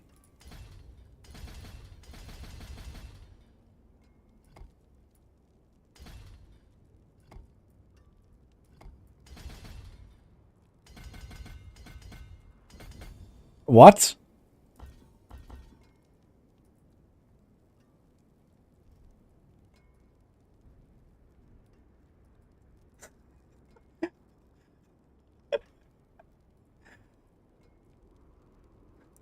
Watch me respec this now, and then the points are forever lost. Does anyone remember like how many points I had? I had 40 here earlier. But now I put 2 and I went down to 36.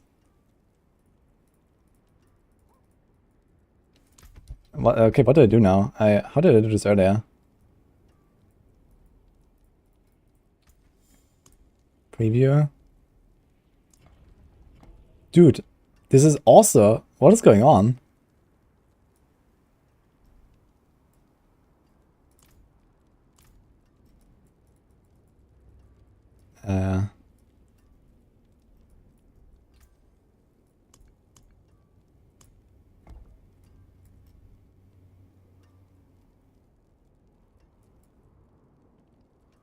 It's kind of interesting because I never assigned these points, you know? It's not like it remembers something weird.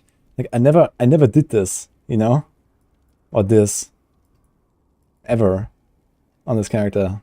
Ever. Like anywhere. Like... Okay, seriously. I'm just gonna log out. Maybe that fixes it. Please update Maxwell guides.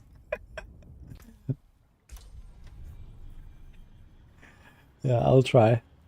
Somehow I need to explain Rift to program this though. I'm not sure how. But maybe we can ask someone at Blizzard to tell us. Yeah, I have 60 points unspent apparently.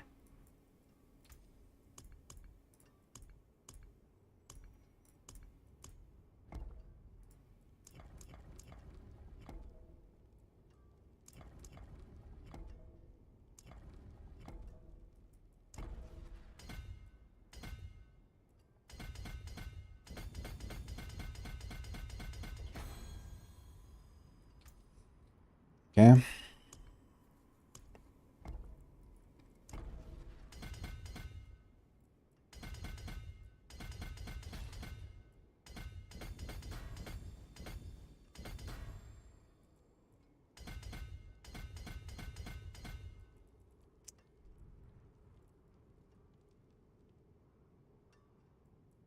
Do we... Wait, why do I have 18 points?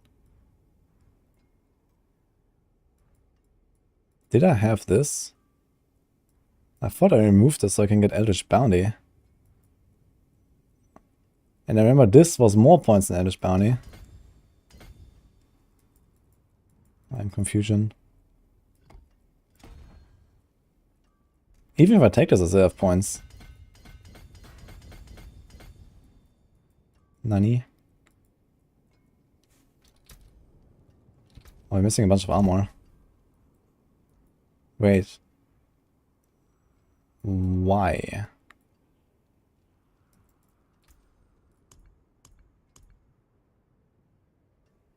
Wait, I'm missing my Cunning Strata gem.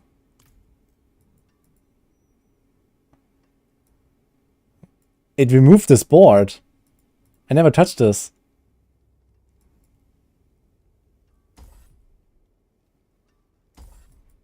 What?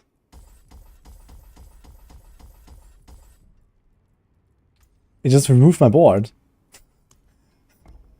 Okay.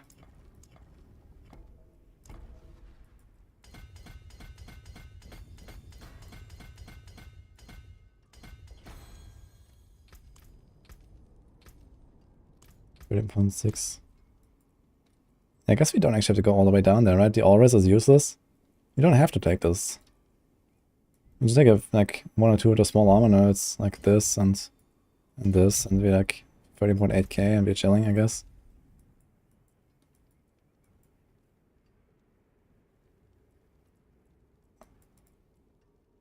We don't even have the plus 100 dial.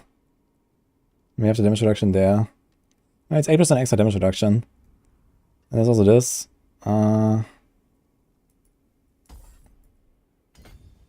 This is like 10% damage reduction now compared to before. And we have Exploit Weakness, which is... I'm not sure if Exploit Weakness actually stacks from poison. If it does, that would be really good. It says whenever you deal damage. It doesn't say like direct damage or anything. I've never tested this. It's gonna be very hard to test as well. If poison stacks this, it's gonna be very effective. Possibly better than running... Restart the game. Yeah, I did now. It's fine. This was like some really weird stuff though. Just happened. Okay. My res is fine. 8 overcapped, 10, 13. Okay. Yeah, in that case, I mean... Sure. Fair trade. We can play the video game again.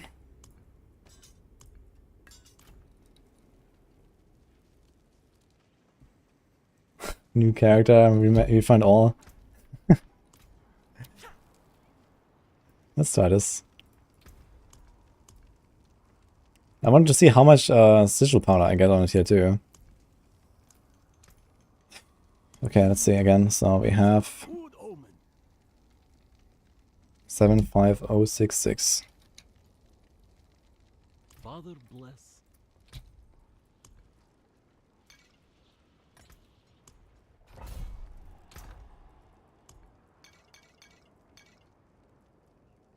Do we have like some other like light elixir that we could run? We could run a competent fortune or so, but we might want to save this for TB potentially.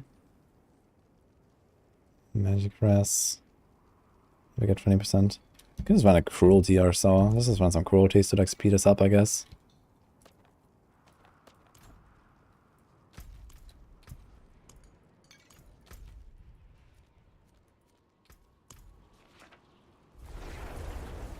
Now I always carry 1 scroll in my inventory. Just to, you know, in case I actually rip. Thanks, Xera Cola, by the way, for the sub. Appreciate that. That was some really weird stuff just happened.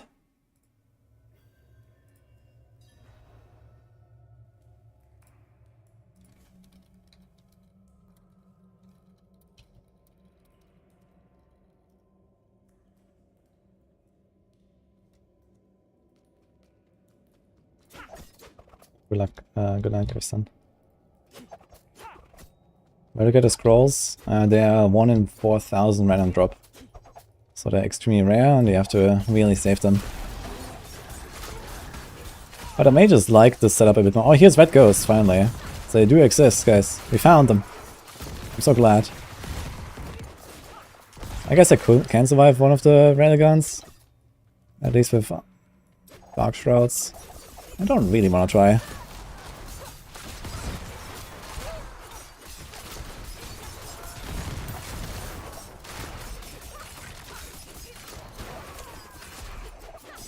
Yo, tile knife. Hello, dude. Thank you. Holy shit.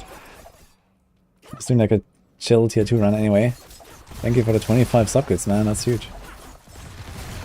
Have you been trying some AoZ? How's it going?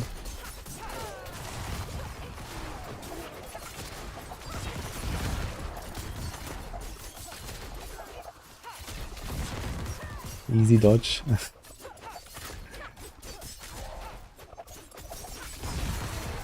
Atana has been gifting quite a lot lately. Oh. Many red ghosts here. Don't like that. Wait, this guy buffed the other one, but then it just never did anything. I'm using a Shako. I'm not using a Shako right now. I'm running very defensive setup. Like for these low tiers, like I don't need a Shako for the damage and stuff. I'm just running full armor cap. I was trying to make this as defensive as possible. Just for more consistency, like, you know, just go in, blast, get your glyph levels.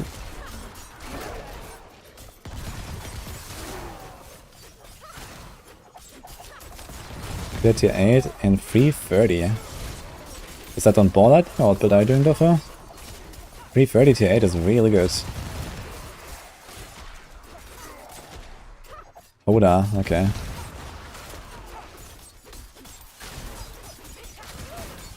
We're almost done here.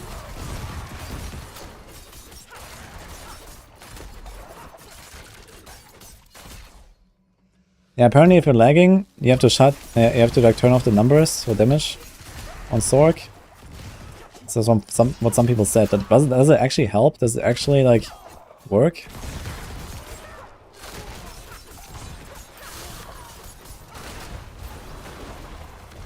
Ah, look, Connor does something. How do you get barrier? I don't on this build.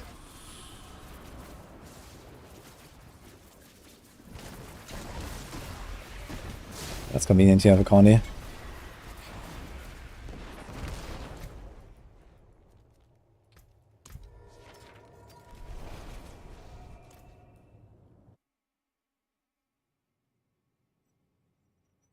Don't play on PS. Okay, let's see how much sigil power we got. So I have to go to the Occultist again. How's Abattoir? It's pretty cool, pretty fun. It's gonna be an insane grind and it's pretty tough.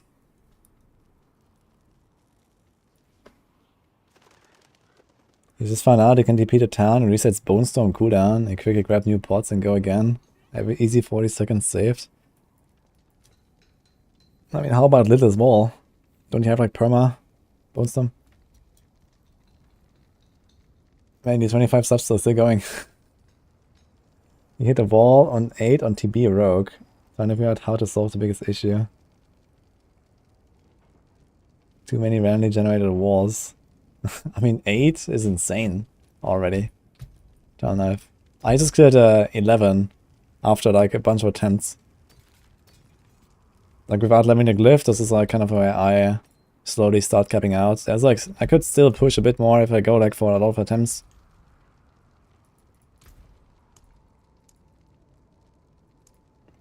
Okay, let's see. How much did I have earlier? So this was the previous value. So we got, wait, we got 1,599. Wait, is that correct? No, 1,545. It seems that there's a bit of randomness in how much sigil power you get. But it seems like pretty much the same, actually.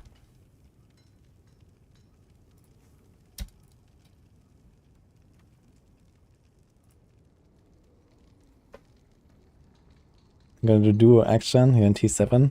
Good luck.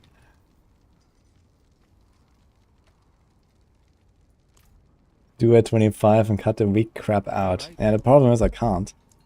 You know, if I could craft a tier 25, you know, I would just do it right now, but I can only craft a tier 12. So that's a bit of a problem.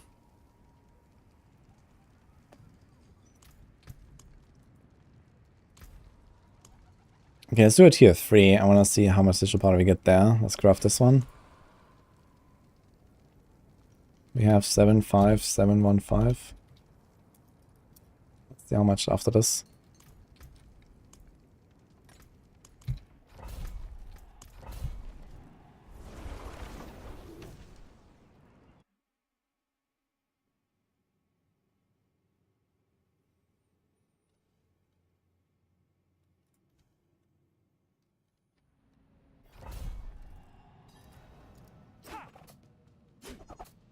Poison DP and Pension the Earth. That's a cool combo. Lots of poisons. It's actually really good because the pen shot guy can like easily apply the slow for both rogues. That's actually insane. You just need to like go into a pack and just shoot once.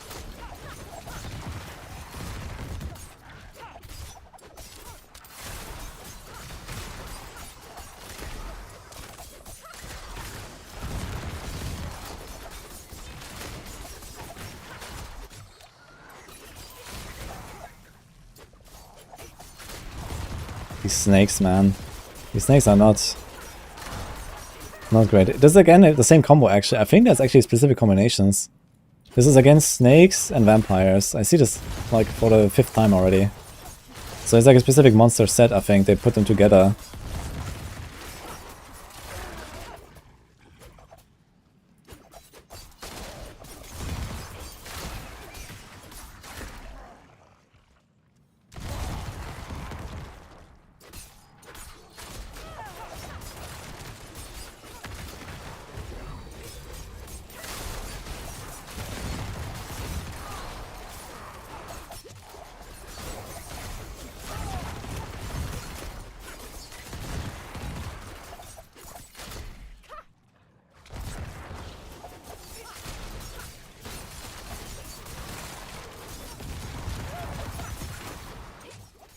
We're not really slowing down on tier 3 compared to before, so...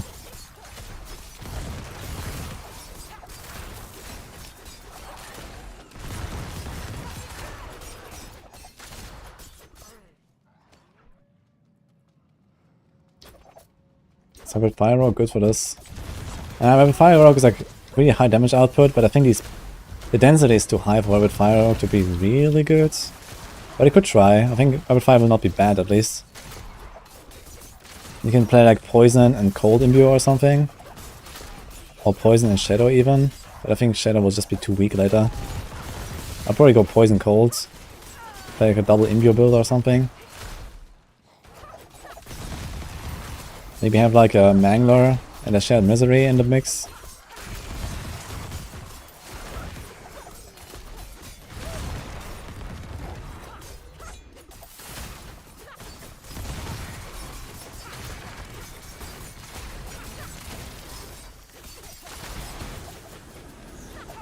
Ah, look, here these things that... seems like there's like a ability from the snakes. Maybe this wasn't an affix actually. Because it happened here as well now. Maybe it's just a snake ability.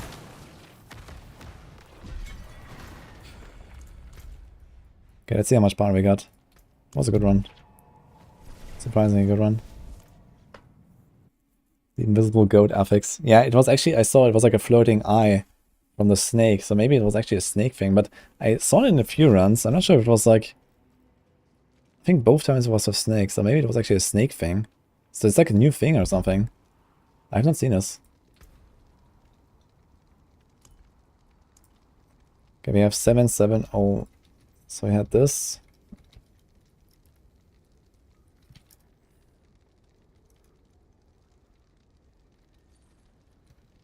$1,302 for a tier 3. I'm gonna run a tier 3 again. Let's just see what happens if I get like the same number.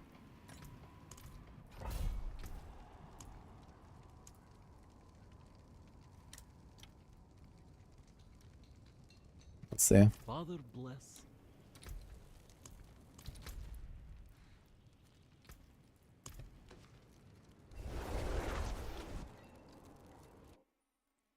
Does the Avatar lag a bit? For me, I had some lags earlier as well. At least when the patch went live, it's better now.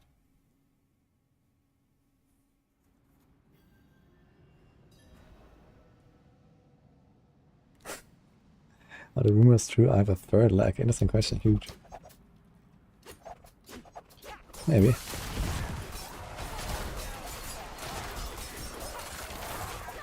Yo, that was a nice, you know, rapid fire. Boop, boop. Straight through all three elites.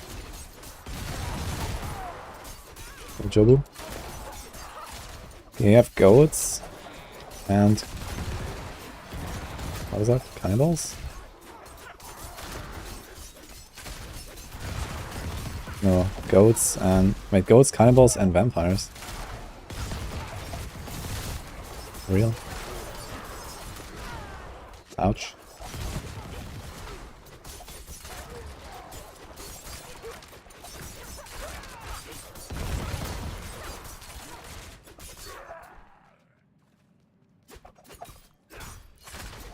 And open straight, like 3 straight 100 diamond dungeons and no entrance on the map.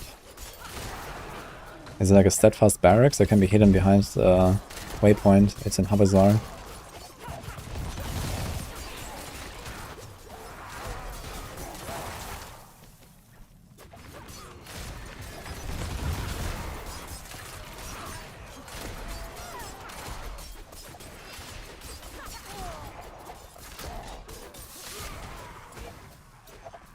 You get rid of Tibalds and use basic skill, or get rid of Shako and Pulse.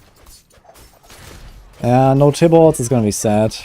You have to figure out something out for resources then. I really like Tibalds on Pulse. But I think you can run Shako and then try like an Umbral aspect or so. But I'm not sure if that's necessarily an upgrade. Like Tibalds is pretty powerful. And gives you the resources all the time. And even Umbral will give you less resources, basically. At least in most fights. Actually, in most fights it would actually be fine, I guess. But I guess if they last real long, you might just not really get that many resources. T-Bots is just a consistent, you know, it helps you against Bloodseekers in 1v1 and stuff.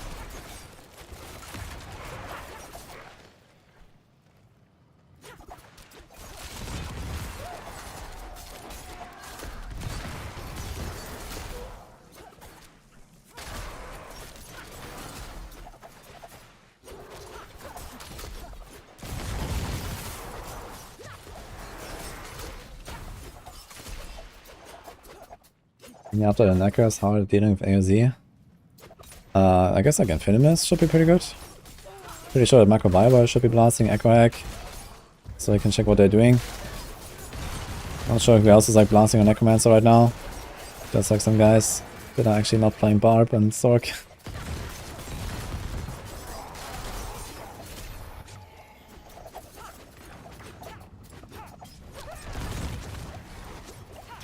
Ow. Wow. Okay. Let's just do this. Okay, let's see how much we have.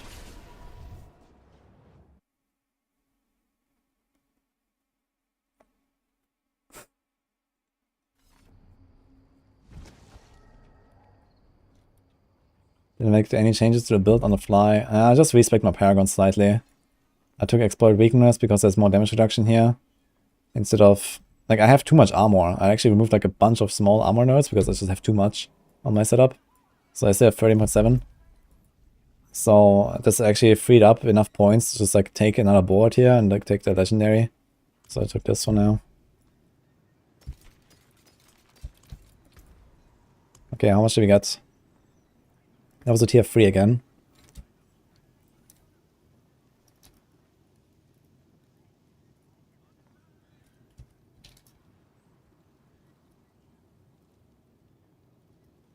$1,305. Okay, so there's a bit of variance.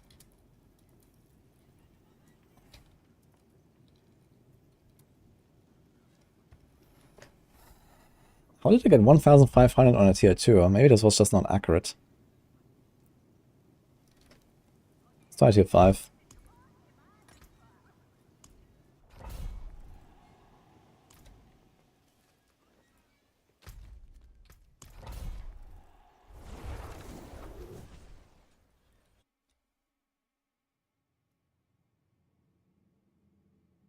What are you mathing? I'm looking at how much sigil powder you get, because at the end of the run you just get like sigil powder and it doesn't tell you how much. So I'm just like looking at this a bit. The Glyph XP I have already like, you know, until like T11's mapped out. And I guess it actually follows like a system.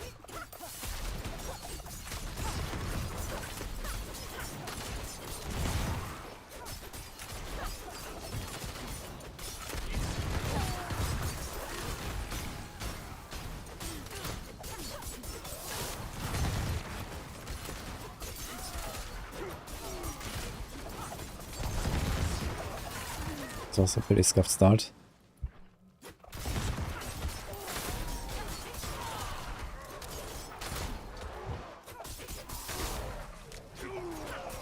We have a cruelty elixir right now, so actually let's do this. Go back to blend it right now because it's don't need that much AoE damage, I guess.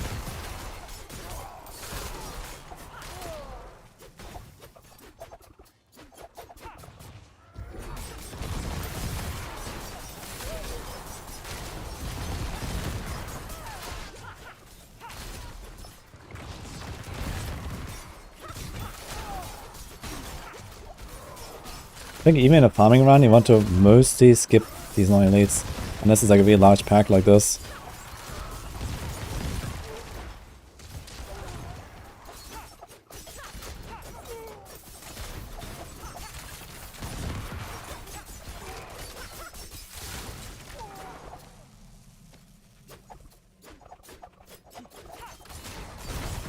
Yeah, it seems like you get like slightly more back from completing a run than you need to craft a sigil. But I want to see if that actually holds up on like higher levels. So I'm doing like a 5 now again, like a 6 and stuff. I kind of like didn't check like how much sigil powder I got there. So let's see. I mean, realistically, I don't think I can see myself really like farming much higher tiers than this anyway, as like farm runs. But maybe. I mean, if I do like some of these runs in like 3-4 minutes, then I could go like much higher, get like double the Glyph XP, maybe like a lot of sigil powder. Who knows?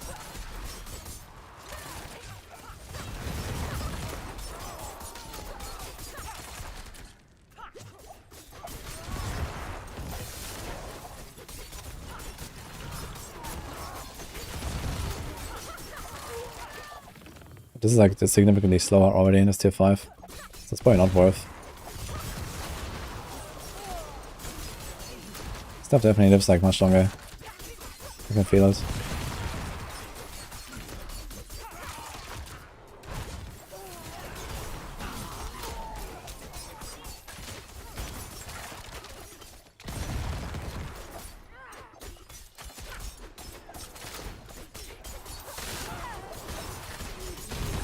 Did a T8 in 330. Nice. Spoken like a true barb.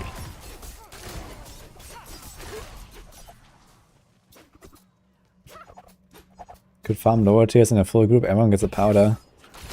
Oh yeah, true, I guess. Yeah, that would be pretty OP actually. Yeah, it's actually ridiculously OP. Why do they do this? Blizzard, please.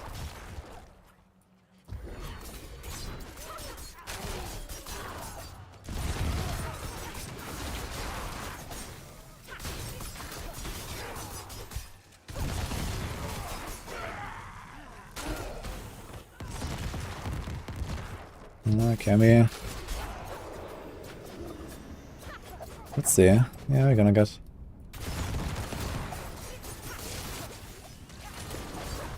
Whoa. It's trying to stand in the middle there was a bit greedy. Oh my god, dude.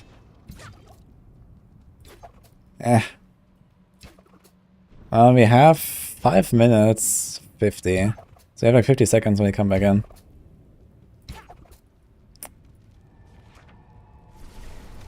I think let's open a timer.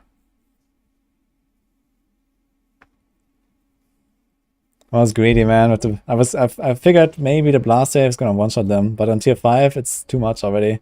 They have too much HP. I need like 2 free blast wave shots. So I took too much damage there. That's greedy, just like standing in the middle. I think I could have walked in, one-shot them, and that's it. Okay, let's see. I can probably save this.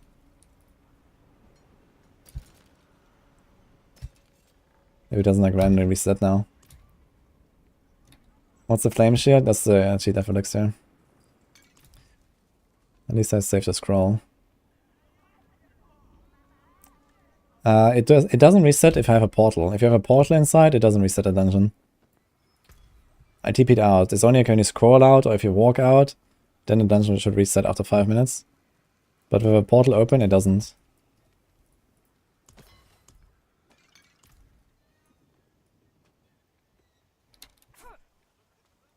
Yeah, I think tier 5s is like too high for me to farm. I should probably do tier 2, tier 3. It's like comfortable. Like if I can go in and just like one tap one of these Bloodseekers at the end, that's kind of good. Maybe 2. Like it's just like, I just like pinch shot one guy, he's stunned, and then just like do like one combo of rapid fire. Does the timer pause? No, the timer doesn't pause. So I'm gonna go in and I will have like around 30 seconds left to kill both of these guys. I think I'll get a drink, guys. So I'll be a bit.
Okay, we should be almost ready to go in. Let's see.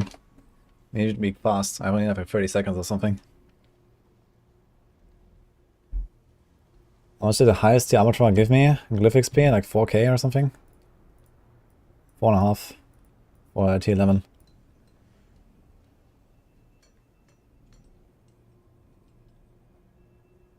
It's screwed up, 1300 for tier 3 and tier 1 is 1000 with a lot more HP. Yeah, I mean, I don't think they're screwed up. They just don't make it like, you know, so incredibly more rewarding to play like an OP build versus a shit build. I think that's not necessarily a bad move. You know, like if we scale up the rewards equal to the HP, then someone playing Hoda is just gonna like progress like 20 times faster than someone playing like, you know, I don't know, even like a good build, you know, like an A tier build or something. So this is like too much. Oh, this guy's almost dead, man. Wait, is he almost dead? Yeah, he is. Okay, now 1v1.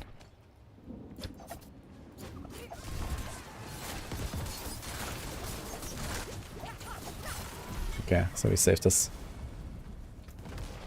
Good.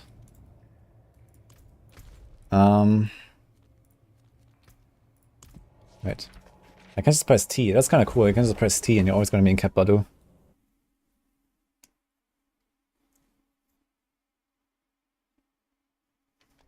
To remove the advantage of AoZ in groups, they should remove Druid rotors and not item trading. And add SSF. Yeah, they need to add SSF at some point anyway, I think. If they want to have this be like, you know, some kind of like reasonable competition whenever there's like, you know, more competitive stuff. Okay, how much did we get? Let's see. This was a... Wait, was it tier 5? What tier was that? What should we get? So this was the old... No, it was like a low one, right? It was 5, okay. 7, 8, 8, 7, 7. So I got 1,450.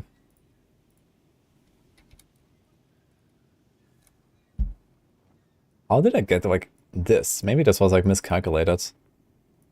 I guess there's like some RNG basically, but it does slightly go up.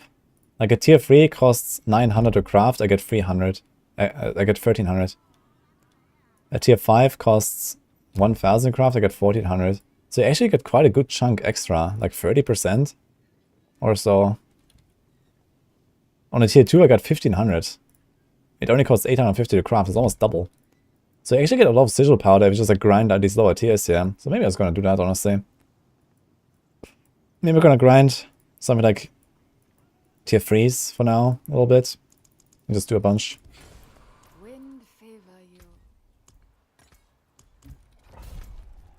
Oh, actually, before I go, do you have any entries already in the leaderboard? I wanna see.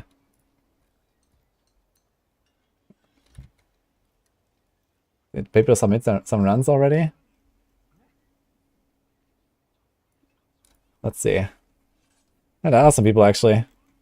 Okay, we need more mods, guys. We have a bunch of people that submitted their clears. If anyone wants to help us out here, we put this into the Google Sheet so that we have our leaderboard here. We have the leaderboard right now, but this is not built yet. It's only the test data that I put in there. But yeah, we're looking for moderators for the leaderboards. But it's nice that some people submit their clears. We have prizes as well, guys. There's giveaways and stuff. But we need some people to help out.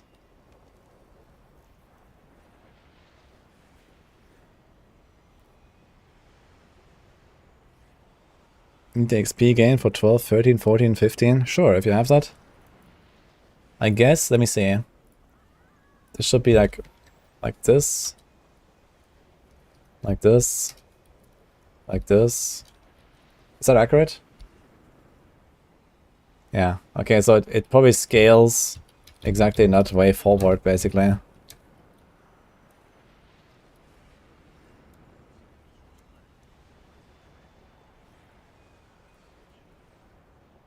Yeah, out of tier 8 and 248.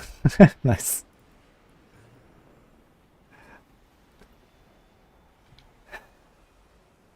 Leaderboards next season, apparently. Yeah, leaderboards are gonna be in the game, but this is gonna be for the gauntlet. This is like some completely different type of content. This is like a speedrun content. This is not like this, you know, this is like a push thing, and this gauntlet is more like a speedrun thing. Or like a challenge within the free.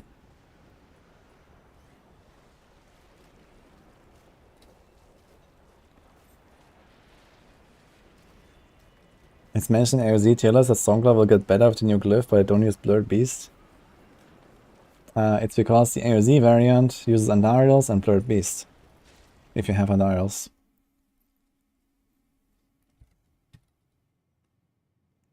This is the Glyph XP here. The first value is the Glyph XP, and the second I'm like trying to collect some like sigil. What's the difference between AoZ and Gauntlet? Well, AoZ is like extremely difficult, high-end stuff. As like I said, it's like, you know, the pushing thing. And Gauntlet is like the exact opposite. It's like, you know, super low-end stuff. Speedrun. Like, it's just all about speed, basically. And strategy. There's like some strategy with Gauntlet as well. You can kind of like map out the right path and this kind of things. So you can like come prepared, basically.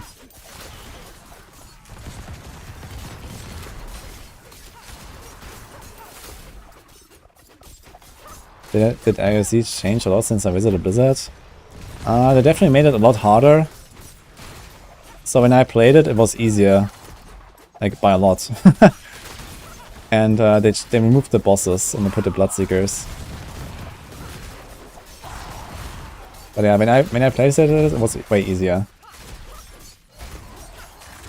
Like, at least the HP of the monsters was way lower. Like, the survival was probably similar. I don't think they touched, like, the monster damage very much.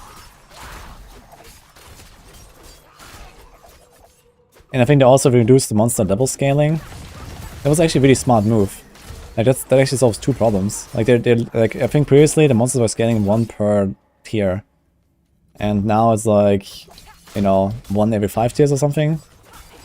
And this means you don't really have like such a problem with armor. Like, if your build is like T100 ready, you're basically ready for this. You don't have to like stack even more armor. And also, like, it solves some of the like shrine problems. Because shrines scale with the monster level, and well, these monsters don't scale up the level, they just scale up their HP, so the shrines don't get better and they just kill everything.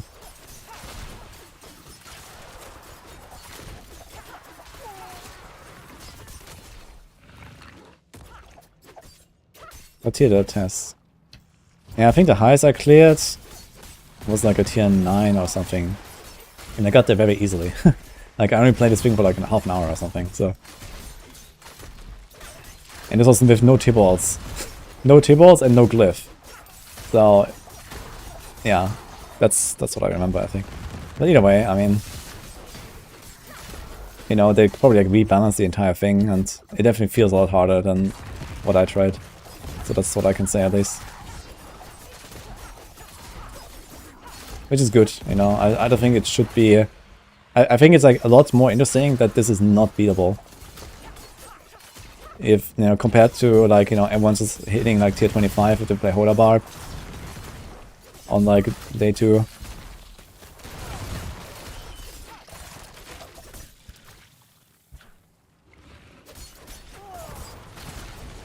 Oh. Oh. That was nasty. Walked into the Terrified.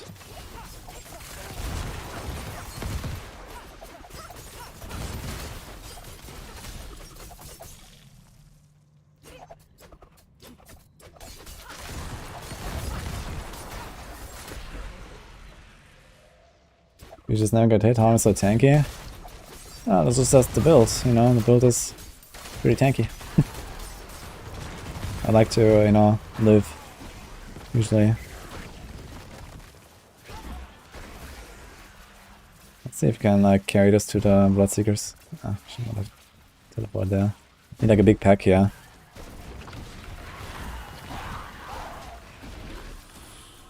No, we can't. Oh, one guy spawned alone here. It's kind of funny. And he has teleporter, he's gonna come. And there goes my poison. Ah, even physical damage can kill him pretty fast. Ah. They're all free teleporter.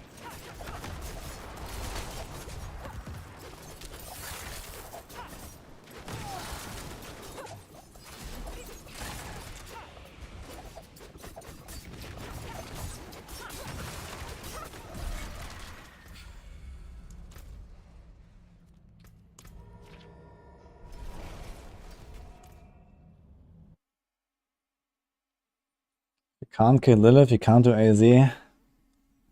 Yeah, if you don't even have the damage to like cheese Lilith in phase 2, then I think you're gonna have trouble in here.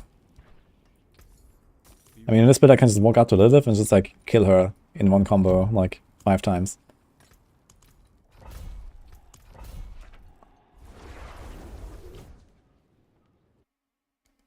T3, 520.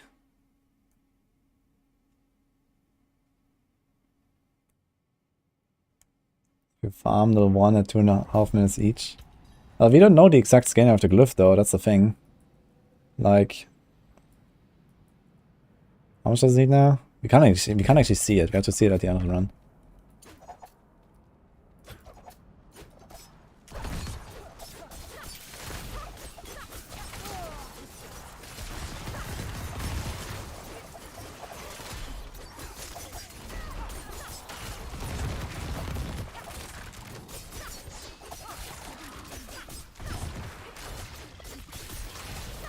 But yeah, I guess we're probably gonna like have to readjust the tier list a little bit. Like, you know, stuff like Poison Shirt, I guess in the end is probably not gonna go as high as we expected, because like no one's just gonna level like Glyph, you know.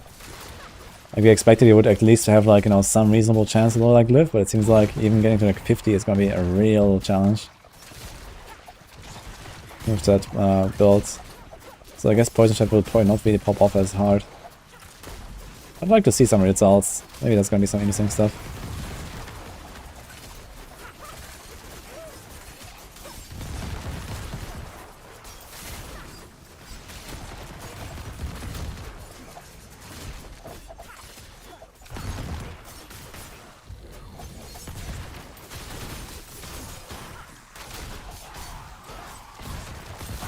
I really hate those maps with the lunatics, man.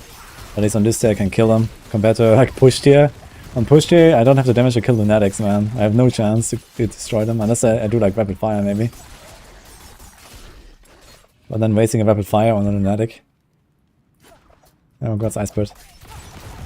And by the way, if anyone wants to help us out with like moderating and like the leaderboard stuff, that would be greatly appreciated. So just DM me. We need like a handful more people, I'd say, to make sure that we have people available that enter the data.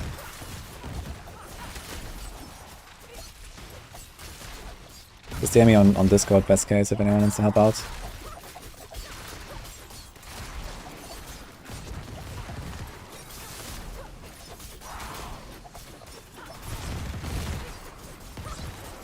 It's very simple. Basically just like, you know, we go through the clears that we have on Discord.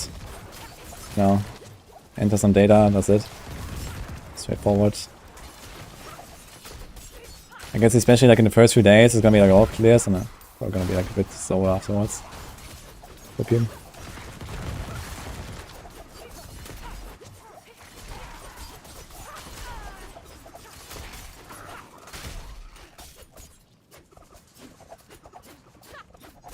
Can you do regular life and just upgrade the glyph? You can, yeah. I don't think it's really the way. You get a lot of glyphs, Glyph XP in here. Like in normal dungeon you get like, what? 300 something now? Yo.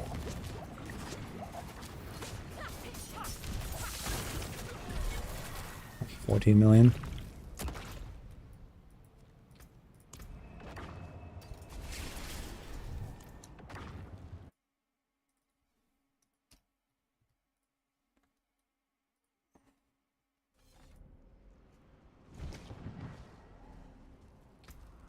Yeah, Blizzard is a small independent company run by interns. They don't have manpower for things like tier labels.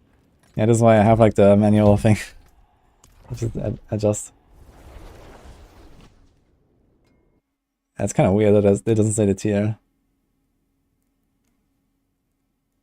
I'm not running Shako right now. Doombringer though helps a lot.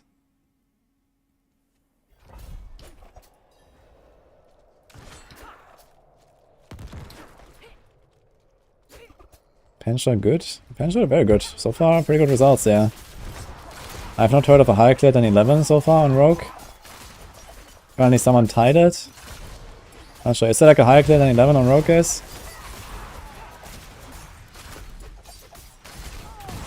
So far so good, I'd say.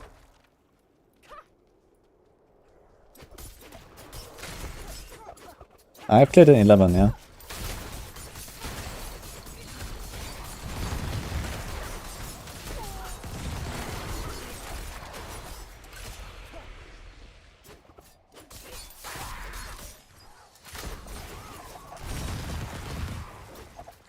I'm not checking sigil powder, I'm just finding the same. I mean, you could check again. I don't want to go too try hard on the sigil powder science, if you ask me. I just want to get a bit of an idea of, like, you know, how it scales. I mean, it does go up, that's for sure, when you go in higher tiers, so it always allows you to at least craft the sigil again, and I guess you get a bit of extra, like, you know, 20-30% or something. So it seems to be kind of like how it goes. Maybe it's like some flat value instead of a percent value.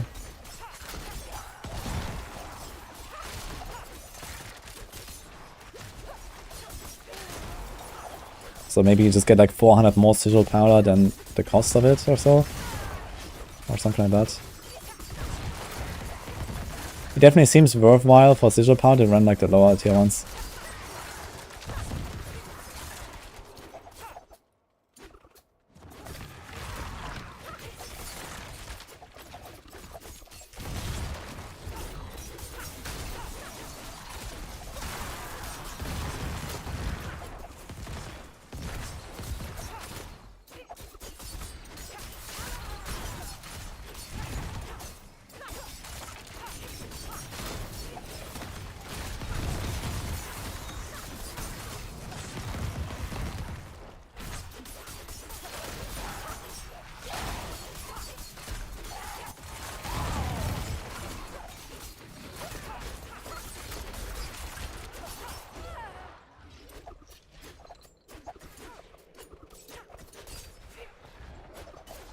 Using Sheep Shop for the Tears of Blood Glyph and not running Frost, you're losing armor 30% the arm from slow.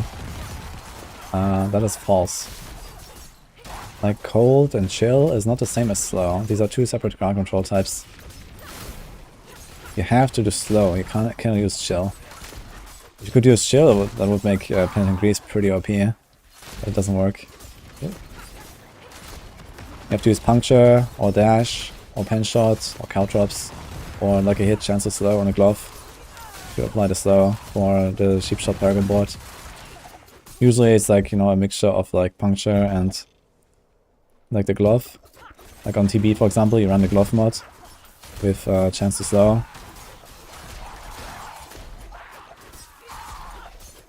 But you can also do it with like Puncture plus Shared Misery potentially and stuff like that. That also kind of works. But for consistency I would probably go for the glove mod either way.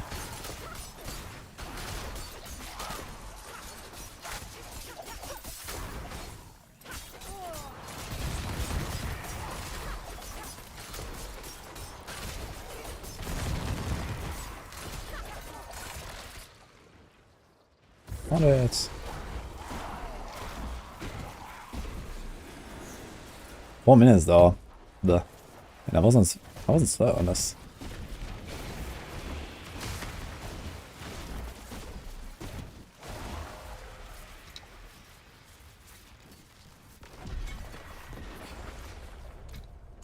I'll safety escape artist, yeah.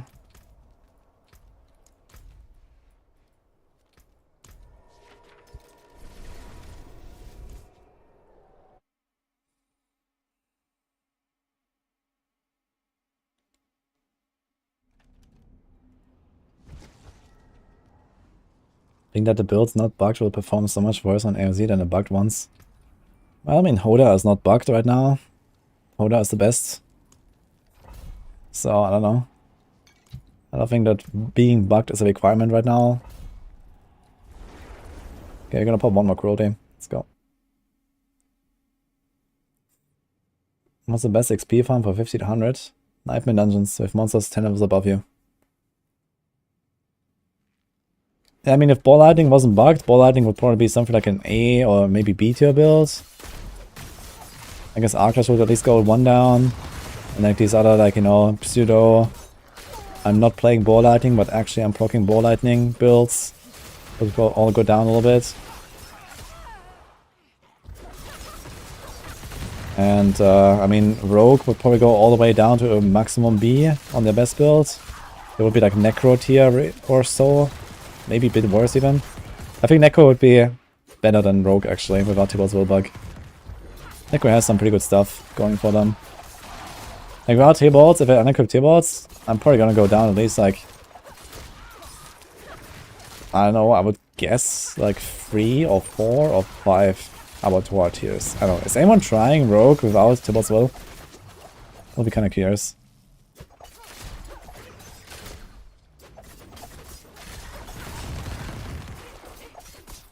How's Ball Lightning bugged? It has a random extra 0 for no reason currently.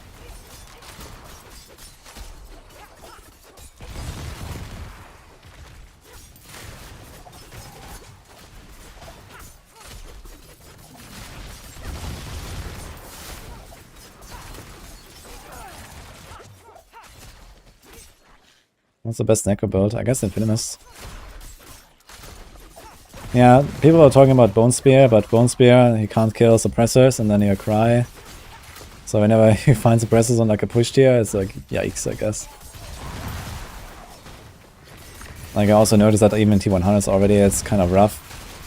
And the suppressor will really be like, well, like, I mean, I guess you can try to like, if you're tanky enough, I guess you could try to get like a suppressor next to a wall and just like shoot into the wall and kill the suppressor. I guess that would work, but you have to be like very tanky for that. But yeah, if you play like a Selig version of a Necromancer with Bone Spear, that might work, but then, I mean, you're playing Selig and they don't have damage. So, at least there's a bit of synergy with Bone Spear and Selig. So he gets something out of it.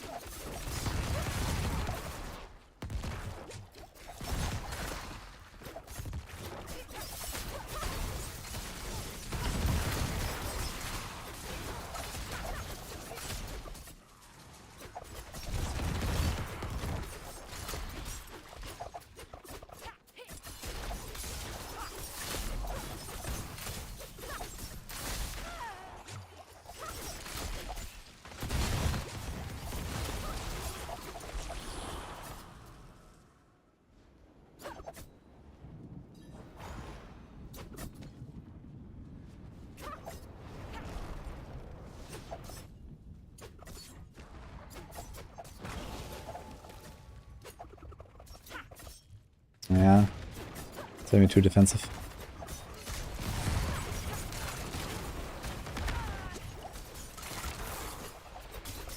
Yeah, it's too much. Let's just like turn around way earlier and just kill you guys. Like a Barb and a Necro is not too bad. I have to be careful with the Sorks because they teleport around. Ouch.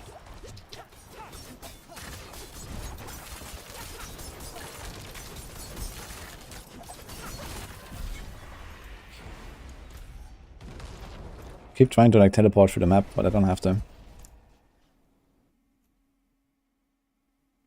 The Flurry Poison Mode do well in AoZ. Well, better than expected, I guess, because there's no bosses. So Flurry just like doesn't kill bosses. But I mean, generally Flurry is like the weakest core skill on the rogue, and this doesn't really change.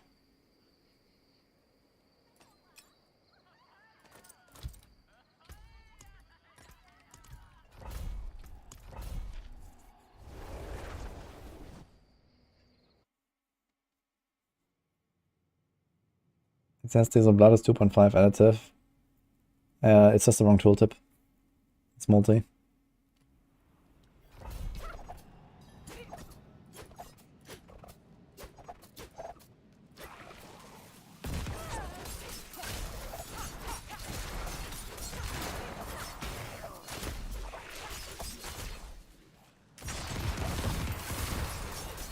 Yeah, Bone Spear versus Hoda. I mean, you're comparing like, you know, the best build in the game on the best class to like probably the second best build on the worst class. So yeah, it's just that overpower in general is like too busted, I think, right now. And then on the Barb in particular, I have like so many overpower synergies. It's just like way too much, and they go crazy. We didn't have to need to reevaluate overpower in general again. It was like too much that I've done. It was good that they fixed it the way they did it, but like the numbers are too good, I think.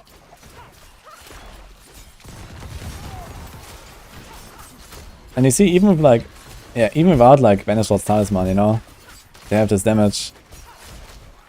Like apparently Rob cleared like a tier 16 without, with a Selig equipped, man. That's insane.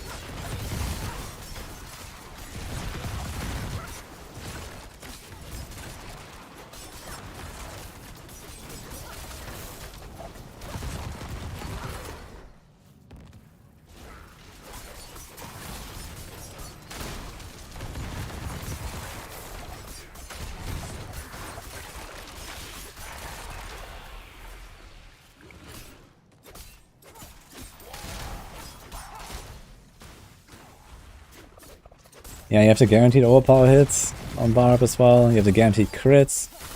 Like with the Red Fuhrer ring. Not sure what they were thinking, man. Why did they even make the Red Fuhrer ring now? I mean, okay, the Red Fuhrer ring is gonna be like a permanent addition, I guess. But you know, it's so strange that they made the Red Fury ring. Because, you know, we have this problem that like so many bar builds just run triple shouts, right? And instead of trying to mitigate that, they made the Red Fury ring, which even more incentivizes you to just like never use anything besides your core skill and with Unbridled Rage, which means you go triple shout. Like, in almost every single case. So, I don't know, man. Very weird.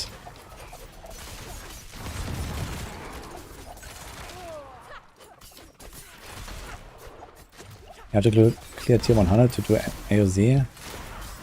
I'm not sure if you have to, but you definitely should be able to do it easily. If you wanna have any chance here.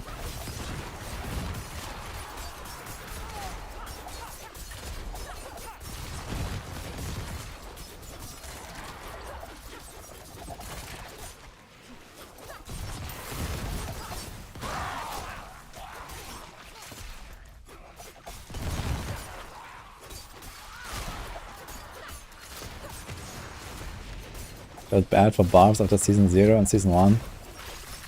Yeah, I think people were like just too much baby raging on barb as well. Like they were definitely viable barb builds, but everyone was just like, nah, barb sucks.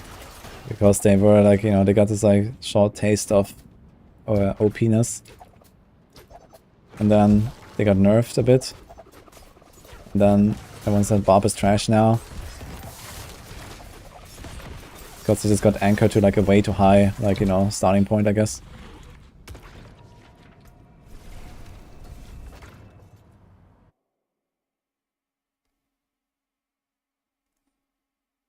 All enemies that are chilled are slowed, but not all enemies that are slowed are chilled.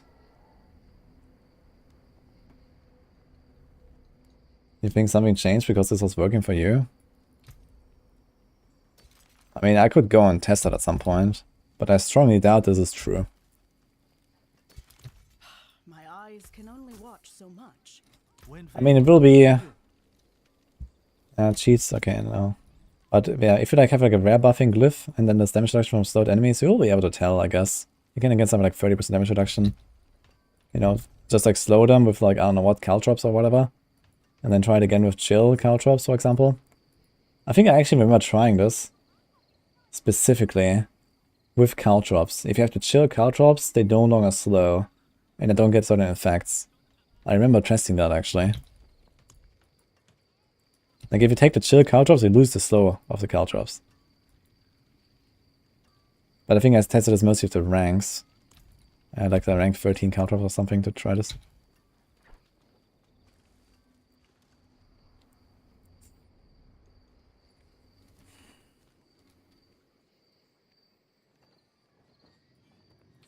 Poor equipment. I'm gonna keep running some of these tier 3s, I think. You will be back. The stars do not lie. Very hotter.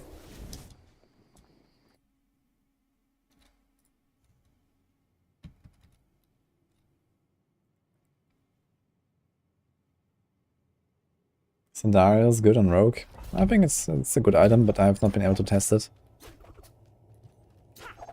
But from what I know about it, and the stats and stuff, it's definitely not bad. You can actually have some interesting effects as well, like you can potentially, you know, poison enemies when you don't even have poison in your build, like on Flurry RF. If you equip an Andariels, you can actually get debilitating toxins in your build without having poison. There's some stuff like that as well.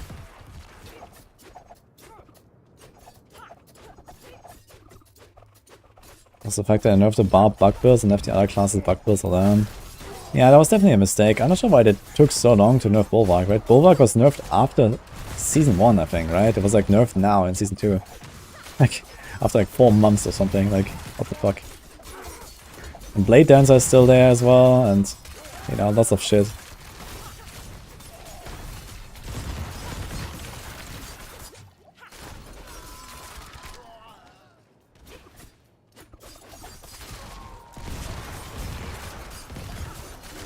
Yeah, I'm not sure why they, like, you know, they nerf some bugs, or like they fix some bugs of the build, but then, you know, they don't fix like everything. And I can understand that, you know, sometimes you know, stuff is like maybe like hard to figure out or whatever, right? So who knows.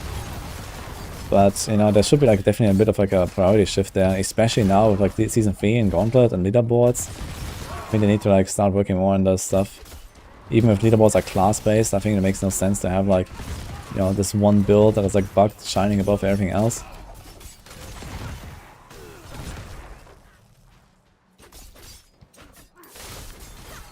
Couldn't fix Bulwark in time. Yeah, I think if they give it like a long enough warning, it would be okay to do like these kind of fixes during a season as well. Like, or especially like if it's like very early, like let's say it's like day 1 and we realize that something is like completely broken, let's say Tibor's Will, right? It's new and then it has like some unintended action with the call points and like, okay, you know, like just fix that shit. I mean, you know, day 1 or day 2, like no one bases their build decision on that bug because no one knew about that bug first of all.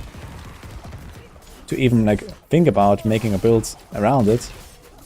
But then of course, you know, you wait like a week and then everyone jumps on the train and then you want to nerf it, yeah, this doesn't work. But if you just like, you know, get rid of it, easy.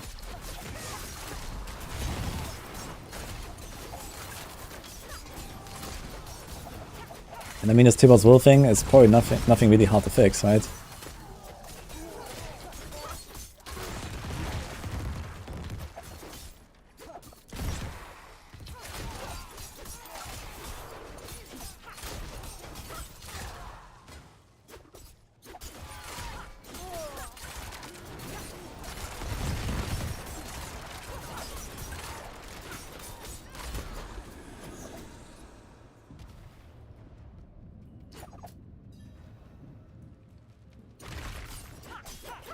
Love Wallers.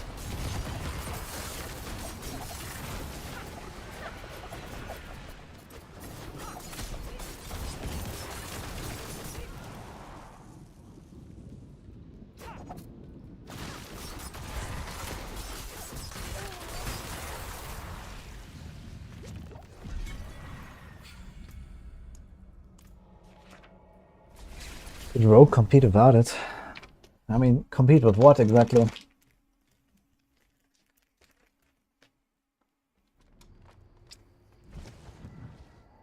I mean, Rogue could be clearly the worst class in the game right now without Tibor's Willbug. But I think it would be way more fun without Tibor's Willbug.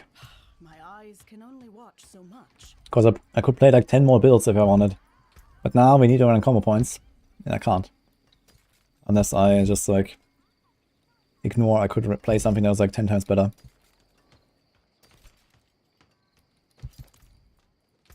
Be careful out on the steps.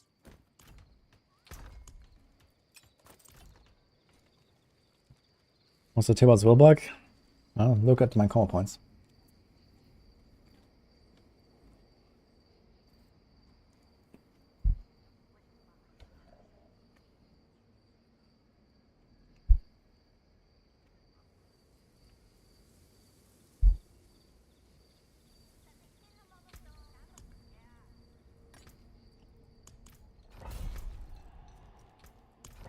You can run over there. Damage after dodge is interesting. You find it interesting? I find it trash.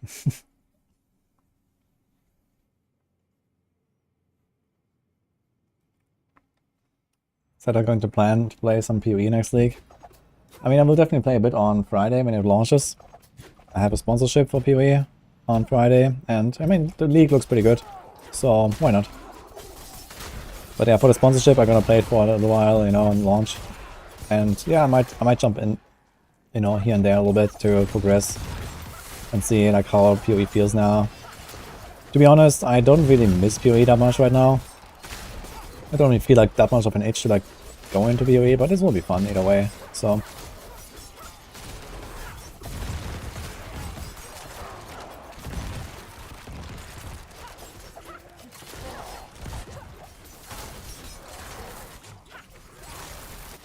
I rather want to like grind out the Abattoir and then, you know, see how we can progress here. You know, it's also going to be like a really good learning experience to try to push Abattoir for me, I think. And I'm going to try this on like maybe You know, maybe at some point I'm gonna like level my glyph to like 50, and then it's gonna like stop there, and just like go with it basically from there.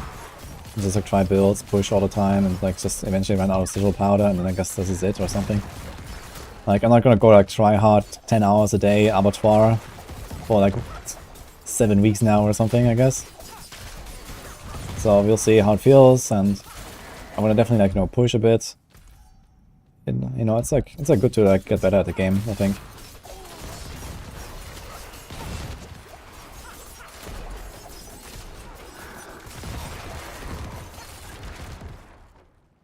Yeah, PTR, I guess I'm gonna do a bit on Saturday or so. I think until then it's like, until Friday it's like pure abattoir. Then Friday we're gonna do a bit of PoE. And then Saturday we're gonna do a bit of PTR because we have Saturday a maximum meeting. Probably wanna be there and talk about the free stuff. But it's not really that much to see on the PTR, honestly.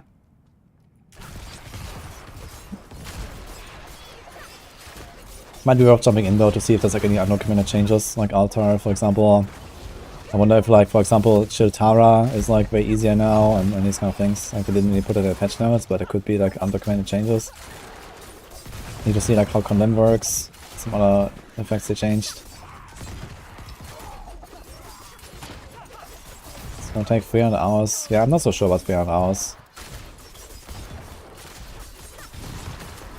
But maybe. I need to check like how much does the glyph required XP scale up. Does anyone have the values for the required glyph XP? I know level 1 is 2k, level 1 to 2. If anyone has the values written down, then we can maybe like find the formula and then see if that is actually accurate with the 300 hours. But I mean, blasting T1 over and over is also kind of like a really slow way of leveling it, you know? Especially some of the better builds like Hoda or Ball Lightning, you don't go like for T1s. You can literally get like, you know, double or triple the powder, the Glyph XP in like, you know, a few tiers higher in probably the same time almost. So you can probably, like if 300 hours T1 is true, then you can probably cut it down to like 100 hours on like a good build, farming a bit higher. You can also get stronger as you go and stuff like that. Like even like, you know, once you're like tier 40 on a glyph, like, you know, if it has like such insane like XP scaling, then you're gonna spend a lot of time like, you know, leveling a glyph from 30 to 40 and from 40 to 50.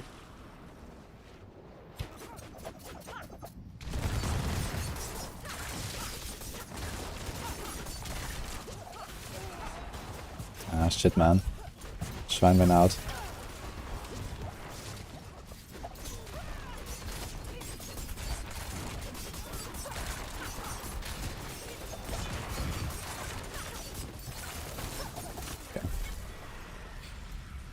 So let's see, it's 15,000. Yeah, it does scale out really hard, actually. So let's see when we enable this up. Glyph level 5. So glyph rank per level. So 1 equals 2,000. 5 equals 15,000. So let's see how this scales. We're almost gonna level it.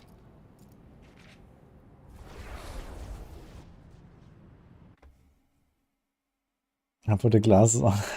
Nah, it's blue light filter glasses. Since it's late at night, I like to put them on like before I sleep for like an hour or two.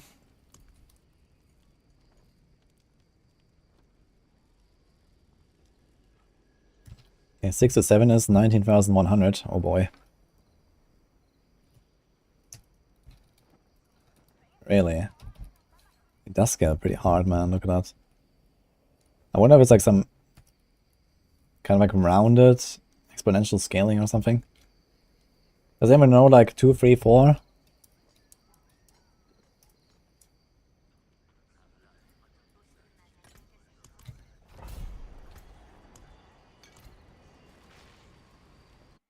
Hey, Klein87. Doing well.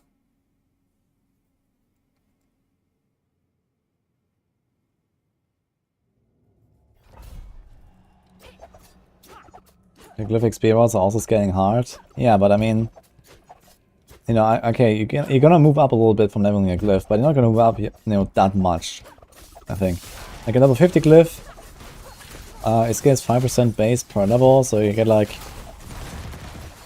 350% effect instead of 100% effect. Right now my glyph gives me like baseline, like roughly 60, and then you have like, you probably have like roughly like 80% damage baseline, and then times 3.5.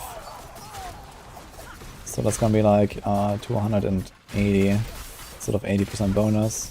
So you have like 380 total versus 180 total. So like a level 50 glyph should be something like roughly double damage compared to a level 1 glyph. If I get this right. Plus minus. Yeah, double damage. It's probably not much more than like 2-3 Abattoir tiers, I think.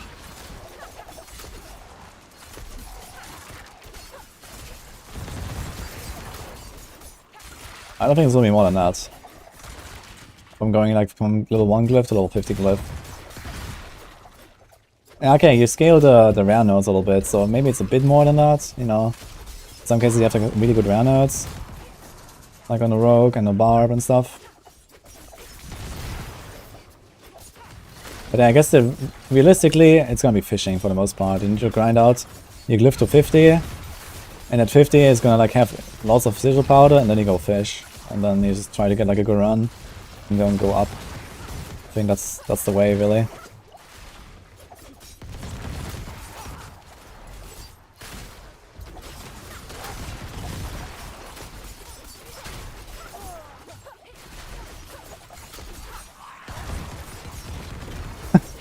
What is going on with those shrines here?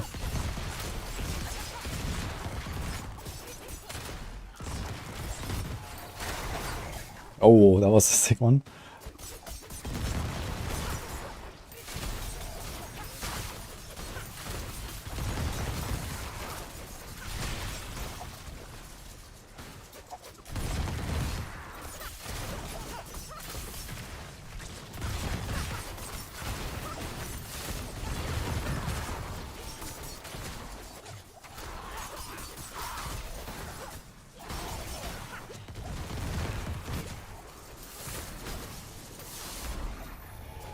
It's a pretty fast run, actually.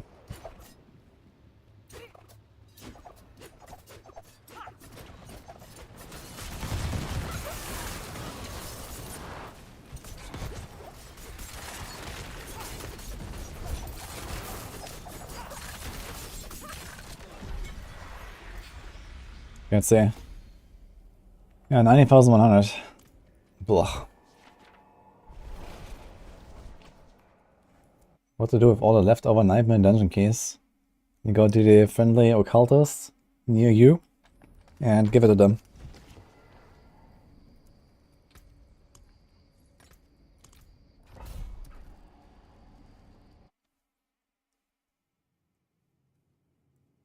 You have a Rouge level 100 and all glyph full when your damage is very weak. I can't identify the problem with just that information.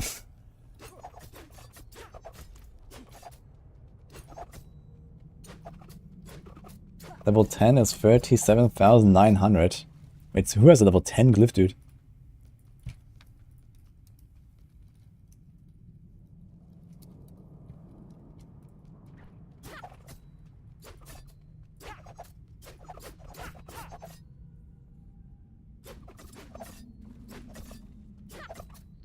Delete and make a barb. That's also not a bad idea.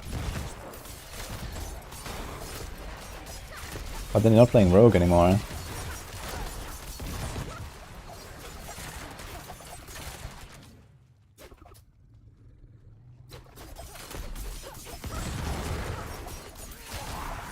You have to do the season journey to do Avatar of Zir.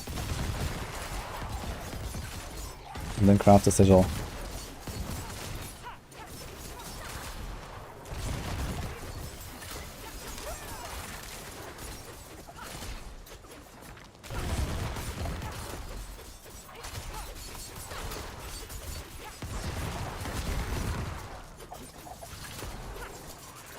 This is a shitty run. Really shitty run. What's going on? Dude, how did someone clear like on the second room? What happened there? Someone showed me a screenshot where they just like finished on a second room. Like way earlier than I am here. Look at how much progress I have.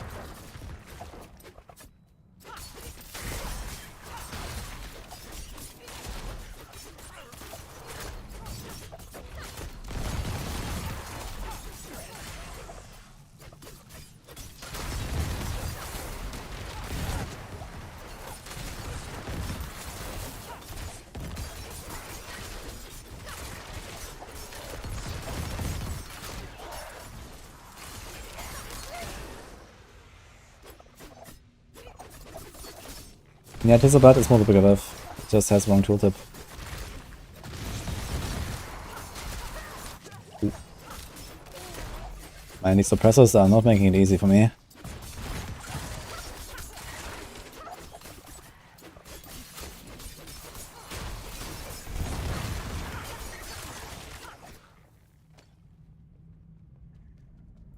Also, over 10 tiers, I'm getting a huge buff. Yeah, I get a whole plus 10% extra effect on the 2 randos that the Glyph is buffing. Huge buff.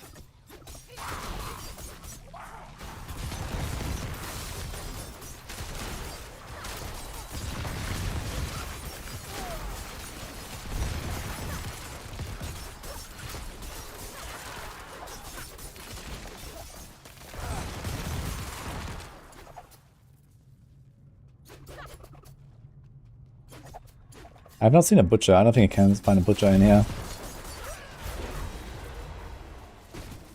Has anyone seen a butcher? I kind of doubt it. I mean, you can find shrines, I guess, but... I've done 300 Uber kills and no Uber, darling. That's insane, actually.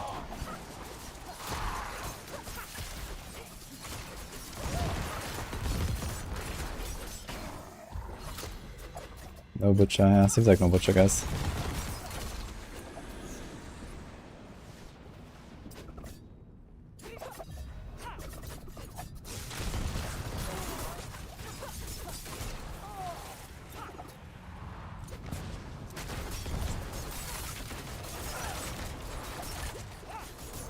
Oh! You can see the fire.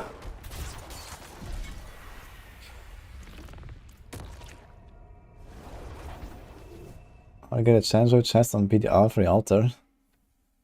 Apparently there's a chance rift on the PTR, I heard. So I'll just try that, I guess.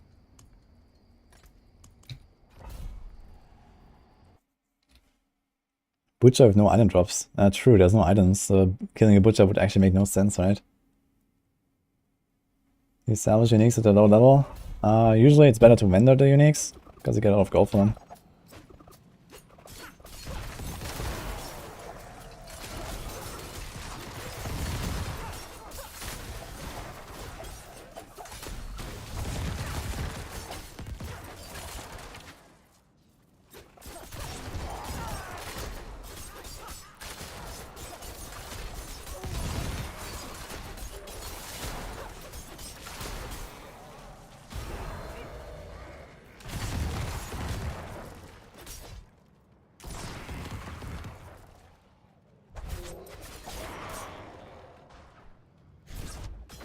Sometimes it's so much running.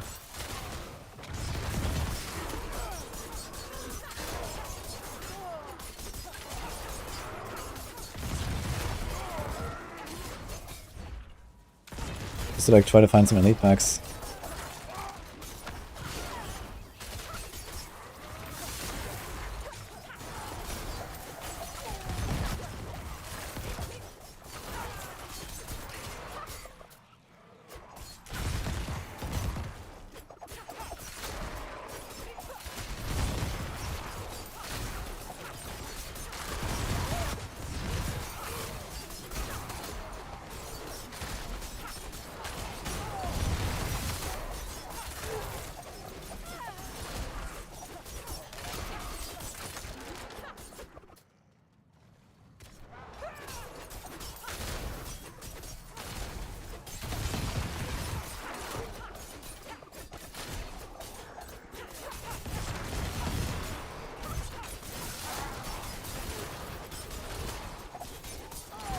He's tanky because of Doombringer. Doombringer definitely helps. Quite a bit. Doombringer is a very powerful defensive item. So yeah, if you're like a rogue, then you can definitely feel squishy if you don't have it.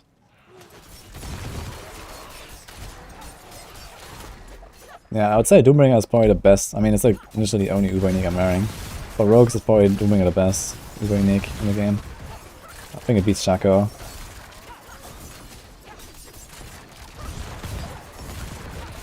I mean, if it wasn't for like this super high armor requirement, Shako would be better. But this high armor requirement makes Shako as a standard not really like stand out.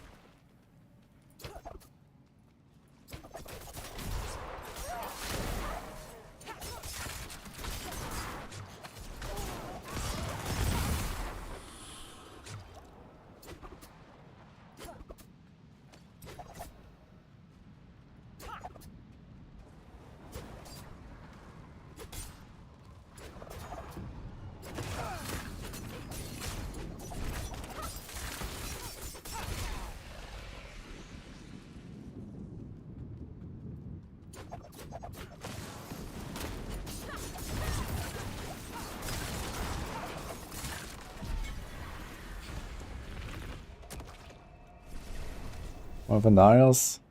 Yeah, Darius is also okay. But again, I'm not sure if I would run it on Darius right now. I don't even run a Shako, so I don't think I would run it on Darius right now. I think a Darius is not a bad item, but again, you have the armor problem. If like the armor requirement wasn't so steep for like a high level content, these Uber uniques would be like way easier to include in builds, and they would be way better. It's just the armor that really makes everything much more difficult.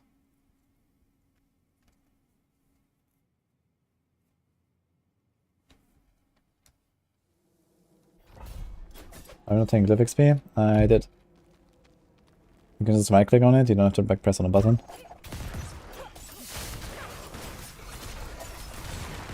It's just that it barely moves, you know. I have level 6 Glyph and it barely moves. You need like, I don't know, in like 15 runs or something right now to get it from 6 to 7.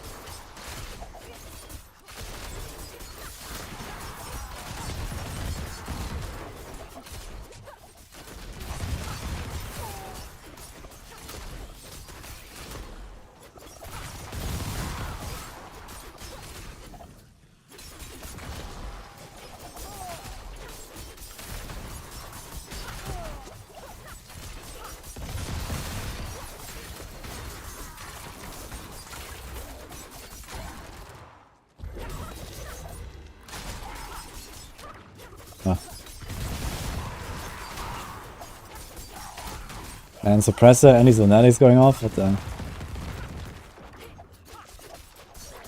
Why is Andy in S tier without any builds using it? Because it's strong.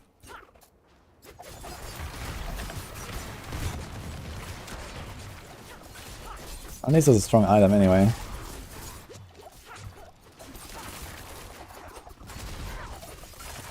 I mean, maybe we could move it down to like something like A or so, but not lower. I think Anis is still good enough to have its ranking up there.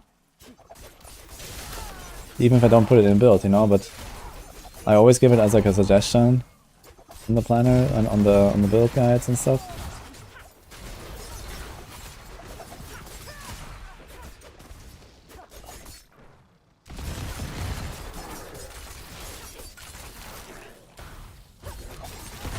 Oh, Artillery Shrine actually does something on this tier. Let's go. Wait, is that a circle? No, it's just a dead end there. Okay.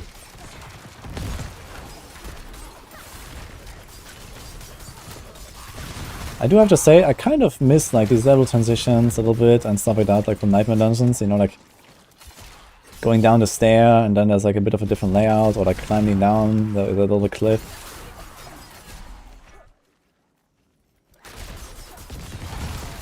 Feels a bit odd, just like blasting through this like I do here, non-stop. Maybe it's just like so used to it, basically. I kind of like these little things.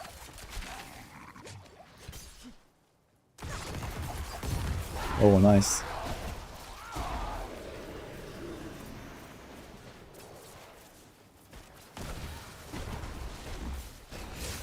Still think you should get a cashback filled with loot mods at every level past 100. Sounds like a mobile game.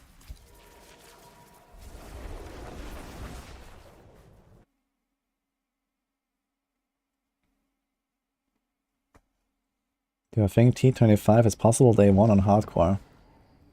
Well, day 1 is slowly closing out for me. And right now it seems kind of questionable that anyone will do tier 25 at the end of the season. So my answer is no. But maybe with enough fishing, people will.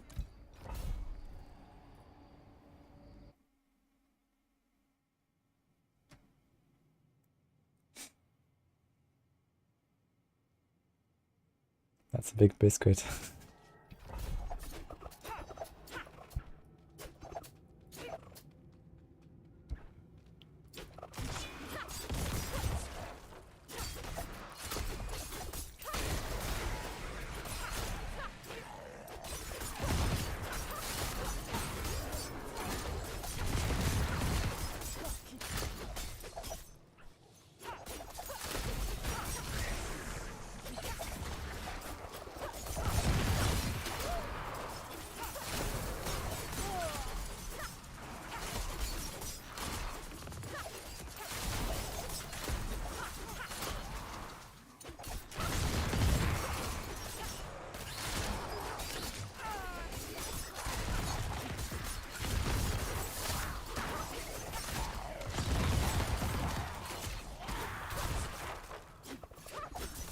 Oh, Studenbringer proc. Usually the same way that any other things proc, you just click on enemies. And enjoy.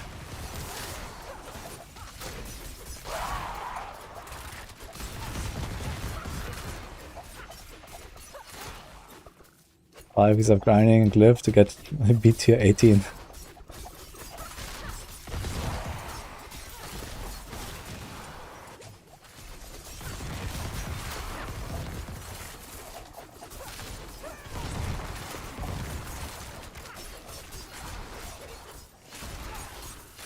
Go from 16 to 18 in 5 weeks. That sounds about right, actually. You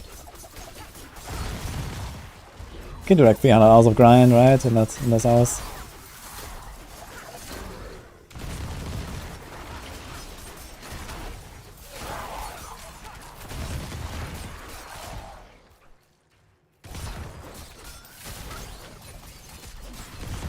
Like, I feel like something like this type of content would probably make more sense if there was like some more tangible reward attached to it. Like this glyph leveling, you know, it's like it goes like so slow, it doesn't really change anything. You know, you get like slightly progressively stronger after like a very long grind. You know, it doesn't really feel like impactful or good or anything, I guess, long term. Like, you know, this is day 1 and now this is new and I'm blasting, okay.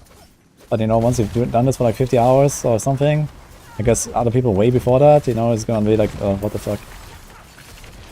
Not even talking about, you know, that there's like a max level 200 and no one is ever gonna reach that.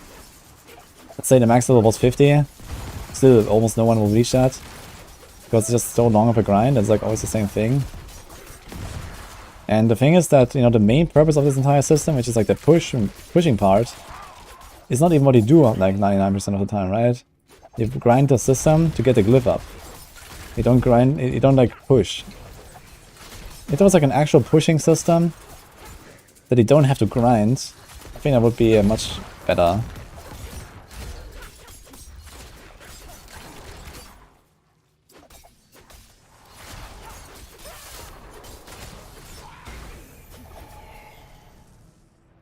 Generate shrine, huh?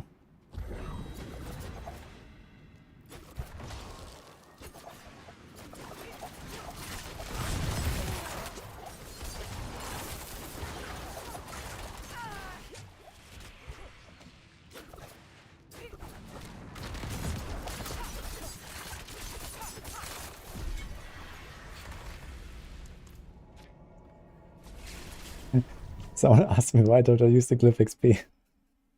It just doesn't move, man.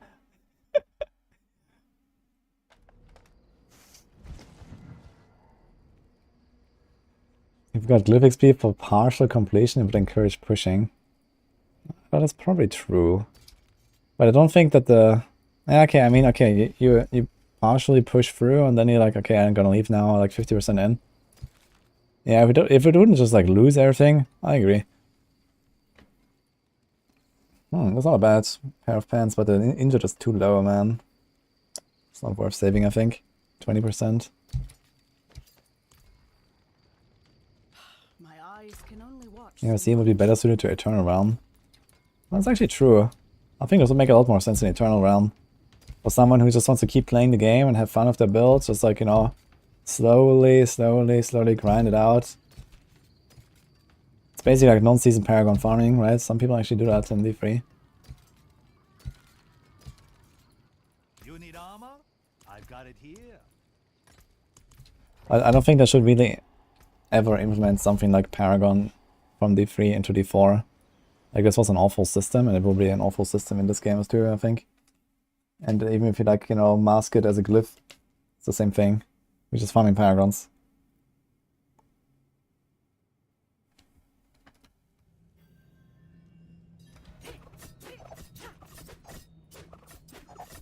Elon Musk gamer. Is Elon Musk lasting now? He tweeted that he would go stream later. I wanted to watch that, but I think it's like it's too early, right? I think I checked the time and it's like for me like 6 in the morning or something when he wanted to go live. But I'm gonna check it out tomorrow. I'm gonna see what he's doing. Yeah, Elon Musk has been like replying to like some of my Twitter posts or X posts. Apparently he's also like reading Maxwell guides sometimes and stuff. It's kind of funny.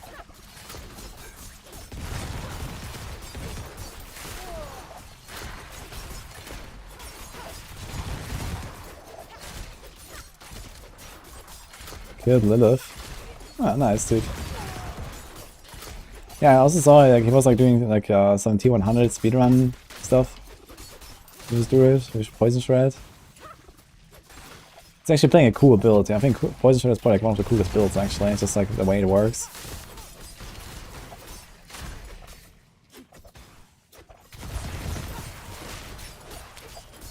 No Tuskhelm. Thank you.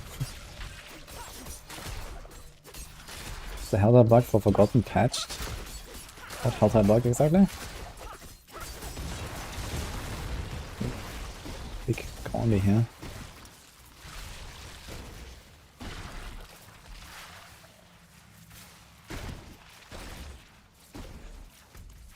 I think what would be kind of more interesting would actually be something kind of like a roguelite mode, I think. Like where, you know, throughout the run you get like some power-ups, and then you go to the next level and there's like another one, and then you have kind of like, you know, something to like really strive for, and then this could be like an interesting pushing mode. What do you guys think? Like you know, like you do complete like one level and you get like 1 out of 3 power-ups, and then you complete another level, you get another one, and these kind of things. A bit like Sanctum, I guess, in PoE. And then you could also like make each level a bit harder, and then eventually it's gonna reach the point where there's like maybe some final boss, or there's like, you know, there's like it scales up more and more and more. And even with all the perks in the possible, you just, you know, can't progress at some point or something. But it would be kind of interesting, I think. It would make it like much more dynamic. I think that's probably like the biggest downside of this current system. Minecraft Dungeons has that. Oh man, I played Minecraft Dungeons like when it came out for like a few days. I have no idea anymore about that game.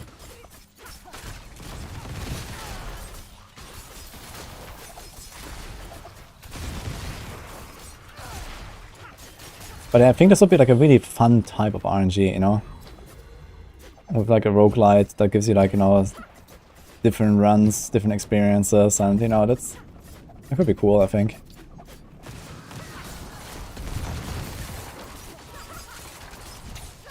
Oh my god, dude. No procs. Dude, these guys are like teleporting, jumping, what is going on? Okay.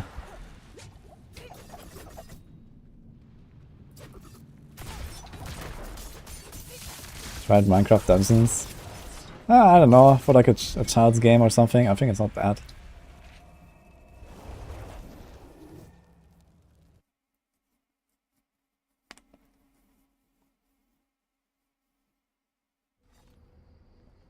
more than one glyph and they're rare would be nice. Yeah, maybe they could also do like some more stuff, like, you know, you actually get like some special, you know, something to like, you know, alter your loot in some way, like add an extra stat, or, you know, a bit like corruption on from PoE, or, you know, maybe like there's a way to like alter all of your glyphs in some special way without just having like, you know, this one glyph that rules it all. I think there could be like many possibilities here as like rewards as well. An aura for higher completion.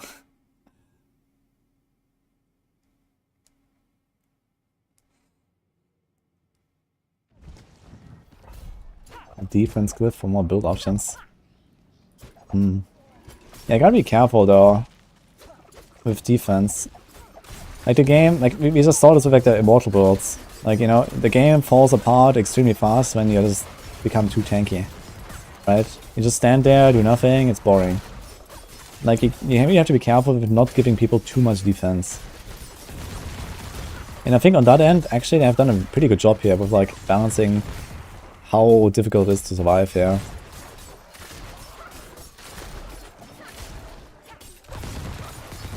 Like, I think, you know, it's not easy, but it's also not like impossible to survive. So they kind of like struck a pretty good middle ground here, in my opinion.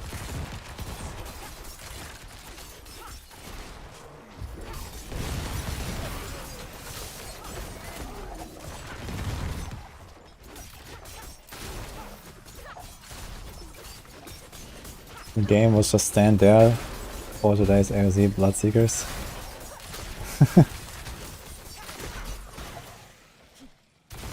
I mean, you don't have to play Hoda, you know? Like, are the Bloodseekers actually killing the immortal builds? I guess they can be powerful enough to get through.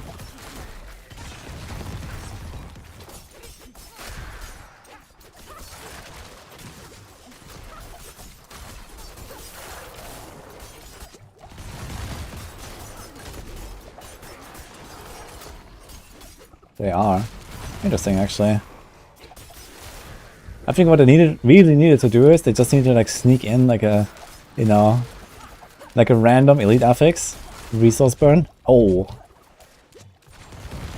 I didn't pay attention there. Wait, really? The firebomb one-shot me? Maybe some other hits. That sucks. Yeah, what I was going to say is, I was just like, I was using my left hand to like talk. I walked into firebomb. Yeah, but basically, what I meant to say is, they need to sneak in like a resource burn affix, and then all these static builds that was just like randomly and like encounter like a resource burn elite, and boom. That's one way to solve it, I guess. Ah, meh. I was just about done pretty much. My other potion already fell off, so that sucks. How many of these elixirs do I actually have?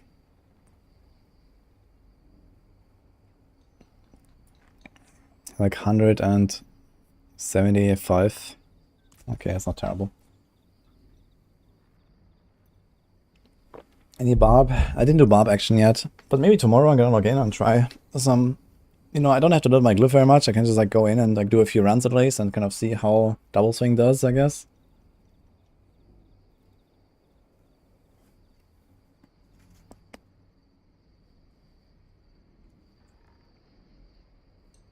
EMP incident. 1k Forgotten Souls. I had way more at some point. I think I went up to like 1.5 at some point. I've grinded a lot of Duriel this season, so we have many Forgotten Souls. I killed 350 Duriels. I thank you.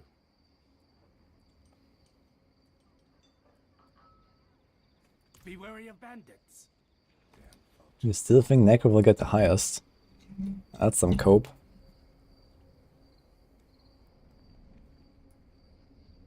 Didn't know. No. Duriel doesn't drop Forgotten Souls. You get Forgotten Souls when you want to do Duriel, you know? At least when you don't RNT the mats.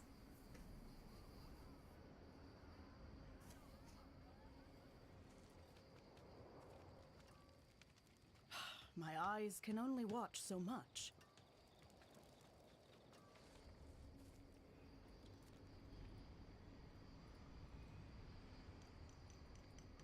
Let me cope. I'm letting you cope. Okay, it's fine. I don't blame you for coping. Okay, we're gonna pop. Okay, we're gonna do one more round of elixirs. Let's go. Let's craft some of the sigils.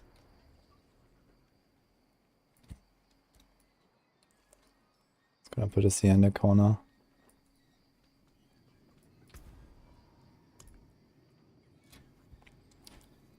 So how many sigils can I do in like 45 minutes? Like 10 or so. I guess we can get one more level on our glyph maybe.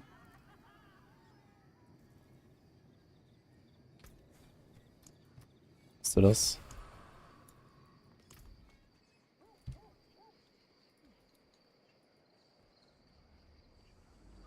This build is mine. You have it in Maxwell. I'm not sure if like Darkside already added it. Like Darkside is usually handling the pen shot guide, but he was going to make like the variant, basically this one. Oh, he did it. Okay, so it's here. Otherwise, the planner is in the description.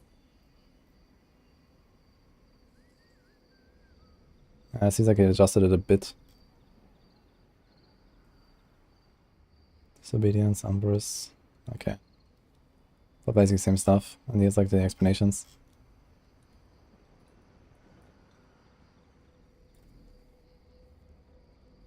No sigils. You get sigil powder though.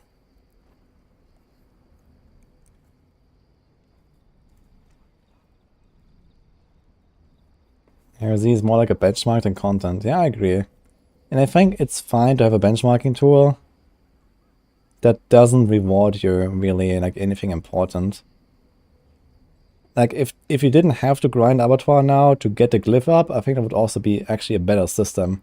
It's just something, you know, you go in and you're like, you know, try to push your way through, and then at some point you cap out, maybe do like, you know, like 1 or 2 more tiers to like, you know, do a bit of try-harding, and then you're kind of like done. And you don't really need to get much for it, you know? It could just be like the random loot at the end. It could just be like random Glyph XP, but maybe not as good as Nightmare Dungeons, for example. So you don't really have to force your way through.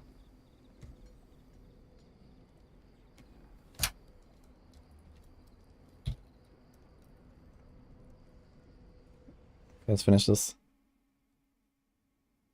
Which glyph to replace the new AoZ ones? I think I dropped Turf and Diminish on this build for the new glyph. Actually, I have so many points, I could probably consider putting Turf in again. Because I took like the entire like exposed weakness thing. Where we have 10% damage reduction from vulnerable enemies.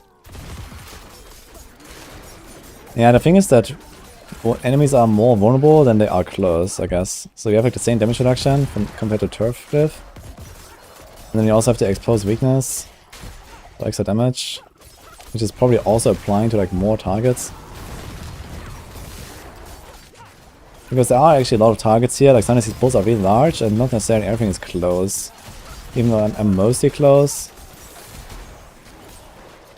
So I think the exposed weakness is actually not such a bad idea.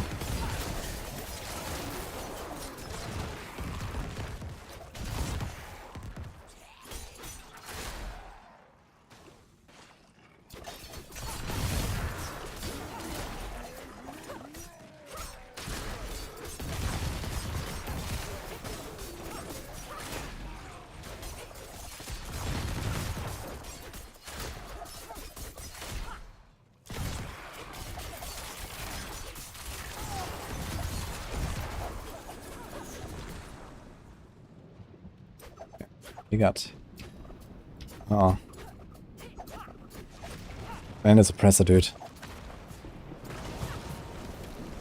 That sucks.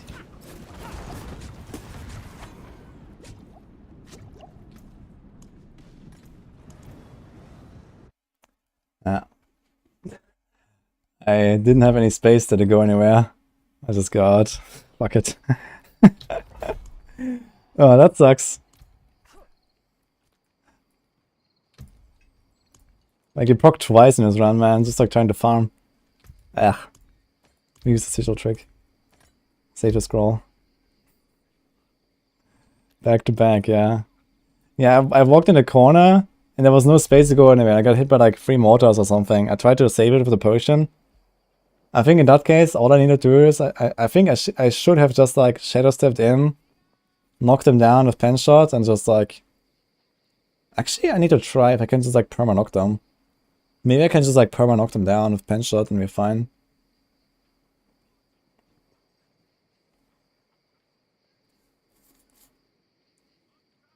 Why didn't I teleport out instead of letting them kill me?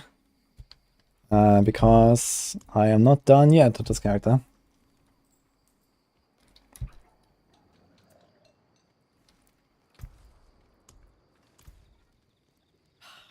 I should start running some incense.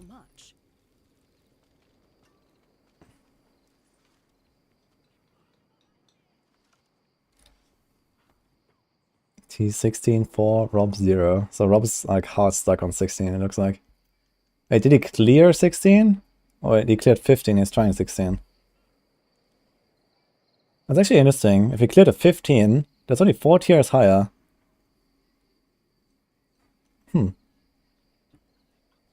What's the highest ball lightning clear right now?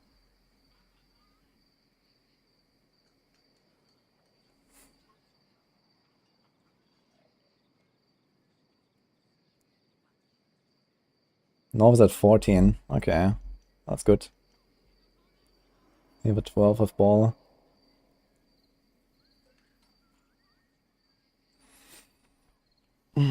How much DPS do you lose by using swords instead of daggers on twisting blades? Not really anything. Daggers are slightly better, I'd say, but that's not a kind of negligible. You also get a better value actually from weapon mastery.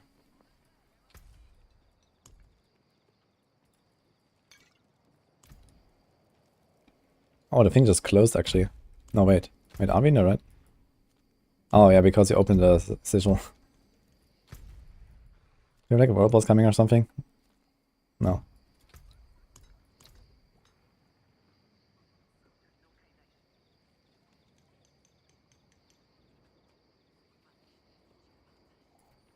Suppressors aren't a big deal. Don't be afraid to get close and CC them. Yeah, but the thing is that, you know, Bloodseekers are a bit of a different story. Like if I go in there and one of them is a suppressor, and then I knock one of them down, but the other 2 are not knocked down, they will blast me with a high chance of me proccing. So it's kind of a tough call, but here I think they were all stacked up. If they're all stacked up, I could probably try to like perma CC them with pen shot and kill them.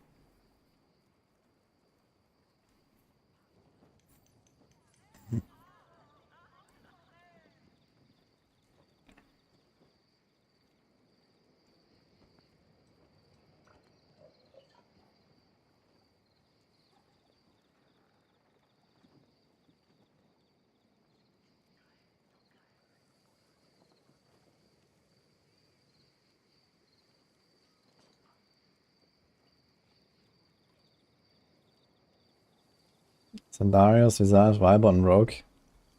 Yeah, I can use it. But he won't hit armor cap without getting disobedience in the mix then. So gonna be quite a bit squishier.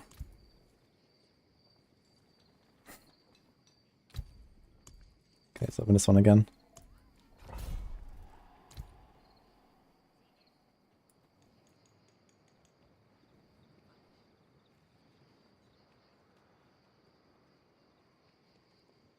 Push that Zir. Yeah. I guess maybe for my character, the target right now would be something like a tier 15. If I can do a tier 15 with this build, once my glyph is a bit leveled, that would be kind of nice. The question is like, how much do I really want to invest into just like leveling the glyph versus, you know, making new builds, making new characters, trying on the barb, etc., right? Do I really want to grind out the tier 50 glyph, for example? It will take a long time. Like, we're already looking at like over an hour for one level, and we're at level 6. So, you know, eventually we're gonna look at like 20 hours for like level 49 to 50 or something.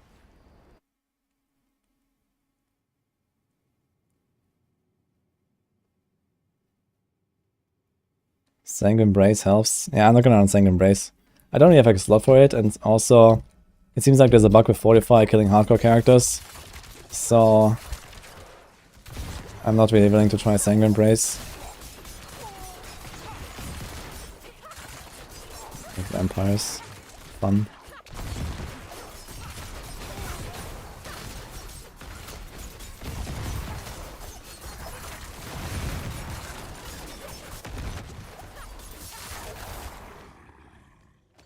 I forgot my potions actually. I was sitting in town all this time.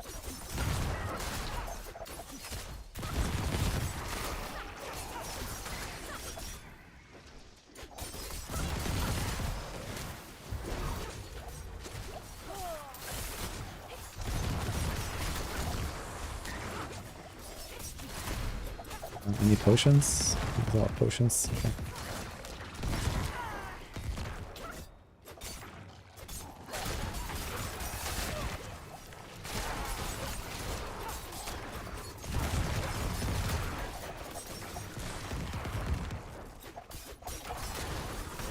Last I have one-shotting all 3 Bloodseekers. Yeah, on like the lower tiers, that's actually possible. Yeah, up to like tier 4 or 5 or something. But not really beyond that. If playing a short talisman, maybe can go higher. One-shot all the Bloodseekers. Yeah, Blast Wave is probably the best shrine. Blast Wave is pretty powerful.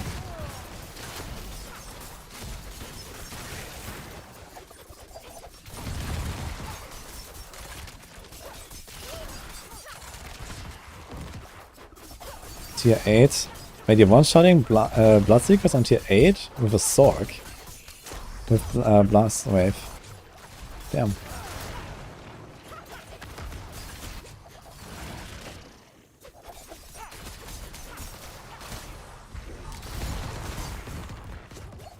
Oh, you're Barb. Oh, I thought you had Sorc though, what the hell? Okay. In that case, yeah. That's exactly what I said, I guess. Banish Swords, Kapal. Blast Wave always overpowers. Oh. Okay.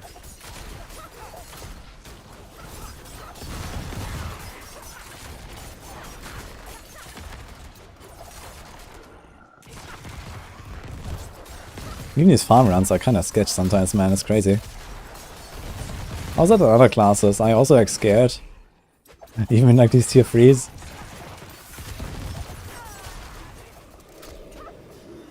What is a shrine? Protection. Let's go. Easy.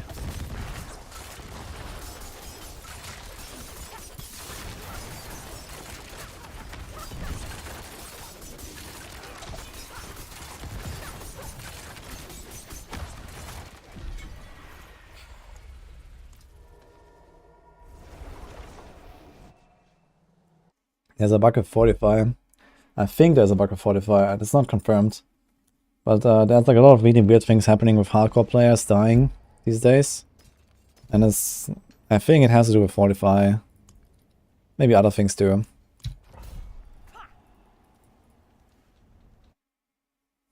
Tier 25 is probably impossible. Sounds like it's impossible. Like if the highest clear right now is 15, and that's Rob, with like everything you can have. And Rob being a really good player. And a tryhard on top of it. Yeah, I don't think we're gonna see a 25. In groups maybe. But even that is doubtful.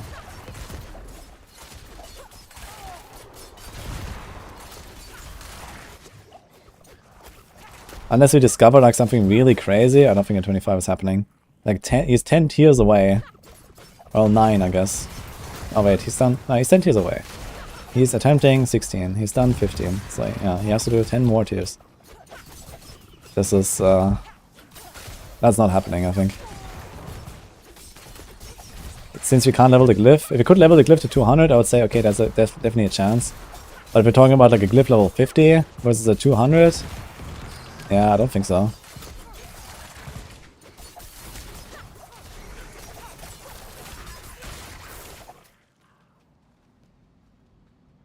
Do the HP bars in groups stay up? Yeah, they get like plus 100% HP per group member.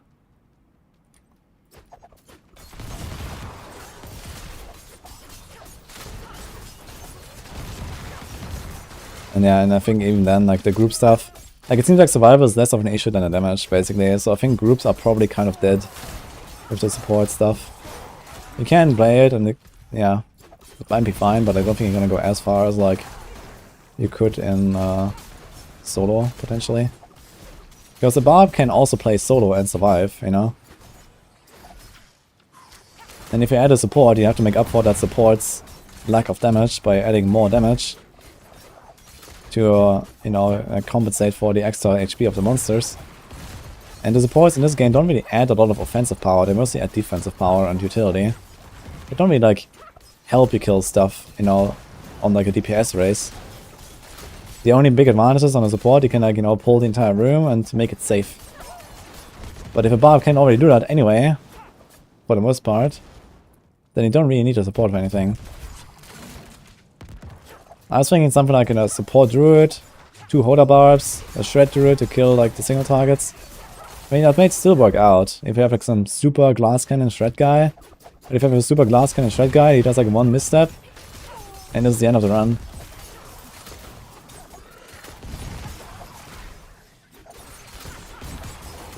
And you know, like the Bloodseekers spawn, and like, you know, half the time one of them is like fire enchanted, and he's just gonna passively damage you. The other half of the time, this guy is like lightning enchanted, he's gonna passively damage you. And this glass cannon shred guy is just ditch, you know. The guy that's supposed to like one-shot these guys. So even if you see them and everything, like, you know, they still deal damage to you. This is why I value something like cheats aspect and damage reduction from slowed enemies so much, even with hard card control in the build. Because it protects you from lightning enchanted, it protects you from fire enchanted, and these things actually fucking hurt. So this is why I do this on these rogue builds.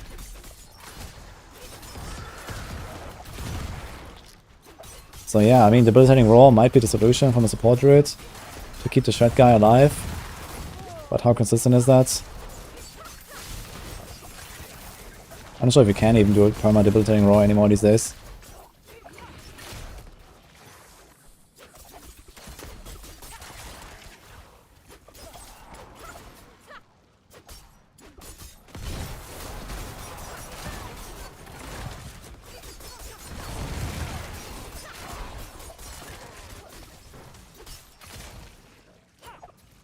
I'm running tier 3s right now for Glyph XP. Just kinda chilling. You can't revive in groups now. If someone dies in a group, the run is over.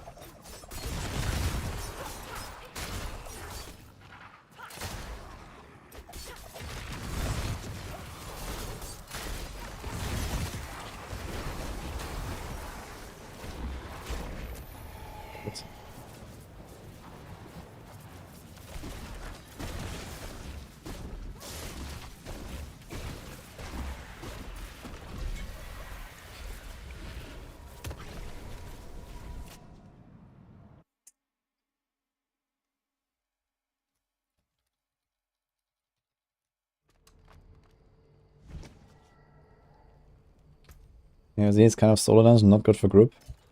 I don't know if maybe groups will go higher. I'm just wondering if like we're actually gonna see supports. I think there's a chance that we're gonna see like a support meta or something. But I wonder if it's better than just like, you know, going double Hoda Barb, you know. Maybe just go in with 2 Hoda Barbs and you just pump. And that's it. I mean, there are some advantages in groups, you know, you can like split up. You can like pull stuff together more quickly. You can like spread out the incoming damage to, you know, more targets. So even that, even without a support in the party, like you don't lose anything from going into the party, you just gain. Like you're getting an extra player. And everything has like double life, and that's it. And if you can deal with that double life, because you have 2 times the same build that does like insane damage, you do get party advantages, you know? So a group might just be better, but maybe supports are just not good enough.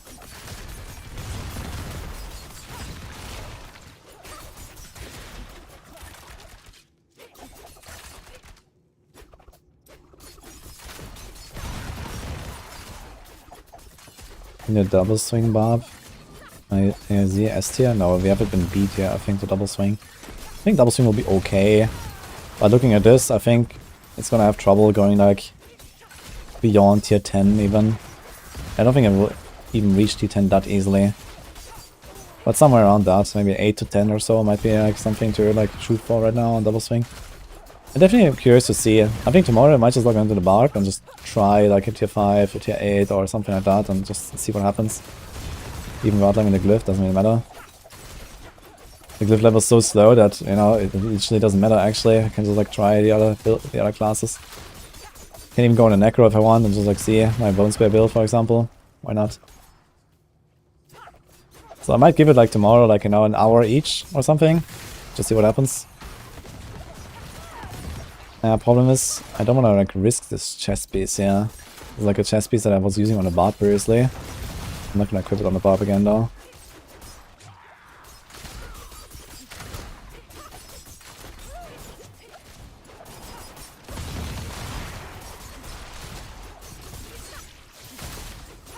God, dude.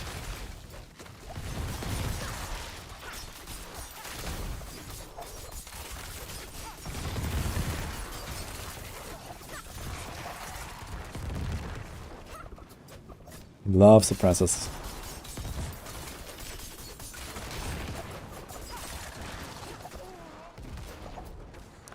I also love like shooting like 27 arrows in the spider's face though. Feels good.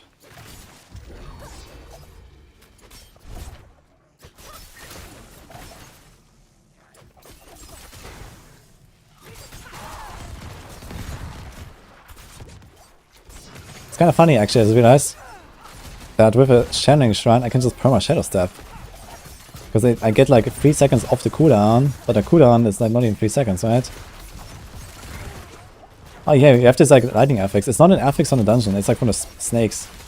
I thought earlier that at tier 11 we had like new affixes, but it's actually like a snake affix. I've never seen this before. Is this new from the season or something? Or even from the Avatar? I think they added this.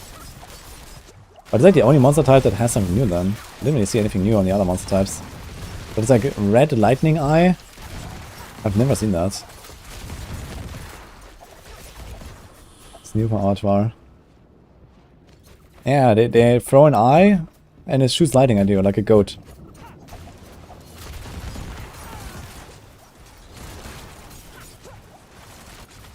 Wow. Seriously, man.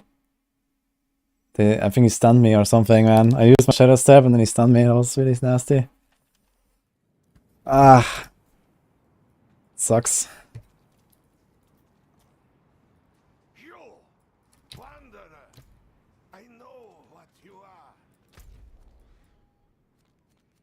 Let's not let it reset though.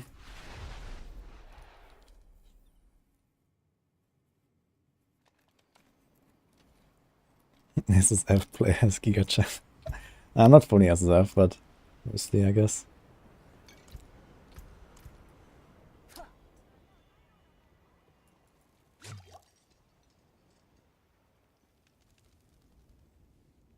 Free 33k XP for Glyph level 10, and then you get your first plus 10% rare node effect, man. Enjoy.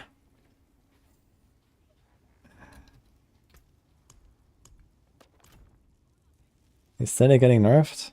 Yep, in 1.5 months. And he got today a PvP nerf.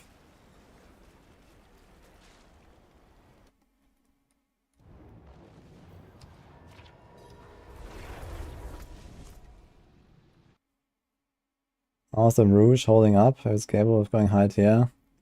Yeah, I think something like a tier 15 or so for this build is somewhat realistic if you like really try hard. And you have like a Glyph a bit leveled at least.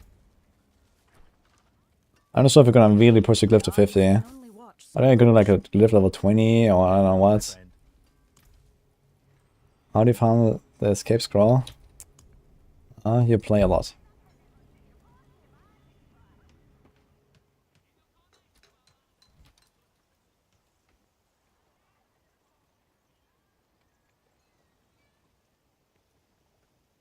The group meta is going to be for speedrunning the Glyph, just appealing to the end of the collect rewards, need an organized group. Yeah, not only do you need an organized group, but you also need people that are willing to give up their own XP so they can let someone lead, right? Because yeah, you can collect the stuff from other people, but those people cannot collect it from someone else. I mean, okay, you can make like some scheme where like, okay, this guy gets 4 completions, this guy gets 3 completions, this guy gets 2 completions, but you know, it's gonna get worse and worse. So I wouldn't really call this group meta. This is just like 4 guys blasting on their own. And one guy getting like, you know, screwed over more than the other. Nice group meta.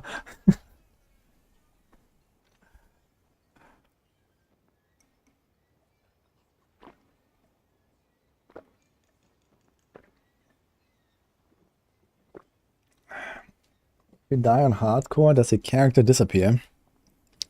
I don't want to try.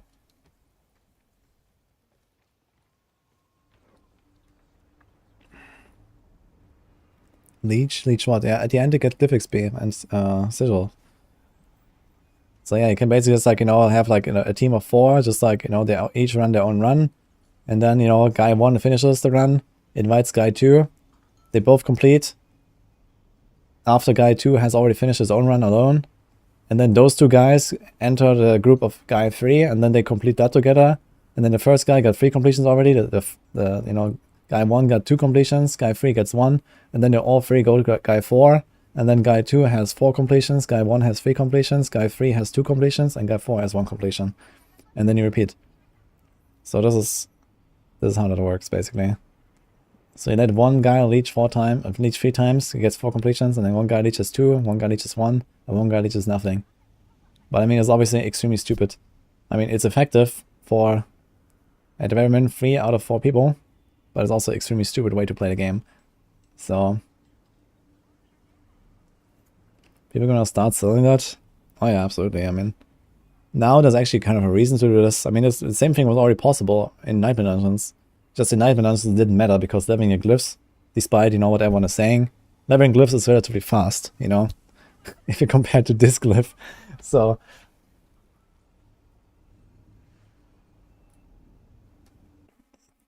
no one was thinking about, you know, selling Glyph XP, right? Or something like that. I mean, maybe there was like some weird Chinese satellite that actually did that.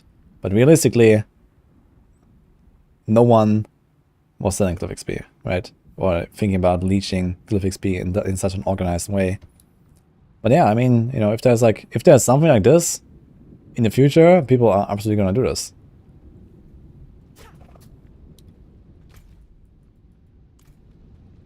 So there's like no mechanic how these Bloodseekers like TP to me or something like that, right? I could have probably just like ran closer to them, but I wanted to make sure. We have 1 minute 20, actually not very much time. This was a very slow run, and then we lost the 5 minutes, and now we have to run. I might actually fail this, because it's very far. We're gonna have like 30 seconds to kill all of the Bloodseekers, which is probably enough actually. And I think they don't reset. Oops. There was selling T100 for Glyph XP. Yeah, I mean, I saw, I think pre-launch, I actually saw websites selling T100 Nightmare Dungeon completions. You know, back in the old T100 days. Pre-launch, I was like, yeah, okay, dude. Sure. you could like join like a wait list basically, but you could already pay for it, of course. That was hilarious. I was like, yeah, you know, there's gonna be like maybe a few dozen people in the world who will actually even like do it T100 or something like that. Pre-season, you know. Dude, seriously. These guys are pumping.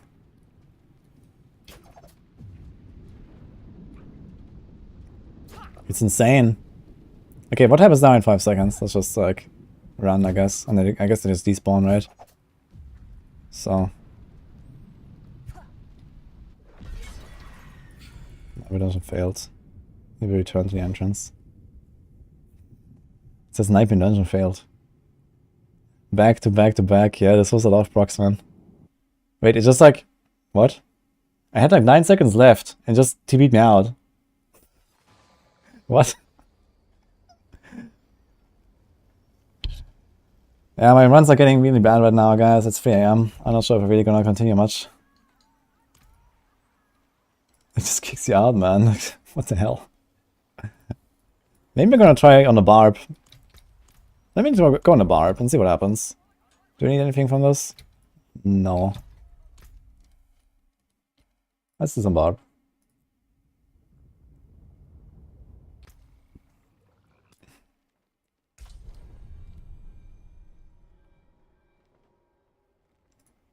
Like, the timer is actually kind of funny.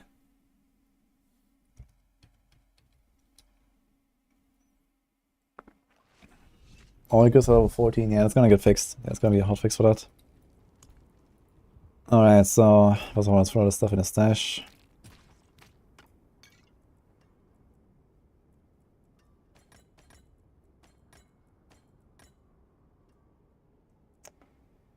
Oh, we're gonna do a T1, I guess. Well, okay, wait a minute. We do this. Let's just do like the setup already. He has Iron Skin.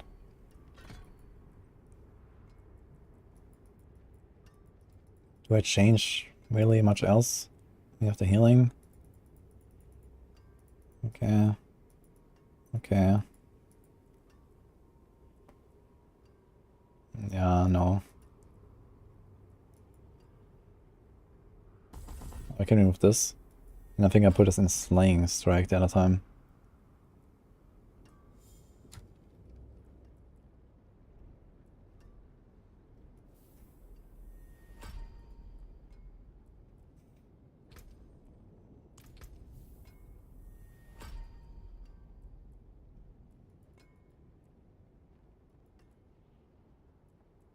Yeah. 30% chance to make them vulnerable. It's like 18. With 2 hits.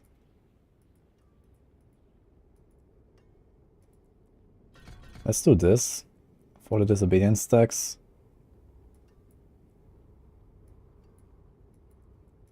And this.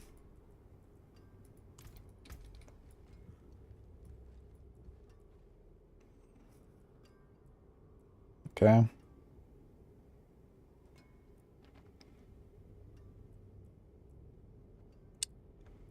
Do I care about Audacity?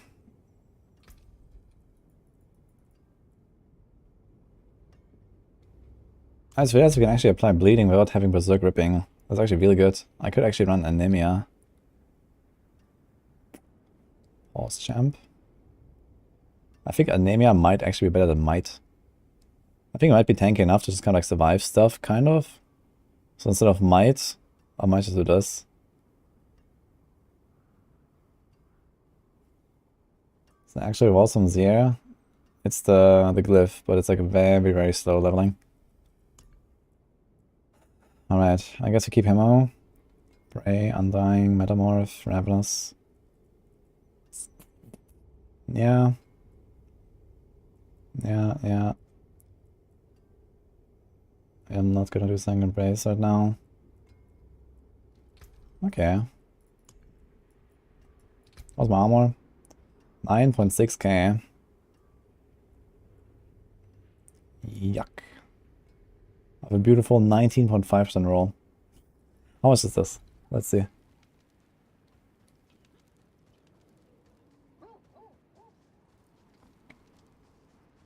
Should I do Stomp instead of Iron Skin? What is this? No witchcraft here. Only honest. Okay, this amulet does 6 million gold per roll. I'll try a few rolls, maybe get a bit more armor. Protection distance.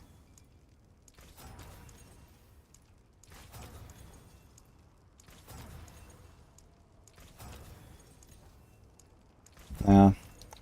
Now, do we have enough armor? First of all, let's see. This is 19.5.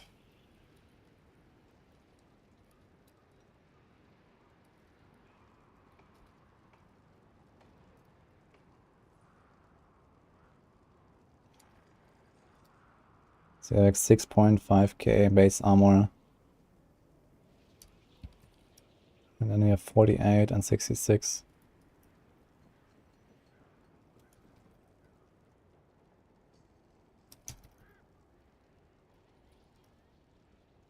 Oh, if a 40 stack disobedience, we exactly hit it basically. Alright. Raising is at 50, yeah. Good luck. Yeah, you want 30.7k armor.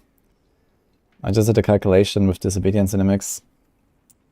I don't like this, man. I'd really like to have like an amulet that has more armor, man. And maybe like another skull or something. Is there like any armor I can pick up? I don't even have those life notes there. I would really like to have those life notes. We have this armor. Do we need this res?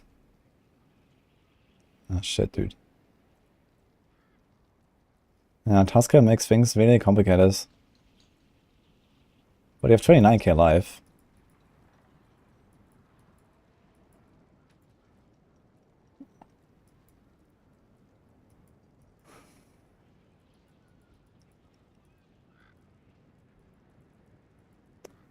Yeah.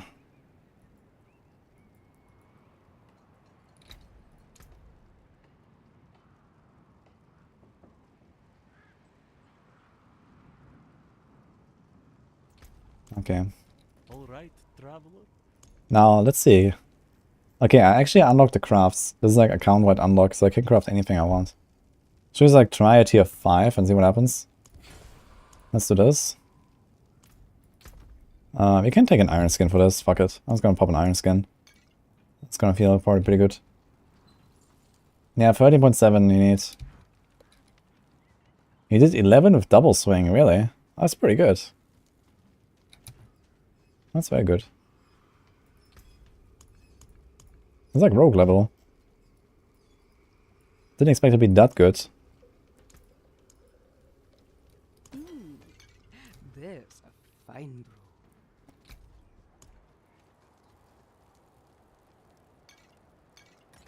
Let's go try this and see. I don't have to glyph yet, so... With Shako. Yeah, I could run Shako, but... Tuskhelm is fine.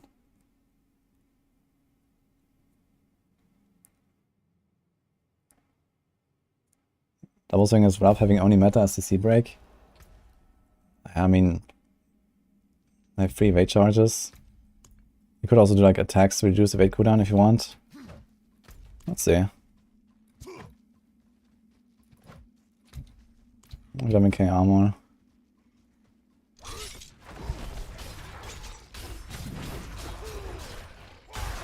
I pulled him in and proc Audacity immediately. Oops.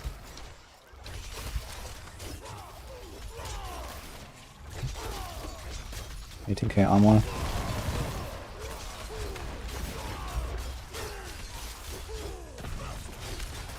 Yeah. I need to get a bit of a feel for it. I don't want to, like, you know, immediately proc and stuff, so I'm gonna like try this a bit carefully. Toughness and healing seems kind of fine though.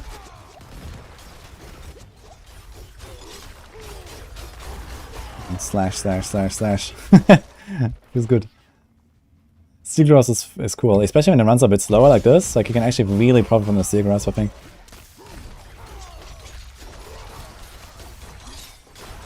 Damn. It's too long cooldown actually. I should almost get a... what is that weapon? Ancient's Oath.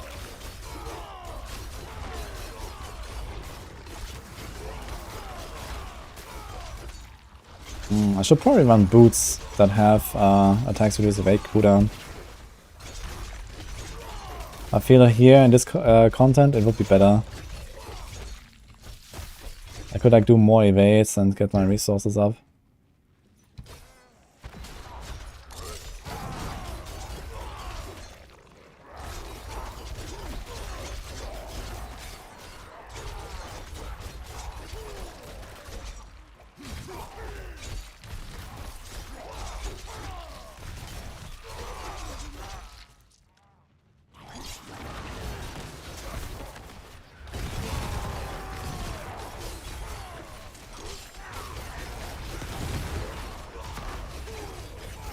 Man, Barb is tanky. I haven't even used Iron Skin yet.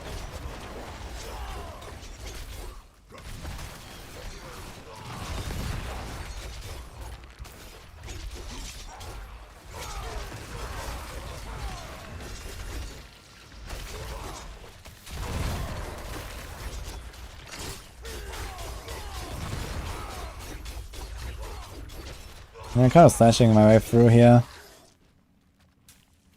Works. But yeah, I guess damage will like soon become an issue at least. Also, because Necromancer is not really useful if I don't have Berserk Ripping in the build. I can replace that with something else. We can probably do the Domination. We can put Domination and Anemia, and we have like more consistent stuns. And we have a bunch of extra damage. That could be a pretty nice combo.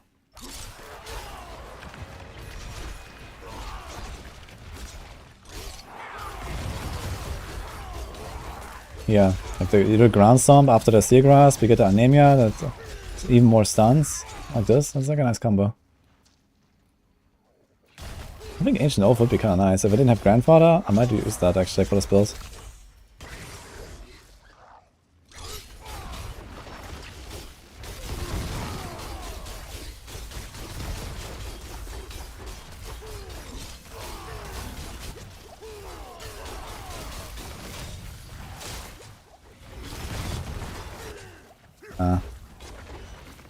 Using Iron Skin is kind of tricky sometimes.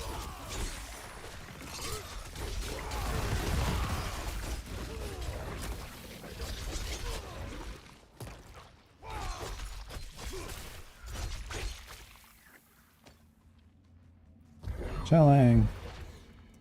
Chilling will be kind of good against the blood guys. And before, you only get a Glyph and you do a tier 1 and not a tier 5. That'll be funny.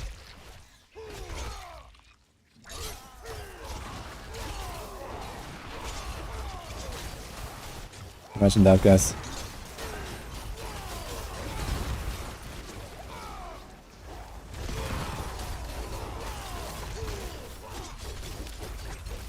Could actually see that happen, man.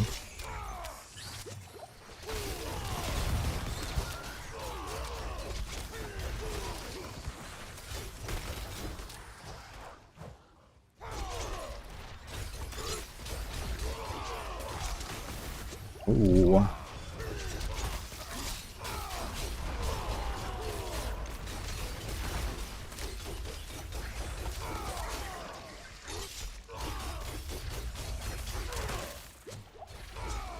Yeah, I think attacks reduce evades cooldown and anemia on the chest. I'm not gonna run Might. I think the Audacity is not good enough. Anemia should be more consistent. You have 30% chance to stun, you have like 8% per attack. And I don't think you really need Ghostwalker, but Ghostwalker is somewhat helpful.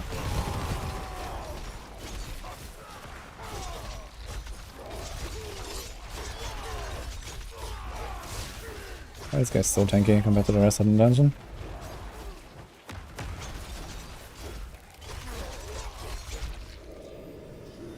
Conduit. Oh, easy. I guess I forgot to go berserking. I had to go berserking first. Actually killed him as a Connie. It's very slow.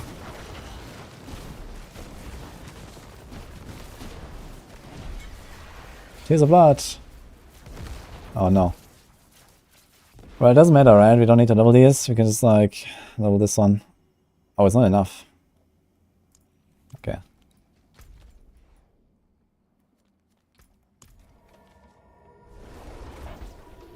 Yeah, this was actually a 5. But I just ran here. This was on a rogue. I was just like farming some freeze.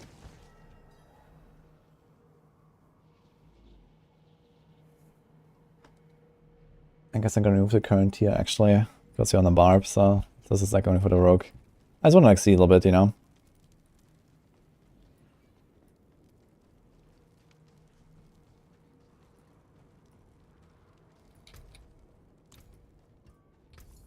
Shrines is the key, sounds like they're free.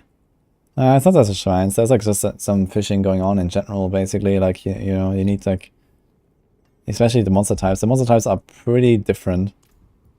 The monsters are not balanced very well, I think, from what I can tell so far.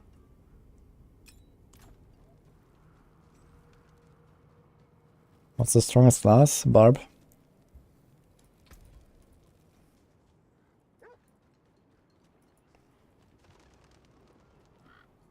I actually don't have much damage reduction on this barb. It's actually crazy how tanky I feel.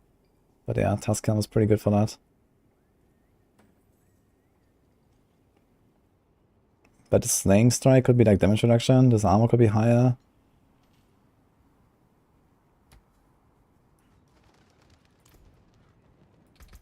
Okay, let's remove Hammer. We need +1 velocity.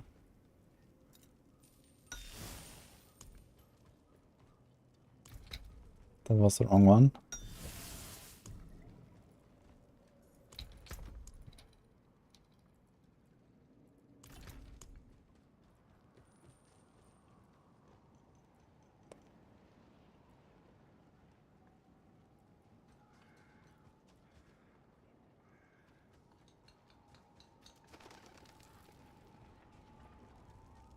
No CB. Glad you enjoyed a bit. Okay, let's put this on the chest. Yeah, the chest on the rogue will be way better. Yeah, I have like 1000 life on my rogue. I have, I think, first of all, like plus 80 or 90 like item power. And then the life is replaced with close damage reduction, and the rolls are a bit better as well. Like my rogue chest is pretty nutty, but I don't wanna put it on the bar right now. Just try a few runs. But it would be like a lot of damage reduction there, especially close damage reduction, so it'd be pretty tanky actually. I'm gonna try Anemia and see how it feels. I wonder if you could also go to just like Shared Misery and just like get the stuns everywhere. But you have to replace the Ghost Walker on the boots, and I don't really want to do that. It's kind of funny, man. I have one defensive aspect, that's just Disobedience. That's it.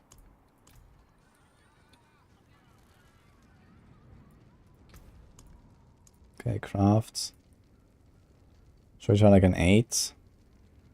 Ah, wait, I didn't like spec for the glyph. Wait, let me see. Do I have to respec now? Oh boy.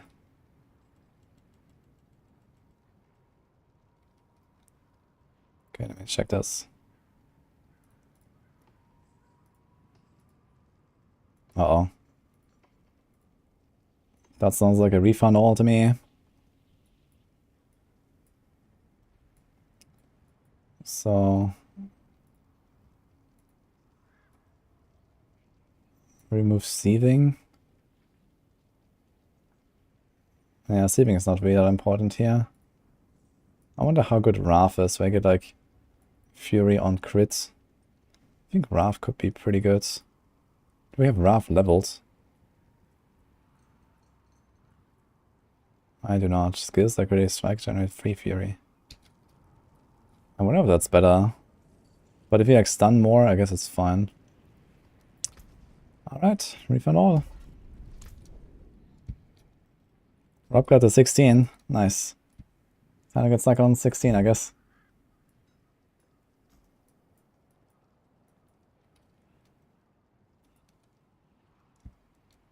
How do you got the Bloodford Sigils? You have to do the season journey. The rogue is not dead, guys. I'm just like trying the barb a little bit before I go off.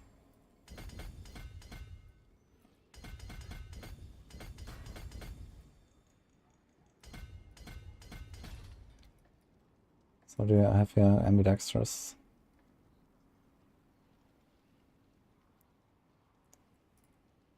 Yeah, instead of ambidextrous, you could actually consider like Wrath Glyph for the extra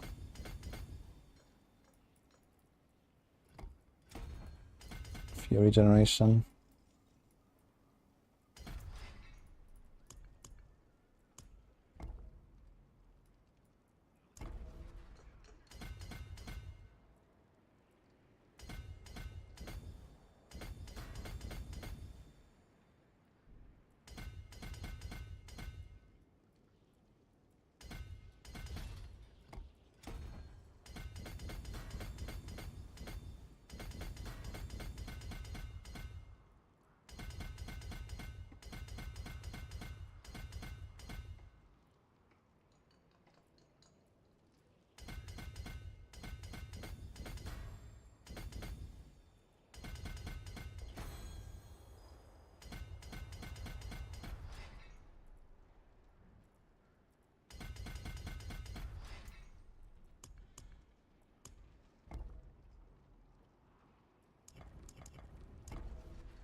Here comes Ire.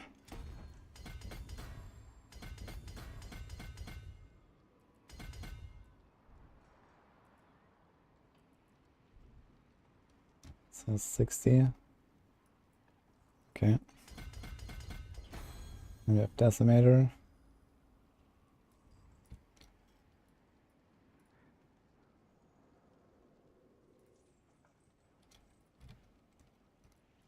Okay. And here we go.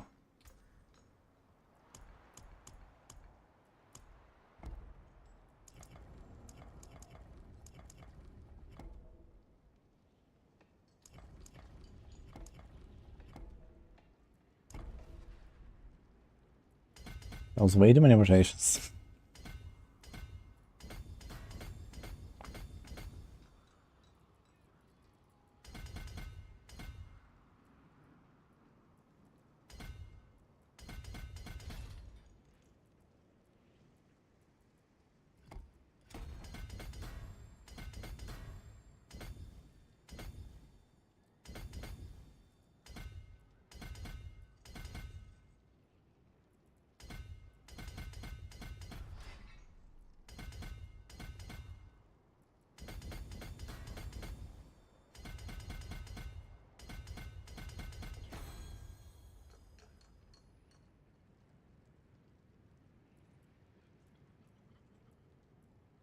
It's actually not bad to pick up here those 3 points if I can.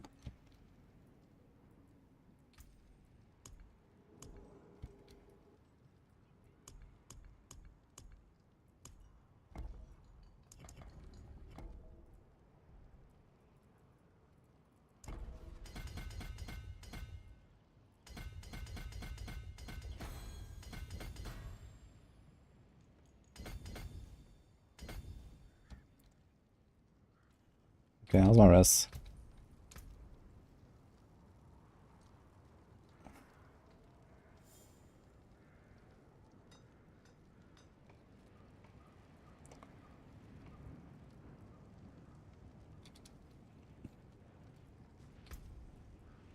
I remember there was like a fire cluster. Did I actually have 2 fire clusters? This is 20, 35. Right now we have like 20. It's not even enough even if I pick the whole thing. And there's this.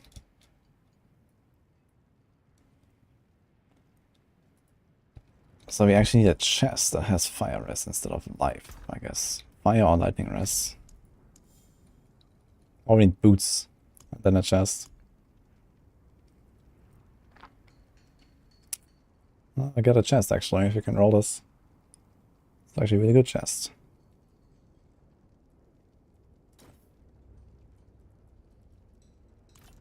So let's try. I want to get like normal damage reduction, I guess, best case.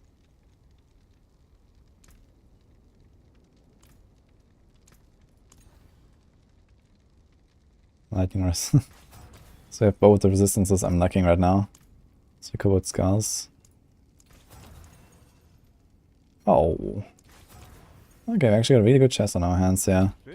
Problem is I just imprinted the wrong chest there. But we think we have another one. Share misery, anemia, 28. Yeah, so we have to take that. And hope it's good.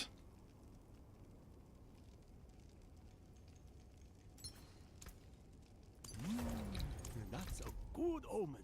Well, that was the fastest problem solve ever. Okay. How's this? We need way fewer eternity.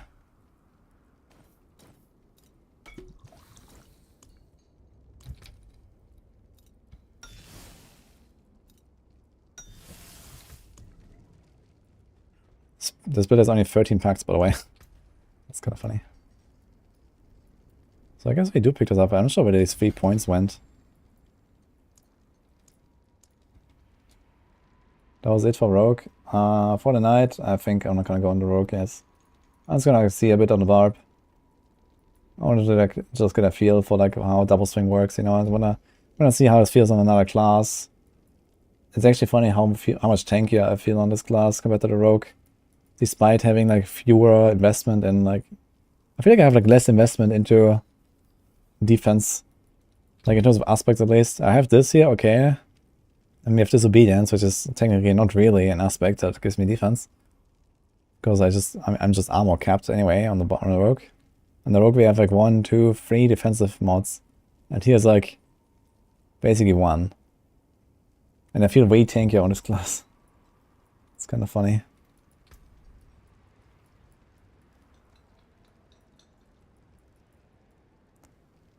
Okay, it looks fine. I'm not sure where these 3 points are supposed to go. Ah, here's damage reduction vulnerable. If you can somehow get that.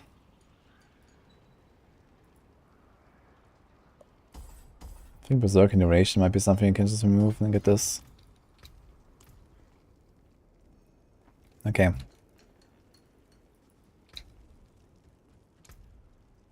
Looks fine.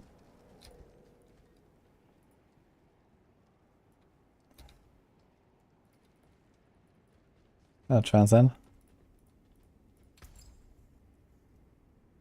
What is the fastest way to farm gold? Yeah, just whispers. Or just like sell stuff. That's like even better, I guess, if you like have good items. So items can go for a lot of gold.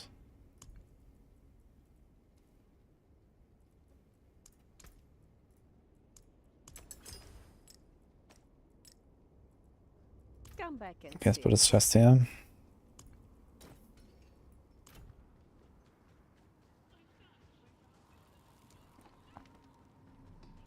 Yeah, Hoda is not a clear winner actually, and the ball I think is kind of close, it seems.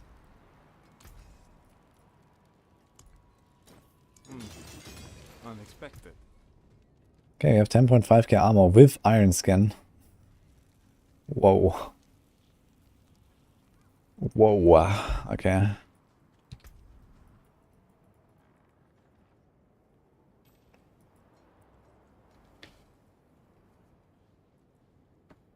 It actually only gives 10% damage while berserking, it's kind of funny. Plus 50% bonus to run-outs.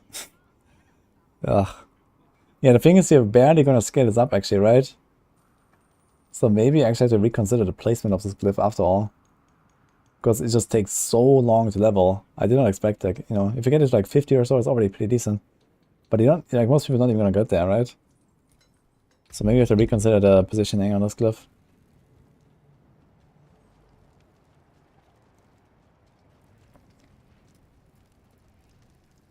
Injured each day. Okay, do we have a sigil? No. We're gonna try a tier 8. Let's see.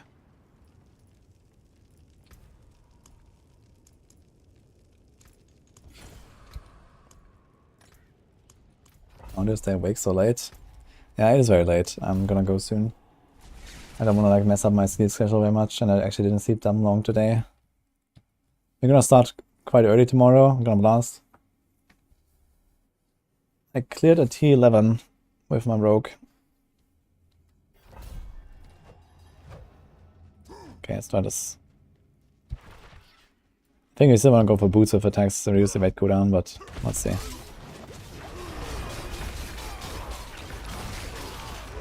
Dude, I don't see anything that's numbers everywhere.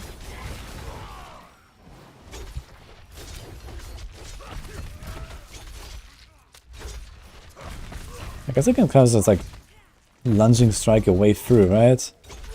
I just realized.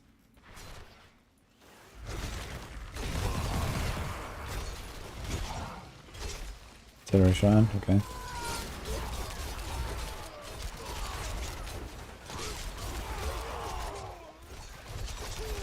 And I have to like learn to like not instantly press my potion every time I take damage. I need to press my iron scan.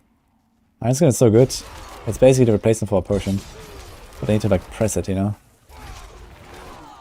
I was actually going smooth with battle right now.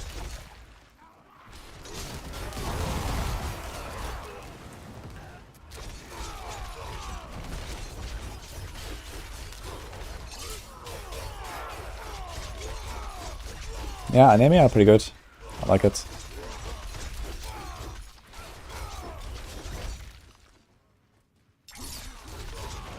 I didn't even press my ghost, my ground storm yet. Could do it, yeah.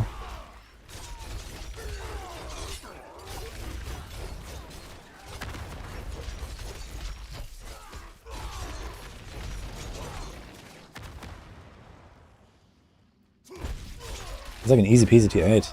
Did I craft a tier 8 after all? Who knows? Because it doesn't tell me. That was a shitty ground stump.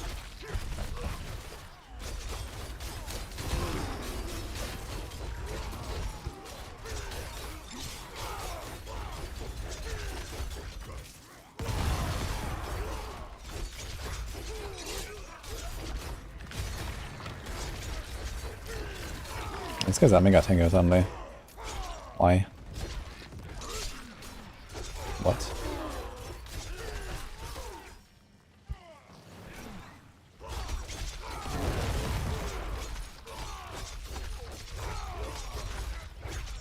Attacks reduce evade cooldown is definitely needed, I think. It's just like my T-Balls is not active enough.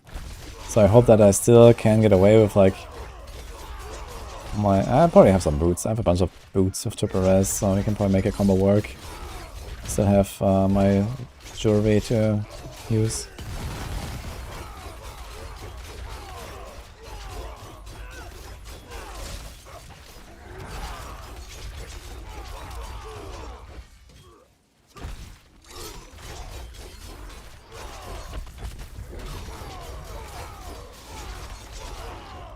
Oh, 400 million overpowers. I haven't even expected to overpower on this barb. I just have like so much life in a 45. Look at this 45. Like on my rogue, I was checking this out and I got like, I don't know, 120 million crit overpowers on this blast rage shrine. It's actually insane.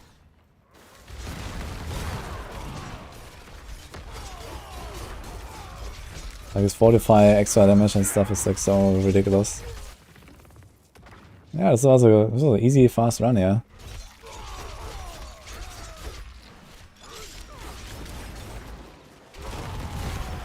I can probably go up in A. Looking at this, yeah. I think I can do like the T10, T11. Maybe even easier than a rogue.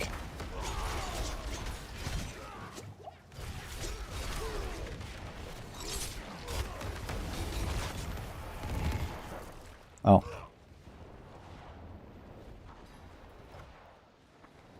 Let's see though. We have one guy. Let's see those Bloodseekers. I think that's gonna be very annoying. Oh my god, single target.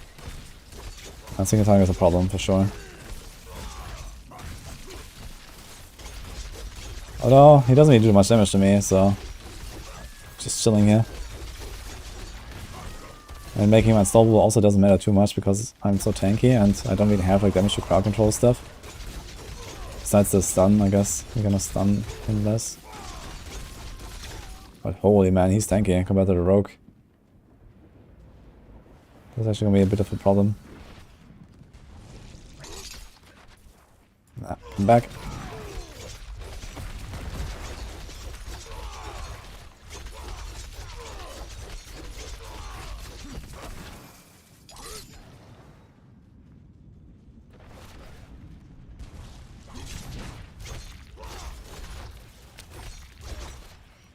I need to figure this out a bit. Single target seems bad. They're gonna be like just smashing like each one of these guys for like a minute. So I mean, I guess I could try to get tanky enough and just like tank all three and just like do all three at once. That might be a solution. They're not like super crazy overloaded with insane affixes. But then you have like these Zorgs teleporting around. You have the rogue shadow stepping.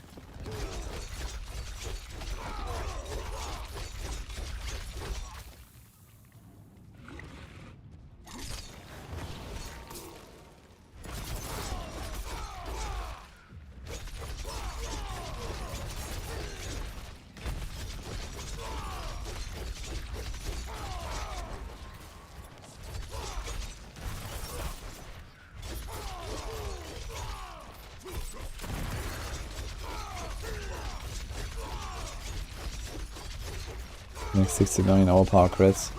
Without banished lords.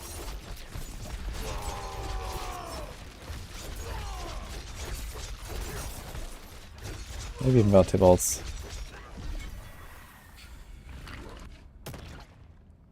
Okay, Glyph level 2.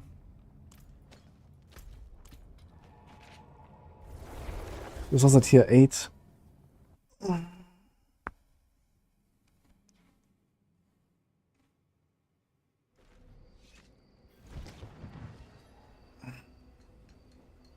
Yeah, the run itself was really fast, but the Bloodseekers are really slow, man. Oof. They're gonna be like a real bottleneck. Like, just like one of those cases, like, if you get a Blast Wave Shrine for like the Bloodseekers, that's gonna be such a huge buff. Because the single target is just too weak. Is this what I hope it will be? Yeah, it's kind of okay, I guess. I'm not sure about the longevity right now, but for now I'm kind of like, you know, experimenting, trying stuff. I feel like I just feel like I don't really have something to grind for because the grind is way too long. Like, it's such a long grind, basically. Yeah, we can put the Shako. I just didn't want to like put it on the buff now. We already have the Grandfather and the Doombringer, so it's fine. And sure, it's pretty good too. They basically come out to be nearly the same damage, and like Shako will give me a bit more toughness. And my toughness is not really the problem right now, so I don't really want to put the Shako at risk necessarily, just to like try a few things on a barb.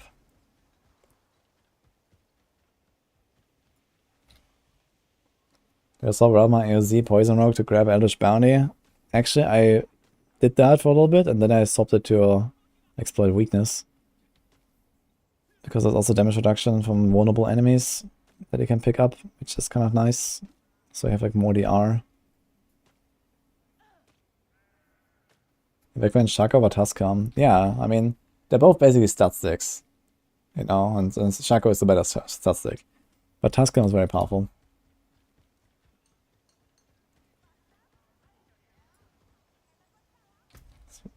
Switch back to the original build. No, my original build doesn't have this last board at all. So basically I can show you what I did on my rogue. But it's only possible under certain circumstances. So basically what I did is we have PenRF. So I have this board. Wait. Yes. I have this board here. And what I did is I removed a nimble. And then I removed a lot of like these small like armor nodes because I have so much armor in my setup. Yeah, this setup actually has a 15,000 armor. You see this? This is like way overcapped. So I removed all these small armor nodes and nimble. And that freed up like, I don't know, 15 points or something. And then I just puffed out there. And we took Exploit Weakness. Like this. So I did this and this. So yeah, but you can only do this if you have too much armor, basically. You need like really good armor rolls. So you need like an armor roll there, armor roll there, you know. But yeah, you can actually do this and you're fine. And that's actually a pretty good move. So I might actually adjust this Paragon board to kind of be closer to like the 14k range or so. Let me just try this. So what if I just like do this?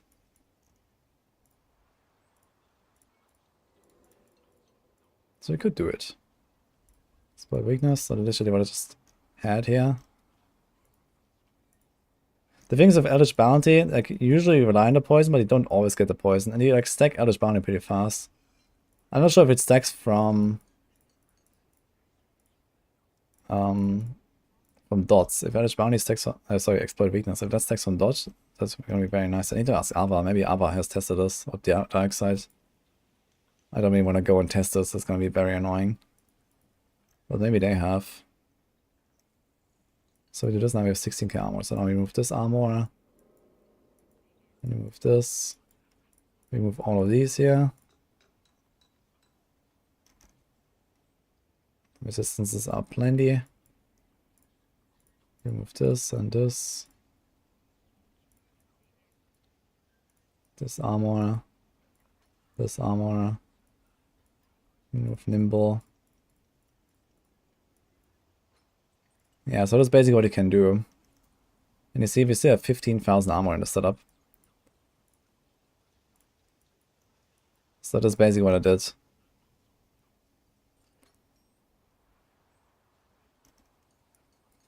And we want to put this as number 6.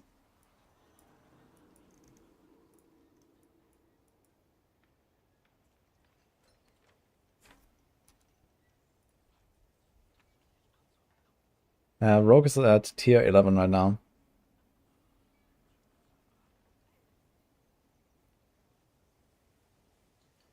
I cleared it tier 11. Do I recommend Shako or Tuskhelm? Yes. Shako is just basically a better version of Tuskhelm by a little bit.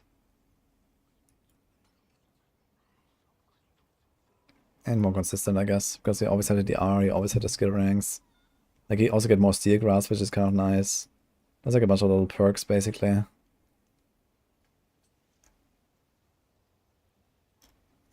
Yeah, maybe I can just save this basically with the setup. I think it's actually not a bad idea. Because it's so overcapped on armor. Like, you know, this still leaves some room for, like, you know, scuffed gear and stuff. I didn't really need all these armor nerds. So I think I might just save this. So that's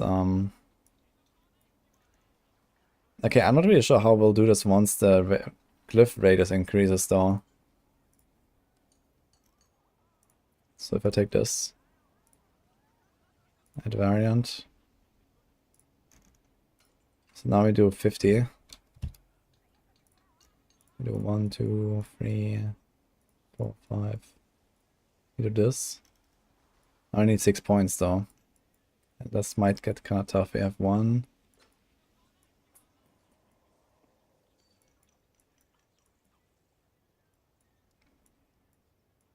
I mean, may not need. Okay, it's 2.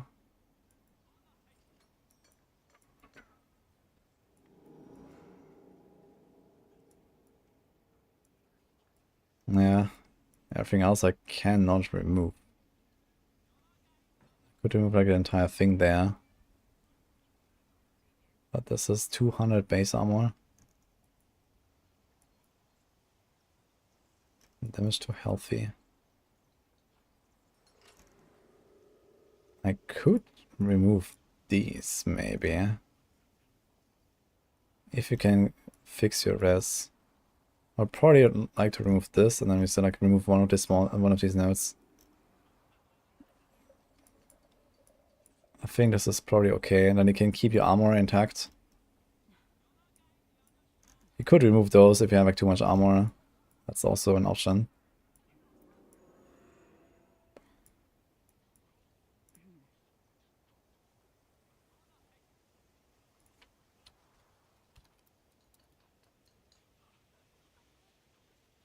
So delete this. I think I'll do this. Copy.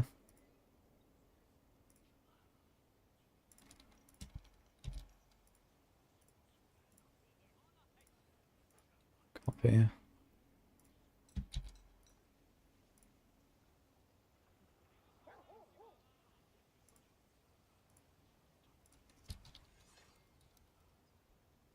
So I'll do a little update here.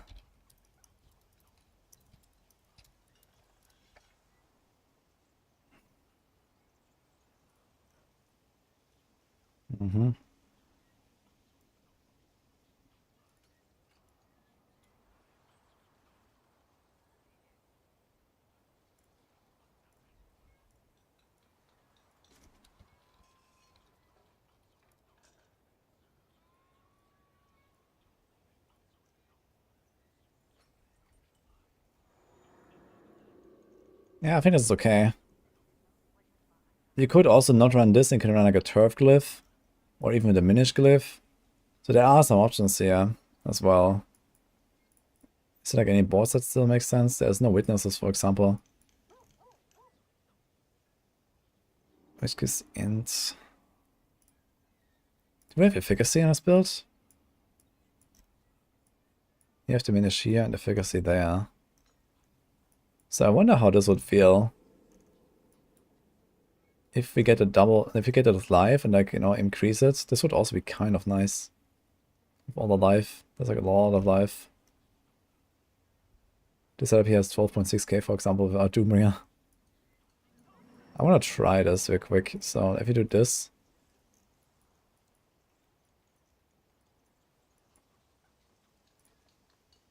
and we do this, and we do this, and we do this.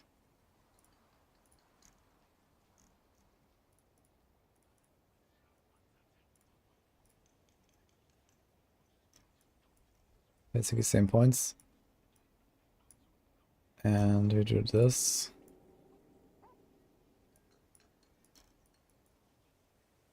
We do this.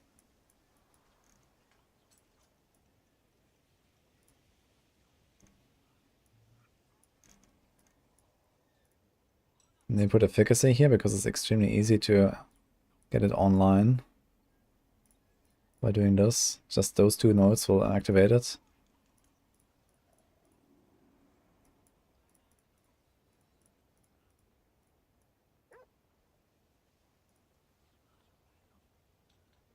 Then you get 25% additive, 10% maximum life. Actually, this is kind of similar to what we had here previously, right? 25% additive. Yeah, so it's basically the same thing. And then we have like 10% life. I think the exploit weakness wins, actually. I mean, you have more life. More life is kind of the same as like exploit weakness, giving a damage reduction, I feel. Although there's 18 life, 20. So we compare this. This has a lot of extra life. 12.6k. 15.3.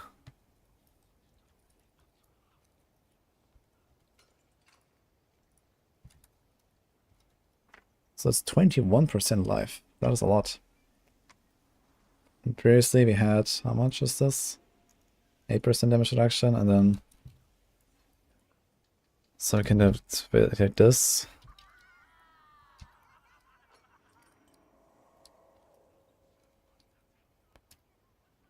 So the effective EHP is like 14.6k. That's quite a bit less.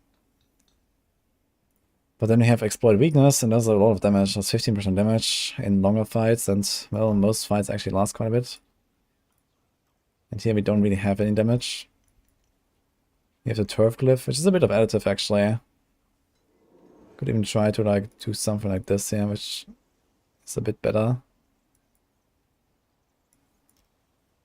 It's like maybe 5-6% DPS. This kind of the same.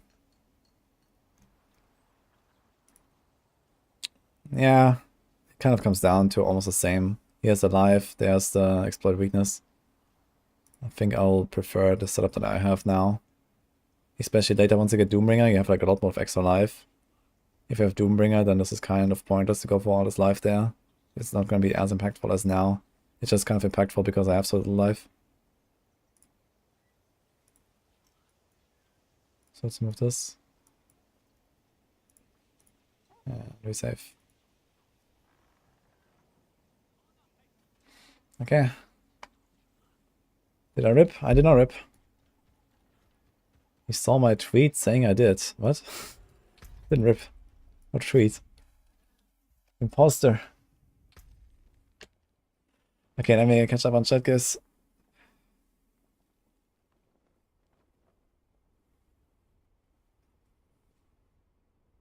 Can make the other build of more HP, yeah? I just changed this Paragon setup a little bit. It's like in the planner where it was the AoZ variant. I just changed the Paragon a bit. 248 review.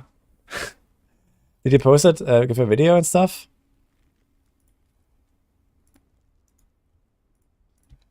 Did you put it in the channel? I already have Dofo. Let's see. This one. Let's check it out. 3 minutes 10 video, very efficient. 4 GB update for the hotfix. Wait, is there a hotfix coming right now? My stream is in the background. Nice. Okay, what tier is this? Tier 8. We don't see it anywhere. So let's see a hold up in action. Actually, I'm curious about the toughness. Dude, it's just like smacking. I did a tier 8 earlier and that was like, what was it, 8 minutes or something, 7 minutes on the Devil Swing. Which Paragon board did I remove for more HP, yeah? Actually none, I added a Paragon board. I removed I removed a Nimble, a bunch of armor nodes, and like another few small things. Just to free up enough points to take an extra board basically.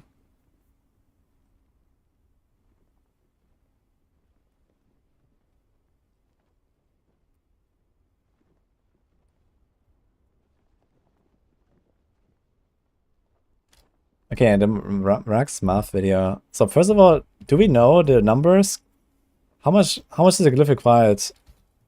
So we know that, at level 10 the glyph needs 37,900.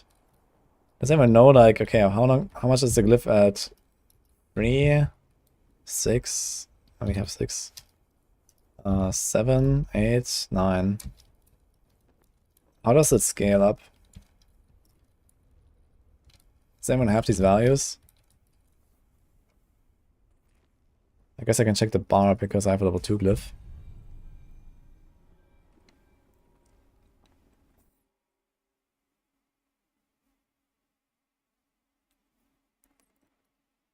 We should save that one too. Okay, spray. It's the same Paragon. You have to remove the exploited weakness and then put no witness with efficacy glyph. That's what I did.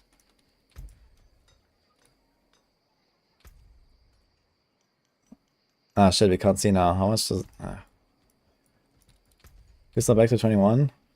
Not mine. Let's start to relock.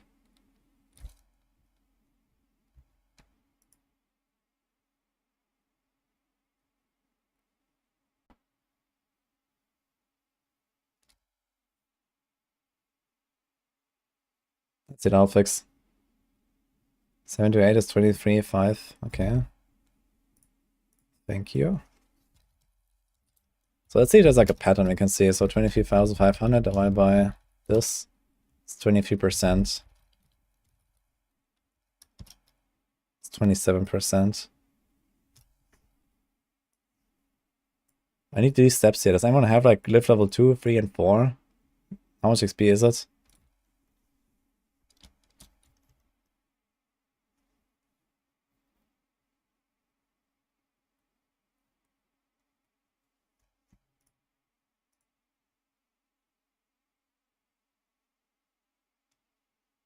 Yo, lazy stoner. Thanks for Prime, man. Shit out.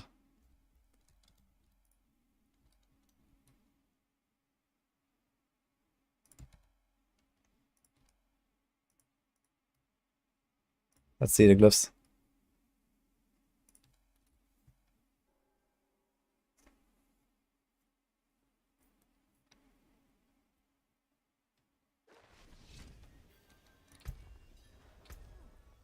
Aha! It worked.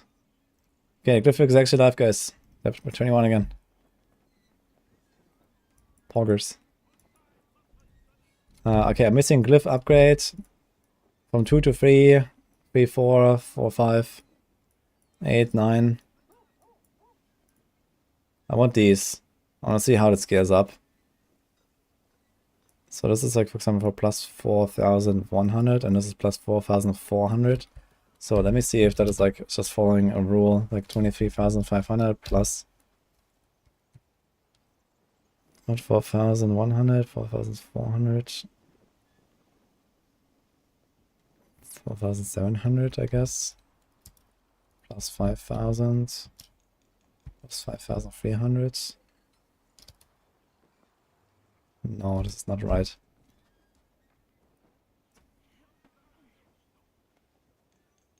There's no pattern. There's a pattern for sigil cost. There's a pattern for how much XP you get for a glyph. There must be a pattern here. 15 is 65,000. 16 is 71. And 17 is 78,000.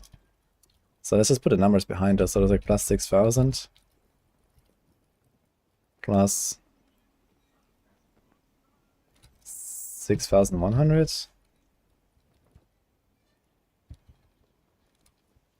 plus 4,400 plus 4,100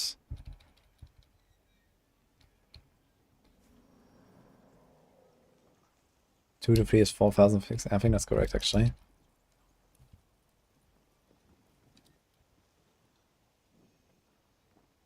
Feels like there's tiers. You think there's like breakpoints or something? So after 10 you get like a... it doesn't seem so. It seems like a steady progression kind of. You get 2.6 and then like 1, 2, 3, 4 steps later, it's like 1500 more. This is kind of weird here. Plus 6.2, plus 6.1.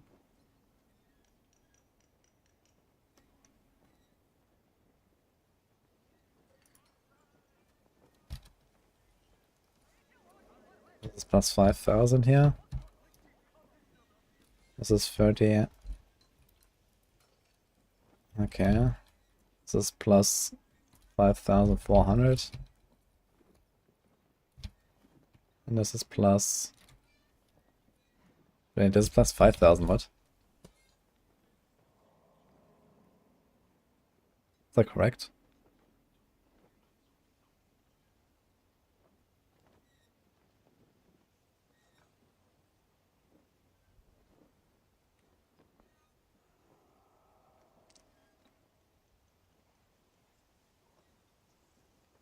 Yeah, I think 300 hours sounds like way too pessimistic to get to level 50. Like way too pessimistic. This is why I want to do this.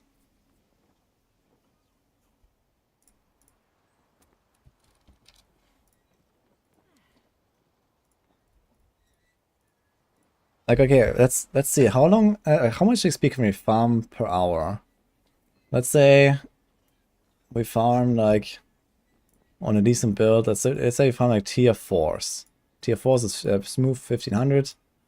Let's say with everything included, we do like 4 minutes per run. So it's 15 runs per hour. 15 runs per hour, tier 4. It's probably doable. So it's 22.5k per hour.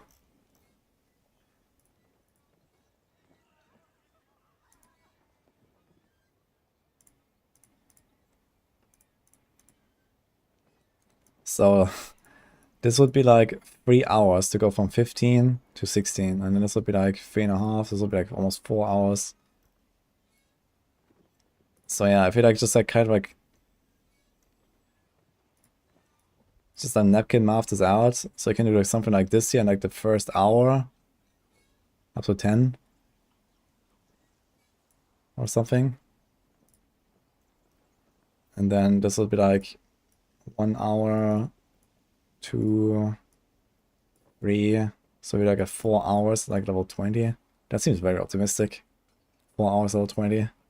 But if like Omega Blast with like a ball lightning build, maybe.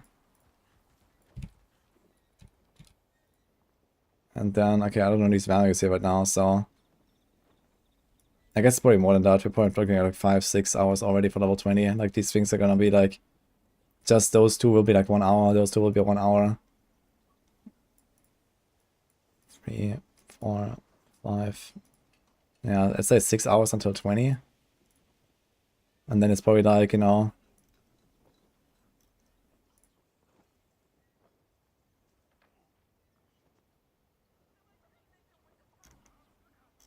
oh wait, I was actually doing the wrong thing. This is like how much XP you get. I'm stupid. So like at this point, we're roughly at 1 hour per level. So there's 1 hour, 1 hour, 1.5, 1.5, 2, 2, 2, 3, 3, 4. Yeah, so it adds up really fast.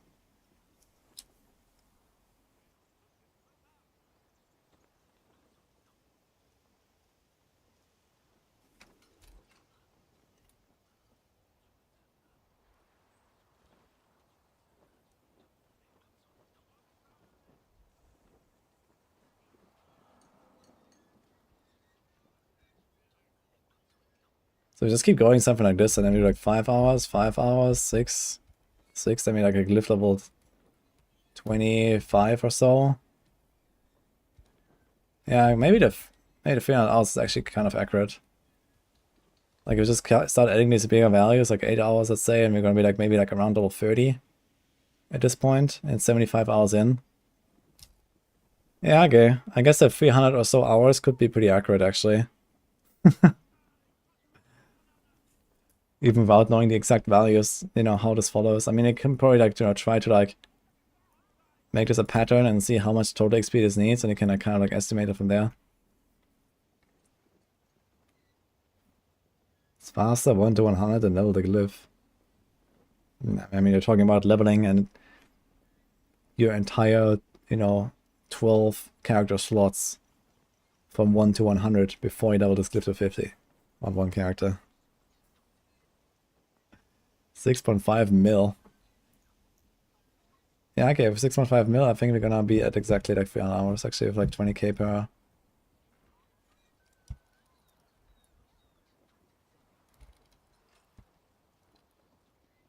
Yeah, it should be exactly 300, right? Almost.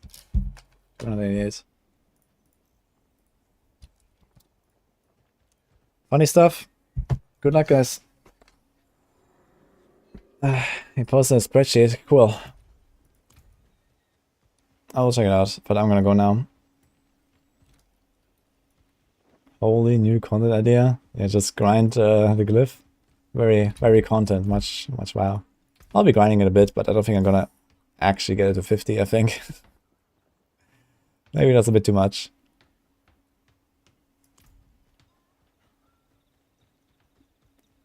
What if instead of Rapid we use Ashiras?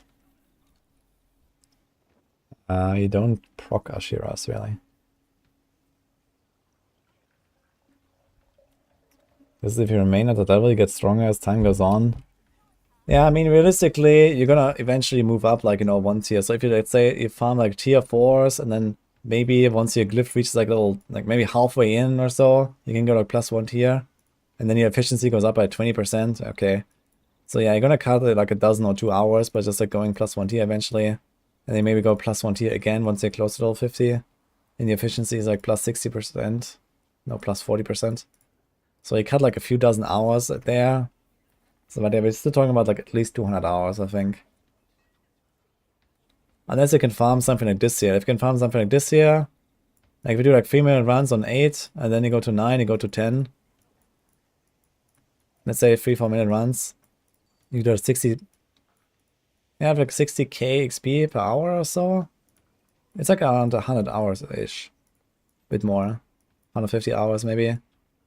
So yeah, on like the better builds like Hoda and Ball Lightning, it's probably like around 150 hours. On like A-tier builds, it's like somewhere here.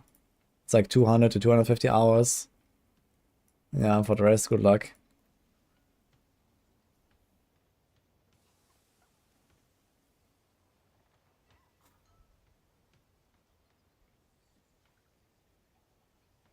How did the rock do? Pretty good, actually.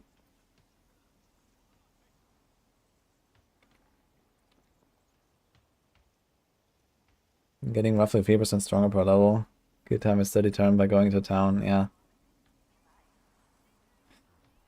Well, anyway. Guys, so everyone who's blasting AoZ though, make sure to submit your runs on the Discord or Leaderboard. And anyone who would be willing to help us with the Leaderboard, because you have to enter the data manually, please reach out to me.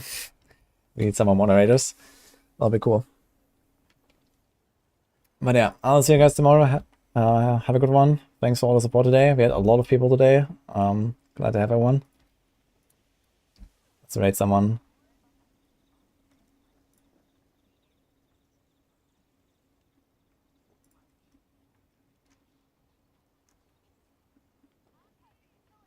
And we're gonna blast them. I'm gonna raid Boiler today, actually. Let's raid Boiler, I think. Doing some Druid action. He's one of our main Druid riders for Maxwell, I guess. He has been working on a lot of the builds. So I hope you enjoyed it and have a good one.